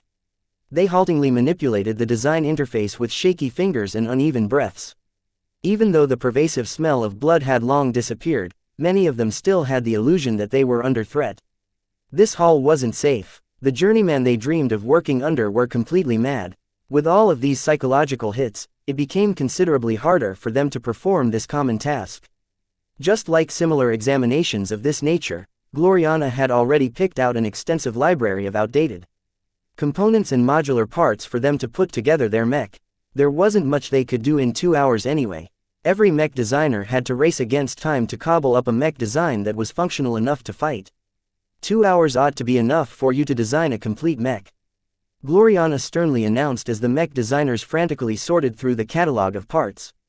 You can pick and choose any mech type of weight class you want. Just make sure to do your best and finish them within the time limit. I won't accept any designs that are incomplete. A test like this reminded Vase of the old days when he frequently took part in competitions. Designing a mech in a day or in a matter of hours was a steep challenge to any mech designer. However, as long as they worked quickly enough, they should be able to design something that could perform all of the basic functions expected of a mech. They just needed to cut as many corners as possible while retaining the best possible quality. This was a lot harder than it sounded like, particularly when the mech designers themselves needed to judge how much time they could afford to invest in something.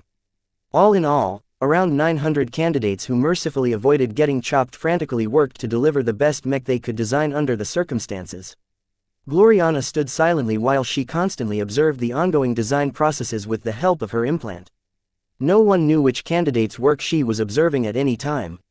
In truth, she didn't need to see their finished work in order to get an accurate impression of their capabilities. A half hour in, it already became clear from their work whether they worked quickly or meticulously. She encountered a lot of mech designers who tried to cram as much work in 2 hours as possible. They brazenly skipped a lot of essential steps in order to put something functioning together as fast as possible.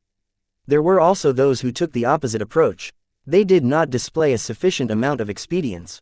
Unless they planned to rush their work considerably at the end, it was doubtful whether they could even finish their designs. Only a modest number of mech designers displayed both. They possessed superior skill and ability or were far less impacted by the stress and trauma that they acquired in the previous test. These people attracted Gloriana's attention. What made her happy was that a significant number of mech designers who worked briskly but not too sloppily had also performed well in her previous 2 tests. Those with superior capabilities always stood out no matter the challenges they faced. Granted, there were a lot of mech designers among this group who performed exceptionally poorly in the tests cooked up by Vase. Of all of the mech designers that Gloriana had marked out for their satisfactory performance, there were a lot of clever-minded people among them who opted to decline her boyfriend's challenges. Though their decision to conserve their energy and avoid unnecessary damage had paid off at this moment, she wasn't sure whether she should value them. She was a bit more inclined to hire mech designers who performed a little worse right now but made a decent showing when confronted by the Doom Guard or Keddies. Soon enough, 2 hours went by. The projected design interface automatically disappeared regardless if the candidates were done or not. A lot of regretful groans immediately filled the hall as everyone felt that they could have done better if they just had a little more time. That's enough, Gloriana spoke. Everyone instantly fell silent. I have continually observed all of your efforts. I have already determined your scores for this test and compiled it with your other scores. After much consideration, I have made my choice. Lights appeared around 25 individuals. Congratulations. All of you who are lit up have earned my appreciation.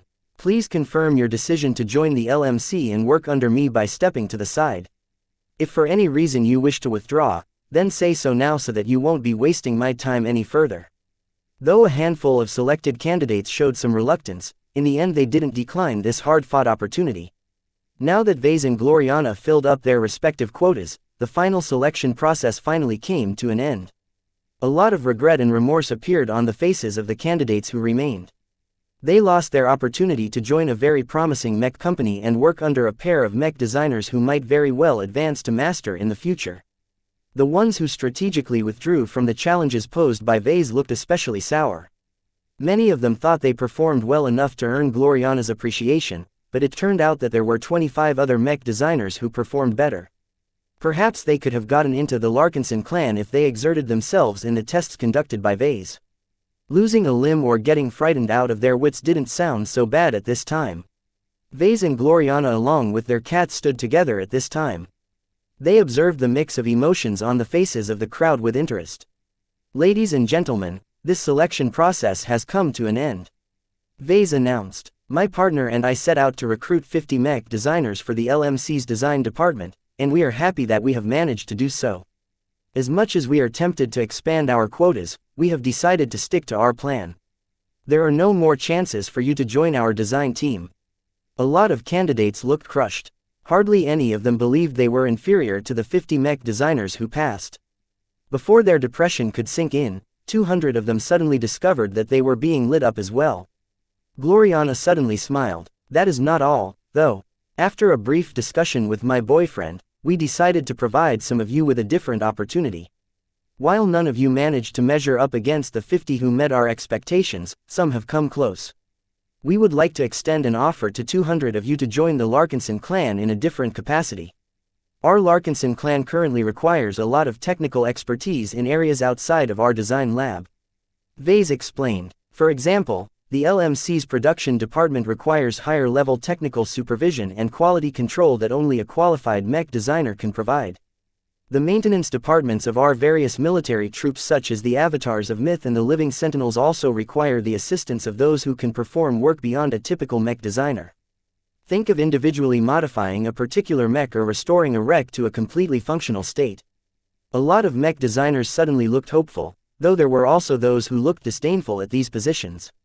The difference between working in a design lab and working in some mech hangar or mech workshop was completely different.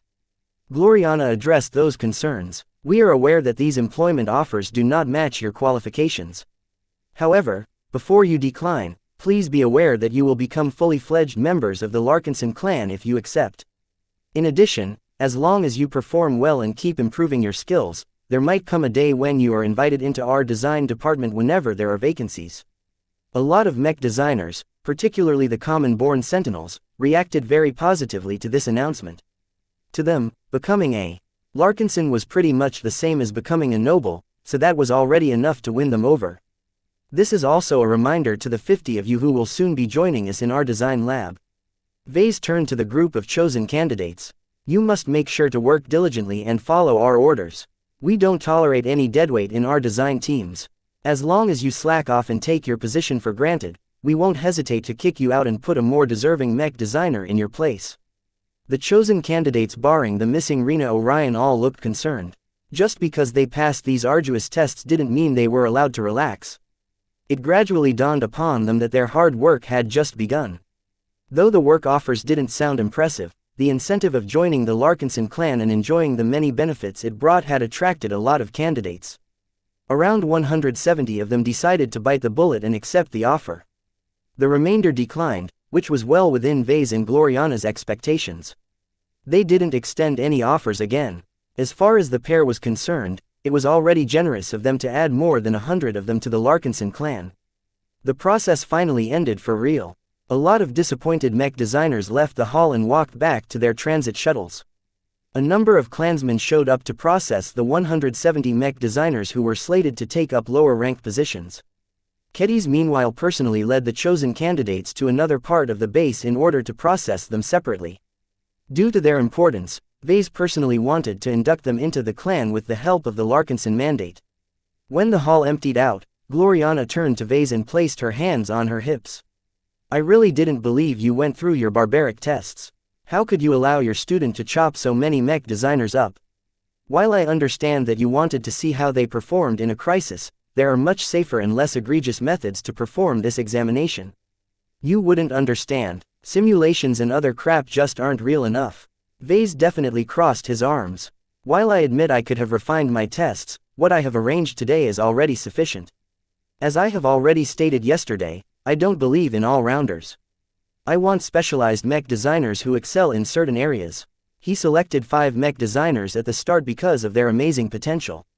Vase didn't need them to possess exceptional willpower or courage because their talent already made them useful. As for those who failed to meet this standard, they needed to make up for it with hard work. To ensure that they were willing to undergo all sorts of hardships, he pushed them to their limits in order to reveal their true nature. It was always in the darkest of moments when people threw away all pretenses. This was the best situation for Vase to evaluate their fit within his design teams. Unfortunately, Gloriana didn't see it that way. You didn't have to act like a brute to get what you want. All of those traumatized mech designers will definitely leak what has happened to the media. That's great. Vase grinned and spread his arms. The more this story proliferates, the better. Are you crazy? I'm afraid that all of the latest publicity surrounding me has toned down my eccentric image. A stunt like this will definitely remind the public that I'm not entirely sane, haha. Gloriana looked gobsmacked. Aren't you afraid of getting in trouble? Who will arrest me? Vase casually shrugged. The MTA won't bother with low-level matters like this. The Hexadric hegemony can't tell me what to do. The Bright Republic can screw themselves for all I care.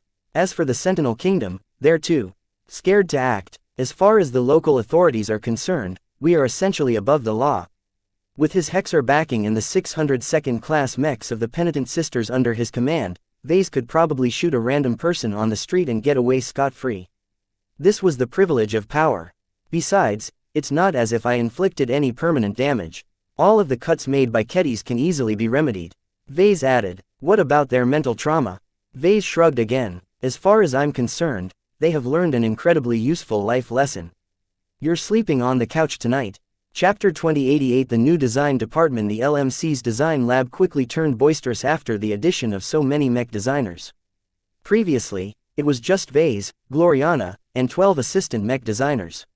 Now, the amount of people crammed in the same room abruptly ballooned. If they were all assigned to work on the Scarlet Rose, her workshop and lab compartment would quickly grow cramped. Nonetheless, once Vase thought about all of the design resources he suddenly gained, he felt it was all worth it. With so many new design teams, he could finally embark on true parallel mech design. The sight of so many mech designers in their brand new LMC uniforms caused Vase to imagine all sorts of future scenarios. Of course, the newly hired assistants still needed to be worked into the organization. They had barely become Larkinsons after Vase personally inducted them into the clan a day ago. The bonds they formed with the Golden Cat were still thin and fragile. They may have gained the status of clansmen, but there was still a huge distance to go before they turned into true Larkinsons. Vase clapped his hands, causing the low conversations to die down. Good morning, mech designers. Congratulations for becoming Larkinson clansmen. Each of you now bear the same name, which means that we are all brothers and sisters. A wellspring of pride and relief suffused the faces of the new entrants. In contrast, the assistants who had joined the LMC beforehand all looked smug. While their qualifications weren't necessarily better than these talented new mech designers, they at least possessed a considerable head start.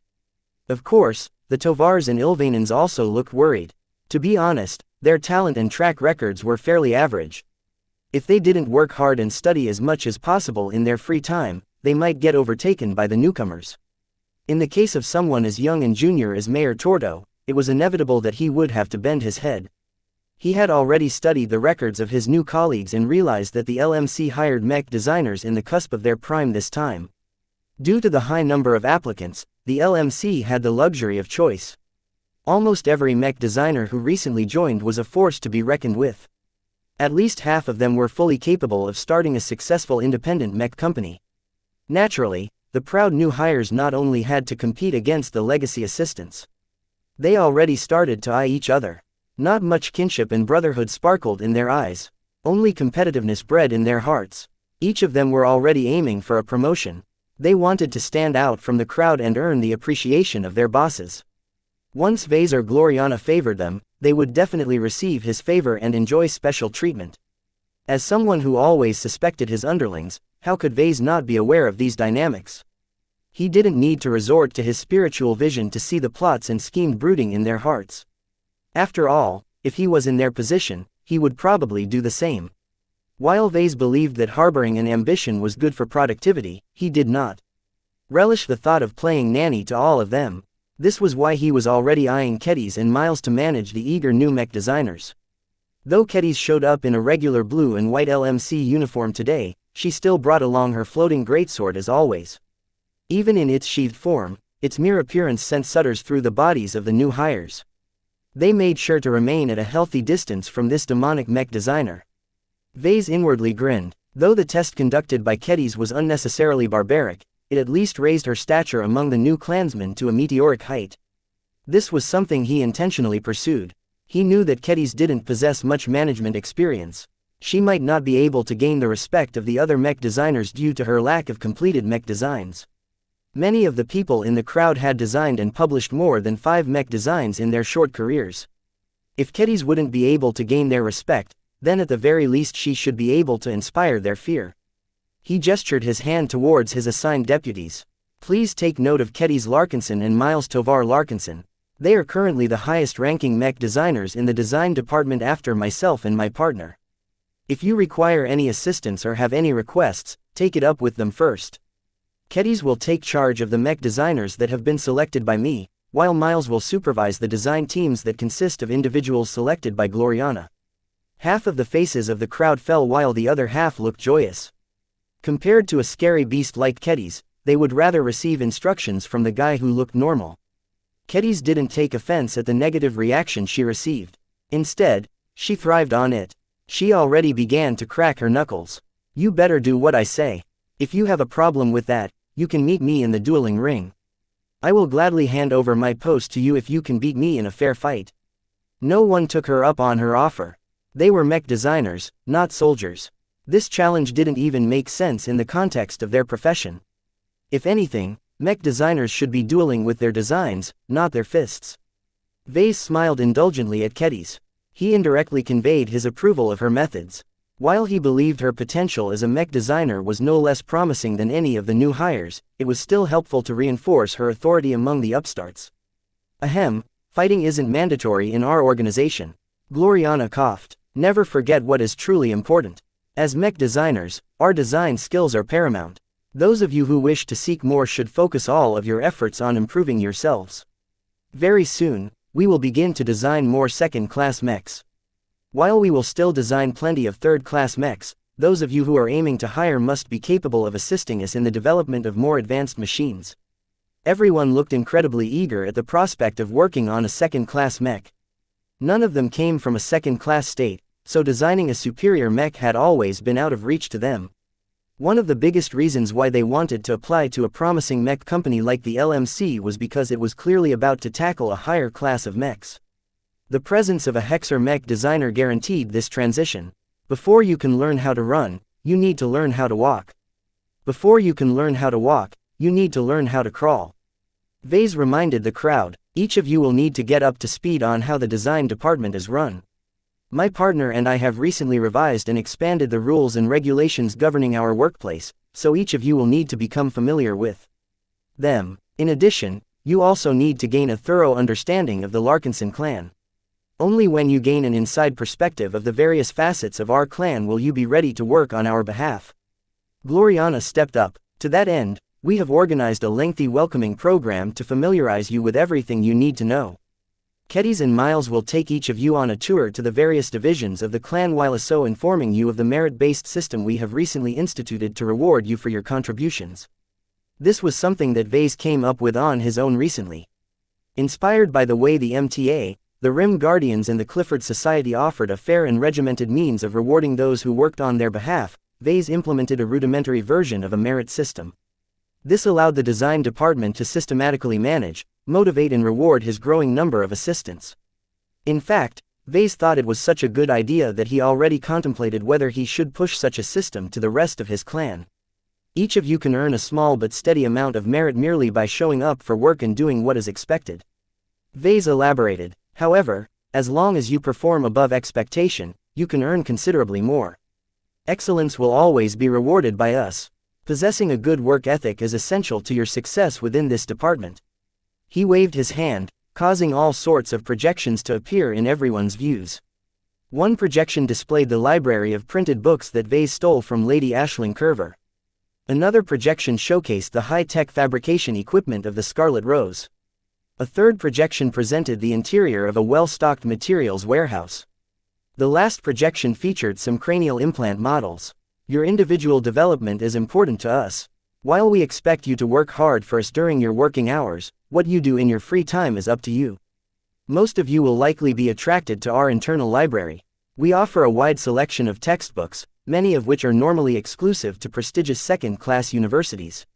The eyes of at least 80% of the new hires already lit up at this mention. A mech designer's hunger for knowledge was voracious, but it wasn't easy for them to get their hands on quality textbooks. Now, in order to borrow a very valuable book from the library, all the mech designers had to do was to exchange a certain amount of merits. Naturally, The more valuable textbooks cost more to borrow. Vase had individually gone over every book and set their prices. For the most valuable ones that contained profound knowledge, an assistant had to spend months to accumulate the required merits. On the other hand, the cheaper books only came with a nominal merit fee. The knowledge they contained was so basic and fundamental that the mech designers could easily buy them from the galactic net.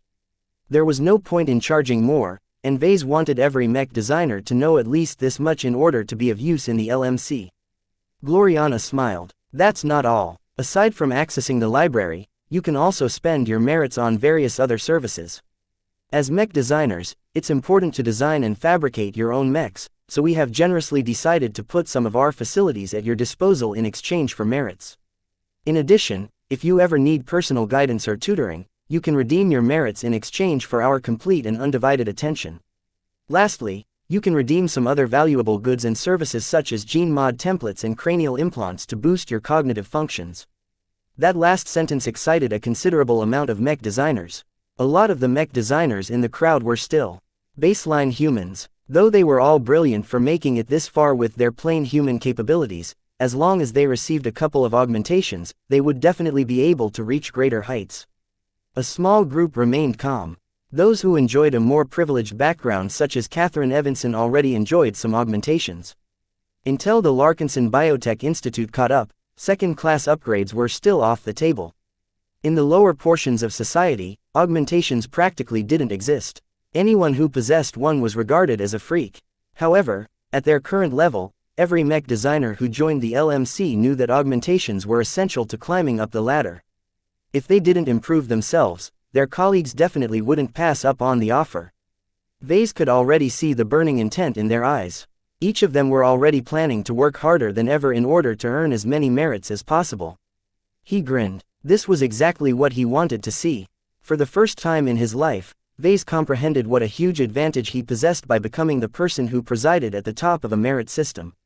When every gain and loss was added together, the resulting balance would always end up in a net profit for the LMC.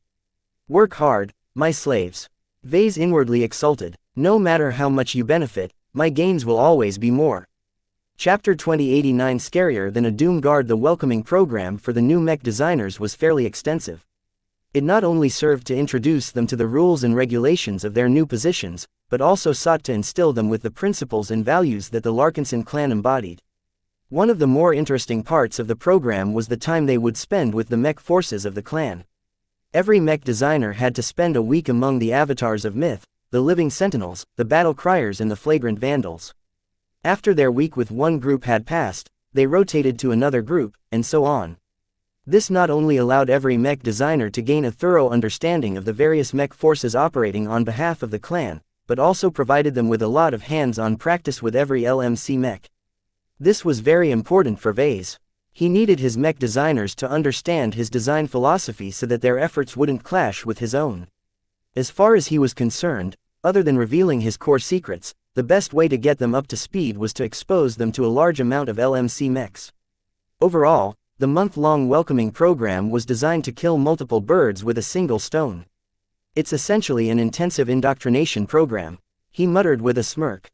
By living alongside the different groups of Larkinsons, the mech designers would quickly absorb the culture and deepen their integration into the clan.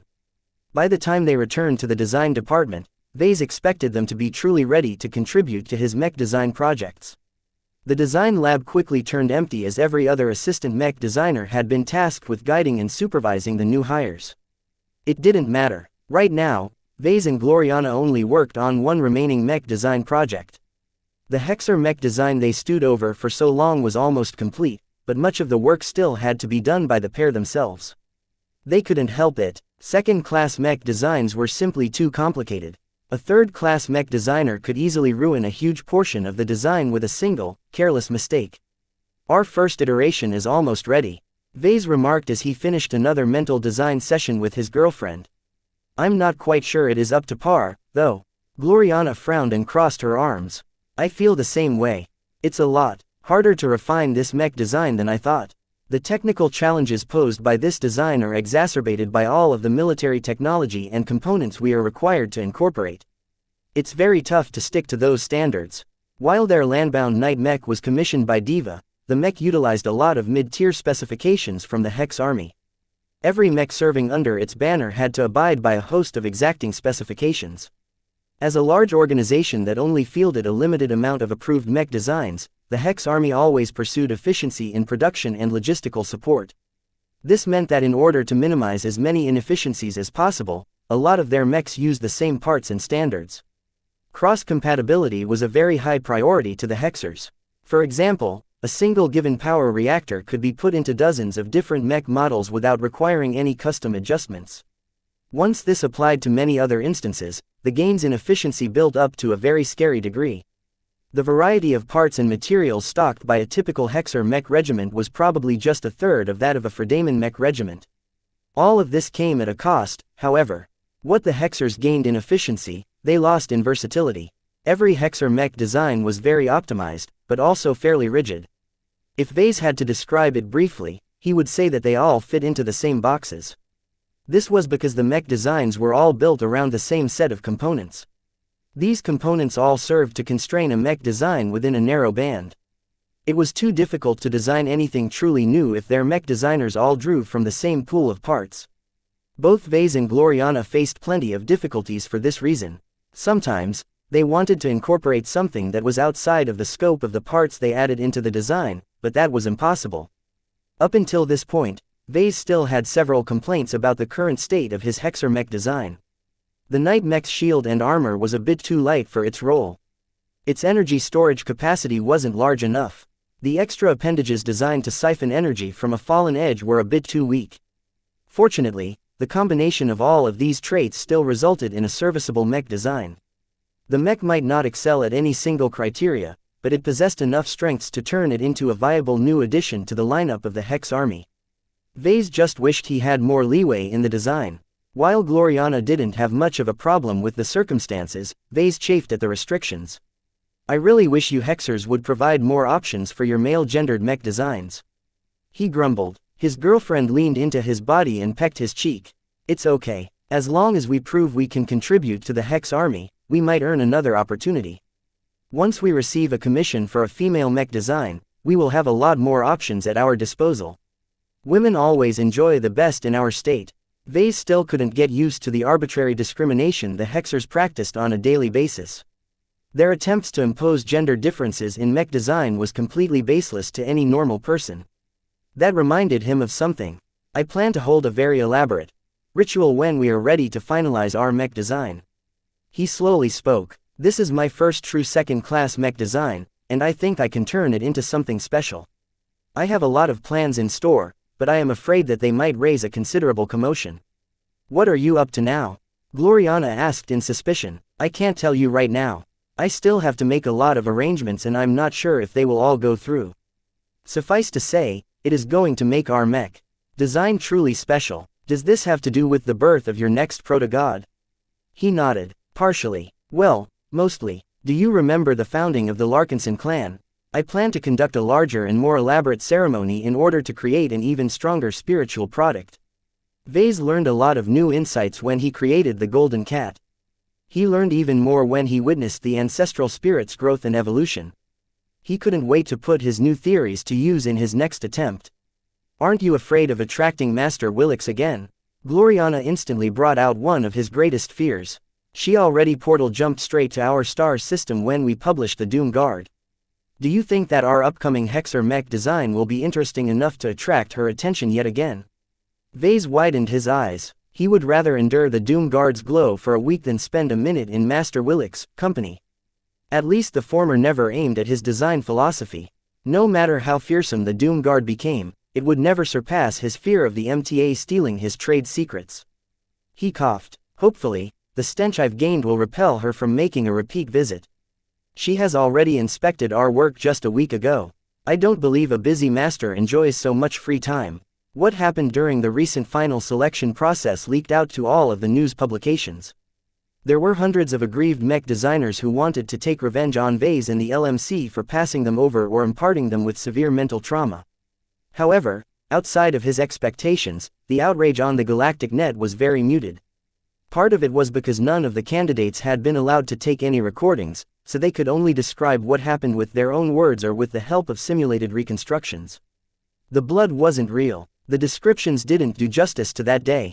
It was not that easy for other people to care about the suffering of some stuck-up nerds.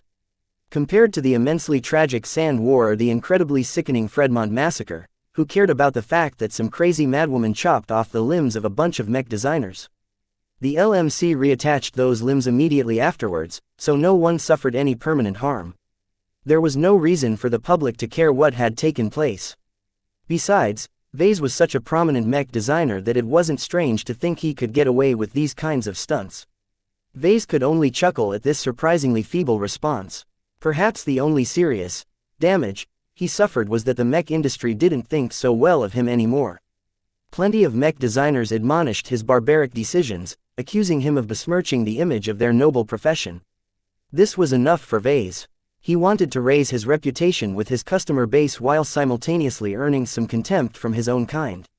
It would be best if the MTA looked down on him further. Hopefully, as long as Vase pushed his eccentric act far enough, he would become way too stinky for someone like Master Willix to associate herself with him any further. The conversation quickly shifted back to their mech design. Before we get to that point, we need to make sure our design is as optimal as possible. Gloriana warned. To be honest, I've been thinking about something. What is it, honey? Designing a mech according to the standards of a Hex army is not that easy for us. While I am confident in our abilities, you have to remember that the standards are geared towards the master mech designers of our state. We're essentially trying to fill in some very big shoes. Though we have done decently enough, it is becoming clearer and clearer to me that we need external assistance. Vase immediately furrowed his brows. I thought that only we are supposed to work on this mech design. It won't be purely ours anymore when we turn to someone else for help. You misunderstand, Vase. I'm not looking for another contributor or partner. I am merely suggesting that we could use some technical consultation in order to smooth out the most persistent problems of our mech design. I can contact some seniors from my alma mater for help. I'm sure we can persuade one of them to lend us a hand. Absolutely not. Vase vigorously shook his head. I know these problems are troubling you, but we can take care of them ourselves. I don't want some Hexer senior butting her head in our project. It's vitally important that we retain full ownership of our design choices. He didn't trust any Hexer mech designer other than Gloriana to abide by the spirit of their mech design. His girlfriend didn't look pleased. I'm serious, Vase. I'm not satisfied with what we have managed to accomplish so far. I don't believe we can solve all of the problems by spending more time on this project. Its sophistication vastly exceeds that of the Doomguard project. She wasn't wrong. Vase couldn't easily refute her point because both of them had already worked incredibly hard on the Hexer mech design project. They did their best and put in their earnest effort, only to fall short of some of their goals. There were two ways to solve this problem. The first option was to take up Gloriana's suggestion and borrow the capabilities of a better mech designer. The second option was to upgrade their own capabilities. His eyes slowly lit up. Though he had slowly forgotten about it, didn't he possess something that could easily help him do that? What are you thinking about, Vase? Something that I've neglected for a very long time. Let's table this discussion for today. I need to check up on something. Chapter 2090 Self-Assessment. Vase no longer needed to hole up in a bathroom in order to conduct his shady business. There were several more places where he could ensure absolute privacy. After contemplating his options, he decided to enter the Scarlet Rose that was parked at the rented base and make his way to compartment G13. After passing through numerous rigorous security checks, Vase, Lucky and Nida entered the site where all of the Larkinson clan's Briar alloys secretly appeared. Vase took the time to inspect the automated production loop. Just like always, Cassandra Briar's constantly reappearing escape pod was being melted for salvage at an optimum rate. None of the machines had broken down. Cassandra hadn't posed any problems either in the last couple of months. Vase firmly believed that she had expended most if not all of her disposable spiritual energy. While that didn't ensure that the production loop remained intact in the future, at least for now Vase didn't have to worry about any impending disasters. Alright, everything looks good. Meow. Lucky had been doing his job as well. He thoroughly inspected the entire compartment for any bugs or untowards elements. The compartment is clear, Nida finally added. His silent bodyguard's only role at this moment was to use her extraordinary nose to sniff out any hidden elements that could trigger it. He wanted to cover as many bases as possible. Go stand guard while I do my business. Yes, sir. Vase sat down on a random crate and began to materialize his system comm from his inventory. He had mixed feelings when he looked at his comm. The last time he interacted with it was when he briefly used it to redeem a lot of attribute candies to upgrade the capabilities of the Larkinson seeds. Aside from that, he never thought about using it. He could spend months without devoting a single thought towards the system. This would have been unthinkable for him a few years ago. Back then, not a single day passed without spending at least some time on how to spend his design points. I was very caught up by the system's reward mechanic. He grumbled. Now that he thought about it, the mech designer system operated in a similar manner to all of the merit-based systems that he encountered.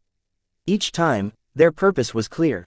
The peons at the bottom had to work hard to gain some scraps while the people at the top harvested most of the profits.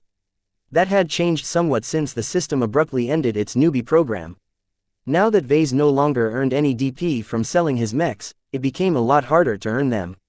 This made him care about the system even less. As far as he was concerned, this was a good development. He was a mech designer, not a slave to the system. He had always harbored the fear of becoming too dependent on its conveniences. Fortunately, he acted with restraint and tried his best to develop his own ways to get what he wanted without spending any design points. Even so, just because Vase tried his best to forget about it didn't mean the system no longer mattered. Its extraordinary origins and its immense value still meant that Vase was under threat. As the treasure passed on by his father, Vase did not dare to take it lightly. Right now, Vase wasn't sure what the system thought about him. Did he do well by becoming a successful mech designer who could stand on his own? Was it resentful for being ignored all the time? For some reason, Vase had a hunch the system didn't care all that much. It possessed its own goals, and so long it didn't say anything to him, he was probably heading in the right direction. He surmised that both of their goals were aligned at this time. Vase wanted to progress further, which matched the system's intentions. What it got out of it was still a mystery, but as long as he moved forward, it didn't matter if he took the left path or the right path. They both led to the same destination. Well, my path isn't always smooth, Vase muttered. Sometimes, it's best to take a couple of detours. When Vase finally activated the system, he soon encountered something that he should have checked much earlier. Design evaluation. Doomguard DGA-01 Model name. Doomguard DGA-01 Original Manufacturer. Vase Larkinson, Gloriana Woden. Weight classification. Medium recommended role. Marksman mech armor. B+ carrying capacity. D aesthetics. A endurance. D+ energy efficiency. C flexibility. E+ firepower. B integrity. B+ mobility. D+ spotting. C X factor. A cost efficiency. C project involvement. 57% original component composition. 11% overall evaluation. The Doom Guard is a spaceborne striker mech that fulfills its deterrence purpose in an orthodox manner. It is an adequate mech in terms of armor and firepower, though it does not excel in those aspects. The lack of mobility along with the limited endurance are the Doom Guard's major shortcomings. However, the true value in this mech design lies in its glow. The value of this functional mech design has been elevated to a great degree by the inclusion of a complicated but effective glow. You have received 50,000 design points for completing an adequate original design that has no other equivalent. You have received 50,000 design points for designing a mech with a high presence of X factor. Damn, I hoped for more. He felt a little disappointed at the grades he received. They were adequate, but far from the point of earning a compliment from the system. Vase cared more for the X factor. His design philosophy was especially geared towards this criteria, so it was by far the most important grade to him. Scoring higher had always been his aim. It was too bad the system didn't think. His Doom Guard's glow reached another tier of performance. The spiritual counterbalancing method he applied to the Doom Guard was something different, but not necessarily better. While Vase still believed he gained a lot by innovating this new method, it merely added one more tool to his toolbox. In order to break through the bottleneck of an A- grade, Vase needed to find some way to impart a qualitatively superior glow to his mech design. He still didn't know how he could accomplish that. He didn't think it was as simple as waiting for his design spirits to grow. If that was the case, then a powerful spiritual entity such as xianxia should have been able to impart more strength to his mech designs. His eyes widened in realization. It's not the design spirits that are holding me back. It's my implementation that is holding me back. He had been focusing too much on borrowing the external strength of other spiritual entities. This caused him to neglect the other factors that determine the expression of life and spirituality in a mech. Though Vase had improved the effectiveness of his mechs to a massive degree ever since he switched over to basing his mech designs around living design spirits, he suspected that he might not be able to break through his bottleneck at this rate. Vase needed to explore other methods of empowering his mech design. Pursuing alternate options such as transforming the spiritual foundation of his mech designs or developing the concept of imaginary mechs became a considerably higher priority. The only problem is that I don't have enough time. He shook his head. The fact of the matter was that he possessed a to-do list that was way too long. There was so much he needed to do, and the worst part about it was that he could only rely on himself. The downside of holding so tightly onto the secrets of his design philosophy was that he couldn't pass on his work to anyone else. If he raised a couple of competent disciples, he would have been able to explore multiple opportunities at the same time. It's too early for that. He sighed. Besides, I don't have anyone I can trust to this degree. Not yet at least. Once Vase sobered up, he moved on to inspecting his status. Status name: Vase Larkinson. Profession: Journeyman Mech Designer. Specializations: Spiritual Man-Machine Symbiosis. Design points: 332,342. Attributes: Strength 1.6, Dexterity 1.6, Endurance 2.0, Intelligence 2.4, Creativity 2.1, Concentration 2.1, Spirituality 1.9, Neural Aptitude. F skills: Assembly, Journeyman, 3D Printer Proficiency V, Assembler Proficiency V, Masterwork Mech Assembly 2, Battle Mechatronics, Apprentice, Knight Mech Mastery I, Rifleman Mech Mastery I, Space Knight Mastery I, Hero Mech Mastery I, Light Skirmisher Mastery I, Custom Mech Design 3, Business, Apprentice, Computer Science, Journeyman, Mech Hacking 3, Programming IV, Electrical Engineering, Journeyman, Structural Pathway Configuration V, Energy Storage V, Conductors IV, Ultra Compact Energy Storage I, Power Reactors 2, Materials Science, Journeyman, Crystallography 3, Crystal Laser Propagation 2, Lithic Materials I, Mathematics, Journeyman, Simulations V, Mechanics, Senior, Jury Rigging IV, Speed Tuning IV, Mechanical Fault Detection I, Fine Motion Control I, Metallurgy, Senior, Alloy Compression IV, Fixed Armor Specialization IV, Flexible Armor Specialization I, Smart Metal IV, ASMAS 3, Internal Structure Specialization I, Metaphysics, Apprentice, X Factor IV, Spiritual Senses 2, Spiritual Exploration I, Spiritual Manipulation 2, Spiritual Engineering 2, Interfacing, Novice, Neural Interface Optimization I, Physics, Senior, Directed Energy. Weapon Optimization 3, Gamma Laser Weapons I, Lightweight Armor Optimization 2, Mediumweight Armor Optimization IV, Melee Weapon Optimization IV, Polarizing Shielding 2, Rapid Fire Laser Weapon Operation 2, Optics 3, Ballistic Weapon Optimization IV, Propulsion, Journeyman, Flight Systems IV, Salvaging, Apprentice, Field Repairs 3, Signals and Communications, Journeyman, Anti-Stealth Detection 2, Stealth and Cloaking, Novice Abilities, Superpublish, unavailable. Can be activated once a year. Inventorize, unavailable. Evaluation: a qualified journeyman mech designer whose products gained prominence for their unique and distinctive glows. He hadn't looked at his status for a long time, so there were several notable changes. First, his spirituality score had improved by 0.1. While Vase still didn't know how these specific scores were measured, any improvement was welcome. Due to his chosen specialty, he relied so much more on this attribute than any other mech designer. Second, he managed to make up for his previous DP expenditures. He spent a hefty amount of design points to redeem all of the attribute candies for the Larkinson seeds. The 100,000 DP he earned from designing the Doom Guard came at a good time.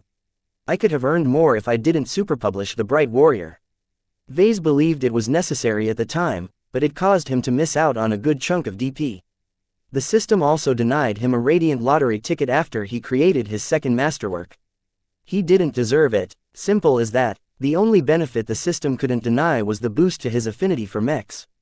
Masterwork Mech Assembly reached the second rank, which reflected the reality that he had become more in tune with mechs after creating the Quint. Vase smiled and rubbed his smooth-shaven chin. Even if I resort to the same method in the future, it's still worth it. Improving my mech affinity is the most reliable way to increase my output of masterwork mechs. As long as it's high enough, every mech I make can become a masterwork. Aside from these notable observations, Vase also noticed that several of his sub-skills had improved. He hadn't spent any design points to upgrade them. They naturally improved as Vase regularly referenced the textbooks originally owned by Lady Curver in order to develop new solutions to the problems he encountered during his work. With the partial digitization of his mind, his learning efficiency had skyrocketed. Vase no longer felt the need to purchase any mundane skills or sub-skills from the system. He could easily acquire what he wanted by studying the right textbook. Still, some skills cost way too much time to improve. This was what he came for. In response to the mounting technical problems he faced in his remaining mech design project, he sought to quickly boost his capabilities so that he could overcome some of the challenges. Vase not only wanted to solve the immediate problem. This was just the start. In the near future, he planned to design a lot more second-class mechs, each of which would likely incorporate a lot of advanced components. Once he got in touch with more and more high technology, the demand on his knowledge base would continue to increase. Therefore, improving his fundamental capabilities would go a long way in improving his efficiency. It's time to improve some of my main skills. I should elevate more of them to senior level. He wasn't going after the small fry this time. He sought to upgrade his understanding in a comprehensive and holistic manner. Chapter 2091 Master and Slave. A powerful rifleman mech maneuvered through space. With a powerful flight system and a slim construction, it moved with speed incarnate. Yet as it deliberately let a number of positron beams hit its frame, the thinly plated armor of the mech proved to be deceptively tough. Though the power level of the beams had been tuned down, the sheer quantity of them hitting the mech was still a huge concern. Various combat bots zipping about in space continued to deluge the rifleman mech with powerful beams of destruction, yet the most the rifleman mech suffered was just some scorch marks. Soon enough, the mech pilot had enough. The mech brought its formidable-looking rifle to bear and fired a single shot. The rifle's chamber glowed before the muzzle spat out a splintering bright beam that hit all of the bots at once. If not for the fact that the rifle's power level had been forcefully reduced to an artificially low setting, a considerable amount of hardware would have been destroyed. Nonetheless, each of the bots detected that they had been destroyed, so they no longer fired their potent positron weapons. It was not that easy to disable so many bots at once. Each of them outputted an incredible amount of ECM. Other than hacking the bots or countering their ECM, hitting their small, nimble and fast-moving was easier said than done, especially all at the same time. A regular second-class mech pilot could never accomplish such a feat with ease. Only those who touched the realm of the extraordinary could accomplish such an exceptional result. Yet what happened in this corner of space was only a small part of the clandestine testing ground. Adjacent to this zone were other zones. Each of those zones featured an identical rifleman mech. Each of them let the bots hit them with numerous positron beam attacks before retaliating against them in a single blow, taking them all out with an unerringly accurate blow. More zones existed beyond these areas. If the view was zoomed out, then it turned out that a whopping 50 mechs delivered an identical performance. What was even more remarkable was the mech in the center of it all. Occupying a much larger zone than the other mechs, the machine glowed with the radiance of both an energy shield and a resonance shield. A deluge of positron beams poured onto the shields of the mechs. Instead of letting one of the shields absorb the brunt of the attacks before reaching its limit, the mech instead alternated the absorption, allowing the two shields to support each other and thereby extending their longevity. Just as the mech's two shields began to dim, the mech finally lifted its larger and much more powerful rifle. The entire surface of the weapon began to glow with resonance as an incredible amount of power accumulated inside the weapon. The moment it fired, it was as if the entire surrounding environment was blinded by a flash. The outcome was devastating. Not a single drone survived. The power of a resonating attack at this magnitude was too much for any of them to resist. A lot of valuable hardware had been vaporized, leaving nothing but residual heat and scattered dust in their place. The cost of this single test was considerable, but the data recorded from this awe-inspiring display of power was worth it in the eyes of the organizers. After years of planning and months of intensive development, the experimental new expert mech finally bared its fangs. Once the lesser mechs completed their tests, they all left their zones and converged onto the expert mechs. Though all 50 mechs exhibited the power reminiscent of an expert mech, their quality and performance paled in comparison to the real deal. The mech in the center flew forward, and all of its escorts moved precisely in unison. It was rather disturbing how synchronized they moved. Only ice could match this level of precision, but the fact of the matter was that every single mech was still under the control of their own mech. Pilots. Each of them sat quietly in their cockpits. They exchanged no words or thoughts with each other. Their vacant, empty-eyed stares looked profoundly disturbing, yet the way they piloted their mechs was sublime. This was an impossible sight as far as many people were concerned. The formation of mechs flew a moderate distance before they reached a large hangar bay built into an asteroid. Once they entered, the mechs all stood down in unison. Swarms of mech technicians began to approach the mechs. Though the cockpits had all opened up, none of the mech pilots emerged aside from a single exception. Venerable Ganso Larkinson slowly climbed out of the cockpit of his expert mech and looked at the surrounding mechs with a troubled expression. He saw how a team of mech technicians floated over to the open cockpits before gently pulling out the vacant-eyed mech pilots. Their piloting suits turned them weightless, causing the mech technicians to handle the unresponsive pilots as if they were objects. Though the power of these mech pilots was considerable when they were fielded alongside Ganso, now they were as weak as a kitten. Anyone could knock them out with ease. The fact that every single mech pilot aside from himself acted like an idle bot disturbed Ganso to no end. Yet he did not issue a word of complaint. Expert pilot or not, he knew when he should keep his mouth shut. This was his duty now. As he floated from his mech, his uniform reflected his new identity. He had become an expert pilot in the service of the Coalition Reserve Corps. Though the switch happened many months ago, Ganso still couldn't get used to the fact that he no longer served under the banner of the Bright Republic. In truth, many mech pilots would have envied him for moving up. Serving a superior state such as the Friday Coalition is a much grander choice than serving a weak and inconsequential lesser state. Ganso didn't think so. If not for his duty and his desire to protect the Bright Republic, he wouldn't have embraced this new job at all. Even if he had become one of his home state's biggest sinners, he still desired to protect it even now. This was the true meaning of his conviction. Though his mood was dark, his mind was bright. He believed he had a duty to uphold the torch of the Bright Republic. No matter how many incentives the Gage dynasty and the Coalition Reserve Corps offered him, Ganso would always consider himself a Brighter even if his citizenship had changed. No change in record can override the conviction in my heart. He was a true Brighter. He was a true Larkinson. In fact, he considered nearly every other Larkinson to have gone astray. The responsibility of restoring the Larkinson family rests on my shoulders. He muttered. Not even Ark can be trusted to lead my relatives now. In the end, he betrayed the Bright Republic as well. Ark Larkinson's desertion was unforgivable in Ganso's eyes. No matter how strained the relations between the Larkinson family and the Bright Republic had become, all of it could have been water under the bridge if his relatives had just been patient. Yet all of it became moot when the majority of his relatives escaped. Only a scant few diehard loyalists remained, and most of them consisted of old and stubborn veterans. There were simply too few true Larkinsons left to restore the family to a semblance of its old self. If Ganso wanted to restore the honor of the Larkinson family, then he had to catch up to the fleeing rats and capture them himself.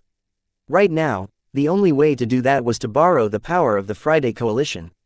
As long as the Fredaman defeated the Hexers, the entire Komodo Star sector would fall into the Coalition's grasp.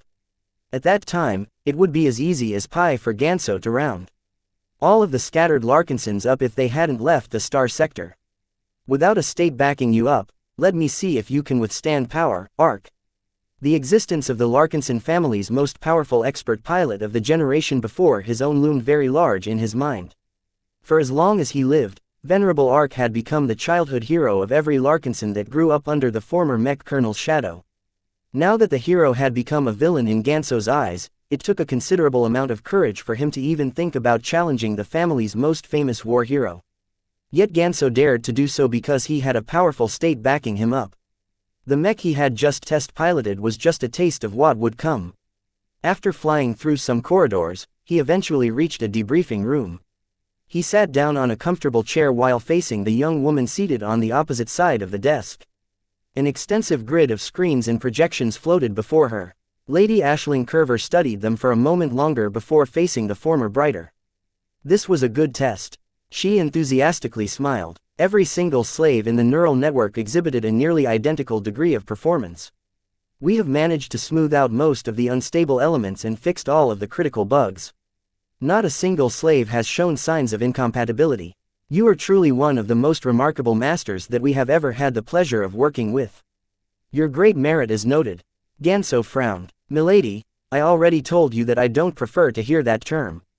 Calling them slaves is very demeaning, and I don't fancy myself there, master. I mean no offense, Venerable Ganso.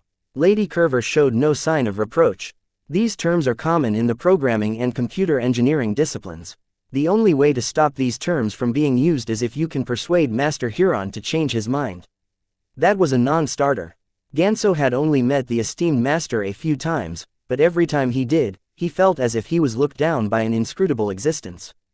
The power, wealth and influence wielded by a master mech designer was not something a foreign-born expert pilot could match. Ganso bowed his head once more. I don't know if I can continue leading those clones. While I admit that this neural network is amazing, the burden to my mind is considerable. Even with all of the augmentations I've received, it is not so simple to share my power to 50 mechs. As of now, I can only keep it up for 10 minutes at most. Aisling did not look disappointed. 10 minutes is enough considering all of the progress you made. I'm sure we can train your limits further.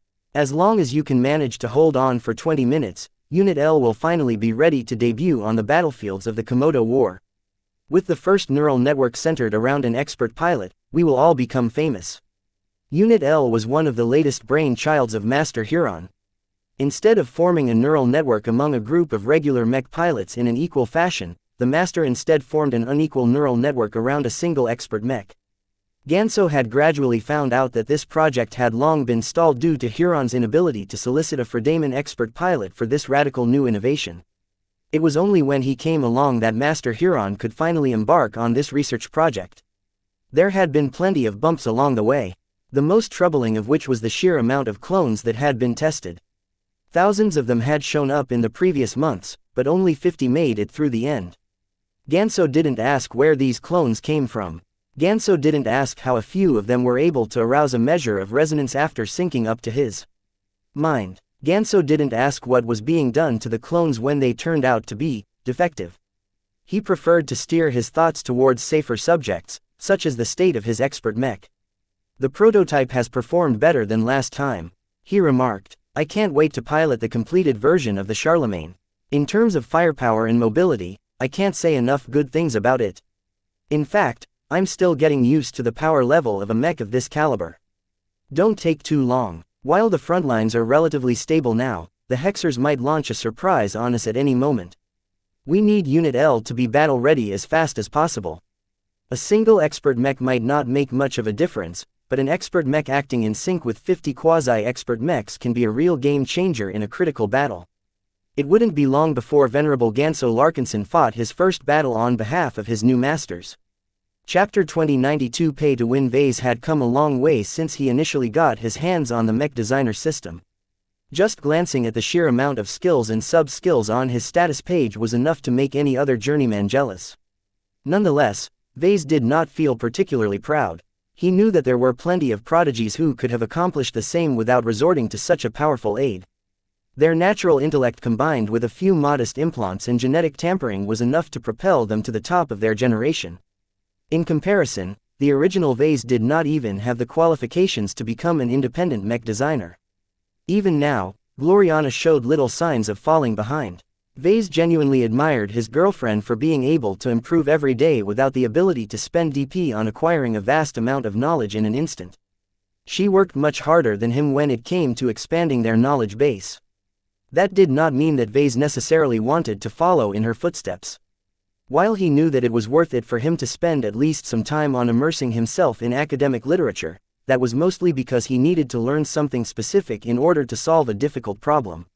As someone who was perennially short of time, Vase abhorred wasting it on an activity that could easily be substituted with DP. As long as he had enough points, he could skip years of diligent study. Right now, Vase knew that it was time to take a few more steps towards the rank of senior.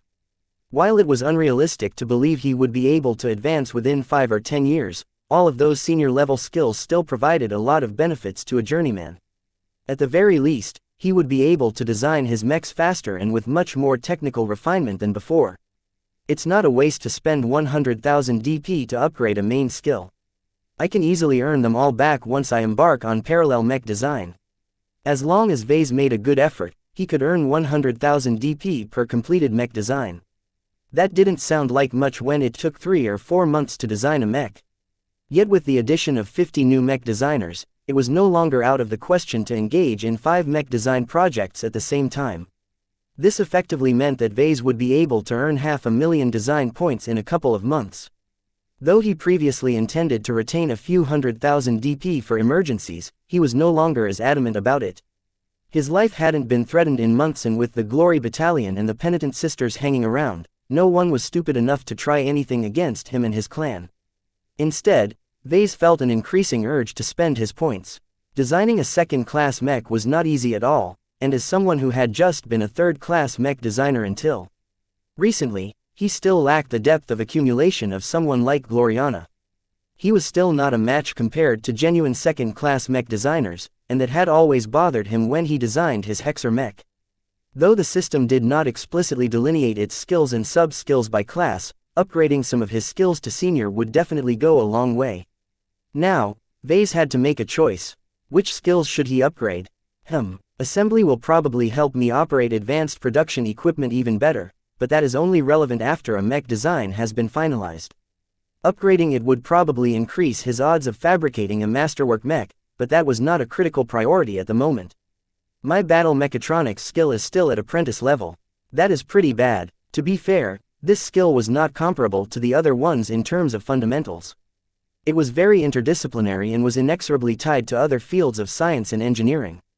Still, it was incredibly useful in designing original mechs from scratch. Vase knew that it would also increase his understanding of non-humanoid mech models. While Vase did not have a burning desire to design a lot of bestial mechs, understanding their principles to a greater degree was still helpful in many ways. I should at least upgrade it once. Battle Mechatronics, Journeyman 25,000 DP. The price was very affordable. Once Vase confirmed his selection, his DP balance immediately decreased, and a huge influx of knowledge suddenly entered his mind. Surprisingly, Vase felt no strain at all. The transfer process happened at an instant. He frowned in confusion. Is this skill truly that easy to learn? No. Once Vase looked into his mind, he discovered why acquiring so much knowledge hadn't exerted his mind at all. It turned out that his Archimedes Ruble implant pretty much received the entire dump of data. It stored everything. That wasn't all. Once his implant received every scrap of knowledge related to journeyman-level battle mechatronics, it slowly started to feed the data to his partially digitized mind. The entire process proceeded in an unnaturally smooth and gentle fashion. Though Vase didn't feel anything, once his thoughts wandered to this field, he immediately called up a bunch of theories that he definitely hadn't mastered before. His eyes widened. This is incredible. The entire process didn't last that long. Though his implant tried its best to prevent his mind from becoming strained, the bandwidth of data transfer was actually pretty scary. Due to the partial digitization of his mind, Vase had become very good at processing and internalizing a lot of data. In the end, Vase acquired all of the knowledge in an incredibly controlled and efficient manner. It was a lot better than before. He momentarily closed his eyes and tried to test the acuity of his new knowledge. He found out that he could already make use of it, just like before. Though his utilization rate remained lower than someone who had already applied the knowledge in their work, at the very least he was a lot better off than those who simply learned everything by rote memorization. This is great. His excitement quickly died down. Journeyman-level skills no longer bothered him even without his implant. Only senior-level skills caused him to feel a lot of dread. Previously, it took weeks to internalize the sheer amount of knowledge. I have 300,000 DP in reserve. That's enough to upgrade 2 senior-level skills and pick up some valuable sub-skills that are highly relevant to my remaining project. After spending so much DP, he would hardly have any DP left to buy a couple of attribute candies, but Vase believed he could soon make it up after he completed his Hexer mech design. What I've learned just now is already incredibly insightful. I should upgrade it once more. Battle Mechatronics, Senior, 100,000 DP. As soon as Vase spent a considerable amount of DP, the system immediately served him with a mission notice. Upgrade mission. Design a non-humanoid amphibian mech. Difficulty: C rank. Prerequisites: Battle Mechatronics, Journeyman. Description: humanoid mechs are not the only mechs in existence. The advantage of machines is that they are not constrained by a specific form. In many cases, mechs that differ from the human aesthetic can adapt to a specific battlefield than bipedal mechs with articulating limbs. Design a non-humanoid mech that is suited for battle in an amphibian environment. Fabricate at least one copy of your amphibian mech design and sell it to a customer who makes use of it in an amphibian battle environment. The mech design must be up to standard and exhibit your profound understanding of battle mechatronics. Reward: Battle Mechatronics, Senior. His face immediately turned ugly. He didn't forget about the upgrade missions that showed up whenever he wanted to acquire a new senior level skill. He had hoped the system would skip them on account of his strength. At the very least, he hoped to gain an easy mission that he could complete in a matter of days. Sadly, the system was as strict as ever. Depending on its standards, Vase had no choice but to invest months in designing a proper non-humanoid amphibian mech. What a strange mission. I don't even know where to begin. I don't think I have ever designed an amphibian mech. I can count the number of non-humanoid mechs I've designed with a single hand. Battle mechatronics was all about studying how the form and dimensions of a mech impacted its performance. It was quite important to the design of humanoid mechs, but played a much more important role to the design of bestial mechs. Once he got over the implications of his mission, he moved on to upgrading another main skill. Which one should I choose next? 3 choices came to mind. Electrical engineering, mathematics and propulsion all attracted him for different reasons. As long as he could elevate his understanding of electrical engineering, a lot of problems related to his current mech design project would no longer trouble him as much. I would have to complete its upgrade mission first, and I don't know how long that will take. Mathematics helped him out in a lot of different fields. Aside from helping him program and configure more elaborate simulations, he would also be able to increase his understanding of highly complex theories related to high technology. This was very relevant to the design of higher classes of mechs. Finally, improving his propulsion skill would no longer hamper the mobility of his mech designs that much. His last couple of spaceborne mechs all featured abysmal mobility, which was not a good development. Every skill under his consideration was not only useful right away, but also laid the groundwork for the future. His gaze finally landed on electrical engineering. In terms of immediate utility, this one brought the most practical benefits. System: Can I skip the upgrade mission for my next senior level skill? I really don't want to go through all of that trouble. Surprisingly, the system responded to his half-serious query. User: Diligence is an essential trait to a mech designer. Working hard is a virtue. In consideration of your current needs, the mech designer system is prepared to make an accommodation. As long as you agree to exchange 50,000 design points, you may directly pass over the upgrade mission. What? Vase yelled so loudly that he startled both Nida and Lucky. Why didn't you tell me that before, you goddamn system? He had to resist the urge to bang the system comm against the metal crate he was sitting on. If he knew this earlier, he would have made some different choices. Still, this offer came at a good time. While it was very wasteful to spend 50,000 DP to acquire a skill, it all depended on how badly he needed it. As the previous upgrade mission had shown, the system wasn't going to let him off that easily. I can either spend months on designing a weird mech, or I can just skip all of that trouble for the handsome price of 50,000 DP. Vase considered whether he should rather spend that 50,000 DP on a bunch of sub-skills instead. That was his original plan. Yet the more he thought about the integral ways his Hexer mech interacted with energy, the more this upgrade seemed essential. The better question to ask is whether my upcoming energy vampire knight mech is worth this much DP. Even if he didn't achieve a revolutionary result, he was pretty confident that he would be able to earn 100,000 DP. From that perspective, spending an extra 50,000 DP didn't sound like a big deal. Since I know that it will be useful, then let's grab it right away. Electrical engineering, Senior, 150,000 DP, skip upgrade mission. Once he confirmed his choice, a huge amount of design points went down the drain. The system always demanded a price, and it would never pass up the opportunity to take advantage of him. Paying 50,000 DP to skip a mission that he could easily complete with time was probably a huge ripoff in its eyes. Though Vase was aware of what he lost, he believed it was worth it. Sometimes, time was more valuable than all of the DP in his possession. It was just another currency to him. He could easily earn it back in the future. I'm just paying to win. Chapter 2093 Immediate Improvements. The experience of absorbing senior-level electrical engineering was completely novel to Vase. Operating on strange instructions that definitely shouldn't have been part of its programming, his bio-implant processed the huge dump of data in a unique manner. After initially storing it into its vast storage space, the Archimedes ruble then proceeded to feed it to the rest of his mind in a very controlled manner. No headache emerged, no pressure encumbered his thoughts. Vase only noticed a tiny burden. It wasn't until he actively began to go over the subject matter that he discovered a lot of brand new knowledge that he didn't learn before. Just like before, the integration of knowledge throughout his mind also proceeded faster. The true value of partial digitization became apparent. His brain cells had effectively acquired some traits typical to computer processors.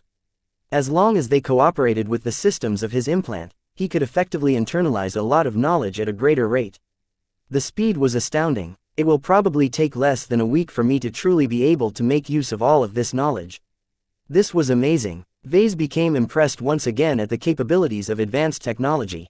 In fact, he even suspected that the system might have been designed to work in unison with cranial implants to begin with.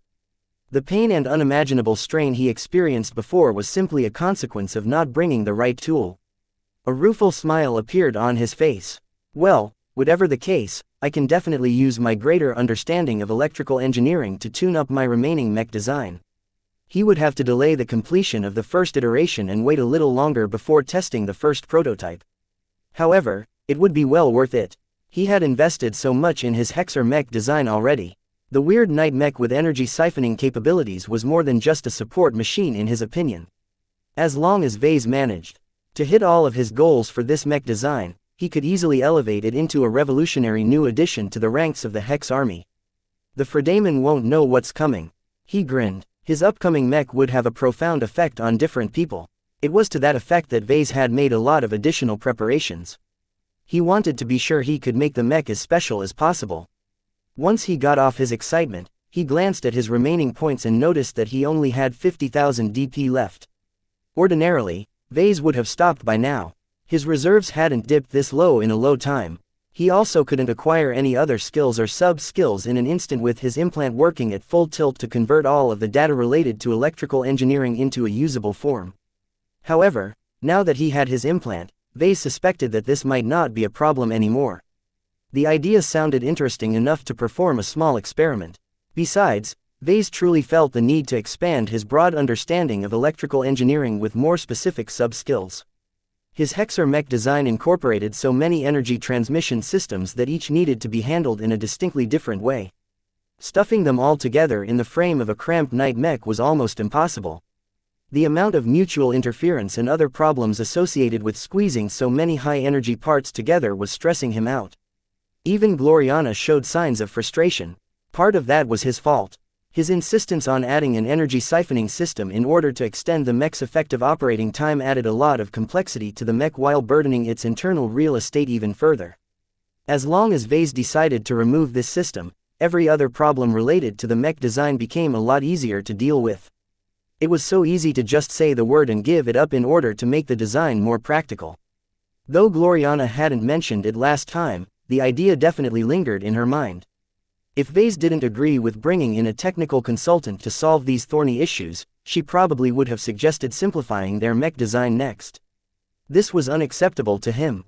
He had spent so much time dreaming up an ambitious vision. What started out as a simple commission for Diva had slowly morphed into another passion project. Vase knew he was being irrational again. Why should he spend so much effort and waste so much DP all of a sudden in order to improve a single mech design? Yet now that he sunk so much emotional investment in this project, he couldn't stop at this point. He would do anything to fulfill the vision he settled upon. After expanding on his vision and concept several times, its scope had grown to a level that he could scarcely imagine. Whatever he created at the end, he was sure the Hexadric hegemony would take note. Not even the fact that one of its lead designers was male would hinder its recognition. Since I'm already this deep, I should go all the way. He browsed the skill tree for some useful sub-skills. He didn't linger at the cheaper ones but instead sought something more advanced and expensive. Dense energy transmissions I 20,000 DP. He first selected a sub-skill that added to his knowledge on energy transmission. It stood out from other types of knowledge on energy transmission by the heightened energy levels it dealt with. It was a sub-skill that was geared towards a narrow set of high-performance transmission systems. This is just what I need. As expected, as soon as he acquired this sub-skill, he was able to instruct his implant to shuffle its order. He temporarily paused the integration of senior-level electrical engineering to absorb the abundant amount of knowledge from his new sub-skill first. After that, his implant quickly went back to electrical engineering again. That's handy. Vase next browsed for another sub-skill that could improve his handling on his current mech design. He sought something that would provide him with immediate benefits. Heat-resistant materials like 20,000 DP. In the end, he went for something that enhanced his understanding of heat-resistant materials. This was an incredibly useful acquisition. Not only did it enhance his understanding of heat sinks, but it also provided him with a much more systematic understanding of the individual heat capacities of other components. More importantly, now that he acquired this sub-skill, he knew how to improve their heat handling of every energy transmission system through some modest but effective solutions. This was a great boon. Even a modest reduction in heat load would make a substantial difference on the battlefield. Vase let out a deep breath. He had spent almost his entire DP reserves. He only retained less than 20,000 DP, which was not enough to purchase a life-saving gadget in the event of a crisis. I don't need to worry about that. In truth, he was making a gamble. He bet that he wouldn't need all of those points. That gave him the confidence of converting his inert design points into something that would be of immediate use. Speaking about immediate use, I can also do something about the internalizing of my latest senior-level skill. It sounded strange to Vase that he acquired this huge upgrade without delay. He had been so used to working for these upgrades that he still couldn't believe the system actually cut him some slack. Of course, in the perspective of the system, it gleefully absorbed a lot of design points that he could have used to redeem something wasteful in its perspective. If Vase hadn't given up that extra DP, he could have acquired the second tier of one of his new sub-skills. Forget it, he shook his head. They're pretty high class to begin with. The introductory tier of these sub-skills is already a lot for me to absorb. Before Vase left compartment G13, he continued to sit down and explore the manner in which his implant internalized the data dump. After exploring a lot of internal diagnostics, he concluded that his implant was currently acting outside the bounds of its current programming.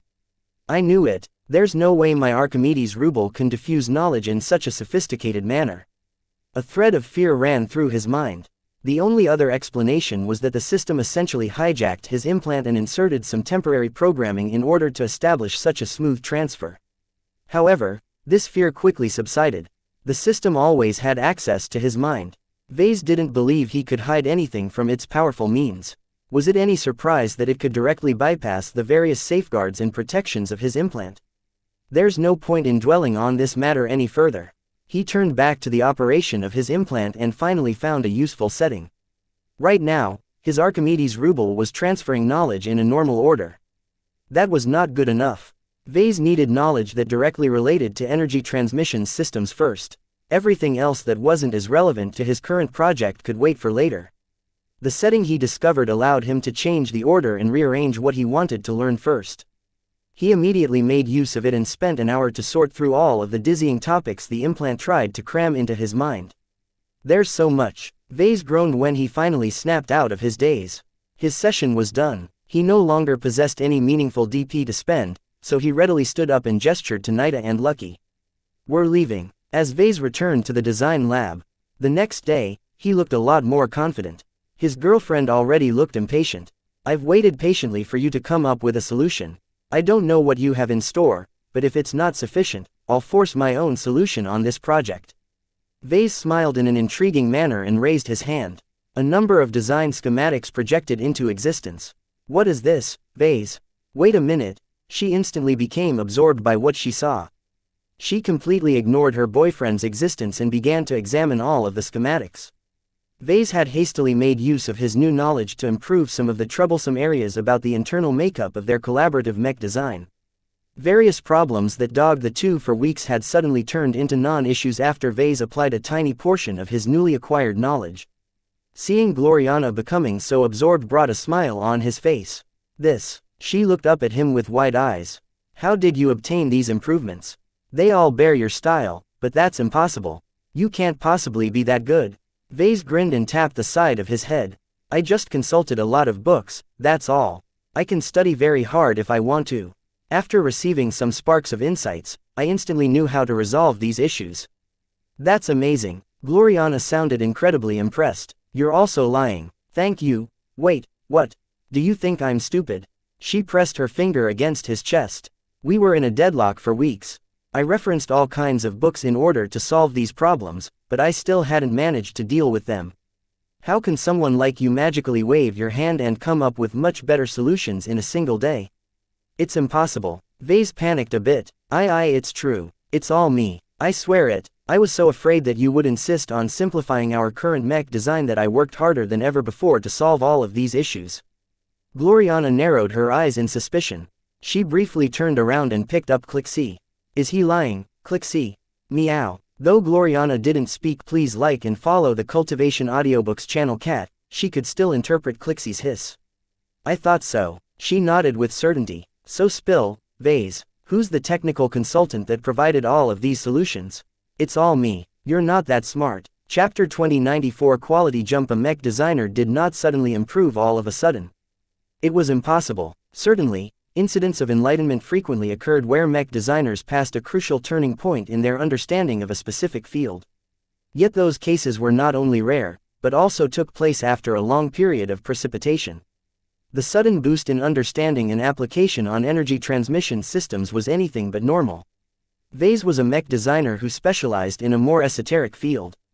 Achieving successive breakthroughs in the field of electrical engineering and other related fields was too ludicrous. Even if Vase possessed an implant, it was not as simple as downloading a huge amount of textbooks and academic journal articles. Rote memorization without taking the time to understand and internalize what they actually taught was pointless. This happened to be the unique strength of the system. It was capable of making Vase absorb a huge amount of knowledge as if he truly spent months and years of diligently studying a lot of books. Even if the Big Two somehow managed to develop this amazing technology, it would certainly be reserved for themselves. There was no way a tiny figure like Vase could have access to such an astounding means. Therefore, Gloriana couldn't believe that Vase had improved. According to her, he must have consulted some other mech designer. Who is it, Vase? She imperiously placed her hands on her hips. Is it Professor Ventag? No, it shouldn't. The improvements don't carry his style. It was all me. I can prove it to you. I still have some ideas left to implement, so let me demonstrate. He disliked it whenever Gloriana questioned his competence. Even though he didn't specialize in technical mech design like her, that did not mean he was a drooling idiot when it came to this important aspect. Every mech was a machine. Vase still understood this truth, so he often reminded himself not to neglect this aspect. Playing with spirituality may be a crucial part of his main specialization, but that did not mean that he should neglect the fundamentals of his profession. He was not his mother. He followed his own path. As Vase sat down behind a terminal and began to refine the energy siphoning mechanism of the extra appendages of their Hexer mech, Gloriana curiously observed his work. It didn't take long before she started to feel less confident about her assertion. Before her eyes, Vase seemed like a different mech designer from yesterday. All of a sudden, he solved numerous problems while mitigating other issues to a much better degree than before. Though the overall gain in efficiency was only as little as 5%, this was already a huge accomplishment.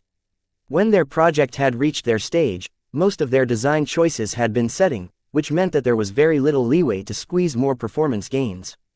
To achieve small but solid performance gains with just a short amount of work was nothing but mind-blowing to Gloriana. This is impossible. She had worked years alongside Vase. She knew exactly what he was capable of. They had collaborated on so many mech designs that she could probably draft a reasonably accurate list of all of his skills and competences. Now, she suddenly discovered that she severely misjudged his capabilities. Or did she? The wheels in her mind spinned at unheard speeds. However, the more she observed the solutions conjured up by Vase, the more she became enthralled by the elegant and sophisticated methods he employed. A lot of problems were akin to trying to deliver a parcel from one city to another city. Previously, they dabbled with relatively low-tech solutions such as making someone bring the parcel to its intended destination by foot or by horse. None of these solutions satisfied the pair. They were too slow and inefficient. Yet they couldn't come up with anything better. Yesterday, Gloriana was pretty sure that they were both at this level. Yet for some inexplicable reason, Vase had suddenly improved to the point where he was able to build a shuttle from scratch that could be used to deliver the parcel to its destination at a much greater speed than before. Even if this analogy was a bit too exaggerated, it aptly described the shock she felt.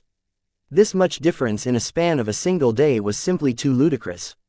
Sadly, her imagination was only so big.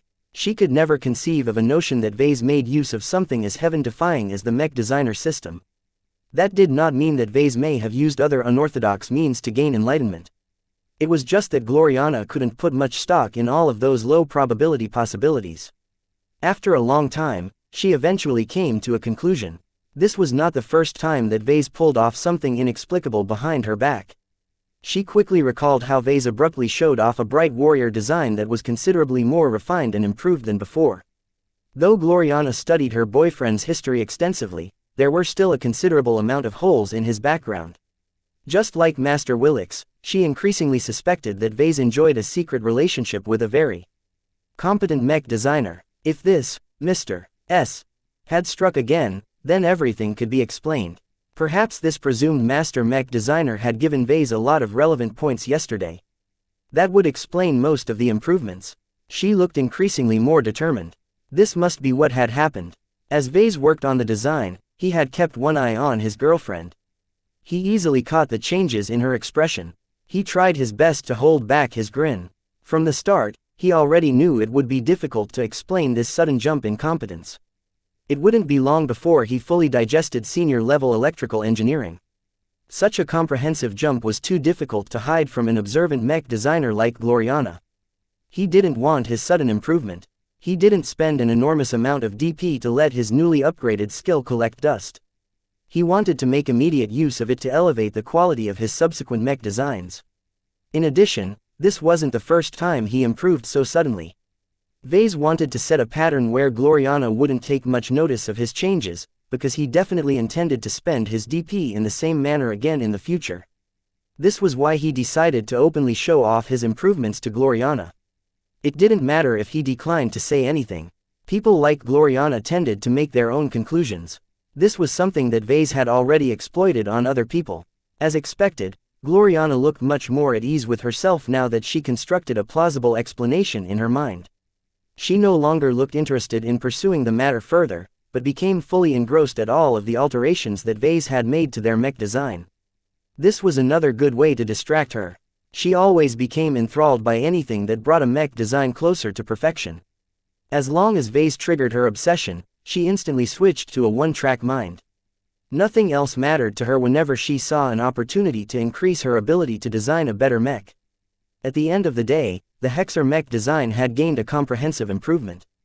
Vase hadn't even finished yet, but its performance had already become a lot smoother. Due to the nature of his changes, the upper limit of the male Hexer mech hadn't improved all that much. What Vase actually did was to increase the design's internal resilience. He improved the rigor of the internal components and how they interacted with each other. Their ability to endure a large burden had improved, and they became much less prone to malfunctions or rapid degradation due to all of the dense energy transmissions running through the mech. The heat capacity of the mech had also been improved, though Vase didn't have enough time to push through all of the changes. However, he had shown off enough solutions to make it clear that there was still considerable room for improvement in this aspect. "How didn't I think of that?" Gloriana gasped. She uttered those words many today. Though Vase only picked up 2 sub-skills and internalized just a portion of senior-level electrical engineering, the new knowledge he had at his disposal was still something she hadn't studied herself. One scary aspect about her was that she learned quickly. The next day, as soon as Vase was about to resume his design session, Gloriana sat down at the terminal and began to demonstrate her own solution. "What?" Vase widened his eyes. "I've been thinking a lot of what you have shown. I think I figured out the essence of your methods. As long as I understand the theory, I can apply the same solution to every other related problem." What Vase had shown off the day before was very complicated, but not that diverse. Many of the problems related to the mech design shared the same shortcomings. As long as one of them developed a solution for one problem, they could easily apply the same formula to other related problems. Though Vase was surprised at her learning efficiency, he soon accepted it. Now that she became capable of solving the same problems as him, they could both work on improving the mech design. In fact, in many cases, it was Gloriana who came up with the formula and it was Vase that borrowed her work. It wasn't often that she was on the receiving side. They proceeded to work on the mech design with gusto over the next week.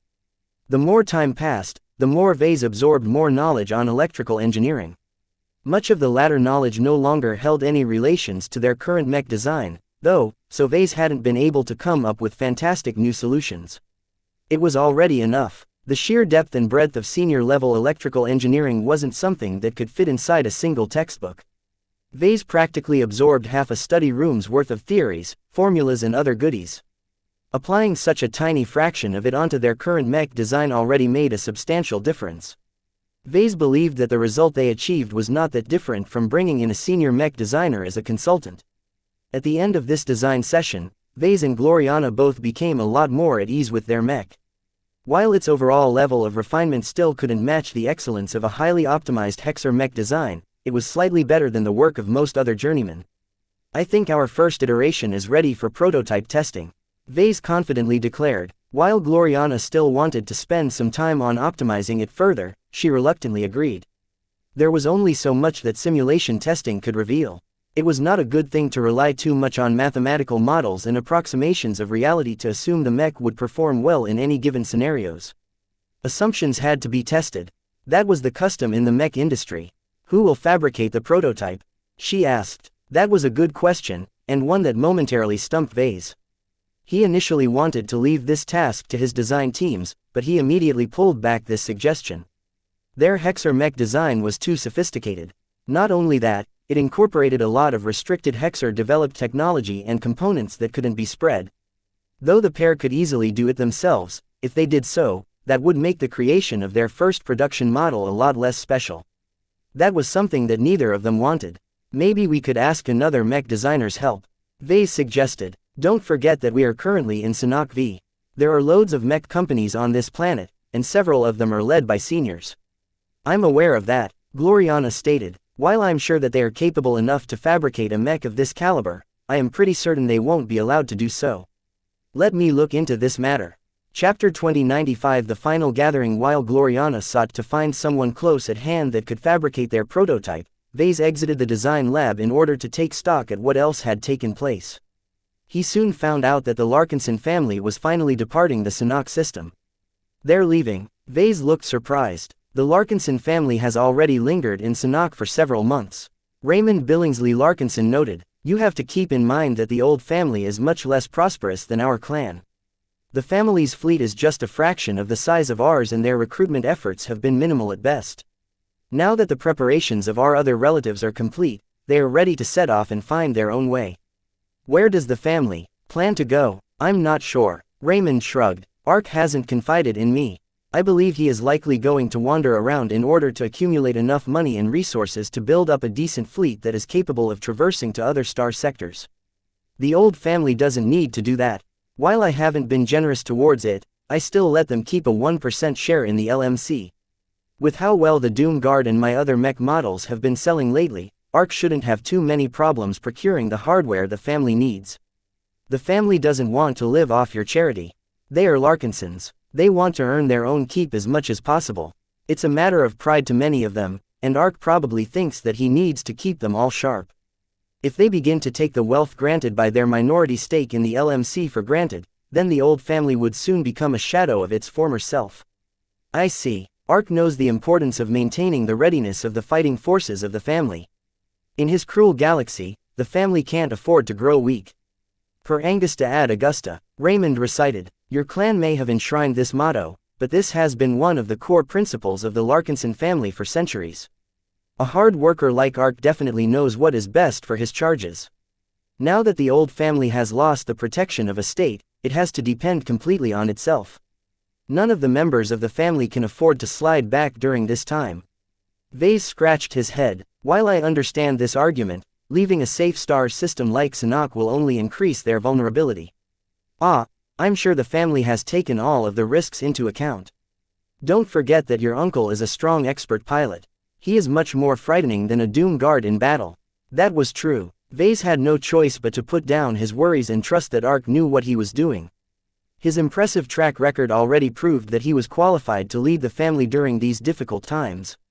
Will there be a final farewell? Of course. The date has already been set.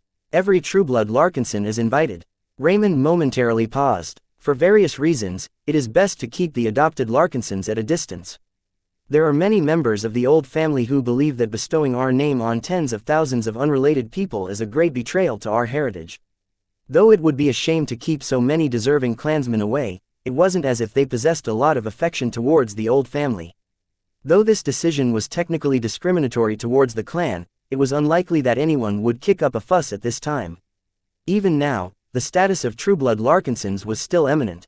If there aren't any major issues, then I approve.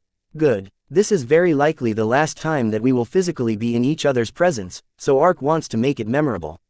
No stunts, no drama. We should let every relative say their goodbyes to each other in peace. The separation between the family and the clan would become final at that time. Before this day, a couple of Larkinsons still maintained the hope that the two groups of Larkinsons would be able to reconcile their differences. Sadly, no such movement had occurred.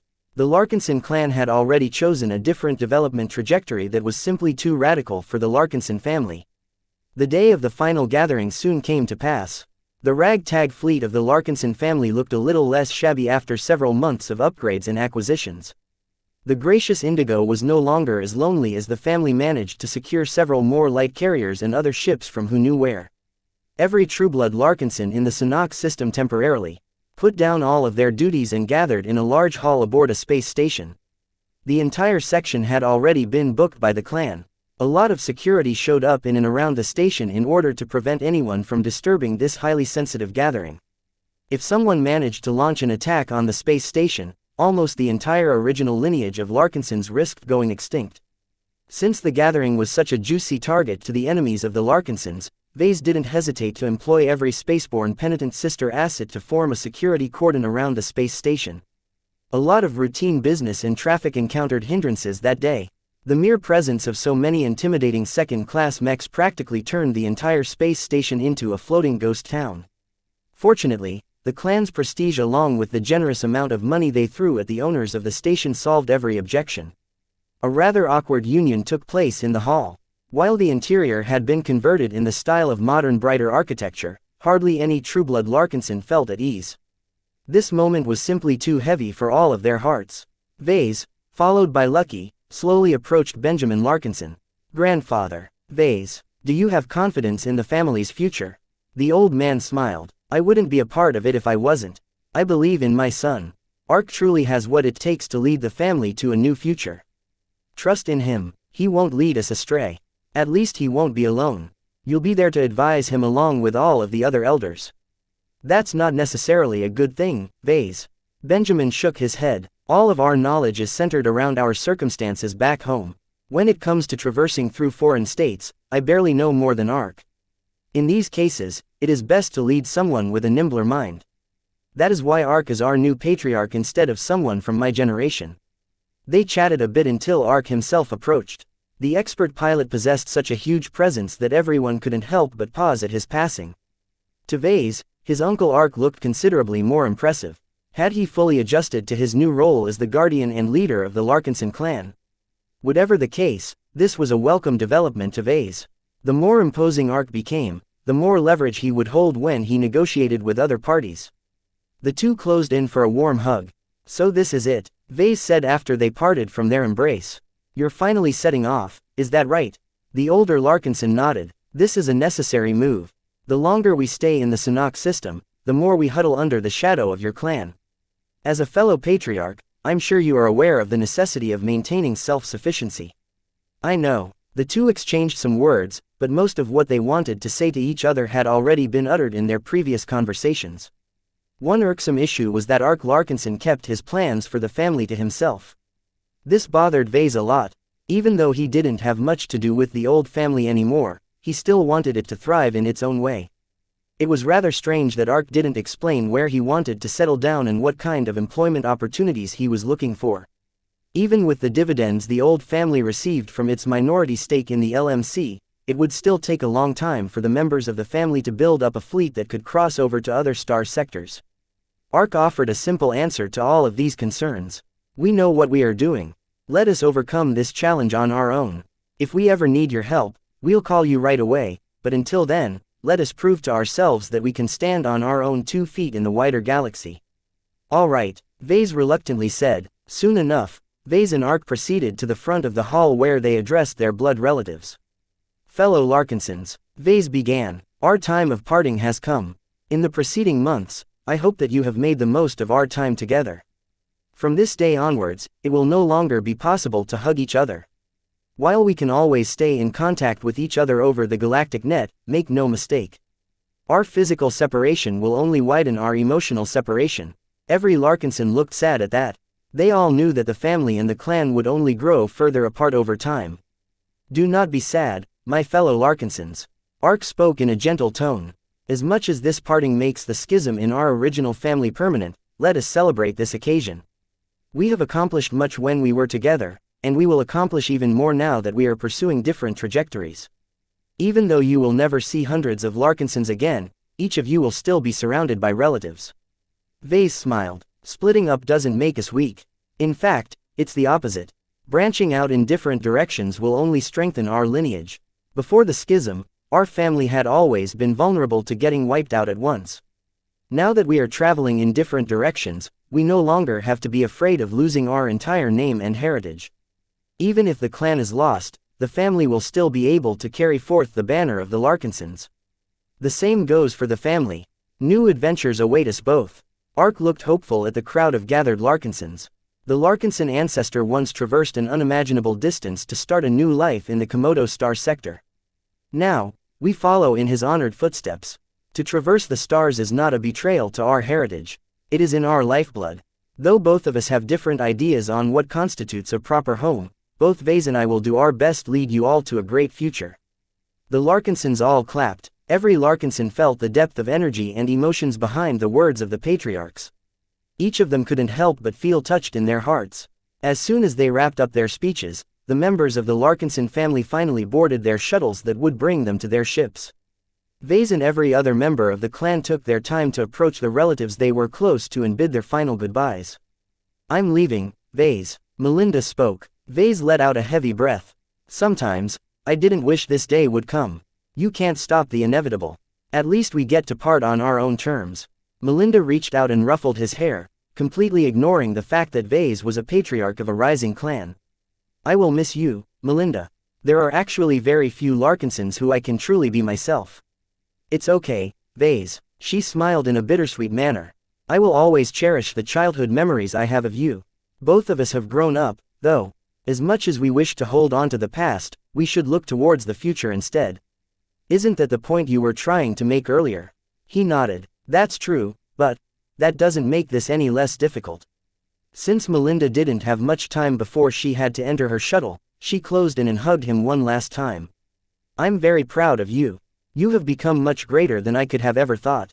Your parents would feel proud if they could see you today. You have become a great mech pilot as well. I'm sure you'll do a great job of protecting the family during your journey. When Melinda withdrew, she spoke her final words to him in person. Goodbye, Vase. Goodbye, Melinda. Melinda Larkinson along with many other members of the Larkinson family left the hall, putting an end to the fateful gathering. Chapter 2096 Stuck shares the departure of the Larkinson family made Sanok V much less warm to the Trueblood Larkinsons who remained. Many of them had taken advantage of the presence of the old family to meet with their relatives on the other side. Now, it was no longer possible for a member of the old family to have a beer with a member of the clan. The physical separation marked a historic moment where such times would no longer happen. With this momentous change, Vase no longer felt a pressing need to remain in the Sanok system. His urge to set off and embark on another journey grew stronger. We'll be leaving soon, Vase reminded Raymond and Gavin in his temporary office. Just like the Larkinson family, we need to work towards our own future. Right now, that future lies in the Red Ocean. We need a huge amount of merits to reach the Dwarf Galaxy, boss. Where can we possibly get that much? I'm working on that, Benny. I have been keeping my eye open for various opportunities. If there aren't any, then I'll simply make one. There are always ways to earn a lot of merits if you are daring enough. Gavin coughed. Not every mech designer possesses the same tolerance of risk as you, boss. In that regard, you are a huge outlier. I made it this far intact. Mostly. You have a lot of weird parts inserted inside your body. They're pretty useful once I had them fixed. Raymond tapped the surface of the desk. You're still thinking about diving into the Nixian gap, aren't you, Vase? That will likely be my next destination. Neither Raymond nor Gavin looked happy at this answer. I don't think that is wise, Raymond cautiously said. While we are all willing to step up when it's necessary, we Larkinsons haven't survived for so long by committing suicide at every possible turn. Vase frowned. The whole point of founding this clan is because I believe we can achieve greatness if we take some risks. The Xianxia Gap may look intimidating, but with the penitent sisters, we will hardly face any challenges. We just have to keep our eyes out for dangerous localized anomalies, but as far as I know, they tend to be more concentrated in the central regions. Even if that is true, there is no reason for you to bring us all along. Many members of the family aren't combatants. They have no place on the battlefield. Vase finally understood what Raymond was getting at. You want to split up our fleet. Leave the bulk of the Larkinson clan here. If you want to go on another adventure, then bring only those who are ready to face the challenges of the Xian Gap. This way, your fleet is leaner, faster and much easier to protect. You don't want to enter this perilous region with a lot of baggage dragging your heels. That made a lot of sense. Vase already became convinced. Though he preferred to keep his entire clan together, in this case it was too irresponsible to do so. Leaving a huge portion behind would instead free up his combat forces. All right, we'll do that, he announced. We can't bring all of our combat forces with us. We'll have to split them up as well. I'll likely leave behind a considerable amount of sentinels and enough penitent sisters to form an effective deterrent. I'll contact Major Verl and tell him to form a plan. He did not know his own mech forces well enough to make this determination. The size and scope of the avatars, sentinels and other mech forces had already exceeded his ability to command them in person. It was far more appropriate to leave this matter to the professionals. The conversation soon turned to business-related matters. How well is the Doom Guard faring these days? We have reached every state in the Star Sector that is open to telling our new mech model. Gavin replied, we have even seen some growing signs of smuggling. While the Friday Coalition doesn't want to see our mechs in its sphere of influence, the demand of some of the customers there is simply too great. What about our sales figures? Our analysts estimate that our sales will likely peak in a month or two.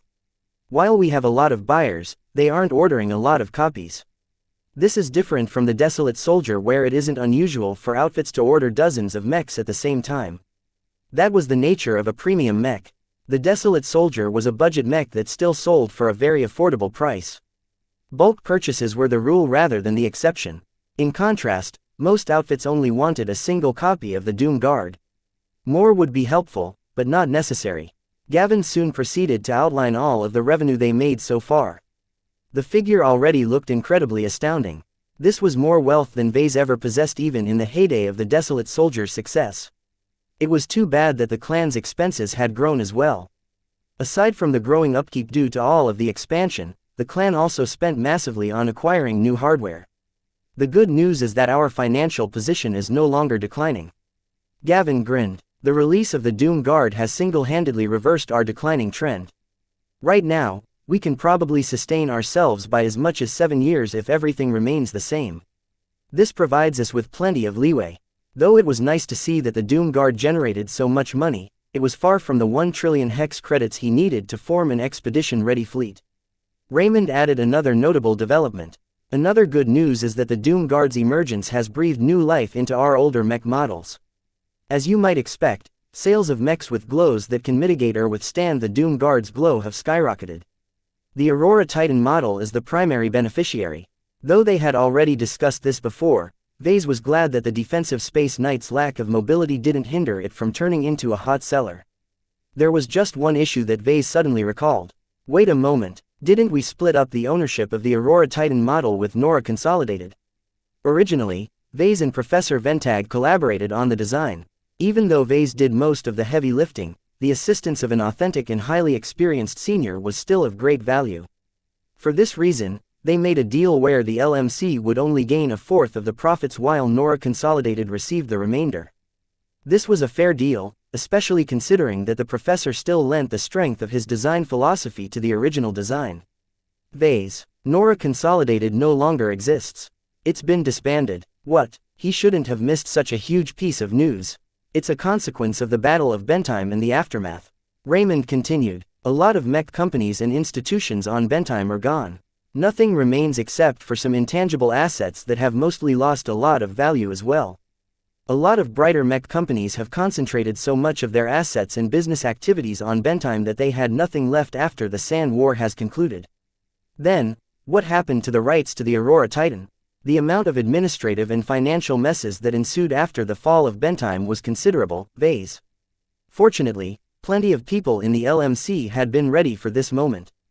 As soon as the Bright Republic fell into confusion, a number of our people solicited the help of some colluders to purchase the rights from the state on behalf of a shell company. After a lot of arcane transfers which I won't get into, the rights have eventually fallen into our company's hands. That sounds great. Vase smiled, but only briefly. That reminds me, what about our shares? They haven't moved. Raymond shook his head. Trust me, we tried to get them back, but the Bright Republic and the Ilvain Protectorate are still clinging onto the shares in our company as if they are sources of endless wealth. Those goddamn leeches. With all of the chaos and damage the two states had suffered, it became more important than ever for them to tap into sources of revenue. There was no way the two states would fail to recognize the growing earning potential of the LMC. Even though Vase and the LMC had turned hostile against the two states, it wasn't possible to invalidate those shares.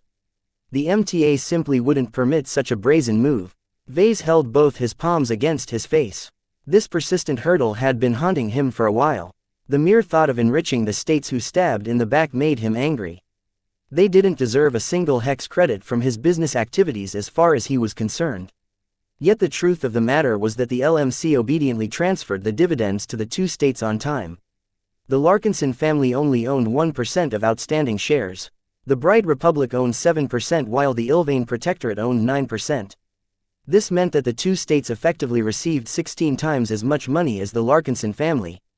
Just this fact was enough to make his blood boil. How can we get those shares back? Raymond shook his head. We don't have any leverage, Vase. There is no way we can persuade or intimidate the two states into giving away their cash cows. We can knock on the doors of the MTA in order to ask for arbitration, but history has shown that the Mechers always uphold the sanctity of contracts. Can't we issue a lot of new stock to diminish the worth of the shares in their possession? That was one of our first ideas, Vase. Suffice to say, the MTA doesn't look highly on share dilution. There are too many times in the past where mech designers tried to stiff their investors in this manner. I feel the same way, Vase. Our legal department has actually been waging a small war against the two states. Their lawyers and government officials have made several attempts to appropriate our company and our assets with the help of crooked laws, but fortunately the MTA isn't willing to entertain their requests. As long as we don't enter the states in question, they can't do anything except hold on to the shares they already possess. Those traitors are going too far. Vase banged his fist against his desk. There is a way to get those shares back. Gavin suddenly said, oh, do tell. What if the two states don't exist anymore? What if there is a way to apply pressure on them, say, threaten to sick a lot of hexers on them if they don't allow us to buy back our shares? That sounded viable. Vase looked intrigued. Only a deviant person would come up with such a suggestion. As expected of a Benny. Gavin grit his teeth. It is simply a possibility, boss. We are far from this point. It's a possibility, at least. Vase grinned as he started to churn his mind. Yes, I can see it now. The Komodo War will be key. As long as the Hexers gain the upper hand, the Fredaimon won't be able to shield their client states. The Republic and the Protectorate would suddenly become easy pickings once they lose the protection of their patron. In other words, Vase possessed an even greater reason to help the Hexers win the war. As long as they achieved a decisive victory against the Fredaimon, Vase could probably borrow their influence and extort the two recalcitrant states into coughing up their shares. This isn't going to be easy, though. Vase quickly muttered. The Komodo War easily involved millions of mechs and thousands of star systems. There was hardly any way for a single individual to make a difference. Nonetheless, Vase already knew he had the potential to do so. His upcoming mech design was just his first step. How are our preparations for the special occasion I planned? House Evanson has been very cooperative. They have already helped us identity and secure enough willing participants. You won't be disappointed, boss. Chapter 2097 Chaos Remnant. The departure of the Larkinson family made the Sanok system a lot less lively. A lot of Trueblood clansmen already started to miss the presence of the relatives who left. Still, as much as they missed the company of the people they grew up with, they had a new family now. The Larkinson clan brought warmth and life from both old and new faces. Though the integration of the adopted Larkinsons did not go perfectly, it was remarkable that people from every background managed to mesh together. Brighters, Ilvanins, Reinaldans, Sentinels and more all interacted with each other on a daily basis without raising any tempers. This was already an incredible achievement, especially considering that some people like the Ilvanins possessed very strange customs. Certainly, the different groups were still far from integrating into a single, cohesive whole, but the current state was already optimistic considering the clan was less than a year old. As Vase looked out the window of his office, he studied the bustling activity inside the rented base. Mechs and people moved in every direction. Their glows blended with each other, impacting the people around them with varying moods. Different uniforms in different colors mingled with each other. No matter if they were ordinary clansmen or elite avatars, every Larkinson treated each other with a measure of trust. The sight filled him with pride. Meow. Oh, you finally produced another gem for me. It's about time. Meow. Lucky flicked a purple gem at Vase with his paws before phasing through his desk and scurrying away. I hope it's not a Hexer-themed gem again. 3 is already too much. Vase picked up the new gem and studied its details. Minor Chaos Remnant, an infinitesimally small remnant of chaos is captured within this gem. Increases the penetration of any sharp melee weapon wielded by a mech by 40%. Well, this is different. This time, the description didn't reference any forgotten gods, ancient warriors or figures that sounded as if they emerged straight out of a fantasy drama. In fact, the description sounded outright boring in relation to its strong effect. 40%. Sure, the Mother's Love gem offered a whopping 100% boost, but the variable it affected was 100 times more useless. Compared to such a useless gem that Lucky probably derived from getting pampered by Gloriana all the time, Vase vastly preferred anything that directly affected a mech's combat parameters. As a keen mech designer, Vase understood the horror of this gem. Its boost remained potent even when Vase paired it with a mech wielding a weapon that was already sharp and powerful. If paired with one of the melee configurations of the Quint, it would have given the masterwork Bright Warrior the power to harm any standard second-class mech. If Vase happened to embed this gem in a melee-oriented second-class expert mech, then that machine would turn into a butcher of other second-class expert mechs. It's too wasteful to put this gem in any ordinary mech. I should reserve it for an expert mech. Expert mechs all featured some of the best armor of their class. Almost no expense was spared in their design and construction. Therefore, a lot of combat between expert mechs devolved into a race of which machine could breach the armor of the other machine first. This gem is worth the wait. Vase gleefully grinned as he lovingly put the gem in his Synthra Umbra pouch. Though Lucky's rate of gem production had slowed down considerably, none of their effects were weak. Vase only felt exasperated by the fact that their effects varied considerably. There was no telling whether he would get something useful like the Minor Chaos Fragment or obtain something completely frivolous like the Whipping Boy. Whipping Boy, the fear of a boy towards women is encapsulated within this cursed gem. Increases the dread of a mech by 50% to males. Thinking about this abominable gem instantly soured his mood. How in the hell could Lucky's digestion system possibly produce such a frivolous boost?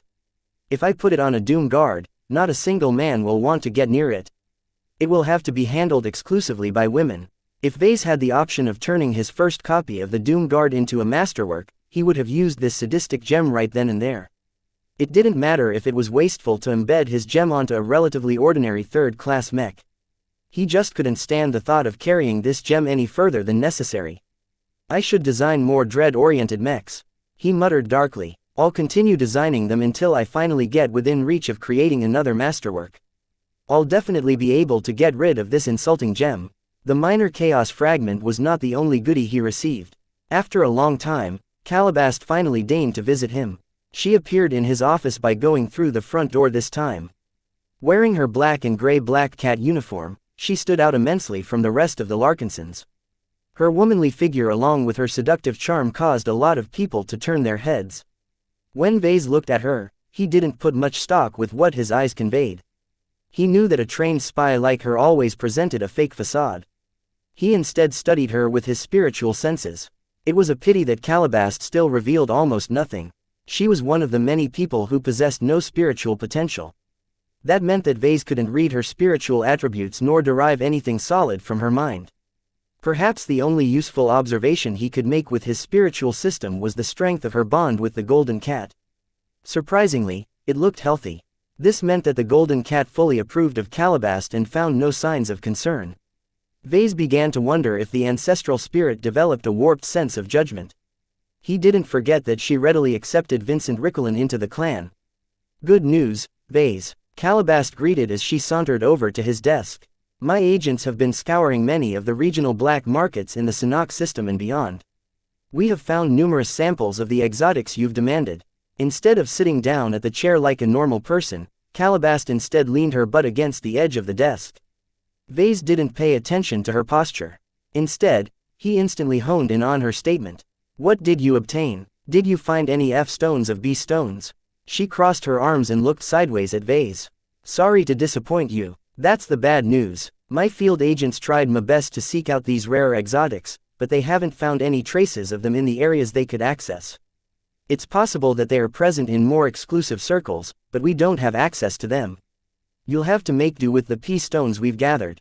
"How much? And what's their size?" "Strangely enough, their sizes are all roughly similar to what you have specified. They're around the shape of a human head, but their density, material composition and visual appearances vary considerably. We've secured 35 rocks that match the properties you've given." 35. That was double the amount of P-stones in his possession. Once he added the new P-stones to his vault, he would have 52 P-stones in total. "This is indeed great news," Vase joyously crowed. "These exotics are extremely vital to the development and application of my specialty. Don't stop looking for them. The more, the better." Calabast sighed and shook her head. "It will be difficult to secure more of them in a short time. Many of these so-called P-stones have accumulated over many years as no one figured out anything special about them.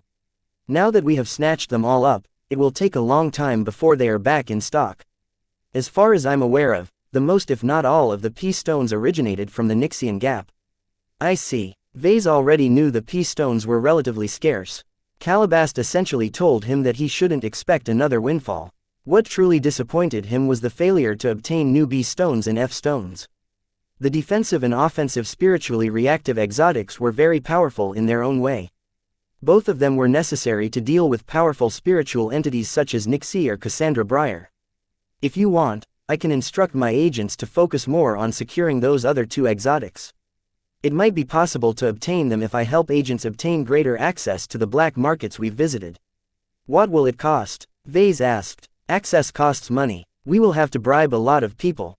1 billion hex credits." He winced at that price. While Vase and the Larkinson clan weren't short on money these days, 1 billion hex credits was already a fortune in the hegemony. "Our clan already provides the Black Cats with a generous budget. I don't believe you need to spend this much money to do what you say. The Sentinel Kingdom is just a third-rate state. It's impossible for the price of access to be this much. We've been expanding rapidly just like the other organizations under the clan's umbrella." Calabast tapped her nail against the surface of the desk. The budget specified for the Black Cats was based around the assumption that the LMC continued to stagnate. That doesn't apply anymore. Since your Doom Guard and some of your other mech models are selling well these days, why not share some of your newfound wealth? After all, you wouldn't neglect your strategic partner, wouldn't you? She spoke those final words in a teasing manner. Vase did not look amused. "Fine, you will get your money by the end of the day. Just don't waste it all. I expect to obtain at least one sample of each exotic. I can't promise you anything, but we will do our best." She promised. They soon moved on to another discussion. "Are there any threats on the horizon?" Vase asked. "Not particularly," she answered. "Every faction in the Sentinel Kingdom knows better than to mess with you. There is no escape from death if any of them harm the interests of the hegemony. They all know that, so they won't do anything stupid to you. There is hardly benefit of doing so anyway. This state is too far away from the Friday Coalition to curry favor with them. It doesn't make any sense." Though people frequently behaved illogically, Vase didn't think that any of the local factions that could threaten him would commit suicide in this fashion. "What if we split up the fleet? I'm sure you know of my intentions of venturing into the Xianxia Gap. It'll be okay. If you are that worried about it, I can bolster my own arrangements." Her face turned grave. "However, I'm very concerned about your plan to venture into the gap. I don't have to tell you how risky that can be. Even the MTA has lost ships and mechs inside this region. Vase waved away her concerns. That has only happened in the central regions. As long as we don't travel too deep, we can manage the risks. Did you collect enough intelligence on the gap? She nodded. I'll transmit all of the information we've obtained that we managed to verify. We have managed to piece together a rather comprehensive map that defines most of the anomalous hotspots and navigational hazards in the periphery. We also managed to form a map of the fixed locations of the more pirate organizations, though don't assume they are 100% accurate. Pirates tend to move around a lot and bases get raised every day due to all of the fighting that takes place. I understand. This is already incredibly helpful. One of the reasons why he lingered so long in Sanhok was because he wanted to take the time to gather intelligence. Heading into the Nixian Gap blind was not only stupid, but also unnecessary. Vase couldn't help but recall the time when the flagrant Sword Maiden fleet crossed over into frontier space. Major Verl and the rest of the Vandals wouldn't have known what to do if not for the alliance they struck with Lydia's Sword Maidens. Oh, that reminds me of your other request. Calabast smiled. The men I've assigned to investigate the Nixian Gap have also been looking out for the tiger mech you mentioned. Vase immediately sat straight. Did you find the Devil Tiger? This was his first masterwork mech. It was also the mech his ghostly mother stole from him. Vase worried constantly about the risks involved in piloting this mech. He explicitly designed it for pirates, so he weakened a lot of safety precautions that were meant to protect the mech pilot. The thought of his own father piloting one of his twisted experiments made him sick. Chapter 2098 Continuous Shock. Vase didn't hide his reactions at the mention of the Devil Tiger. He couldn't. How could he remain calm when this mech was tied to both of his parents? There was no way Vase could disregard any news that could tell him more about his missing father and his inscrutable mother. What were they up to? Was his father piloting the dangerous mech in person? What kind of battles had he fought while he was trying to do his best to avoid getting caught by the Five Scrolls Compact? Calabast watched him very carefully. She confirmed a number of theories, disproved some others and formed some additional conclusions. All of this happened in the span of a few seconds. Vase. She opened her mouth. Don't tell me. The Devil Tiger that is striking fear in the hearts of pirates. It's mine, he confirmed. I designed and built the Devil Tiger. Fortunately, the office had already been jammed and secured. Uttering something explosive as this in public would instantly land Vase in hot water. Backed by hexers or not, the Sentinel Kingdom would universally condemn him if he had made any dealings with Nixian scum. Calabast looked incredibly serious all of a sudden. I should have known. Even if the Devil Tiger in the rumors doesn't possess any glows, I couldn't get rid of the hunch that you had a hand in its creation. Ever since it emerged, this mech has exacerbated the chaos that has been brewing in this region.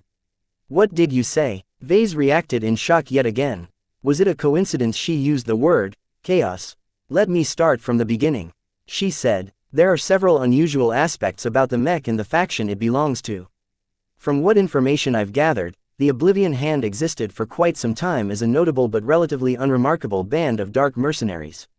That was until the emergence of their new leader. Someone who goes by the name of the Dark Cleaver has triggered a mutiny against Commander Arnold Defoe, the prior leader of the Oblivion Hand. The Dark Cleaver, the Oblivion Hand. Vase couldn't imagine his relatively upright father mixing in a cesspool where these lurid names were common. Who is the Dark Cleaver? No one knows. Calabast shrugged. There are countless rumors surrounding his abrupt rise, but the Nixian Gap isn't exactly a place where keeping accurate records is common. At least in civilized space you can always find reliable traces in the records of various government institutions. That's not the case here. The stories vary so wildly that I don't dare to mention any of you lest you develop an incorrect bias. She had been looking at him very intently when she talked about the Dark Cleaver. With her powerful deductive abilities, she constantly became more certain about her guess. The Dark Cleaver is your father, isn't he? I don't know. I need to hear more. Vase knew there was no way he could hide his thoughts on the matter from Calabast. She knew too much. If Wrinkle is your father, it would explain much. She slowly said as she parsed her thoughts. There are too many uncertainties, though. As far as I'm aware of, ever since the Dark Cleaver took control of the Oblivion Hand, the Dark Mercenary Corps has grown explosively. How? Conquest. Calabast replied. Ever since the Oblivion Hand had a change in leadership, it no longer performed illicit missions on behalf of clients who don't want to besmirch its reputation. Instead, the hand has turned its entire attention to attacking certain pirate factions. That isn't very unusual. Vase spoke. Everyone in the Nixian Gap fights against each other. True peace doesn't exist in a place like that. It's much easier to rob the people next to you than to travel all the way to the Sentinel Kingdom in order to raid some trade convoy. This is different. She shook her head. The Oblivion Hand isn't just engaging in opportunistic robbery. It has been ending entire pirate organizations that have existed for decades, if not centuries. The hand has razed over a dozen fortified pirate bases, which has disrupted all of the existing patterns that have taken shape in the surrounding regions. Vase couldn't help but drop his jaw at that news. How could his father ever accomplish such a feat? Was the Oblivion Hand that strong when he took it over? That was impossible. Back in the Bright Republic, Wrinkle Larkinson was the younger and much less talented brother of Ark Larkinson. Vase knew very well that as much as he loved and respected his father, he had never performed better than the average Larkinson mech pilot. He didn't possess that much ability for command either. It was way too much to equate his father as this notorious Nixian pirate killer. Yet Vase couldn't ignore the fact that the Dark Cleaver piloted the Devil Tiger. His mother stole the masterwork mech herself. She recognized its exceptional value. She would never drop this treasure in the hands of a random Nixian. Have you obtained any battle footage of the Oblivion Hand? She shook her head. Footage is always hard to obtain. The Sentinel Kingdom always cracks down whenever someone tries to spread anything that takes place in the Nixian Gap. From what I can gather, the Oblivion Hand fights so viciously that they rarely leave anything behind. Was this truly the organization that his father led? How could he have grown so ruthless? Why is the Oblivion Hand so aggressive? Has anyone figured out its goals?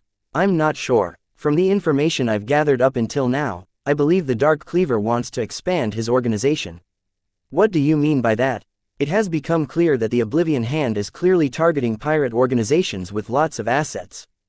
Calabast spoke with admiration. Not only that, but after every battle, the hand grows stronger. Despite the casualties, the Dark Mercenary Corps is able to field more mechs and ships. It doesn't have any problems attracting new recruits either. Everyone loves a winner, the Nixians most of all. What is remarkable about the Oblivion Hand is that it has never lost a battle ever since the Dark Cleaver became its new commander. Are you sure? It was impossible to win every time. Too many factors affected the outcome of a battle.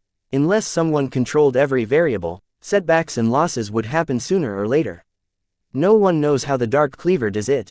Commander Defoe used to be a regular leader who won slightly more often than he lost. The new commander is becoming increasingly more known for achieving guaranteed victories. He has never lost, even against pirate organizations that should have been strong enough to crush the Oblivion Hand in a straight battle. It is not uncommon to hear that the hand has managed to achieve lopsided victories when outnumbered by at least 3 to -1. What the hell? Are those rumors even credible? I reacted the same when I first heard about them. Calabast ruefully smiled. However, no matter who you talk to, they all vouch for the Oblivion Hand's string of victories. The leadership vacuum that emerges after the Oblivion Hand has toppled another pirate power is proof of the hand's accomplishments. These huge fluctuations can't be faked. Vase never stopped looking shocked. He received so much explosive news that he never had the opportunity to regain his composure. To think that his father was behind all of these acts was simply too difficult for him to accept. However, once Vase thought the matter true, he realized he missed one crucial factor. His mother. If his mother was fighting alongside his father, then these ludicrous tales became a lot more plausible. With her intangibility and her potent spiritual abilities whose depths Vase couldn't even fathom, Cynthia Larkinson could perform all kinds of mischief against her targets. She could sneak into a pirate ship or a fortified base without encountering any hindrance. Once inside, his mother could take advantage of her intangible and invisible form to spy on the enemy commanders, assassinate them in their sleep or steal their command codes. She could also mess with the enemy hardware. She could easily phase through all kinds of solid barriers in order to damage all kinds of critical components. She could disable the FTL drive of a starship in order to prevent her escape. She could tamper with the power reactors of every mech inside a carrier vessel. She could destroy the life support systems so that the occupants of a ship or base would slowly suffocate as they ran out of air to breathe. With so many possibilities, it was no wonder that the organization led by her husband managed to raise such a storm. Perhaps the only concern was the fact that his mother probably had to conserve her energy. Why else did she siphon his spiritual energy each time they met? Her current form of existence must be defective somehow. If not for this constraint, his mother would have probably turned the entire Nixian gap upside down by now. Considering her extraordinary origins, this wasn't an exaggeration in his opinion. Though Calabast thoroughly captured the rapid changes in his expression, she refrained from probing him any further. There were some matters he simply couldn't reveal. Calabast probably understood that, so she appropriately maintained her distance. It had become very clear to her that the reason why Vase had become so remarkable was undeniably related to his parents. Tell me about the Devil Tiger. She looked uncertain. It's a remarkable mech. It has become just as renowned as its mech pilot. What is strange about the mech is that its initial appearance wasn't all that remarkable. It initially became known as a powerful but fairly manageable tiger mech. And then, well, just like the Oblivion Hand, each time it showed up again, it became a little stronger. A lot of Nixians have guessed that the Dark Cleaver must have secured the services of a very capable mech designer. The Nixians have already surmised that one of the reasons why the Oblivion Hand is so aggressive is because the Dark Cleaver is eager to upgrade his mech through plunder. That made a lot of sense. Due to the ASMAS system that Vase incorporated in the Devil Tiger, it had become a self-evolving mech. People just had to feed any exotic or other powerful material to the mech. The pure ASMAS, which consisted of very high-quality nanomachines, slowly processed these materials into substitute ASMAS. Most of the structure of the Devil Tiger consisted of this derivative substance. The quality of the substitute ASMAS was directly proportional to the quality of the materials being fed to the mech. It had been several years since Vase made the Devil Tiger. If the Oblivion Hand had been fighting as often as Calabast claimed, then his father would have definitely fed all kinds of goodies to the Devil Tiger. What is the current state of the Devil Tiger? How strong has it grown? He asked in an eager tone. From what I have heard, it has become an expert mech. What? Vase reacted with shock for the umpteenth time today. The Oblivion Hand has spread the news itself. Their leader, the Dark Cleaver, has become an expert pilot. This alone has caused a lot of Nixian pirates and mercenaries to join his banner. Expert pilots are very rare in the Nixian Gap, and every single one of them are prominent leaders in the pirate community. This was too much for Vase to absorb. His father, an expert pilot? Impossible. His father served in the Mech Corps for such a long time without any signs of breaking through. His father even fought in some of the same bloody battles as his brother Ark, but nothing happened in the end. Yet after recalling that expert pilots all emerged due to empowering their willpower with spirituality, Vase suddenly froze. In his previous experiments, Vase managed to turn William Urbesh into an expert candidate. This proved that it was possible to artificially advance a mech pilot to a higher stage. If Vase could do so, then what stopped his mother from attempting the same? Perhaps to her, turning someone into an expert pilot was just a matter of investing enough spiritual energy. That might have explained why she had been so eager to siphon his spiritual energy last time. A sense of confusion radiated from his mind. He already felt he couldn't recognize his mother anymore. Would his father be the same? Did this enigmatic Dark Cleaver even bore any relation to the father who raised him back in Cloudy Curtain? Chapter 2099 Affection. It took a long time until Calabast left for Vase to regain his composure. He couldn't help it, he had a very hard time associating the tales that Calabast spun with his father. There was no way his father was that good of a mech pilot and leader. If the father in his memories ended up in the Nixian Gap, he would have kept his head down. Certainly, a highly trained and experienced mech pilot who was also a Larkinson would easily be able to show his worth. Yet that was not enough to make any waves. Vase always imagined that his father was constantly on the run. Perhaps he might have been able to lead a small organization due to his overall level of competence, but he never expected his father to make it this far in such a short time. Even with his mother helping him every step of the way, his father still must have braved a lot of danger to get this far. After all, the pirate organizations he fought against were all local overlords who repelled many challengers over the years. None of them were weak. He sighed and looked at Lucky, who was lounging on his lap. Can you imagine my father and mother terrorizing the Nixian Gap? Meow. I don't know either. According to Calabast, the pirate organizations the Oblivion Hand has hit are only moderately strong. So far, the Dark Cleaver hasn't hit the biggest overlords yet. Hopefully, he won't overestimate himself. If he's only out to plunder men, mechs and resources, then he should stick to targeting the weaker players. The problem was that Vase failed to ascertain his father's intentions. Though he readily acknowledged that the Devil Tiger and the Oblivion Hand had benefited enormously from all of the plunder, the local pirate factions were definitely unwilling to lose their foundations. Vase worried considerably about the backlash coming from the pirate community.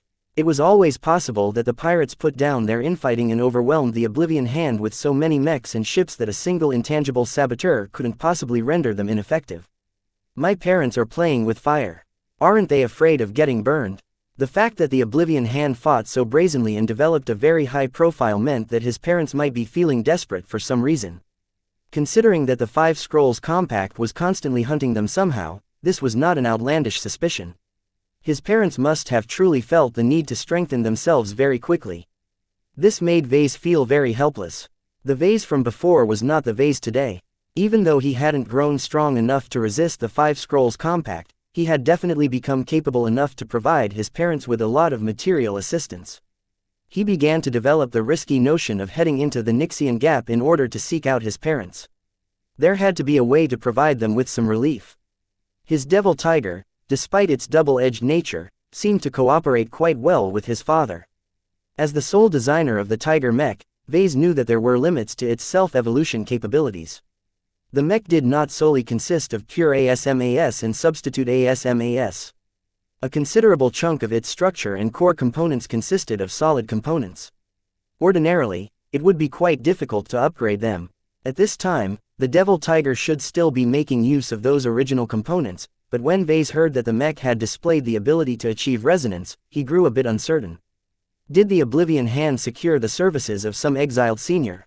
There was no way the Devil Tiger could turn into a working expert mech by relying on its self-evolution capabilities alone. It took serious technical expertise to instill a mech with resonating abilities.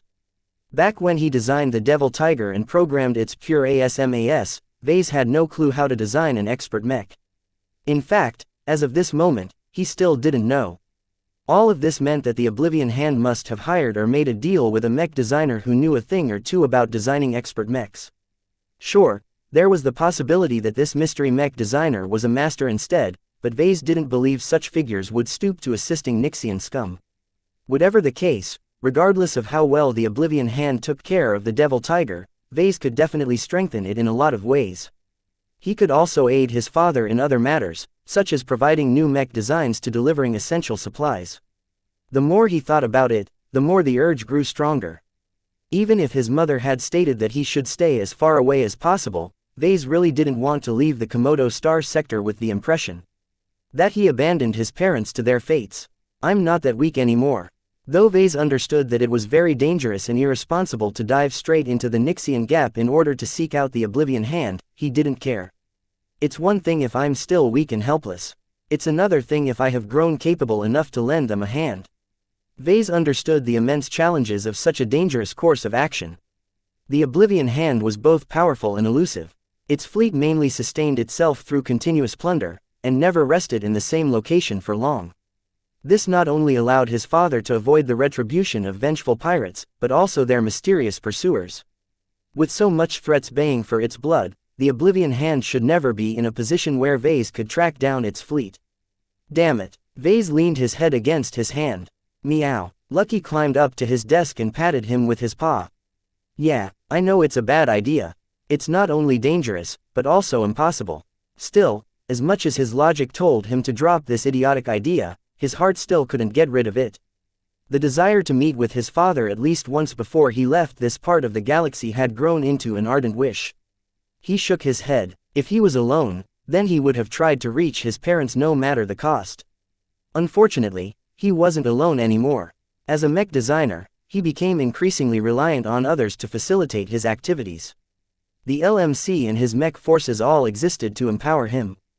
The more he advanced, the more he needed money. The greater his value, the more he needed protection. Though his growing clan had become incredibly helpful to him, its existence also constrained him. Unlike before, he couldn't go on a reckless jaunt by himself. This was especially so because the Larkinson clan consisted of his own family. It was one thing to abandon or betray some random lackeys. It was another thing to lead his own blood relatives to ruin. Responsibility. What a heavy burden, he sighed. It was too difficult for him to make a choice between his parents and his clan. To be honest, he didn't want to make that choice. Perhaps the only consolation was the thought that his parents weren't inept. As his father and presumably his mother had already proven, they had managed to thrive in the Nixian Gap. Even if Vase never managed to reach them, they should still be fine. Do you think my father and mother need any help? Lucky looked away from Vase. Meow. I can help, you know. Meow meow. Thank you for the vote of confidence. Though Vase had grown stronger, he was still far from the point where he could intervene in the struggle that beset his parents. This made him feel profoundly helpless and depressed. He had a lot to go. Becoming a senior was not enough. Perhaps becoming a master still wasn't sufficient. Vase did not forget about his original goal. With the system, he wanted to surpass his limits and reach the pinnacle of mech design. Only at that height would he be able to solve the root of the trouble that his parents had incurred. Yet, how long would that take? A century, 2 centuries? Becoming a master was already arduous enough. To go beyond, only the legendary polymath advanced to star designer at record speed. I shouldn't dream so much. Becoming a master is already a huge hurdle. As much as the mech designer system provided him with an unimaginable amount of advantages, Vase still needed to rely on himself to advance his design philosophy. A few hours went by. Vase calmly sorted out his thoughts and threw away any fanciful notions from his mind. No matter how confident he was in his abilities, reality was too difficult to overcome. Any notions of seeking out his parents in order to gain answers or provide them with valuable assistance were nothing but dangerous delusions. Many times, Vase liked to listen to his heart rather than his mind. However, this time was different. With so many responsibilities weighing him down, he couldn't afford to ruin his entire clan in order to pursue his selfish goals. This must be what my parents are thinking as well, he muttered. My mother specifically told me that she doesn't want me to get dragged into her mess. She wanted to protect him and allow him to live his own life. It sounded a bit strange that his mother acted so uncharacteristically motherly at him, but Vase believed in her sincerity. This was how a parent was supposed to act. This was how responsible people were supposed to act. Vase eventually decided to clear his mind by leaving his office. He had been lingering around enough in this empty and isolated room. As he stepped out into the base, he received a lot of greetings. As the clan patriarch, he earned the acknowledgement of every clansman, whether they were trueblood or adopted. He wandered around aimlessly for a while. Though his appearance was enough to startle the clansmen in the vicinity, it wasn't enough to raise a commotion. He soon encountered a familiar face. Tusa Billingsley Larkinson was standing in front of a crowd of teenage Larkinsons. Vase even recognized the young teenage form of Lainey Larkinson among the kids. Think very carefully before you decide to specialize in light mechs.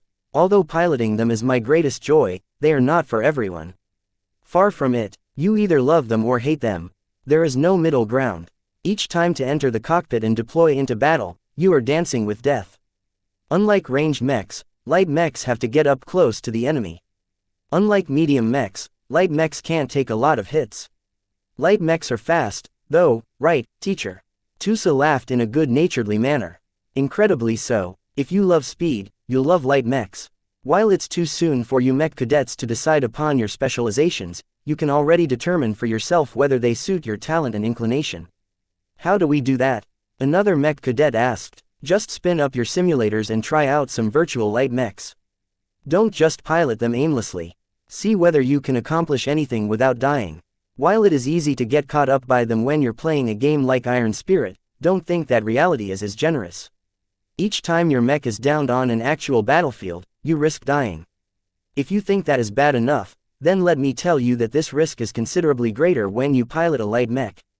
Some of the cadets gasped. Therefore, those who pilot the cheapest, smallest and most fragile mechs on the battlefield are some of the bravest mech pilots. Each of them must rely solely on the mobility of their mechs to avoid getting hit. Every single hit not only poses a fatal danger to your mech, but also to your life. After all, the cockpits of light mechs are just as fragile as the rest of their frames. Tusa continued to regale the realities of piloting light mechs to the class of enthralled mech cadets. Vase found it rather weird that an honored expert candidate would spend his valuable time on tutoring a bunch of brats. Yet the sight also made him feel a lot of warmth. No matter what, the Larkinsons cared for each other. Letting the older generation instruct the younger generation was one of their time-honored customs. Tusa had long noticed his presence. "Ah, Vase, you should know a thing or two about light mechs, right? Could you tell these cadets about light mechs from the perspective of a mech designer?"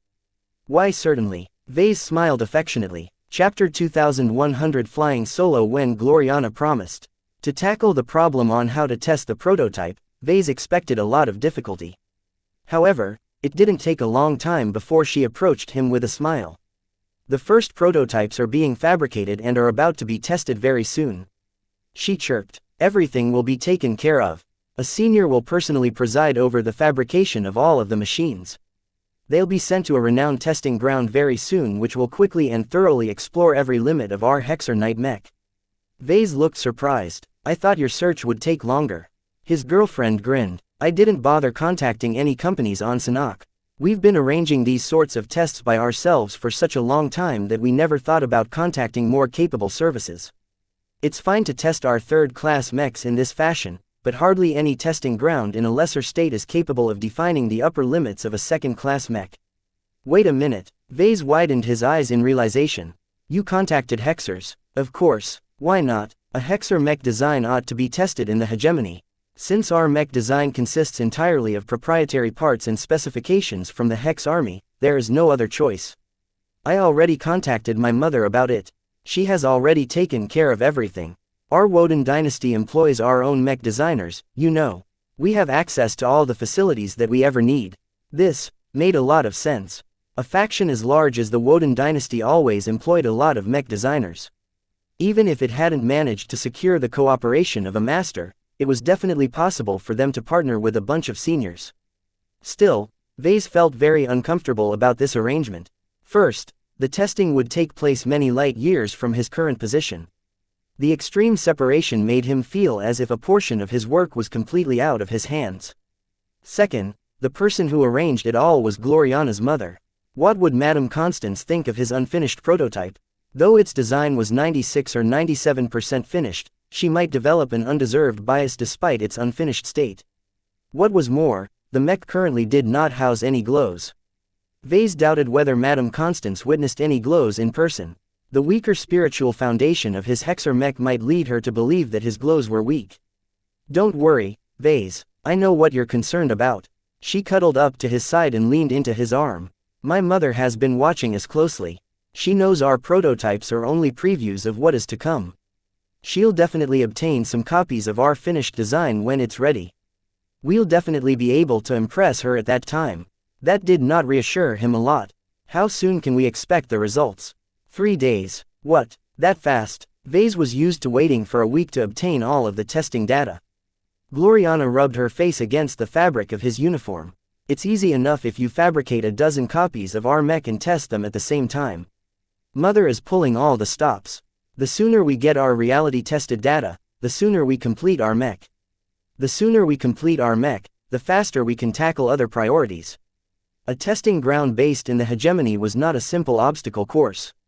In order to provide the most accurate data on a mech's real performance, it featured many high-tech facilities that could emulate all kinds of battlefield conditions. On top of that, the sensors they used were much more extensive and much more accurate. Gloriana already told him to get ready to receive a huge influx of data. While the prototype testing was being taken care of in the distant scimitar system, Vase and Gloriana decided to take stock of their future. "Are you still thinking about venturing into the Nixian Gap?" "I am," he replied with a determined expression. "We need the merits, Gloriana, and accepting a high-risk mission from the Rim Guardians is the best way to obtain them. I have already prepared extensively for this trip. Our clan is ready to undertake this challenge." She tilted her head and looked up to him. "It's not just about that, isn't it? No sane mech designer would ever think that entering the Nixian Gap is a good idea. You're different. You have a hunger inside you that drives you towards peril. Even though I'm a mech designer, I'm also a Larkinson. The experiences I've been through have shaped my design style for the better. If I hadn't learned all of those lessons and gained so much inspiration, I would have never become a partner who is worthy to work alongside you. I know it's risky, but I'm confident in my strength." His confidence came from his preparation. Unlike many of the other adventures he had been through, this time he was in charge of everything. He didn't have to follow the arrangements of Lord Jeremiah Kane, the Mech Core or Lady Miralix Laterna. One of the main reasons he worked so hard to cultivate his own mech forces was to gain complete control over his own protection. All of the years he spent cultivating the avatars and sentinels finally paid off. He could call upon hundreds, if not thousands of mechs. On top of that, Vase also had the penitent sisters at this disposal. The hundreds of second-class mechs he intended to bring along would be his sharpest knife as well as his biggest shield against any powerful threat he might stumble upon in the Nixian Gap. This was not the Graining mission. This was not the Glowing Planet campaign. This was not the Eon Corona mission. Not only did he possess sufficient strength, he also obtained an extensive amount of intelligence. The value of Calabast and the Black Cats finally became apparent. No longer would he be going in blind and encounter crises that emerged out of the blue. With so much information at his disposal, a large portion of the Nixian Gap was no longer a mystery to him. He was aware of every hazard and every notable pirate organization that operated in the periphery of the region. Of course, Calabast had already warned him that she wouldn't be able to tell him about the deeper regions of the Nixian Gap. The hazards in those zones along with the increasingly more intense space warping meant that even the Big Two lost entire fleets inside the abyss. Many of the most lucrative missions were situated in these deeper regions. For now, Vase didn't consider traveling this deep.